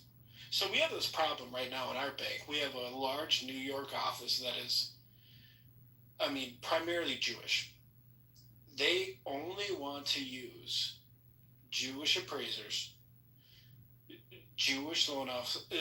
We have to keep challenging them. Like, hey, we're a national bank. You can't do that. You can't just pick and choose your own people. But if we let them, and which sometimes we try to do, we try to say, okay, if you choose this person, we'll make sure they're on our eligible list. They do fucking great business. They do great business. So it's weird to try to enforce the regulations and the rules, but at the same time, this group of people is in their, one of the 5 points. They're in their area doing business that is so much different than what we're doing in Chicago that we have to let them. So that's what I mean. It's like subjective. Business is a subjective trait. Unless you have to understand, and you have to trust your lawyers, you have to trust your the business owners that you're not breaking the law. That's the only line.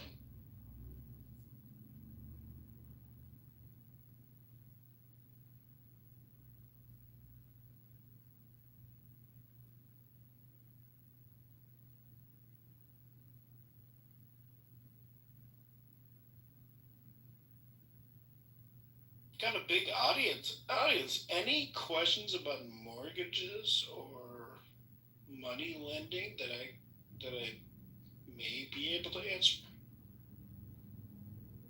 Huge audience. Any questions about your mortgages?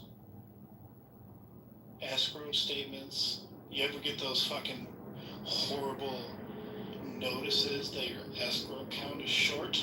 Those hurt.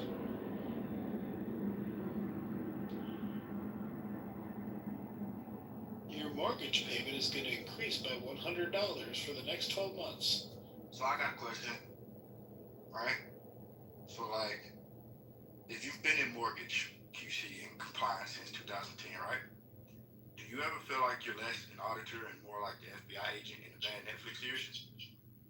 Except instead of busting cartel money laundering, you're chasing down while somebody grandma wrote cash out on the gift funds on the FHA loan? What a great question. Yes, I have leaned more towards an investigative lender instead of, like, I'll chase it. Like yesterday, chasing a bunny rabbit on a complaint. Borrower called.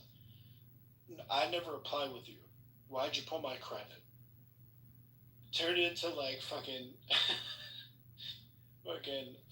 investigative journalism. What happened? Who pulled this guy's credit? Where did they pull it? When did they pull it? Who did that? Had to submit a request to remove the inquiry from their credit history. So yeah, I'm more of like a reactionary. I'm trying to keep everybody in line over here.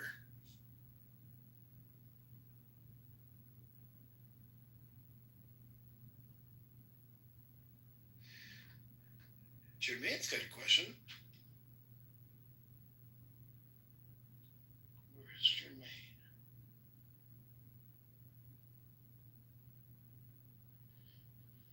That's another point you guys should know. No one, just so you know, no one can touch your credit without your consent or a permissible purpose. Just so you know. Anybody who reaches out to you via email, text, or whatever about you being pre-approved for something, those are always lies. No one can access your credit without your consent.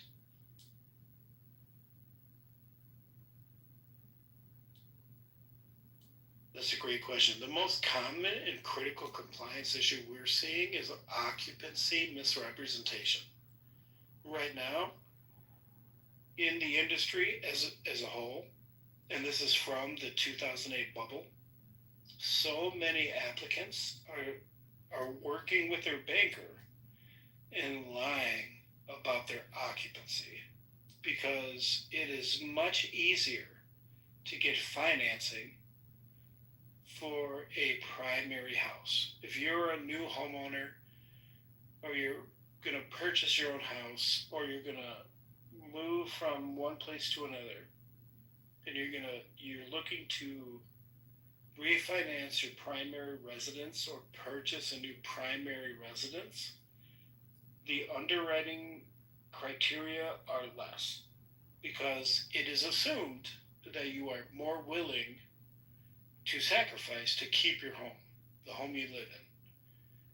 What we are finding out now is so many people are lying about occupancy and they're churning investment properties. They're trying to get a loan based on the requirements of a primary residence, and they're going to turn around and make that an investment property with a lien on it.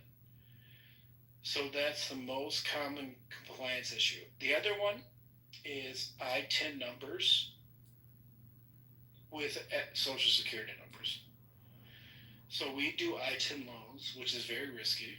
But an I-10 number is basically given to non-citizens so they can pay taxes. Unfortunately, most of their employers give them a fake Social Security number because it's easier for their systems. If we see any fake Social Security number, it is an automatic compliance risk review department, and that loan can't go forward. So those are the two biggest items right now. Is occupancy, lying about occupancy from an applicant, and then also I-10 numbers which have false Social Security numbers.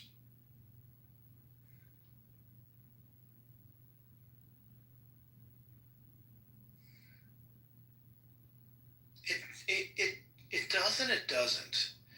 It's not so much a barrier. If you're legitimate, so the odd part is, I guess it can create barriers.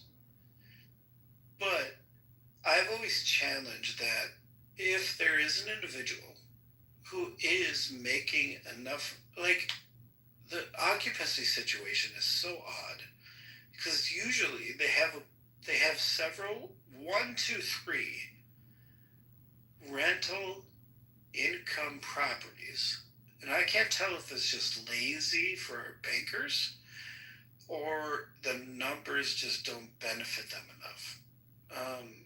Because it shouldn't be that much of a barrier. They usually have income producing other properties that allow them to get a loan without lying about occupancy. Unfortunately, I think it's the case that in that initial conversation, the banker's like, you know what? Are you going to live there? Maybe. No, maybe we'll just do it like primary, and it'll be way easier to get you approved, to get you closed. That's what I think more of the situation is. And then reverse mortgages. Gosh, what a hard question. Reverse mortgages can be a great thing, especially if an elderly person. Thank you, Jermaine. This is a tough question. Fucking last one is tough. But reverse mortgages are a double-edged sword. There are so many elderly people who have no nest egg. You give them a reverse mortgage, the bank actually pays them monthly. They pay them monthly to a certain equity amount. The idea is that when that person passes away or transfers ownership, the bank will easily be able to sell that property with a profit, which is much different than other foreclosures. And the reason is because elderly people really take care of their properties. Some of the situations we've seen with reverse mortgages and where the biggest fraud is anytime we have a power of attorney or anytime we have a member of that person's family speaking for the elderly person who owns the home. That's the hard part. Reverse mortgages are prime, they're primo for fucking identity theft. Oh, my grandma's got a bunch of equity in her house. I'll just get her a reverse mortgage. I'll get a POA. I'll be her power of attorney. I'll get a check for a mortgage payment every month, and I'll just spend it. The hard part is we do so much quality control on those to make sure that that elderly person who's really trying to really just afford her end of life or his end of life, that those payments on the reverse mortgage go directly to them. That's when it's the most beneficial. There are some situations where they're doing that just to get money and they don't qualify because of their age. We deny those right away. So the reverse mortgage by itself is a really good program. It just invites, it's just really hard. You got to be so fucking careful because it's so easy for people to take advantage of elderly people. So if we do all that right, it's a great program. Those individuals, honestly, most of them have run out of their retirement. So they reach out to a lender to get a reverse mortgage. Okay, you have a bunch of equity. We're going to put a lien on your property. We're going to pay you down the equity. And whenever you pass away, we have right of ownership.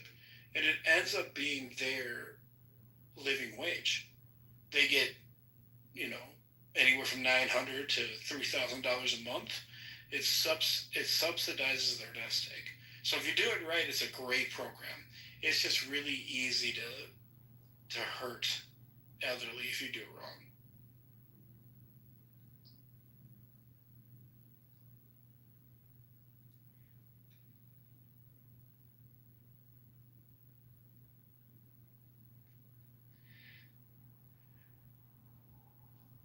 Jermaine, those are good questions. First of all, when you buy real estate, you have mineral rights to the core of the earth, to the atmosphere.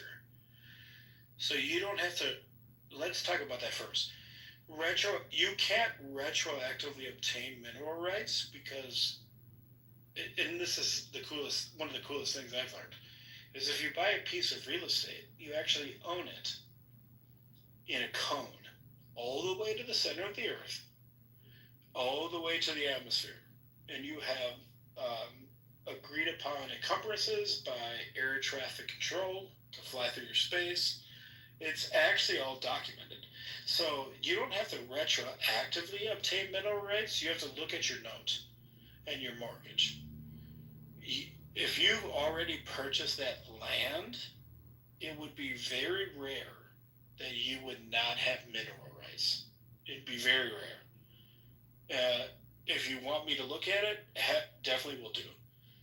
Because your mortgage and note for that property includes a parcel, and that parcel includes mineral rights that go down in a cone, of course, because the earth is round, in a cone towards the center of the earth. So anything on your property that you bought with a real estate transaction is your rights, even if it's accessed laterally, which are some of the biggest legal battles in common history. Is if fracking.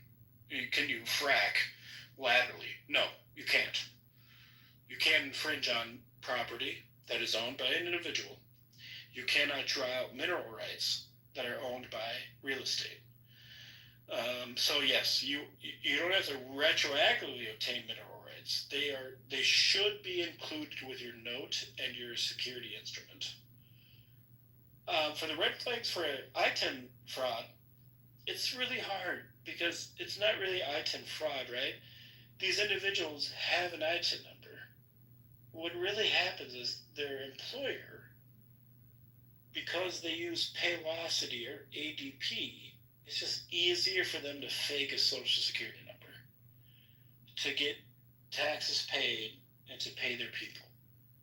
That is, unfortunately, the most common fraud we see is we say, I'm sorry, even though it wasn't you because you got an ITIN number, it was your employer using a social security number, so it was easier to do their payroll. We can't lend to you. We don't report them or anything. We basically just call that misrepresentation. We call that.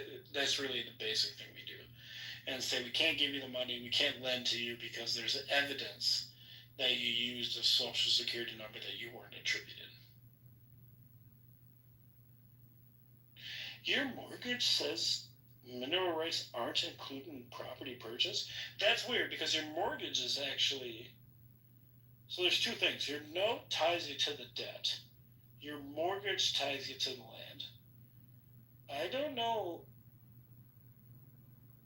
where is this? Mineral rights aren't included in property purchase. There's only a couple places in the United States that have that.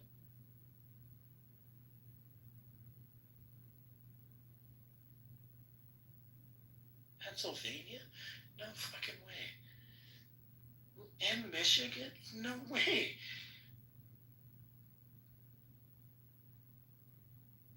There's no way. Pennsylvania and Michigan? I mean, it's really odd because neither of those have high mineral rights or like local municipality restrictions on mineral rights. Your covenants in your mortgage should not exclude you from the mineral rights on the land you put a note on. I'd love to read those if you want to send them to me.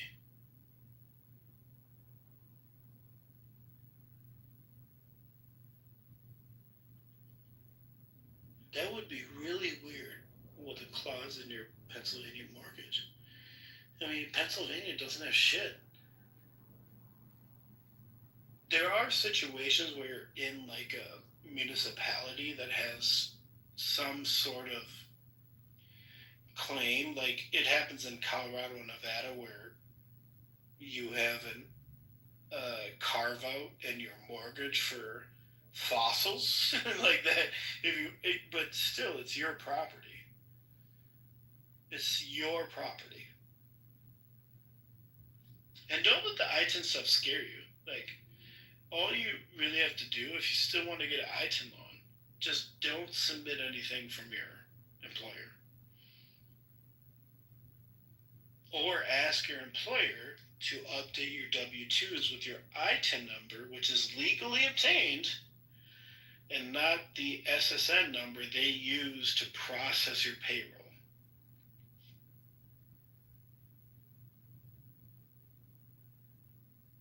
Wait, you should never use something that in it. You need to obtain your own documents.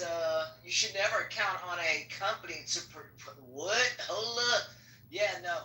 No, they do that. No, this is like a problem with ADP and Paylocity. Is it's so much easy. It's a horrible situation. It is so much easier for them to process payroll with a social security number.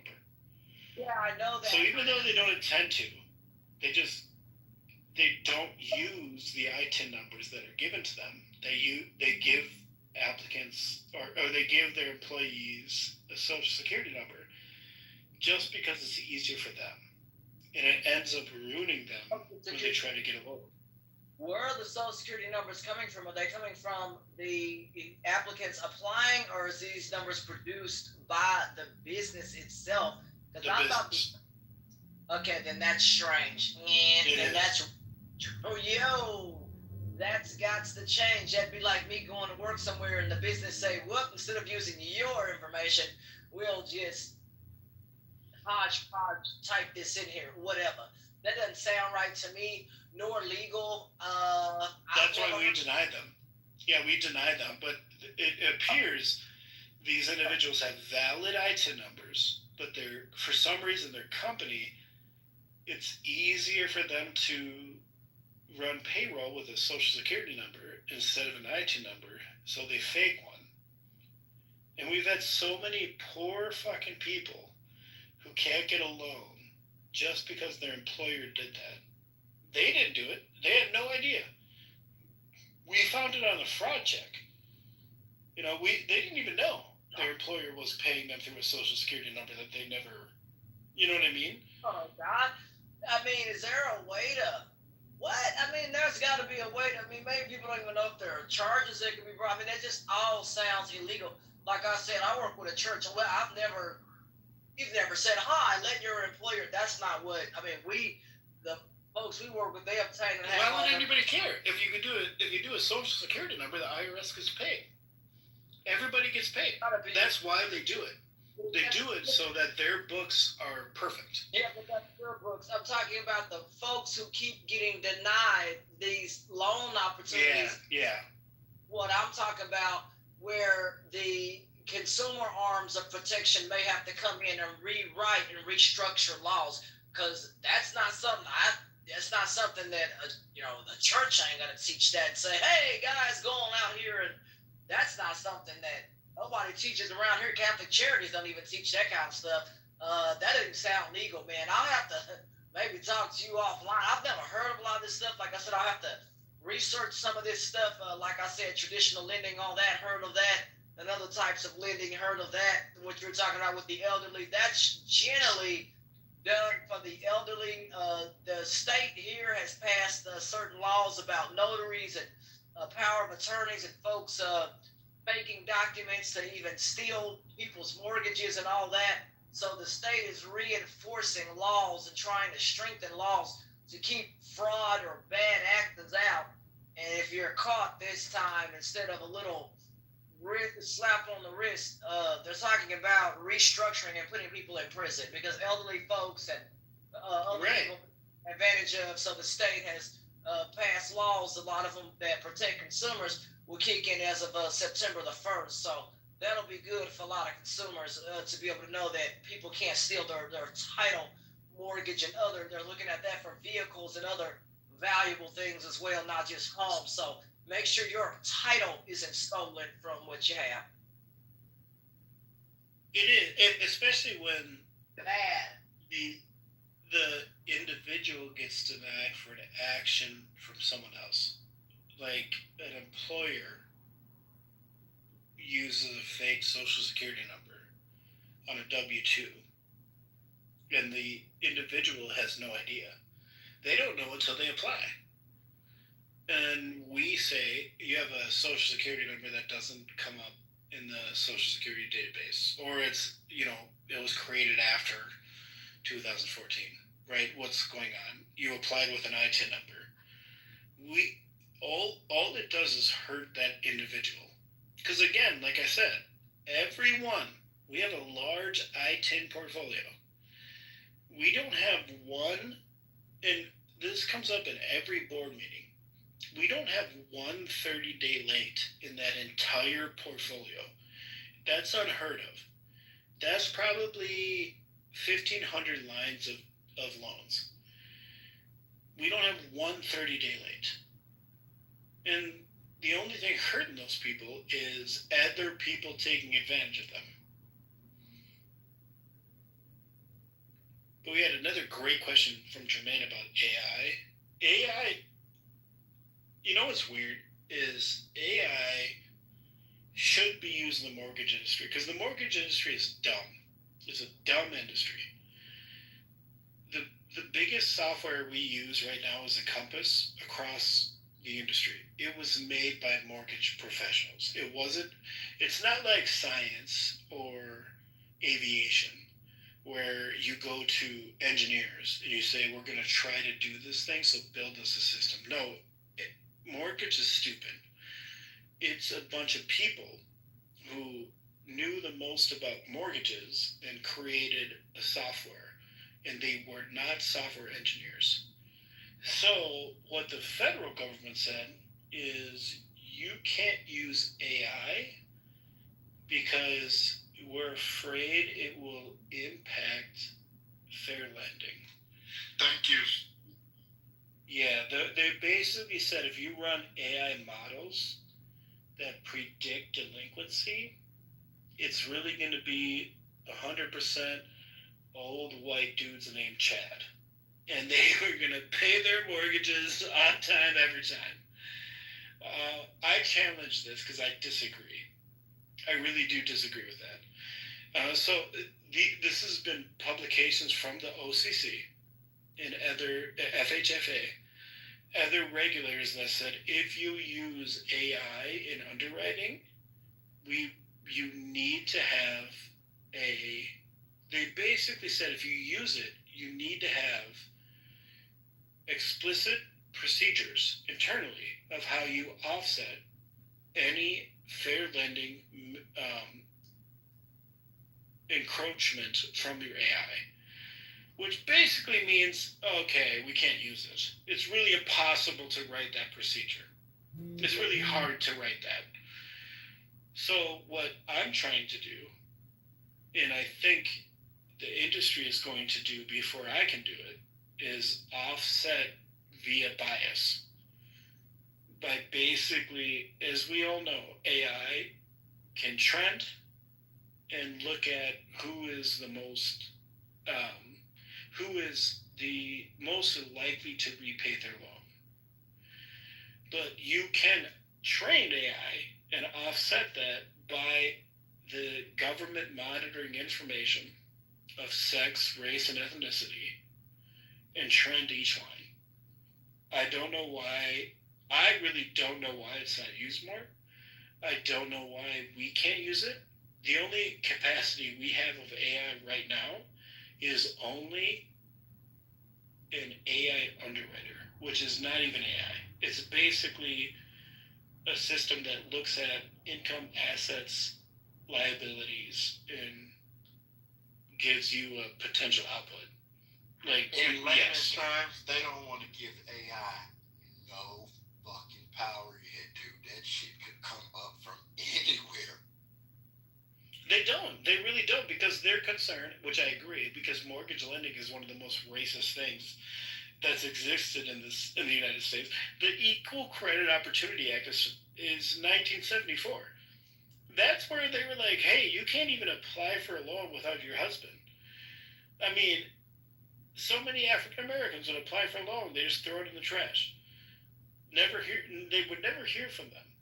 So the Equal Credit Opportunity Act that was born from the Civil Rights Acts in the 1960s is from 1974. There's still fucking cars driving around from 1974. So I do get it, is that if you plug in an AI to a racist system, you're going to get a racist output. That's all the government's saying. I just think that we can overcome that. And we can because we have all this data, we can actually make it anonymous of ethnicity. We can trust it to cure what we've done for the last 50 years.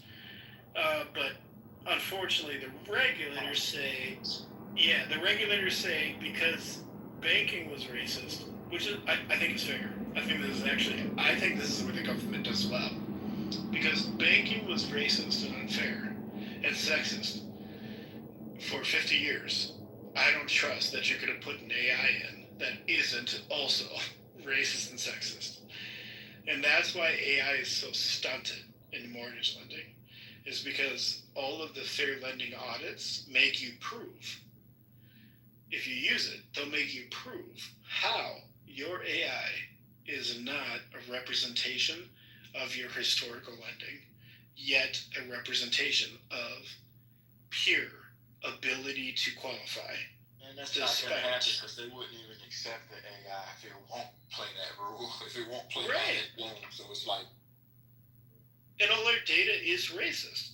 Like, even though my bank does a bunch of stuff for Hispanic veterans, I-10 loans people, the shit they did before that, it was white American veterans getting VA IRRRLs, streamlined refinances. So that I get it. The government's saying your data is skewed. But the truth is, I think we can overcome that with better prompts. And they should audit that instead of audit the history of lending. But it is fair. It is fair for them to say that.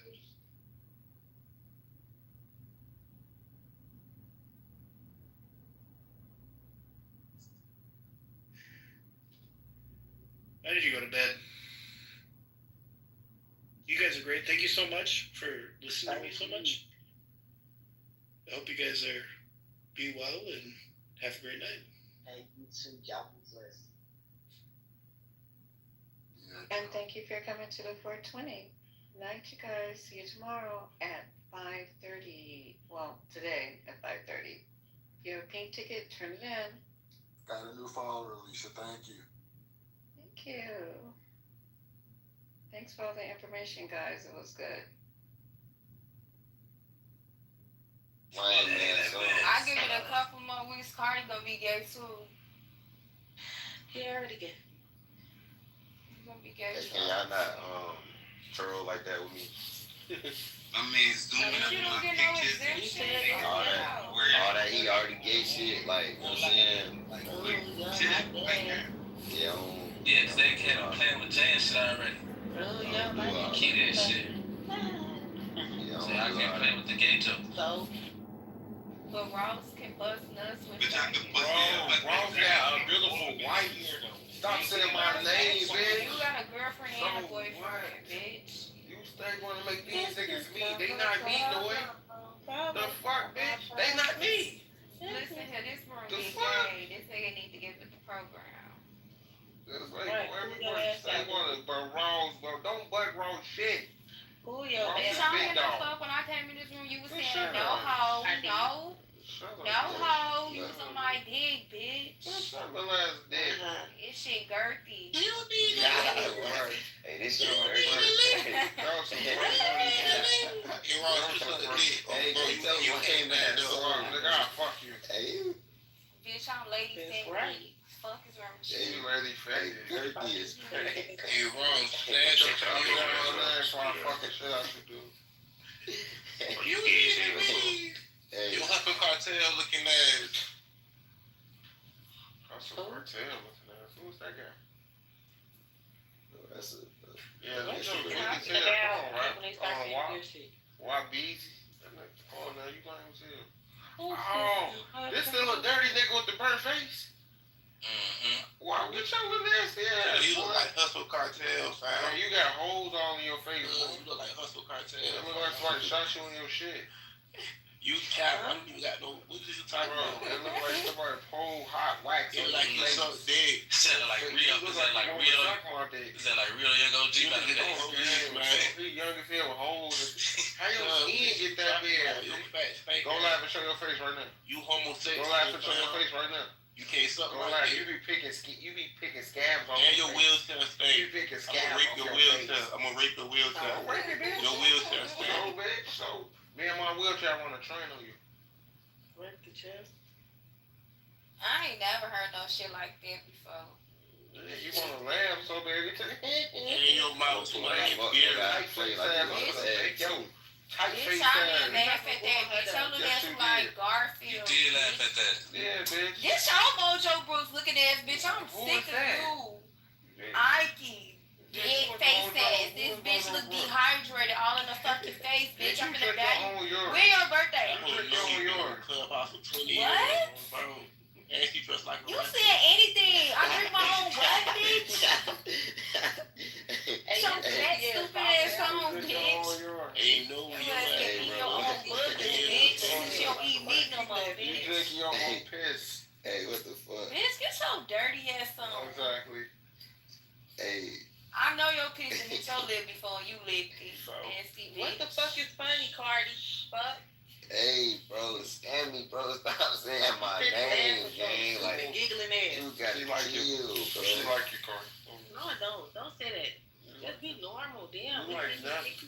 Like, you say my shit more than Nelly. You say my shit more than Nelly. No. Okay, y'all being weird. Don't make it shit weird. Y'all being weird. Cause just be normal, man. Just be normal.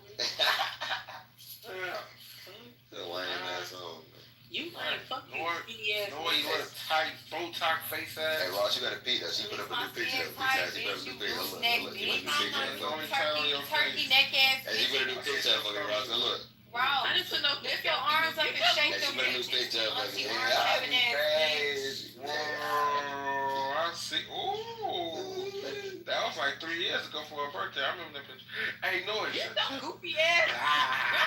Oh, she trying to catfish me, gang? Hey, noise. Bro, bitch, you build like somebody fat ass auntie, bitch. You need a gastric sleeve, bitch. Bitch, you say taking all these sexy Talk pictures, about bitch. You bitch, ain't your sexy. ass. Bitch, fucking talking about you furry boot wearing, bitch. It don't matter, bitch. And your ass look like the little monster on the new Snakes bottle. Bitch, you look, bitch, you. Your big ass booger. Bitch, you put Your Botox on dirty your ass face. song, You bitch. put Botox in Your your ass face. like Garfield. You got shallow You and Ike Simone and Puma, bitch. Don't get out of my head, bitch. Your ass look like a Warrior King.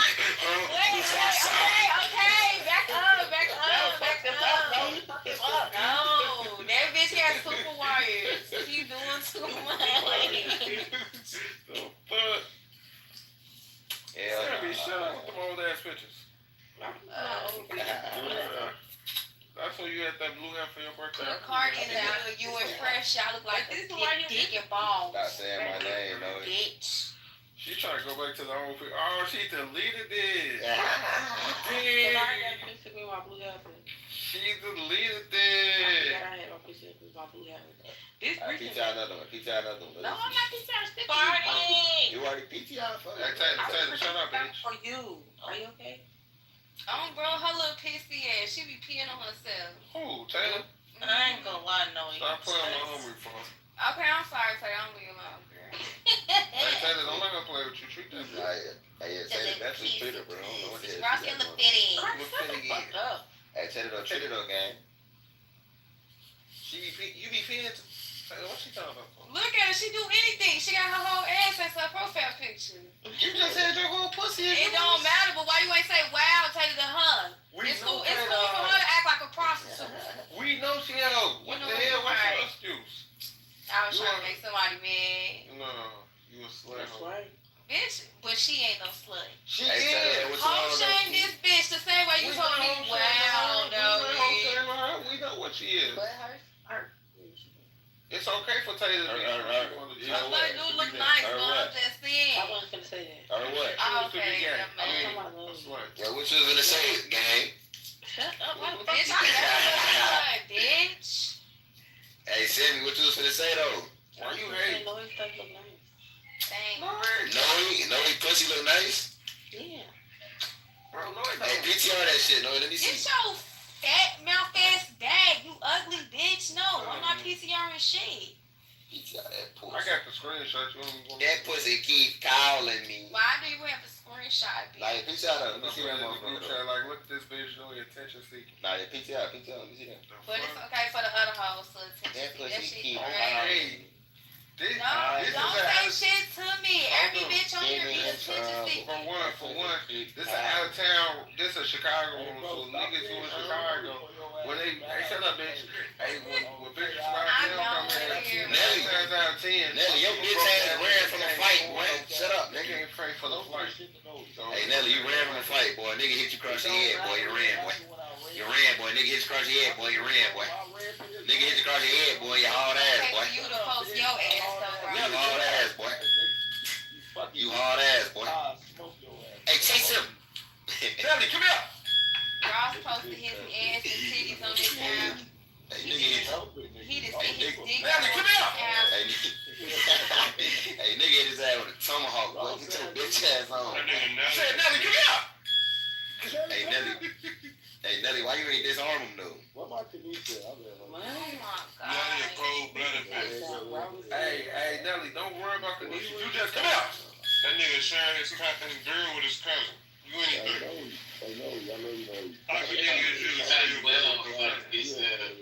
Who got to be crazy? These bitches niggas can't stop to be crazy. Hey, chase him.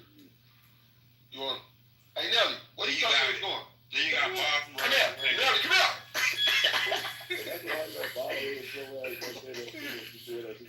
Watch your dumb ass. Get your dumb ass. Come on. Crazy, man. Hey, Noy. Curve. Your buddy even from there. He ain't buying no shrimp. He probably from Denver or something. Hey, Nelly. Hey, Sammy. What? Don't answer. Curve. Oh my Hey, god. Hey, Nelly. Curve. That nigga from Denver. Kurt, what? She just like no, you got curve. You got curve. Bitch, I Kurt. Hey, Nelly. Kurt, what? Hey, You. hey, Nelly gang. From who? I'm listening. Curve. Hold on. It's an insider, Sammy. It's just like when they be trying to dick motherfuckers, he'll say Kurt. So don't answer it. Hey, Nelly. Oh, he lame as hell. You gotta beat him to it. Kurt ain't hit no shit. Hey, Nelly, you ain't no shit. You ain't no bitch ass shot, bro. Everybody don't know about the curve, so you can't really do that to them. Right, that shit don't make sense. But Nelly, you know. Nelly gang. But you know you can't even see his kids. Curve. Hey, PTR, Nelly. I think only me and Mello. PTR, Nelly. This look familiar, gang? I'm not arguing. That nigga can't see his kids. What I want? No, that was Tommy. That was Tommy.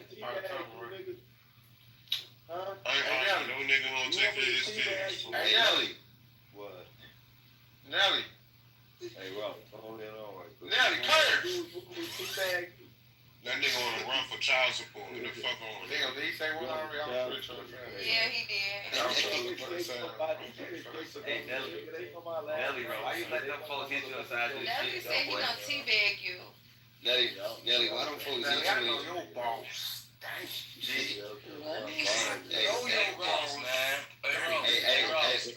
hey, Nelly, why them folks? Don't tell him to slow Why them down folks now. outside your shit, though? Hey, Nelly, why them folks went upside your shit, though, Jack? Nelly, why you never gonna wash your nuts? Who the fuck is Jack? Nelly got disconnected today. Hey, Jack, why them folks went upside your head? Nelly, you got the booty ball smell. He and that bitch short. He short.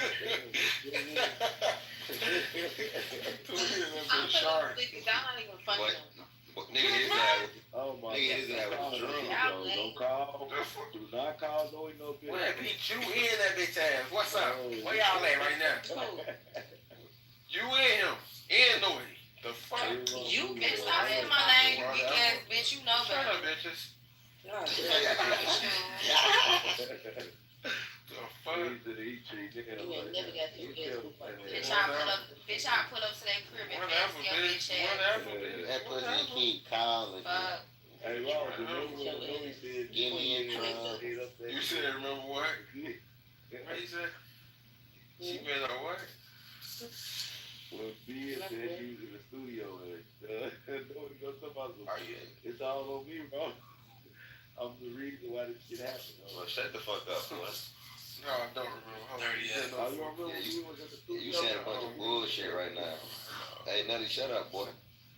Don't tell me to fucking you think Why ain't mad at me? Yes, you do. No, you do. No, you know it. Hey, look, Nelly, you was just late.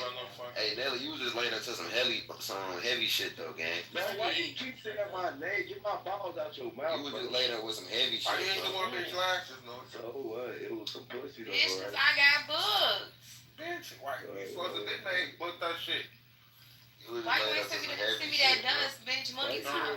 Bitch, you ain't say no dust. Bitch, you need to know better. Well, bitch, she And went I to somebody else. I text her. Nelly. I don't care. For one, my bitch gonna get her shit. Hey, Nelly, know that. Hey, Nelly, I'm finna put this video in the chat, bro. You get clocked. We ain't sitting around waiting on no bitch. Hey, I ain't sitting around on no bitch either. Alright, well, bitch, make the money and don't let that money make you, bitch. And then, fuck you, Hey, bro. Hey, I'm watching this video, gang. I wish one bitch would sit around waiting. Hey, Nelly, I'm watching this video, Nelly. Why did you run, though, bro? That's what these bitches gonna do, bitch. I'm the go, bitch. Bitch, I'm the go. I'm the truth, bitch. I don't give a fuck how this about. And I got the lash line, looking like a punchline. And today is payday, so you know it's Christmas. Fuck you, somehow, nigga. We got a new one. Bitch, I'm the best. I'm the best. I'm the truth. Fuck you, somehow, nigga. I don't give a fuck what no bitch doing. I'm a dog, bitch. I'm a dog in a flesh, bitch. I don't give a fuck about nothing you talking about. Fuck you. Fuck the fashions. Fuck her clients. Fuck my clients. Bitch, I don't give a fuck. I don't give a fuck, bitch. Fuck you, somehow, nigga. Fuck you trying to gonna You stop cheap pushing my ass bitch. hoe. You push my Fuck bitch you back. talking about. You Bitch, have I'ma a push plan, your bitch ass back. Fuck you Your talking line about, already bitch. back, Your bitch. ass, Fuck when you we talking went about, to your bitch. Why you bitch talking about you ass gonna punch your ass, hair you out, bitch? bitch ass, Your ass go fucking head and that go look like a fat girthy ass dick, you ugly ass bitch. Fuck you talking about. Tip, bitch. Bitch, you ain't give me $100 tip. Shit, you cheap ass hoe. Fuck you talking about, bitch. You called me talking about so. Hold on, how much should I pay you? Motherfucker trying to bring you clientele and you acting like that. I'm saying, shut your dog face ass up, bitch. You ain't paid for no bitch to get their lashes done by me. Yeah, shut your bitch ass up. Spend some money with me, then you can talk, bitch. Until then, sit the fuck back and shut the fuck up. That's all she gonna do next time when she try to come back. She gonna act like she booked. Act like she booked and busy. No, we dealing with motherfuckers who appreciate our money. Man, fuck you niggas money. All the money I put in your pocket, bitch, you can suck my dick. Fuck you talking about, nigga. You put $100 in a nigga pocket, you act like you some big weeks. Bitch, you ain't I put more than $100 in your pocket, bitch. Check our cash out. No, bitch. Cheap ass bitch. Check our cash out transactions. You was on one. No, we big purse. Get your dick sucking ass on, bitch. Get off my dick, nigga. What you talking about? Pussy ass nigga. I know they shut your bum ass up, bitch. Bitch, how the fuck you wanna come with a white beat on? You broke ass bitch. You can't even afford a uniform. Get your 211 drinking ass on, bitch. You short me down ass nigga. Get your broke ass on. Fuck you talking about? And nobody ran. Where your dickies was at, now? Hey, whatever. Yeah, what was your What you talking about? Short me down? Oh, bro, you a short me down ass nigga. And you ran. Why you saying bunch of shit on tape, gang? I'm gonna tell you ran. You want a motherfucker treat. Come on, gang. Like, stop doing it. But this ain't even no serious conversation. Whatever. Just say on tape. Damn, those our transactions say 940. I sent you $944, bitch. Man, bro, that was for baddie. No, subtract 250. The rest is all you, bitch. Hold on, bitch. Yeah, majority of that was some bad. 600. No, Ross got $694 from me. Back. No. Yes. That's a lot. It's 944. I took 250 out. 250 was baddies. The rest is all you. You still got money on when baddie passed. No, I didn't. Yes, you did. When we did that shit, when we found out she was dead, you put up some bread, didn't you? Yeah, no. Yes, you did. No, I didn't. And if I did, it was directly on the GoFundMe. No, you did. It was 100. You put up. Hey, shut your broke ass up. What you do? You ain't do shit, bitch. Fuck is you talking about? Shut your ass up. Wait. I said you 305, bitch. You talking about 6, so that's. I love you. What, double? What? No, you. No.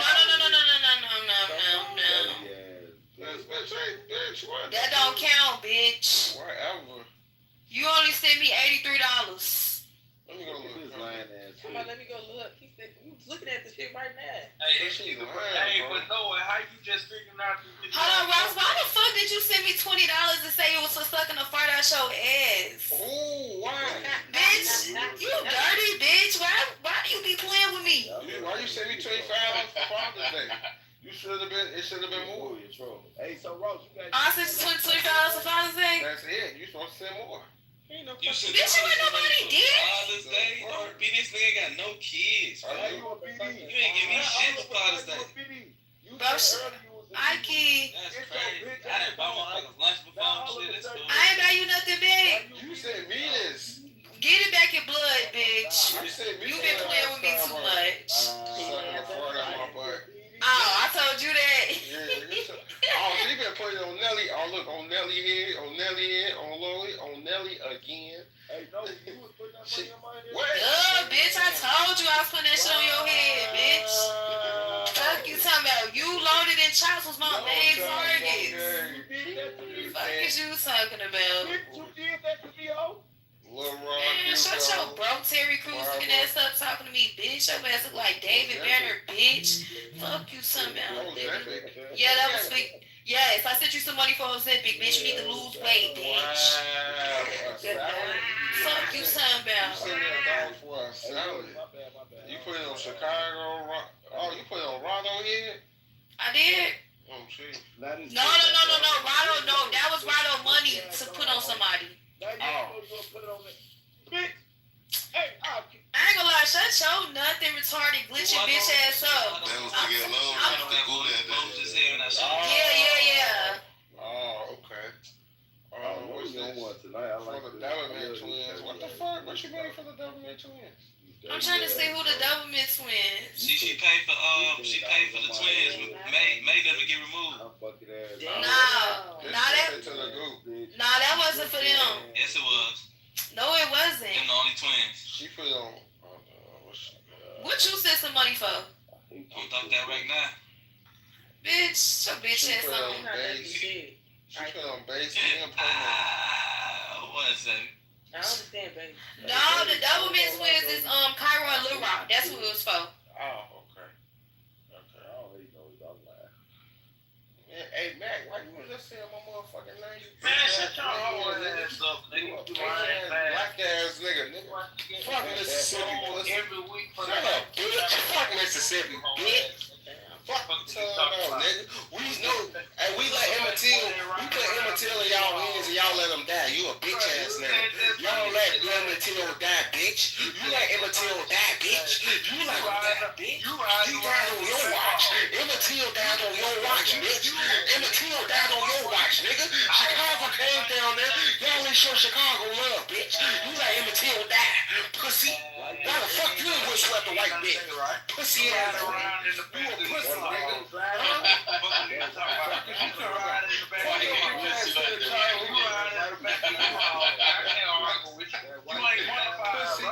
Nigga, fuck you. You ride in the back of you all. Nigga, fuck the Chattahoochee River, nigga. Fuck the Chattahoochee River, nigga. Fuck the Chattahoochee River, nigga. Hey, what's the name of it? I don't even know what you were trying to say.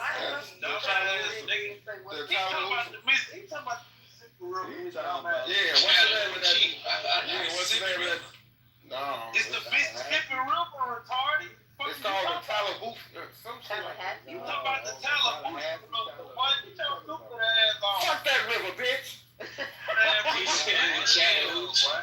Like, hey, these niggas, hey, y'all talking about Somebody give it up for this guy. Y'all talking about a nigga being infatuated with Chicago. You gotta be infatuated. Nigga, you fuck Uncle Cliff. You fuck Uncle Clifford. You fuck Uncle Clifford, boy. You play Lil Murder and P Valley. Huh? Down in the valley where the girls get naked. 1, 2, break 'em. 3, 4, break 'em. How do you know all the words like that? Oh, no. What did he say? Girls dancing from the ceiling. What did he say? Yeah, I think you wanna get fun. Yeah. This bitch Ike wanna beef with me so bad. Hold on, let me look up who you look like. Hold on, bitch. Hold on, bitch. I got something for you. You look like that nigga from Both Thugs and Harmony. What the fuck is his name? Hold on, bitch. You was on there getting that ass tossed. Is he crazy, Bone? Bro, you ain't qualified. You right. Nigga, look. You fucked the retarded girl on Clubhouse, gang. You the only nigga who fucked the retard. You took advantage of a retard, gang. You took advantage of a retard, gang. How the fuck you look like a cat and a dog at the same time, bitch? You know that girl was Siamese cat looking ass bitch. You look like a motherfucking cat, bitch. You a Ross Corona, bitch. Say my name, girl. You look like Rafiki. Nigga. You look like Rafiki. You look like Rafiki. You know who Rafiki is? That's the little monkey. That's the little monkey off of Lion King. But look, this is what I want to tell you. Nelly, why the fuck is you saying my name, bitch? How the fuck I'm a hoe? Fuck is you talking about, bitch? You fuck bitches with Tweety Bird ponytails. That little hair ass bitch. Fuck you talking about, bitch? Your hoes got a scoop full of hair. Fuck up out of here. You know what? I'm glad you're singing that. Ike do look like Ludacris on my son. Oh my God. Hey, no. Bitch, and Ross, your ass look like Manny Fresh, bitch. Fuck is you talking about your bone crusher looking ass, bitch? I'm tired of you, hoe. Knock off left eye.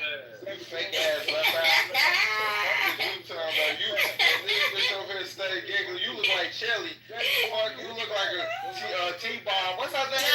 Don't go chasing what? What?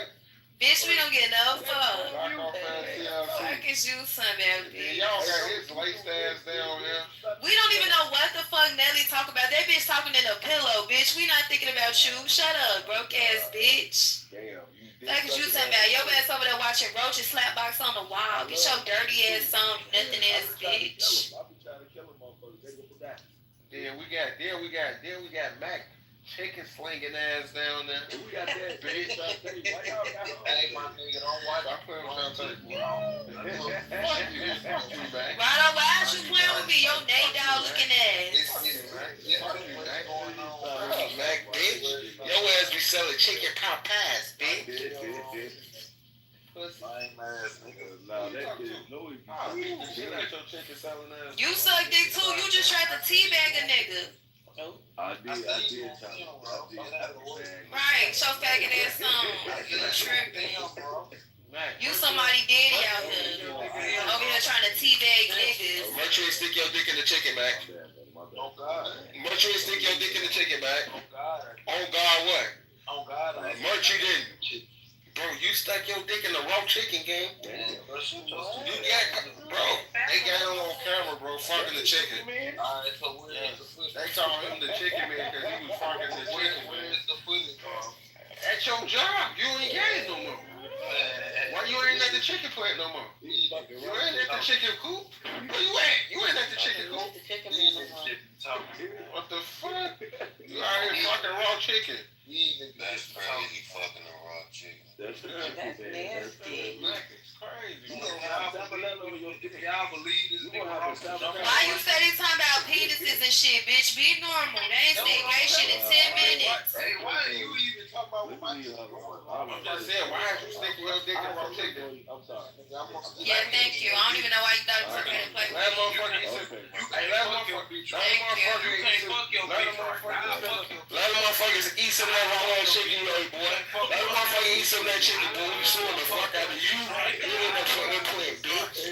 I'll fuck your bitch right. Yeah, You ain't got to pay for it. I'll fuck you right. I'll fuck you right, nigga. I'll fuck you right. Yeah, nigga.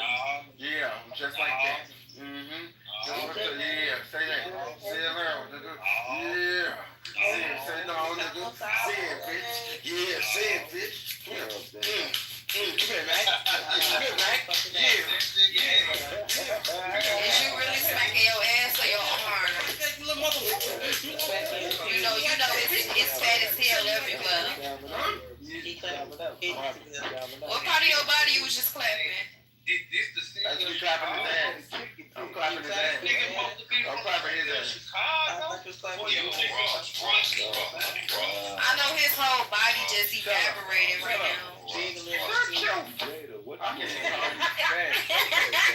Skinny ass up. We all got Hey, no weed. What's up? What's going on, big dog? Are you from the city of Chicago? Yes. So this what type of niggas producing from the city? This what type of niggas the city producing? Yeah. Oh, no wonder y'all in such bad shape. What are you talking about, Frank? No, I'm talking about I'm not saying Chicago doesn't financially excel. What I'm saying is the bullshit. Financially, you know, like Chicago got money. Money than y'all, gang. You was in Mississippi, gang. Y'all don't even got no downtown, gang. Y'all don't got nowhere to shop at, gang. Y'all are funky as hell, dirty as hell in Mississippi, gang. Y'all ass is raised by the Chattahoochee River, gang. You know how many black slaves died in that motherfucking river, boy? You know how many? I think it's the Chattahoochee. It's the Mississippi. So I'm gonna let him lose It's on the Chattahoochee. I'm gonna look it up. It's the Chattahoochee River. So you know how you Look it up. Chattahoochee smoking the cigarette. You get On the Hatchet River, right? These niggas is Oh, all right. You know what I'm talking about. They don't know what I'm talking about. That's a real river, gang. That's where all the black people got drowned and died and shit at, man, when they were trying to escape that shit, bro. The white man was down there drowning motherfuckers in that shit. There's so many dead souls in that motherfucking river, G. There's so many black dead people in that motherfucking river. I would never go back no fucking Tallahatchie River again. Bitch, my great-great-great-great-grandma in that bitch. What's wrong with you, nigga? You live by the Tallahatchie River, nigga. Tallahatchie, you This bitch should call it Tallahatchie. Tallahatchie. He gonna call that bitch a Tahitian tree. Go ahead, bro. Like, no, talk about before you talk. Bitch, y'all got Emmett Kill. Y'all got Emmett Kill. Y'all got Emmett Kill shit. Bitch, bro. Slow down, calm down, little Bitch, you got everything to do with that. You got everything to do with that. We ain't forget. That was in the 50s. We ain't forget, nigga. Well, what about what you guys over there doing in Chicago? You got Emmett Kill. Alright, so what about what you niggas? What about what you niggas promote against each other then? Worry about Emmett Till. But what about what you niggas doing? What you niggas doing? We just watched Lil Murder catch a body. We just watched Lil Murder catch a body, G. You was in the car with Lil Murder. You was in the car with Lil Murder now. You was in the car with Lil Murder. What about what y'all? You and Lil Murder and Uncle Clifford. Y'all just came off a drill. And all type of shit, man. Nigga, shut up, nigga. You fuck Uncle Cliff. Listen, hey, lady, that's what I meant by the. Hey, shut your bitch ass up. Feel? That's what Hey, shut your bitch ass up. Oh, that's G Nelly her ass. Then you get caught. Then the nigga make you run on camera. That nigga make you run on camera, nigga? You can't. You the same way, nigga. Hey, nigga, say you in the club and chastise you. No weed. That's the perfect example of what I mean. Hey, gang, niggas sent you and put their fingers all in your head and they fingered you. And the nigga got shot at on real. No, he did. I heard of. That nigga got shot at on real. He's not from Chicago. He's not from Chicago. Got shot at on real.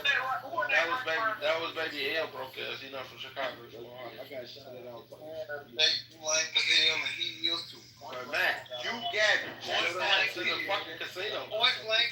Motherfucker sent you to the casino. Chastised you, though.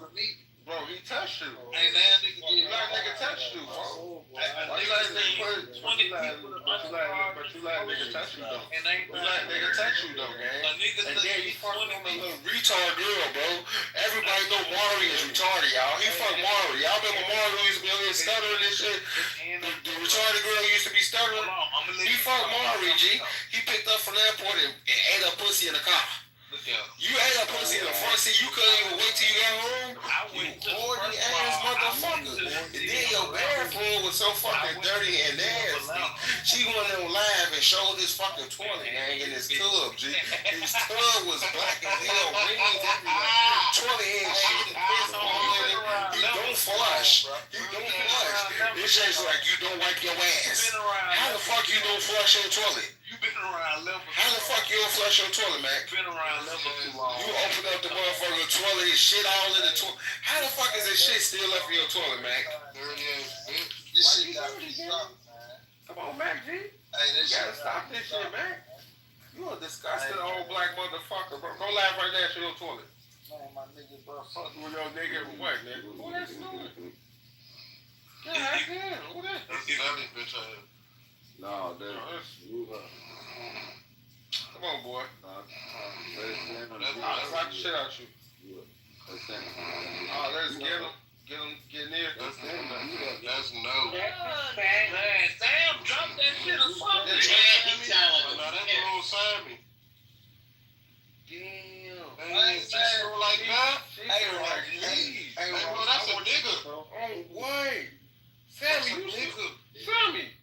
If we would sleep together, bro, it sound like two dog fights. Oh, and that was Nelly. Lil Sammy is a nigga. Hey, no, come on, baby. No. Well, that's a man snore. That was definitely a man snore. Sammy a man. No, she not. That was a woman. That was man. Sammy is a man. I just really said it. And Ross a bitch, he ain't got no facial hair. So we know that. No, I do got. I'm growing this shit You out. almost 40 with no facial hair, bitch. Bye. That's because I cut it off. You don't have any. I got it right now. I'm growing That this bitch, shit out. that shit be so motherfucking stingy. Get your dark ass on, bitch. Your ass take your Bitch, you need to take some hormone to get some titties. What? I'm gonna get some from you. Bitch, no, you not, bitch. She said that You shit. was juggling them motherfuckers on live. I say, go ahead, bitch. She won too at the West TikTok contest. I ain't participating in that. Yeah, she did. Fuck I look like. These little mosquito bites. I ain't finna embarrass myself. She won. He won. What the mosquito bite? Mosquito Who? bite. No, she didn't, bitch. You jumped in a woman's contest and won. No, that wasn't that, you dumb ass. She really wore the wet t-shirt. She pulled out her whole titties out. You have to put a banana peel on the ass. Oh, I didn't see that. She at the Where? Yeah, she looked. Hey Mac, you broke country bitch. I hate the way you dress. I beat your ass. That's like from North Carolina. Yeah, Hey man, why you saying saying shit? And who cut your hair, man? He did. Buddy, yeah. Come on, G. She look You bold talking as about shit. he Old still trying to have a taper, bro. Why your sideburns and shit? Come on, man. What the fuck? I'm crying. Your shirt say I heard it good. Who, Max? Mm-hmm. What? Let me see. How the fuck he hard thick girls if he fuck Marvin? And then Terry just said tomorrow she finessed his ass off the flight. He don't.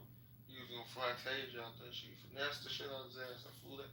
Took it to flight credit and went to go see another nigga. I'm like, damn. Stupid ass nigga. No, he feel like a goofy. Buddy dumb as hell. Come on, man. Fucking goofy. Lame as hell, man. Lame out there. Green out there. Stupid ass nigga. Country out there. Lame as hell, boy. Talking At the end of the day, right? Niggas watching me when they could be watching TV. You feel?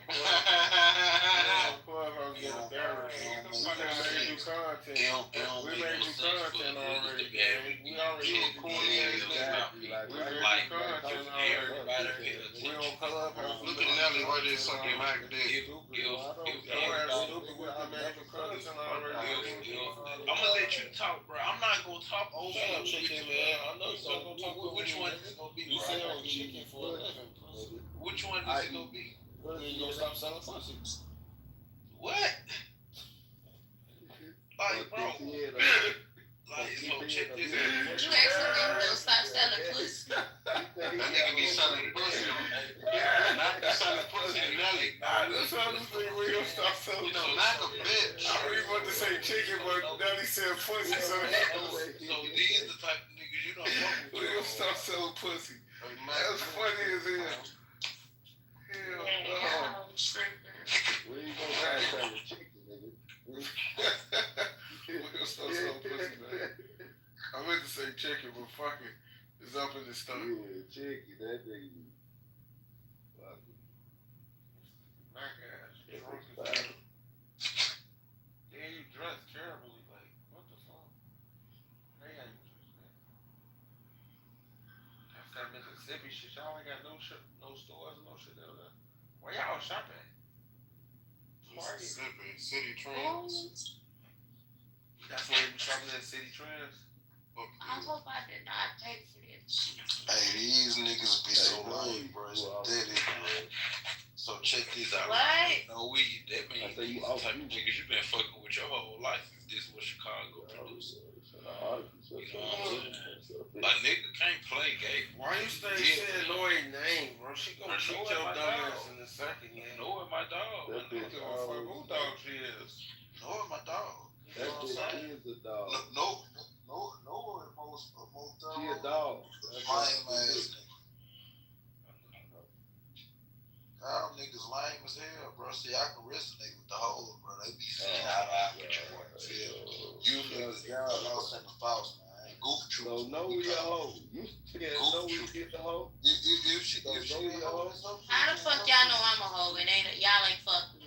that's what I'm saying. Even if she is a hoe, Nelly, who you raising your voice at? You know they say the brokest ones be the loudest, so keep yelling. My bad, no. Alright, so look. Yeah, hey, your little funky ass. So she bro, whatever she doing, I don't know what the fuck you telling me for. You know what I'm saying? Why you say her name then? But because I said she thorough with cool, I ain't got nothing to do with Man, no we. Shut up, bitch. All right, keep say her name one more time, nigga. Say her name again, bitch. No we. Oh, yeah, I got your How you gonna scare him in Mississippi? No we. Fuck is you talking about? Look, I got that nigga brain. I'm making him say her name. He a bitch. And boy, you was Yeah, I just made you say no name. Boy, you stupid as hell. Hey, that's your number one nigga's result, bro. Come on now, that ain't gonna Yeah, I got your brain, nigga. I just made you say a bitch name. Boy, hey, you can call her what you I want. just made you say a bitch name. Hey, you can't have my brain over here, Holmes. How you got it? Say her name again. Say her name one more time, nigga. Oh, okay. Oh, now I got you not saying her name. You a bitch, motherfucker. Woo! Boy, you niggas, hey, listen. You a goof. You niggas I got you some saying her name. Y'all I got you not saying her name. y'all niggas some of the I most control you, nigga. Y'all I can niggas say her name and I can make you not say her name. Y'all are some of the base I level. control you, nigga. Y'all I are some control. base level. Say her name, nigga. Say no name again, nigga. Shut your bitch ass up. Now you got pineapple words. You a fucking goofy. Man, I bet you won't say her name. Boy, you lying as hell. I bet you Up in this bitch, I be up, don't be giving a fuck. I Shit. bet you won't say her name again. Really just as lame as I well. bet you won't say her name Suck again. my asshole, bitch. Fuck is your nigga? That's a fat ass fag right there. He said, lick his ass. Hey, You got him? I ain't arguing. Nah, bro. I ain't arguing with him. Nah, bro. You got it, bro. Nah, bro. He said, lick his booty. I'm not arguing with him. He said, lick his booty. You, nigga. What the fuck? Bro, stop saying my name, bro. Like, hoe ass nigga, you should know. He said, lick his peanut butter butt. What are you talking about? I'm hungry. No, we don't. Hey, yeah, girl, let's go to Waffle House. Shit. God, bro. Yeah, I'm gonna go to sleep, y'all. Good night. You got hoes. All right, we'll call and fix you some. Shit. No, we got food in her kitchen, my nigga. Fuck it, you talking about? Yeah. But sometimes it ain't nothing wrong with a hard whoop on the woman not to cook sometimes. Shit. Motherfucker take her to Waffle House. I agree. Hell yeah. You know a nigga like Nelly, he ain't got the bread to do that shit. So I feel you. You got whole ass niggas like that, bro. Hey, I guarantee you, G Nelly is a sit around town clown. Let me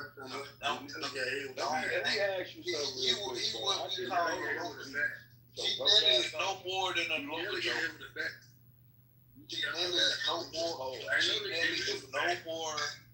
Nelly is no more than a local joker. You is a local joker. Local joker. You is a local joker. You get what I'm saying? Fucking no, I don't, brother. You a sit around town clown, then I know you understand that. Fuck you. Come on, y'all, let's all get some breakfast, man. Come on. Let's all get some breakfast. Shit, let's talk about this with some breakfast. Yeah, it was funny a little bit. Sit around town clown. I know you understand that. Hey, no, what you going to school for, love? Applied science and entertainment business. Okay. Unless you got a brain to do something, you got niggas like him, shit probably don't even have his GED. Nigga probably don't even have his GED, man. Damn. See, you got your GED. You get what I'm saying? That's the thing. You got your GED. You got Came from the masterpiece school. No, you see how I control this clown? You see how I already knew that even if he had anything, it was a... Do it, bro. Don't do it, bro. Even if he had anything, I knew it would be a GED. They say he went to the Master P High School. Bro, but you see cool, bro. But look though, you see how I caught her, right? You see how I already knew if he even had any type of paper, it would be a GED. You get what I'm saying? Point blank period, bro. But you talking about you got my brain? Make it make sense. All right, you got it, bro. It's almost 5 in the morning. You want?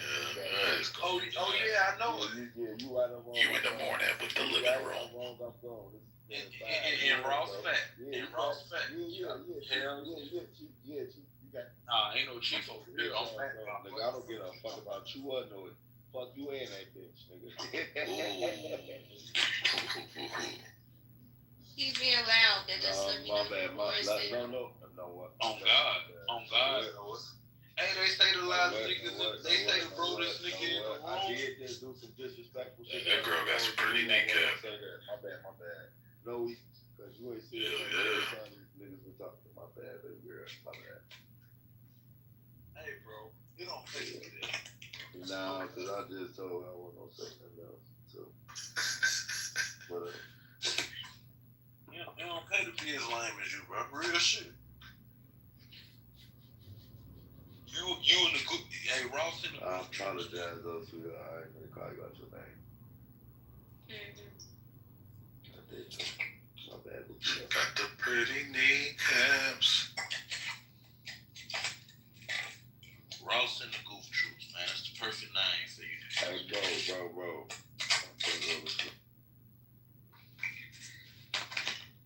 I'm finna go to a bitch house, nigga. Something you niggas can't know. Bro, it's 5 in the morning. Why you ain't at the bitch house already? Nigga, I just got done running the truck. You don't know my schedule. You don't know my schedule, my nigga. Why would I want to know what? Well, I bet she cook a big ass breakfast though. That bitch just That bitch ain't cooking nothing. That bitch ain't got nothing in her refrigerator. That bitch broke. That bitch got lunchables. Nigga, your bitch stomach be in her back. That bitch don't eat either. Y'all ass is hungry. Hell nah. Motherfuckers get their stamps today. Hell yeah, motherfuckers get their stamps today. Merch out. Man, fuck on somewhere, nigga. Don't nobody get no stamps in the middle of the month, bitch. Yeah, they do. No, they do. Because I think the first go fall on the weekend, ain't it? Bitch, guys. Stop saying that shit. I don't know no bitch that get no stamps in the middle of the month. It's the beginning. Oh, they don't get their stamps today. Get your broke ass on, nigga. You Hell yeah, I'm trying to buy some stamps. You trying to buy some? Hell yeah. Shit, hit me on the night.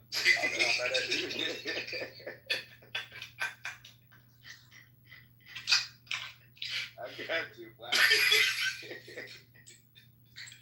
I'm gonna let you know what it is.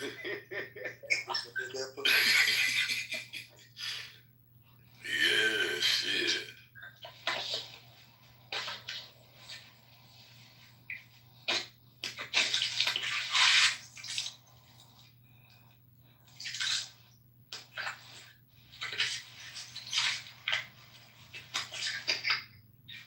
Well, that nigga Max say I'm on lane, bro. Keep on lane.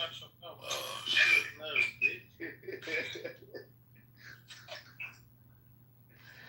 That nigga's bad. Chicken selling ass nigga, bro. Why you love my name? You want your name to be Nelly, bro? God damn.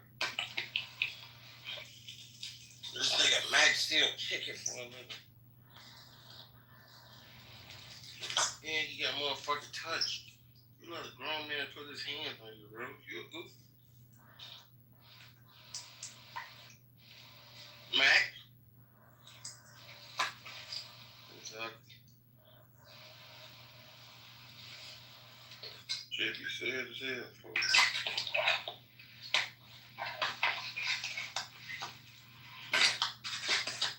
Hey, Mac, why you let that grown man put his hands on you, folks? Now, guess what, right? You see how you ain't gained $1 on your cash app for calling my name? Who? Like real shit, my nigga.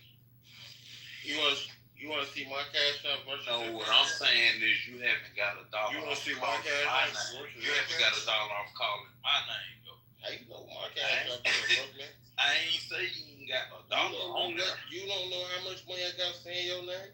You don't got none. Well, you don't want to see how much money you got on your cash app? You ain't got none on my name. Who? Not on my name. How you know? Where would it come from? Where does that matter? Okay, you ain't got none on my name. So why is it called? How you know? Where did it come from? Why? I mean, you said you got something on my name. I'm telling you, you don't. I'm saying then I do. Yeah. Well, you can't. Well, then, You've been around levels too long. You still chicken. You running fake content. Though I run Got chicken. more money than you. I run chicken, sir. I got more money than you. Okay, if you say so. All right, let's go live. I mean, you get disability. Yeah, and I get fraud money. It's gonna buy you what you want. You ain't doing nothing, bro. The game sold out. You feel me? The game sold out. The game sold out. Mississippi, we finesse niggas like y'all. No, you don't. Why you ain't You slow, gang. You not fast. Why you ain't came across me then? Yeah, I have. I'm talking to your dirty ass now. I'm talking about came across me as far as finesse. Cause your ass don't got shit. Okay. You a broke Mississippi nigga. Okay. You ain't got no fucking money. Okay. Okie doke. Okie You wanna go doke. live? Okie dokie. Wanna go live? Go live. Come on. Go live. Come on. Join You my go live. live. I Join don't my live. see. I'm so elevated past Join niggas my like live, you. gang. I'm elevated past niggas Join like you. my live. I don't gang. go live on my whereabouts. Go live, gang. I don't go live on my whereabouts. I go live on the fake page. What I'm doing that for? I ain't going live. I got embarrassed so broke ass. Fuck you talking about, nigga. You gotta catch me. Yeah, work on selling chicken. I would sell my ass, make more money than you making chicken. Man, niggas stop it. Hey, you niggas that go live and pump your guns, nigga, you can't go live and up no chicken. Man. Up some chicken. You the chicken man, right? Show me the real definition of chicken. I want to see your chicken. Man, bro, you don't want to see none of mine, my boy. You ain't got going what I got going, bro. We on resume. You niggas be going, y'all go live to pump y'all guns, but I can't go live to upload chicken. Bro, that's all you literally do every day, bro. So how I could up some chicken though. Man, bro, I could up some chicken though. Ross Butters. Yeah, Ross Butters got burnt. Them burnt. Ross Butters. Yeah, that shit got burnt a long time ago. What you think got burned? I set that shit on fire. Man, if you had it, yeah, burnt. Ain't no Rosebucks, honey. If you had it, yeah, Rosebucks over with. Ain't no Rosebucks. If you had it, you got to do content. If you had it, you You want to spell out your name in hundreds right now? Man, bro, why would you gonna put Mac Lucky going across my floor right now? Why would you? In hundreds. Why would you? Cause you can't. You can't. Because you can't. That would be communities. Yo, what's going on, man? That would be, but guess what, right? I just got off work. I'm finna get ready to get in the You shower. just got off work. Your ass got to wait on your check. Like you broke. Listen, right? And I'm finna get ready to Don't go wait lay on up. I'm finna go lay up with my big front match, Wait on right? your check, nigga. I'm finna get ready to go lay. I Get work. that you wait on your check, nigga. But what about the check I already got? Why you laughing? Woo! Oh, listen. Let's not argue in front of the woman. I'm saying. Let's be respectful. Fuck your chicken. Woo! Hey, bro, listen, bro. I'm finna get my day started. I know. Yo, what's Susie? Is that how I say your name? Susie? Susie?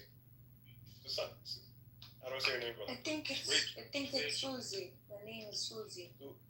Susie. What's going on, man? What's the topic in here? I just came in on Up in chicken. You said chicken. Yeah, up in chicken. Up and chicken. Interesting. Yeah, up in chicken. I've never heard that before. Yeah, you gotta up some chicken. I gotta up the chicken. What does that mean? Up the chicken. I mean, you keep repeating it. I just don't understand it. What is up the chicken? What that mean, Mac? What up the chicken mean, man? Mac, what that mean? Are we talking about like drumsticks here? Dark meat, white meat? What that mean, Mac? Up some chicken. What that mean, man? Tell me what that mean, man. Up the chicken. Interesting. So where are you from, Susie? I'm from around the I way. think it means to like wake up in the morning. I think it means like wake up in the morning. Up some chicken. Hold on, let me check Urban Dictionary because I'm not really familiar with you urban folks and your lingo. Urban Dictionary. Up the chicken. Up some chicken. Oh, up some chicken. Okay. Yeah, what? Up some chicken. Meaning. What you mean like you urban folks? Like are you being racist? I mean, no, I'm just saying I don't, we don't really have the same Or vocabulary, it says somebody said it shows some money. It says, it shows some Anybody money. wants? If anybody wants to send me money, I have the cash app in my. Nah, bitch. Hold on. Ain't no. I mean, listen, let's not call her the B word. Yeah, fuck that bitch. Alright. I mean, you clearly lack, Oh my God, you. Hello. Do you find that funny, No Yang? That your fellow woman is being disrespected? Yes. That's funny too. I'm her fellow woman. Hey, listen, you have female tendencies, I will agree with you on that. You got some chicken? You trying to up some chicken, bitch? I mean, what's with you folks in chicken? Like, come on, I think you Fuck guys your chicken, nigga. expand your palate. There's more to the world than just chicken. Guys, You ain't got no chicken. Why you're telling me this? I'm like trying to help you understand. Help me get some chicken. Who y'all bank with? Listen, Rogan did a number on you. Captain America. Who y'all bank with, bro? Captain America. Bank of America. Captain America, Bank of America. She being sarcastic. No, I bank with Bank of America. Sorry, I meant to say that, not Chase. I'm more interested in No Yang and why she doesn't feel like she needs to be an ally. No Yang, why don't you support your women and not laugh at them being disrespectful? Hey, man, shut up, bro, because you stay speaking to black people as a third party, bitch. You must be white. I'm not white, I'm black. No, you not. No, you're not. I swear I'm black. You want me to PTR my face? Yeah, PTR your face. Put a spoon on your head. No, I'm not gonna take a live picture. I'm pretty No, put a spoon on your head. I'm pretty scruffy right now. I haven't been to the barber shop in a while. That's pretty smart. Put a Because spoon you put a spoon on his head like it's a real. Because we want to make sure that's him, bitch. Yeah. Okay. Okay, let me find black. Let me find a picture. Find a spoon. Here's a second. Let me find a black picture. No, I didn't say that. Here's a guy too. I didn't say that. Here's a guy too. You know me? Mm-hmm. Alright, PTR. You got the spoon? Yeah, PTR. Come on, bro. Black. What you want to Google and type in black man holding spoon? No, it's me. He looks like black man for sure. Bitch, shut up. Listen, you call her the B word one more time, I'm gonna control her, right? Nigga, fuck Come on, you, man. bitch. Hey, listen, I'm trying to be calm with you, alright? Watch your mouth, brother. Watch your mouth. Fuck you, bitch. Why are you so angry? Like, God. You know what, bitch? Fuck you, bitch. But what I do to you? You are Bitch, I'm some chicken. and your friend like little. Everyday chicken. Listen, Ronald Reagan really did a number on you guys, alright? This everyday chicken. You all got Come on, guys. chicken There's right more now, to the nigga. world than just I said chicken. up your chicken, not choke your chicken. Bitch ass God homie. almighty. Jeez Louise, brother. Like, come on. Everyday I'm chicken not your with brother, you people. Everyday chicken with you people? Yeah. Come on. You get chicken. I don't eat chicken. Why don't you get some caviar or like some, calamari or something? I Just don't eat none. everyday chicken, like we're at Popeyes. This is not Popeyes. No, I was finna ask that, bitch. Why you picking me? This is Clubhouse. It's not Popeyes. What's wrong with Popeyes? But this is not Popeyes. It is Clubhouse. I'm more of a Chick-fil-A fan. You like Chick-fil-A? You got a new one of it. Yeah. I was just finna say, where's y'all getting these fucking people from? Yeah, we are black. Y'all ain't no fucking black. Yeah. You know what? Yo, I was putting on. Hey, this is how I really talk, twin. Like, I'm not even gonna lie to you, man. I ain't black. If y'all want to be black, I'm from the A, shot. I'm from the A. Talk about I ain't black, nigga. I'm black, nigga. Talk about I ain't black, nigga. I'm from the A, shot. Talk about I ain't black. We are. And then my mama made me back corporate. Okay, now make the other bitch Wait, put her accent. I too, said so my she mama black. make a mean batch of cornbread. Who is the other bitch you? You trying to troll? You, I'm not gonna lie, y'all. He sound I'm like black, but I'm Russian. y'all know what he sound like. You black, but you Russian. Shut the fuck up talking to me.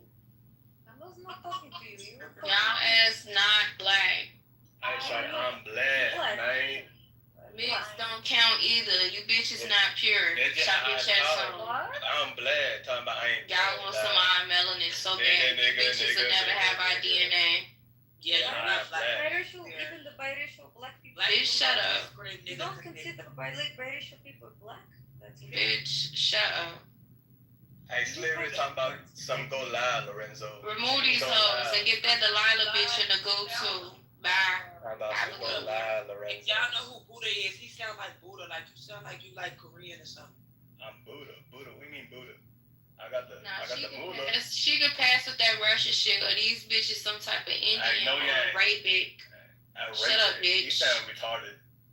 About Arabic. Like I said, Arabic, Indian, Russian, something along the lines of that. Where you from? Where your background? You a white boy. Don't talk to him. Where from St. Louis. You from St. That is Louis? a white What's your ethnic background?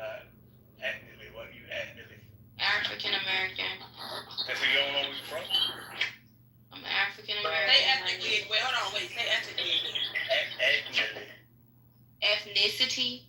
No, he said the word, but I'm trying to hear his accent and how he actually speaks. I said ethnically. Where you from ethnically? He being funny. What do you mean? That's how I talk. He's trying to make a mockery out of black people accents. That's not what I'm doing. Southern black people. I swear to God, Southern black people to be specific. Jada. This bitch in here code switching. He sound Chinese or something. Hey, Jada, look at me, shawty. Jada, you looking at me? Bitch ass on, boy. Hey, Jada, look at me, baby girl. Look at me, little mama. Look at me, little mama. I lied to you. I lied to you, baby mama. Susie, are you boy or girl? She's the gender. Oh, bitch. You, Susie, like I'm confused. Why, bitch? Why? Up some chicken? Up some chicken? Up some chicken. You got some chicken. Up some chicken. Go, go, go. You ain't got no chicken, bitch. Why do you guys not like African people? Girl, you not even African, bitch. I'm African, but I grew up in Russia. Like, what's the problem? Oh, hell no. You're not allowed to be black if you grew up in Russia? Yes. I also is black and Dutch. Y'all trying to make friends with some bitch? This is literally unavailable people. Yeah, we just trying to the chicken. We can't the chicken. Yeah, these might be some South Africans. Where's Tanzania? Tanzania is in South Africa. That what you just said? I'm asking. I said two different things. I said y'all sound like some South Africans. No, yeah. Listen, little mama. Then I said, where is Tanzania? You gotta pick up a boat, little mama. They don't even sound French. Put the bottle In down. Africa, they speak Put the bottle down. Pick up a book, little mama. Fuck your dead ancestors. I asked a question, bitch. I didn't answer you to shut the fuck up. Yeah, talking about Tanzania and South Africa. You just said you was black and Dutch, bitch. Tanzania, it is in Africa, but East Africa. That help? No. Let's clarify. Where your Instagram at? That's gonna help. Okay, Natasha, meine Name, sorry. Meine Name is Filipina. I am black. So your mama black or your daddy black? Nine or both? Both of them? Yeah. You got proof? Yeah. Where's your proof at? Follow me. Like you said, you talk about follow you. Where you follow you at? What's your Instagram? Hold. Then she talking about some Africa, but you speaking Russian. In Africa, they speak French, not fucking French. I'm the Russian girl.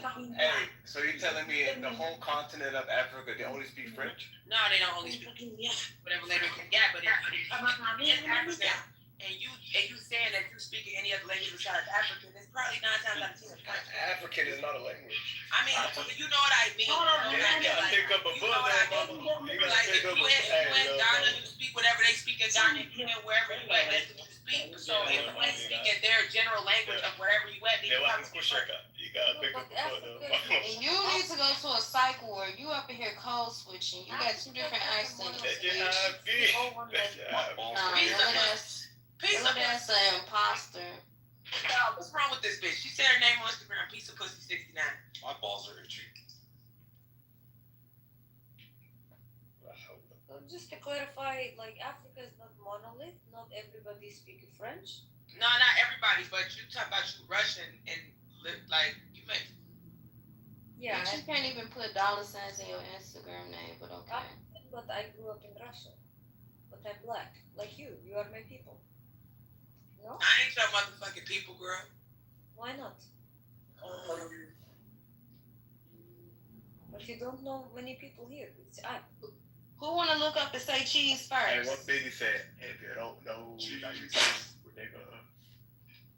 Let's start with Delilah. She pinged y'all in here. Look up, say cheese, bye bitch. Who's Delilah? Who next? Me. Okay, it was nice talking to everybody. Warren. You know, you are a very mean girl. I don't Fuck you, bitch. Damn, why you guys bullying? You finna be next. Shut the fuck up. Fun.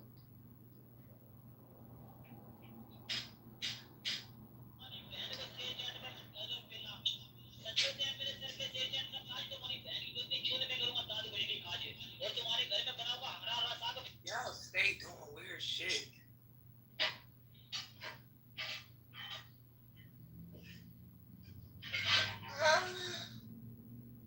Do that one more time. I needed that. Ross, that was you stretching? You get me?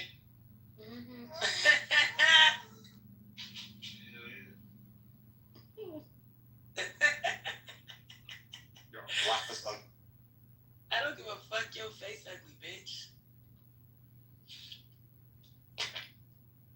I go play with somebody else.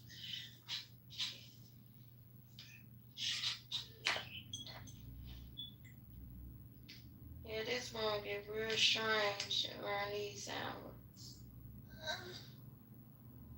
Hey Ross, they don't pay to be as lame as you, my nigga. I snapped it. Real nigga talk. Guess we're opening that can back up.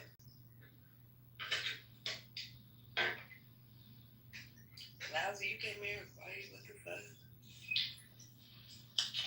Hey, back, you look up to niggas like me, short.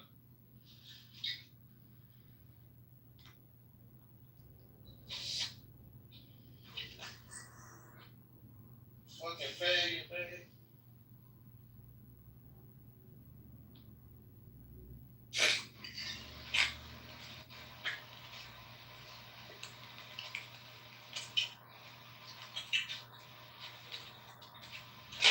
Hey Ross, my nigga, man. I wish you had something better to do, bro. But I guess it just ain't in you, bro. Man, shut up, bitch.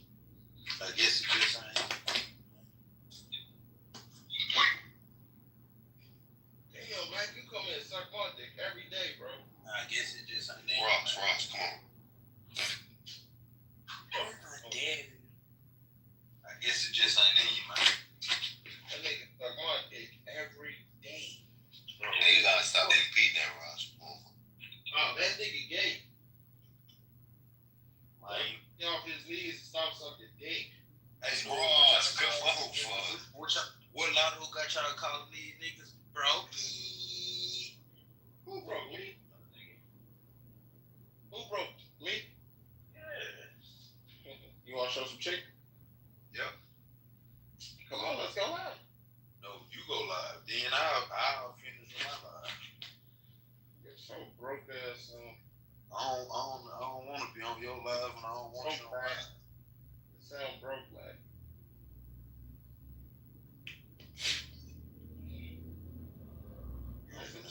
I'm shit, right? I'm finna hit my bitch crib, bro. I ain't finna, you feel me? Well, it ain't my bitch, but a bitch crib. Oh boy. That's your bitch, boy. What's up? weak ass, fat ass bitch. No sir. None of that bitch fat as hell, weak as hell. No sir. Why your chicken is fuck? I done ran it. You ain't got none? I done ran it. You done ran the chicken? Done ran it. I hate broke people. Go out and pump your guns, so you go line up some chicken. Niggas was on it, man. Then you still at the hard, but you ran for Kitover, bro. That's who your kryptonite is. I ran for Kitover, man. I mean, they said he pulled up and you some it again, they called the police or something. Yeah, something like that. I mean, shit. Motherfuckers just like you going by what they said when a nigga seen me in the casino, so that's the facts in the pudding, though. I mean, niggas don't see me. Niggas seen you. I mean, niggas seen me and I ain't do shit. Nah, they did something. They stepped to your ass and addressed you about some shit that was happening on club. So, did they address me harmfully? Yes. So, how was I harmed? Yeah, he put his hands on you. Okay. What you talking about? Okay. Yeah, bro. Like, was it hard force? Yeah, nigga. Well, you niggas just be tired. It's like, gang. It's like, don't put your hands on me. I feel that, bro. Like, don't touch me, bro. Like, yeah, don't touch me, gang. I feel that, bro. But niggas want to act like they don't feel what I'm saying either, though. No, I'm just saying you a bitch, man. That's all I'm saying. So, I mean, yeah, that could be your opinion. hey, that's right. That's my opinion. Hey, can you do this? Yeah. You say what? PTI. Can you do this? Bro, man, I'm in motion. What am I looking at your PTR for? PTI, let me see you do this. Nigga, fuck your PTR. Let me see if you got 15 on your shit real quick. Right. Let's see what it's your cash. Fuck your PTR. Nigga, your cash up. Nigga, I got whatever motherfucker need. I got whatever motherfucker need. Bill, I got whatever motherfucker need, Ross. I ain't lying to you. Show me how much of your cash up. I got what a motherfucker need. What you got your cash up though? I got what a motherfucker need. 1,500. Let me see 1,500. What you need? What you need? I got it. What you need? What? Your main source of income is cash out, bro? Like this your main source of like you don't have a bank account? None of that shit. I got money. Oh, okay. My main source is cash. I got it. Oh, okay. What you talking about, nigga? Oh, okay. Show me some. Where yours at though? Show you? Show me some. Where yours at? Listen, I want you to get this clear, right? You want me to show you what I got going on. No, show me 50. Boy, you are funny. Show me 15, I'm gonna show you 15,000. Nigga, you should work at a clown show, nigga. Hold on. Show me 1,500 though. Man, bro, listen, bro. I'm 4 minutes away from my ETA. Oh, girl, wait a minute. You gonna continue to be. This shit that just took 4 seconds. You talking about 14 minutes. This shit don't even take 14 seconds. No, I'm 4. Yeah, this shit don't even take 4 seconds. Oh, it don't make no difference because in 4 minutes you have to find somebody else to control. PTI, right now. That's all I'm telling you. Broke ass chicken selling ass bitch. What are you talking about? Broke as hell selling chicken. Boy, you just talking. No, I ain't talking. You just talking. Bro, you sell chicken for a living, twin. Man, stop. I don't do none of that shit. I make way more money than you, bro. What you talking about? Yeah, if you say so. I make way more money than you, man. Yes, sir. Yes, sir. What you talking about? Yes, sir. Can I look your name up to find any property? You would never be able to look my name up to find nothing. Oh, okay. Stupid ass my boy. Oh, okay. I thought I understood correctly. Bro. You want to hear some of that little 131, Ross? Huh? Some of that little 131 right there at the top. I see that. That little 131? Yeah. My little dot. Keep a little eye in that bitch.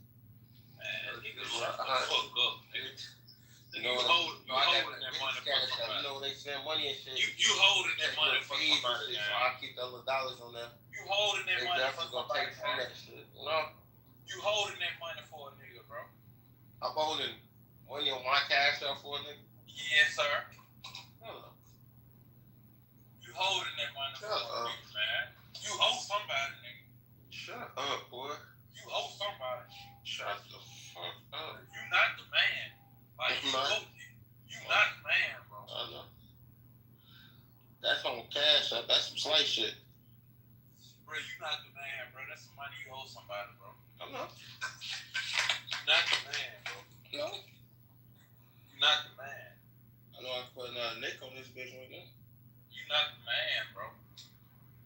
How much money you got, bro? You not the man, bro. You no fucking pookie dust. Stop talking anything. Oh God, you not the man, bro. Whatever. Your name ain't ringing, bro. Don't matter. I got pookie dust.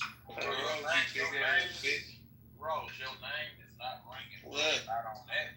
Your name is not ringing, bro. I ain't heard not one motherfucker brag on you for having, bro. I've never All heard I hear is you talking about yourself, my nigga. So that tell me something right there.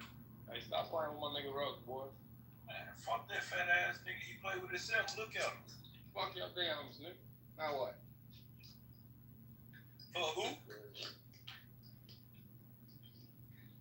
Oh, okay. Hey, Rose, what you want, bro?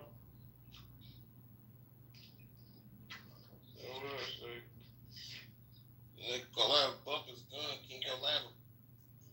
Can you go live? Shit. This dog shit, racket. She eat the dick for breakfast. Hey, So who used to have like this shit with that stupid ass hat on, right? Hey, Mac, is that you? Some nigga. Is that me? That nigga had on all red. What the fuck? Yeah, calling that nigga. Oh, I forgot that nigga. Bro, is you looking that hard? You look like a bitch, I ain't lying. This nigga, look at this nigga jacket, bro. Hell yeah, shit. Okay, bro. Fuck you, all this hell again. Shit, fuck nigga. Shit was going on, poor child. What's up, bitch?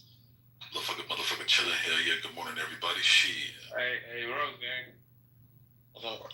Where we landing? Where we landing? Shit, these niggas can go live up. Shit. Cool, nigga. Cool, let's get on the air right now. Mac broke it. Hard. That nigga look broke, so I'm like, You work hard as hell at work. That jacket cost like $10, bro. You broke it. I know you saying. That's a shirt that's $30. That little ass chain on your neck. Yeah, man. What's going on, man? Bro, I just arrived. I'm trying to find You out. are goofy. You just that motherfucker just. I'm trying to find out what apartment. Stay with that was your bitch ass. Bro, niggas is just talking, bro, over the net, fool. This is what you do, my nigga. You do shit all day. It was goofy. Okay. You got the Usher cut. Hell yeah, what's up, Usher? On TV, we got the Usher cut. It's like I'm phony. 7 o'clock on the dot. I'm on the track. Man, that's a chili bug.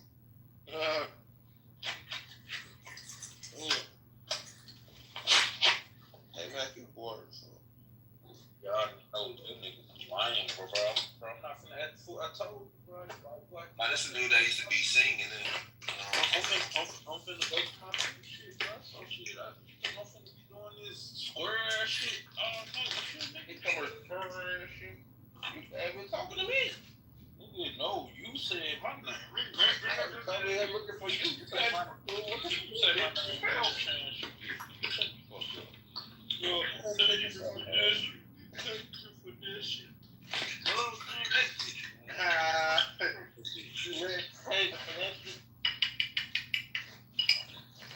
You let us finesse you. You a goofy. I don't give a fuck, nigga. That was 7 years ago, nigga. Tell me fuck. I'm sitting right here looking at $600 right now, bro. Like, what you saying?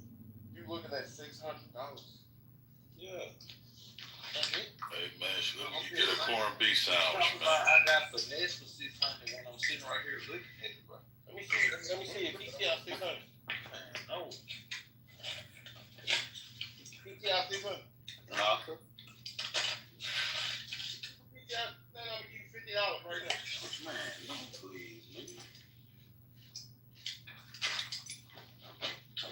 $50 right now if you show me $600. Fuck. Are you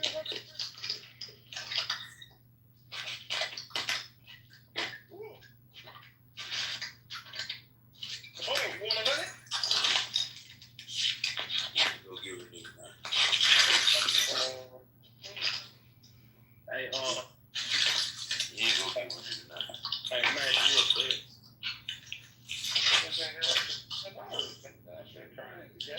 Hey, man, boy, you a bitch, sir.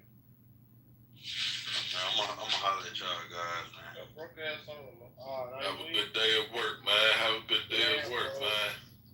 Niggas just Yeah, go make that money, man. Fucking feed that family.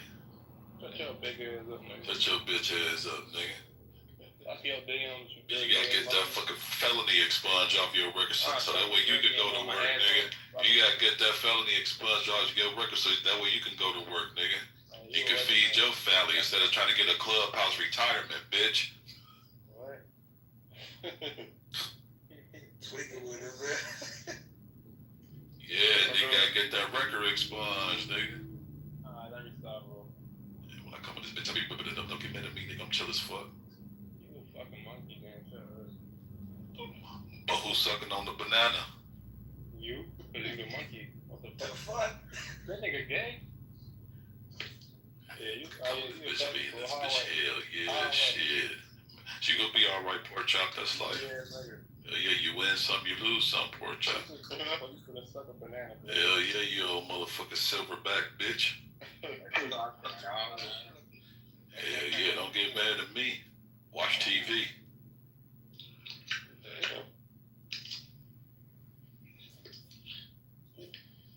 What color is your mama toenails?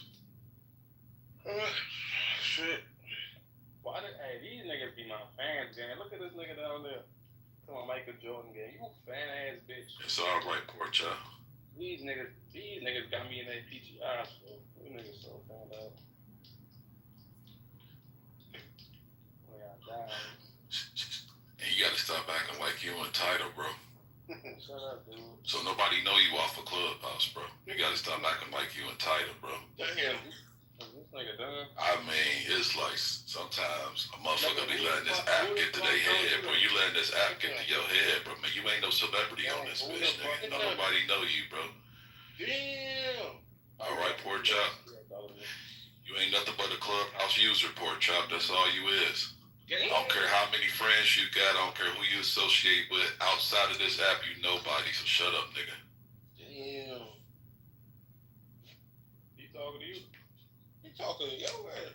Motherfucker, I be with this bitch. Hell yeah, motherfucker, do it up. Shit. He ain't talking to me. Yes, he is, man. You let him treat you too, before he going on your ass. I fuck with. He just nobody know your ass in the real world, man. He say your ass a nobody.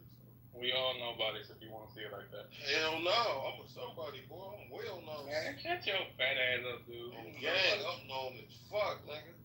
You know those clubhouses, right? Nigga, Jarvisville grade, nigga, I'm known in my city, Chicago. Man, shut your big ass up. Fuck you talking about? The rack know me.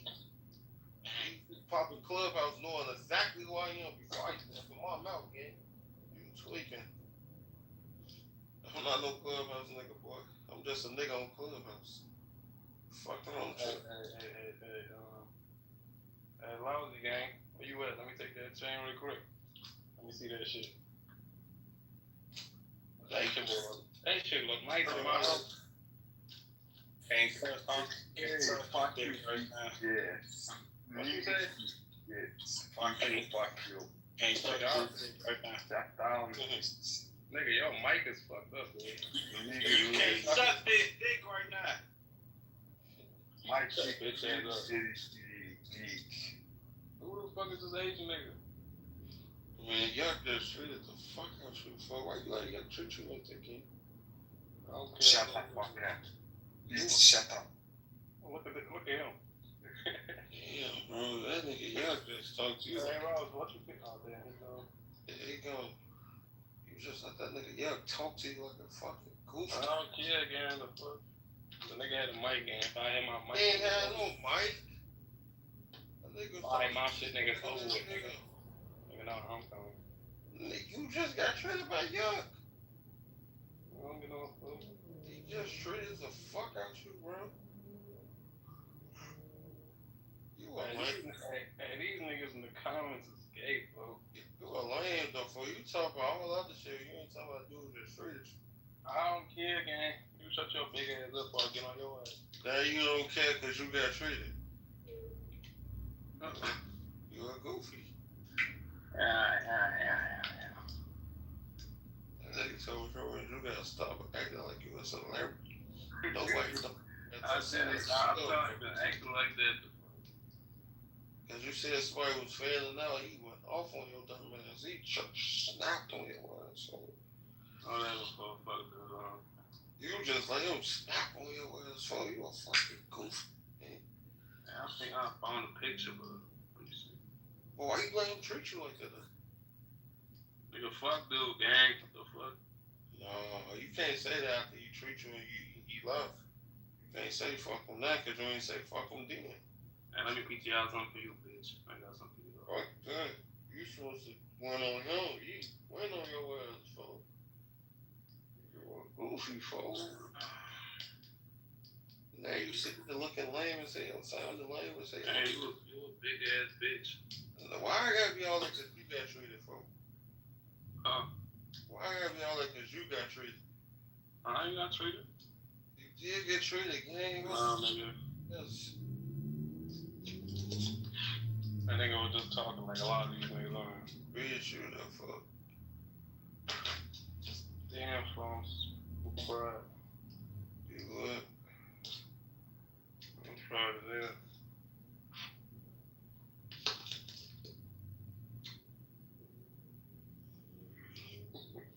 Where this nigga baby living at? Hey, wrong, okay? The nigga had me crying, folks. Hey, how the fuck he survived that shit, though?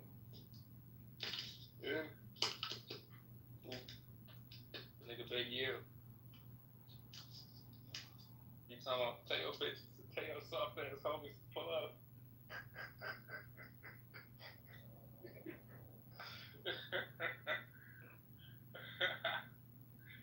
Hey, I'm dead, fool. This nigga get that. What you running for?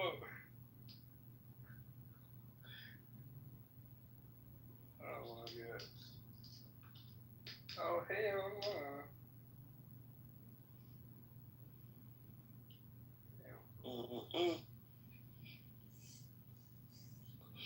Hey, what's your name? What's your name, Mexican? What you mean, motherfucker? Yeah, you know me. I don't know your real name, though. Fuck, I'm telling you my real name. Hey, what they call you in the streets? Oh, Lil Shiesty. Now your name Lil Shiesty? That is. No, it's not, gang. That is not the fuck. You know my quiver. Lil Shiesty chick. Yeah. Fuck you think I got that T on? Shut up, bitch. Yeah. T-shirt.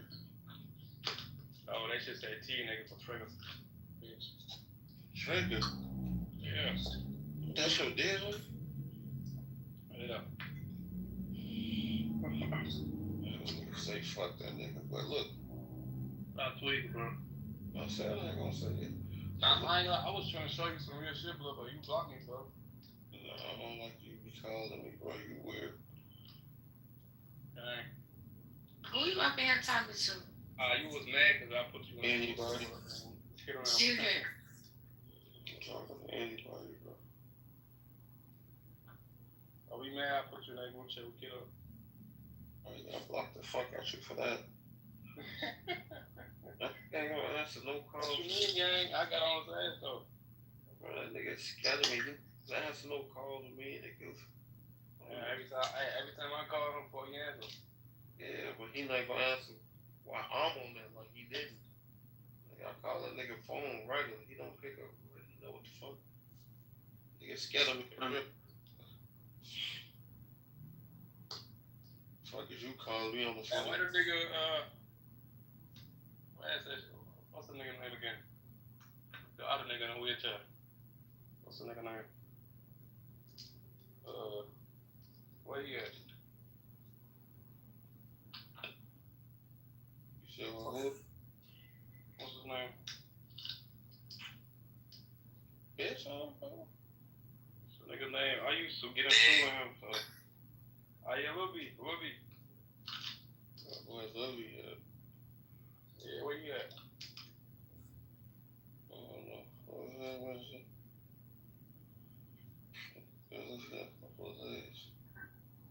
This little something, yeah. I just talk to folks, you don't know you. Yeah, I don't know. Like, you go on mute, goof. Fuck you talking about.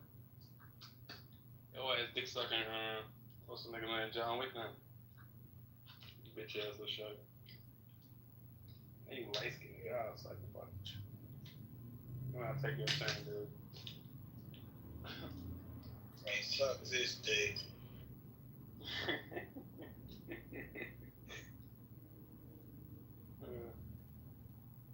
Want me to put my chain around your neck, fool? Yeah, I'm gonna take off then, I ain't gonna lie. You want me to put my chain around your neck? Nah, you don't need to. Well, I'm gonna come grab it. You want to see how my chain look on you? Yeah, I'll walk you down with Drake though, bitch. You want to see how my chain look on you? I know it look good on me. You want to look in the mirror with my chain on? I did, it's a Drake. I didn't even see that. You want to look in the mirror with my chain on? Man, I'm just trolling you, gang. Get off that shit before I speak the shit out you. I'm just asking you a question. No, bitch. But I ain't gonna lie, I fuck with the Drake chain. You trying to see how handsome you look with my chain on? What you pay for the Drake chain? You trying to see how handsome you look with my chain on? Hey, gang. What you pay for the Drake chain? Trying to suck some dick, some bitch ass on. Dick suck fuck you. I ain't gonna lie, boy. You finna get me mad, gang. Bitch ass nigga. Dick sucking ass, man. Whatever. You wanna look in the mirror and see. Ain't you the same nigga that hang with Melvin? Nigga, fuck you, Melvin and John Wick. What up, nigga?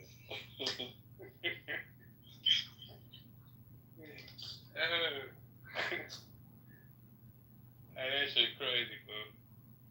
Yeah, it's cracking. Fuck every man for themselves. Fuck all you niggas. What up? Shut your bitch ass up, dude. Back through all you niggas. Look a real sad ass. Back through you niggas. They raw, turn the replays off so they won't replay this shit. What's Back through them niggas. Them niggas ain't even worth it.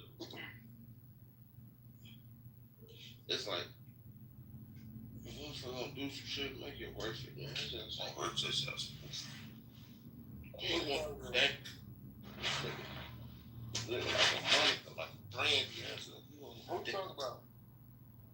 It's Mr. SB. I know you ain't talking about me, Goofy. I'm gonna go to sleep on you, man. Say some shit. He don't even own his car. He pay a car note. He don't even got no car. Hey, so at least I ain't dick sucking Goofy in a wheelchair, blood. Joe broke ass something. We all have something that you don't have. It's an ex. Bitch. I got some a lot of y'all don't have the money. This nigga get paid by the state for his shit. He can eat up. Man, that was a good one, Rob. Look, it's some nigga like you, Rob. You just dick suck me, ain't It's a nigga like you. I know you a bitch, man. I can see you a bitch. I know you broke. I ain't lie for I'll pistol with the shit I show at night and shit about it. Hey, Lousy. Good morning. Hey, Rose. Good morning. You ain't got no but a gun, shut boy. Sound good. He ain't even got a light bill, but he got a phone, a gun. I mean, that's little ass boy. Little ass. Let me see one of niggas be friendly as hell when I see these niggas, man. Yeah, you don't even walk around with that chain on him. Come on. Crazy.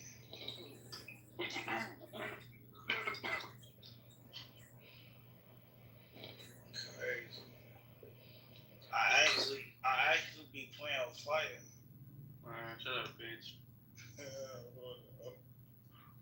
I actually gotta touch the stove to see if it's hot. I'm that type of guy. I'm the type of guy to see the stove on for 30 minutes and still want to touch it to see if it's hot. Torch.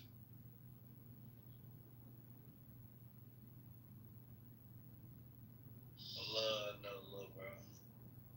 Ain't no love, nigga. You gonna die, bitch. Just cause I'm cool with, Can't stop it.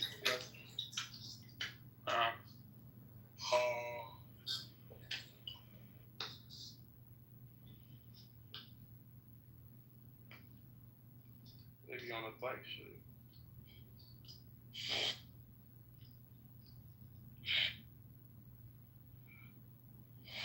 I hate Mexicans. I hate your big ass. You 800 pounds, you fat ass nigga. Oh, yeah, Mexican, bro. Yo, hey, your ass told, gang. Hey, Ross, Ain't that him on the PTR? Mm-hmm. Hey, you better not. Hey, gang, stay on mute before I treat the shit out you, bitch. I got a Jerry curl. You can't treat shit. Man, you got a weight on you, big booty ass bitch. Hey, nigga, when you come back out, I want to know. Yeah, right. Stay on mute, bitch. You know. I'm finna come out there. I want to know.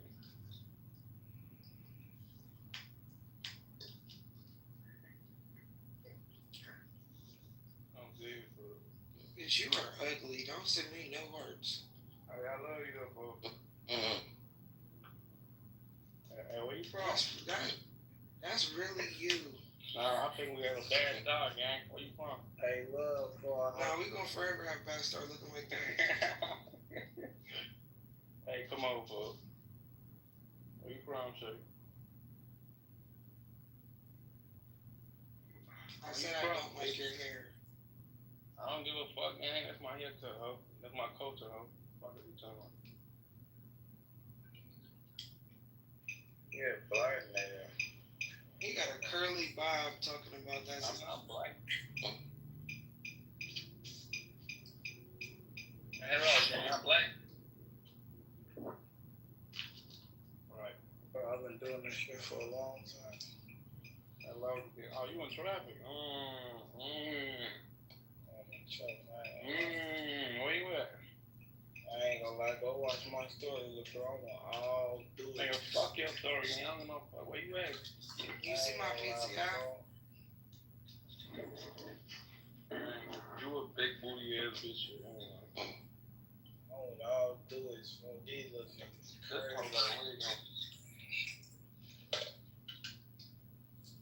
Man, they got the police from what the fuck? God damn, why that boss at you? That might have been the dumbest shit I did in my life.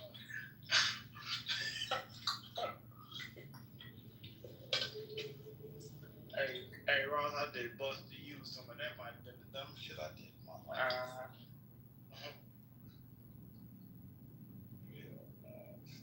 You hear me? I'm in the chat with Bakery. You don't need to play with 50. Them bitch be jamming. Hey, alright. Real? I don't play with 50s. Them bitch be jamming. We got stakes and standards. You a bitch. How about that? This.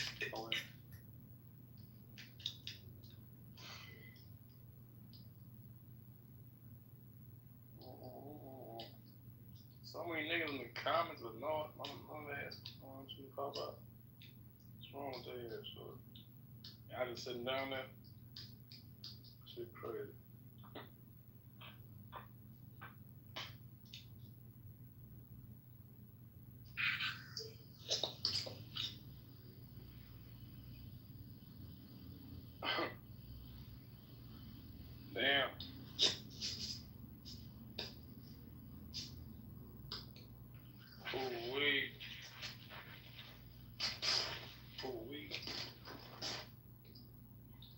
King motherfucker love, nigga.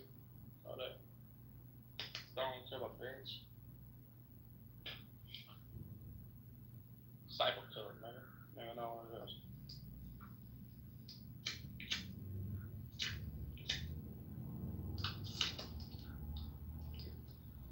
Yeah.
She knew I was bad as fuck.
it has been so hard for them because it has been perverted, it has been polluted, and we got to pray for these artists. We have to pray for you.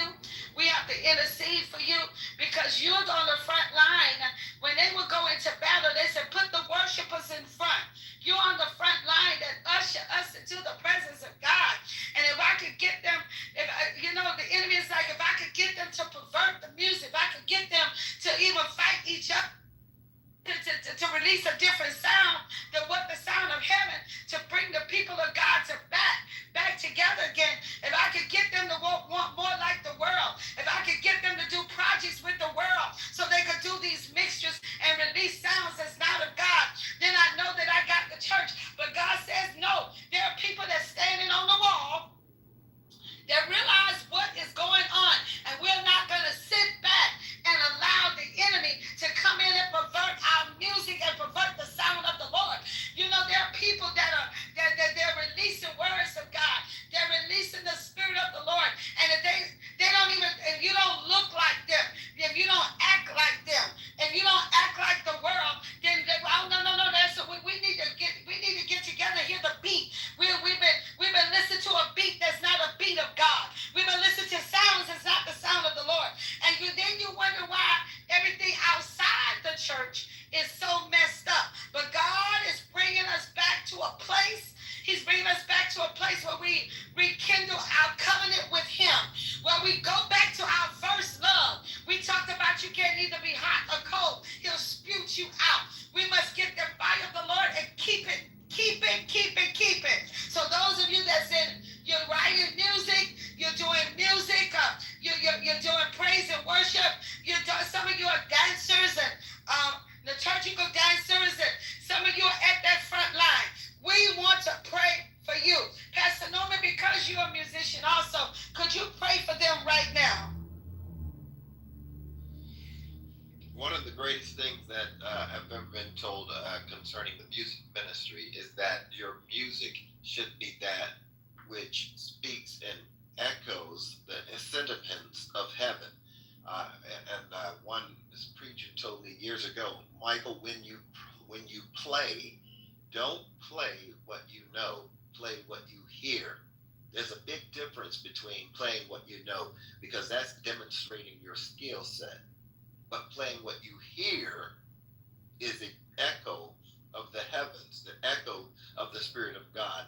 And so I want to challenge every songwriter, every musician, not to be so fixated on trending, but playing what the Spirit of the Lord gives to you, right as the Spirit of the Lord leads you, so that you become a scribe, so that your music might be as simple as ABC, 1, 2, 3, but it's going to be so anointed that it's going to see success at a level that something that's more complex and more involved would never see. So again, I come against every spirit that would try to bring depression and anxiety to you as a songwriter because of your frustration. You're trying to move ahead. You're trying to advance your career. You're trying to advance your production, and it seems like you're running up against a brick wall. Listen, as I said earlier, there are methods that are available to you. You don't have to sign your life away. You don't have to sign contracts with multinational record companies, literally signing in blood to the point that you're doing. We saw just on the news just this week, the recording artist Lil Nas X. I don't know if you're familiar with him, but he literally signed his life away. And as you see, he's demonstrating behavior as though he's lost his mind. He's strung out on drugs. And so you don't have to go the traditional route. There are methods and means that are available to you that you don't have to sign your life to some man or some corporation to the point that you become enslaved to them. So I speak freedom. I speak the liberty of God. I declare that no weapon formed against you will prosper, that you will not succumb to depression and anxiety, that no one cares about your gift, that your gift will make room for you. In the name of Jesus, we declare it, and it is so. Amen. Amen. Well, we cover the words that we're speaking today. And like I said, it's not to bring us into a spirit of fear, but God is always challenging us and quickening our spirit that we must stay pure before Him. Holiness without, come on, holiness is still around. It's not something that's outdated. God is still expecting us to present our bodies as a living sacrifice unto Him, so we yield ourselves to Him. And so let's get into this topic at hand. I want to give us, really go into this. When God began to speak to me, be still and know that I am God. Because when we look at everything that's around us, and we don't know the God that we serve, it will cause us to have fear. It will cause us to have breakdowns. It will cause us to say, who can we trust? And let's not be like Elijah under the tree, thinking that he's the only one that was living right.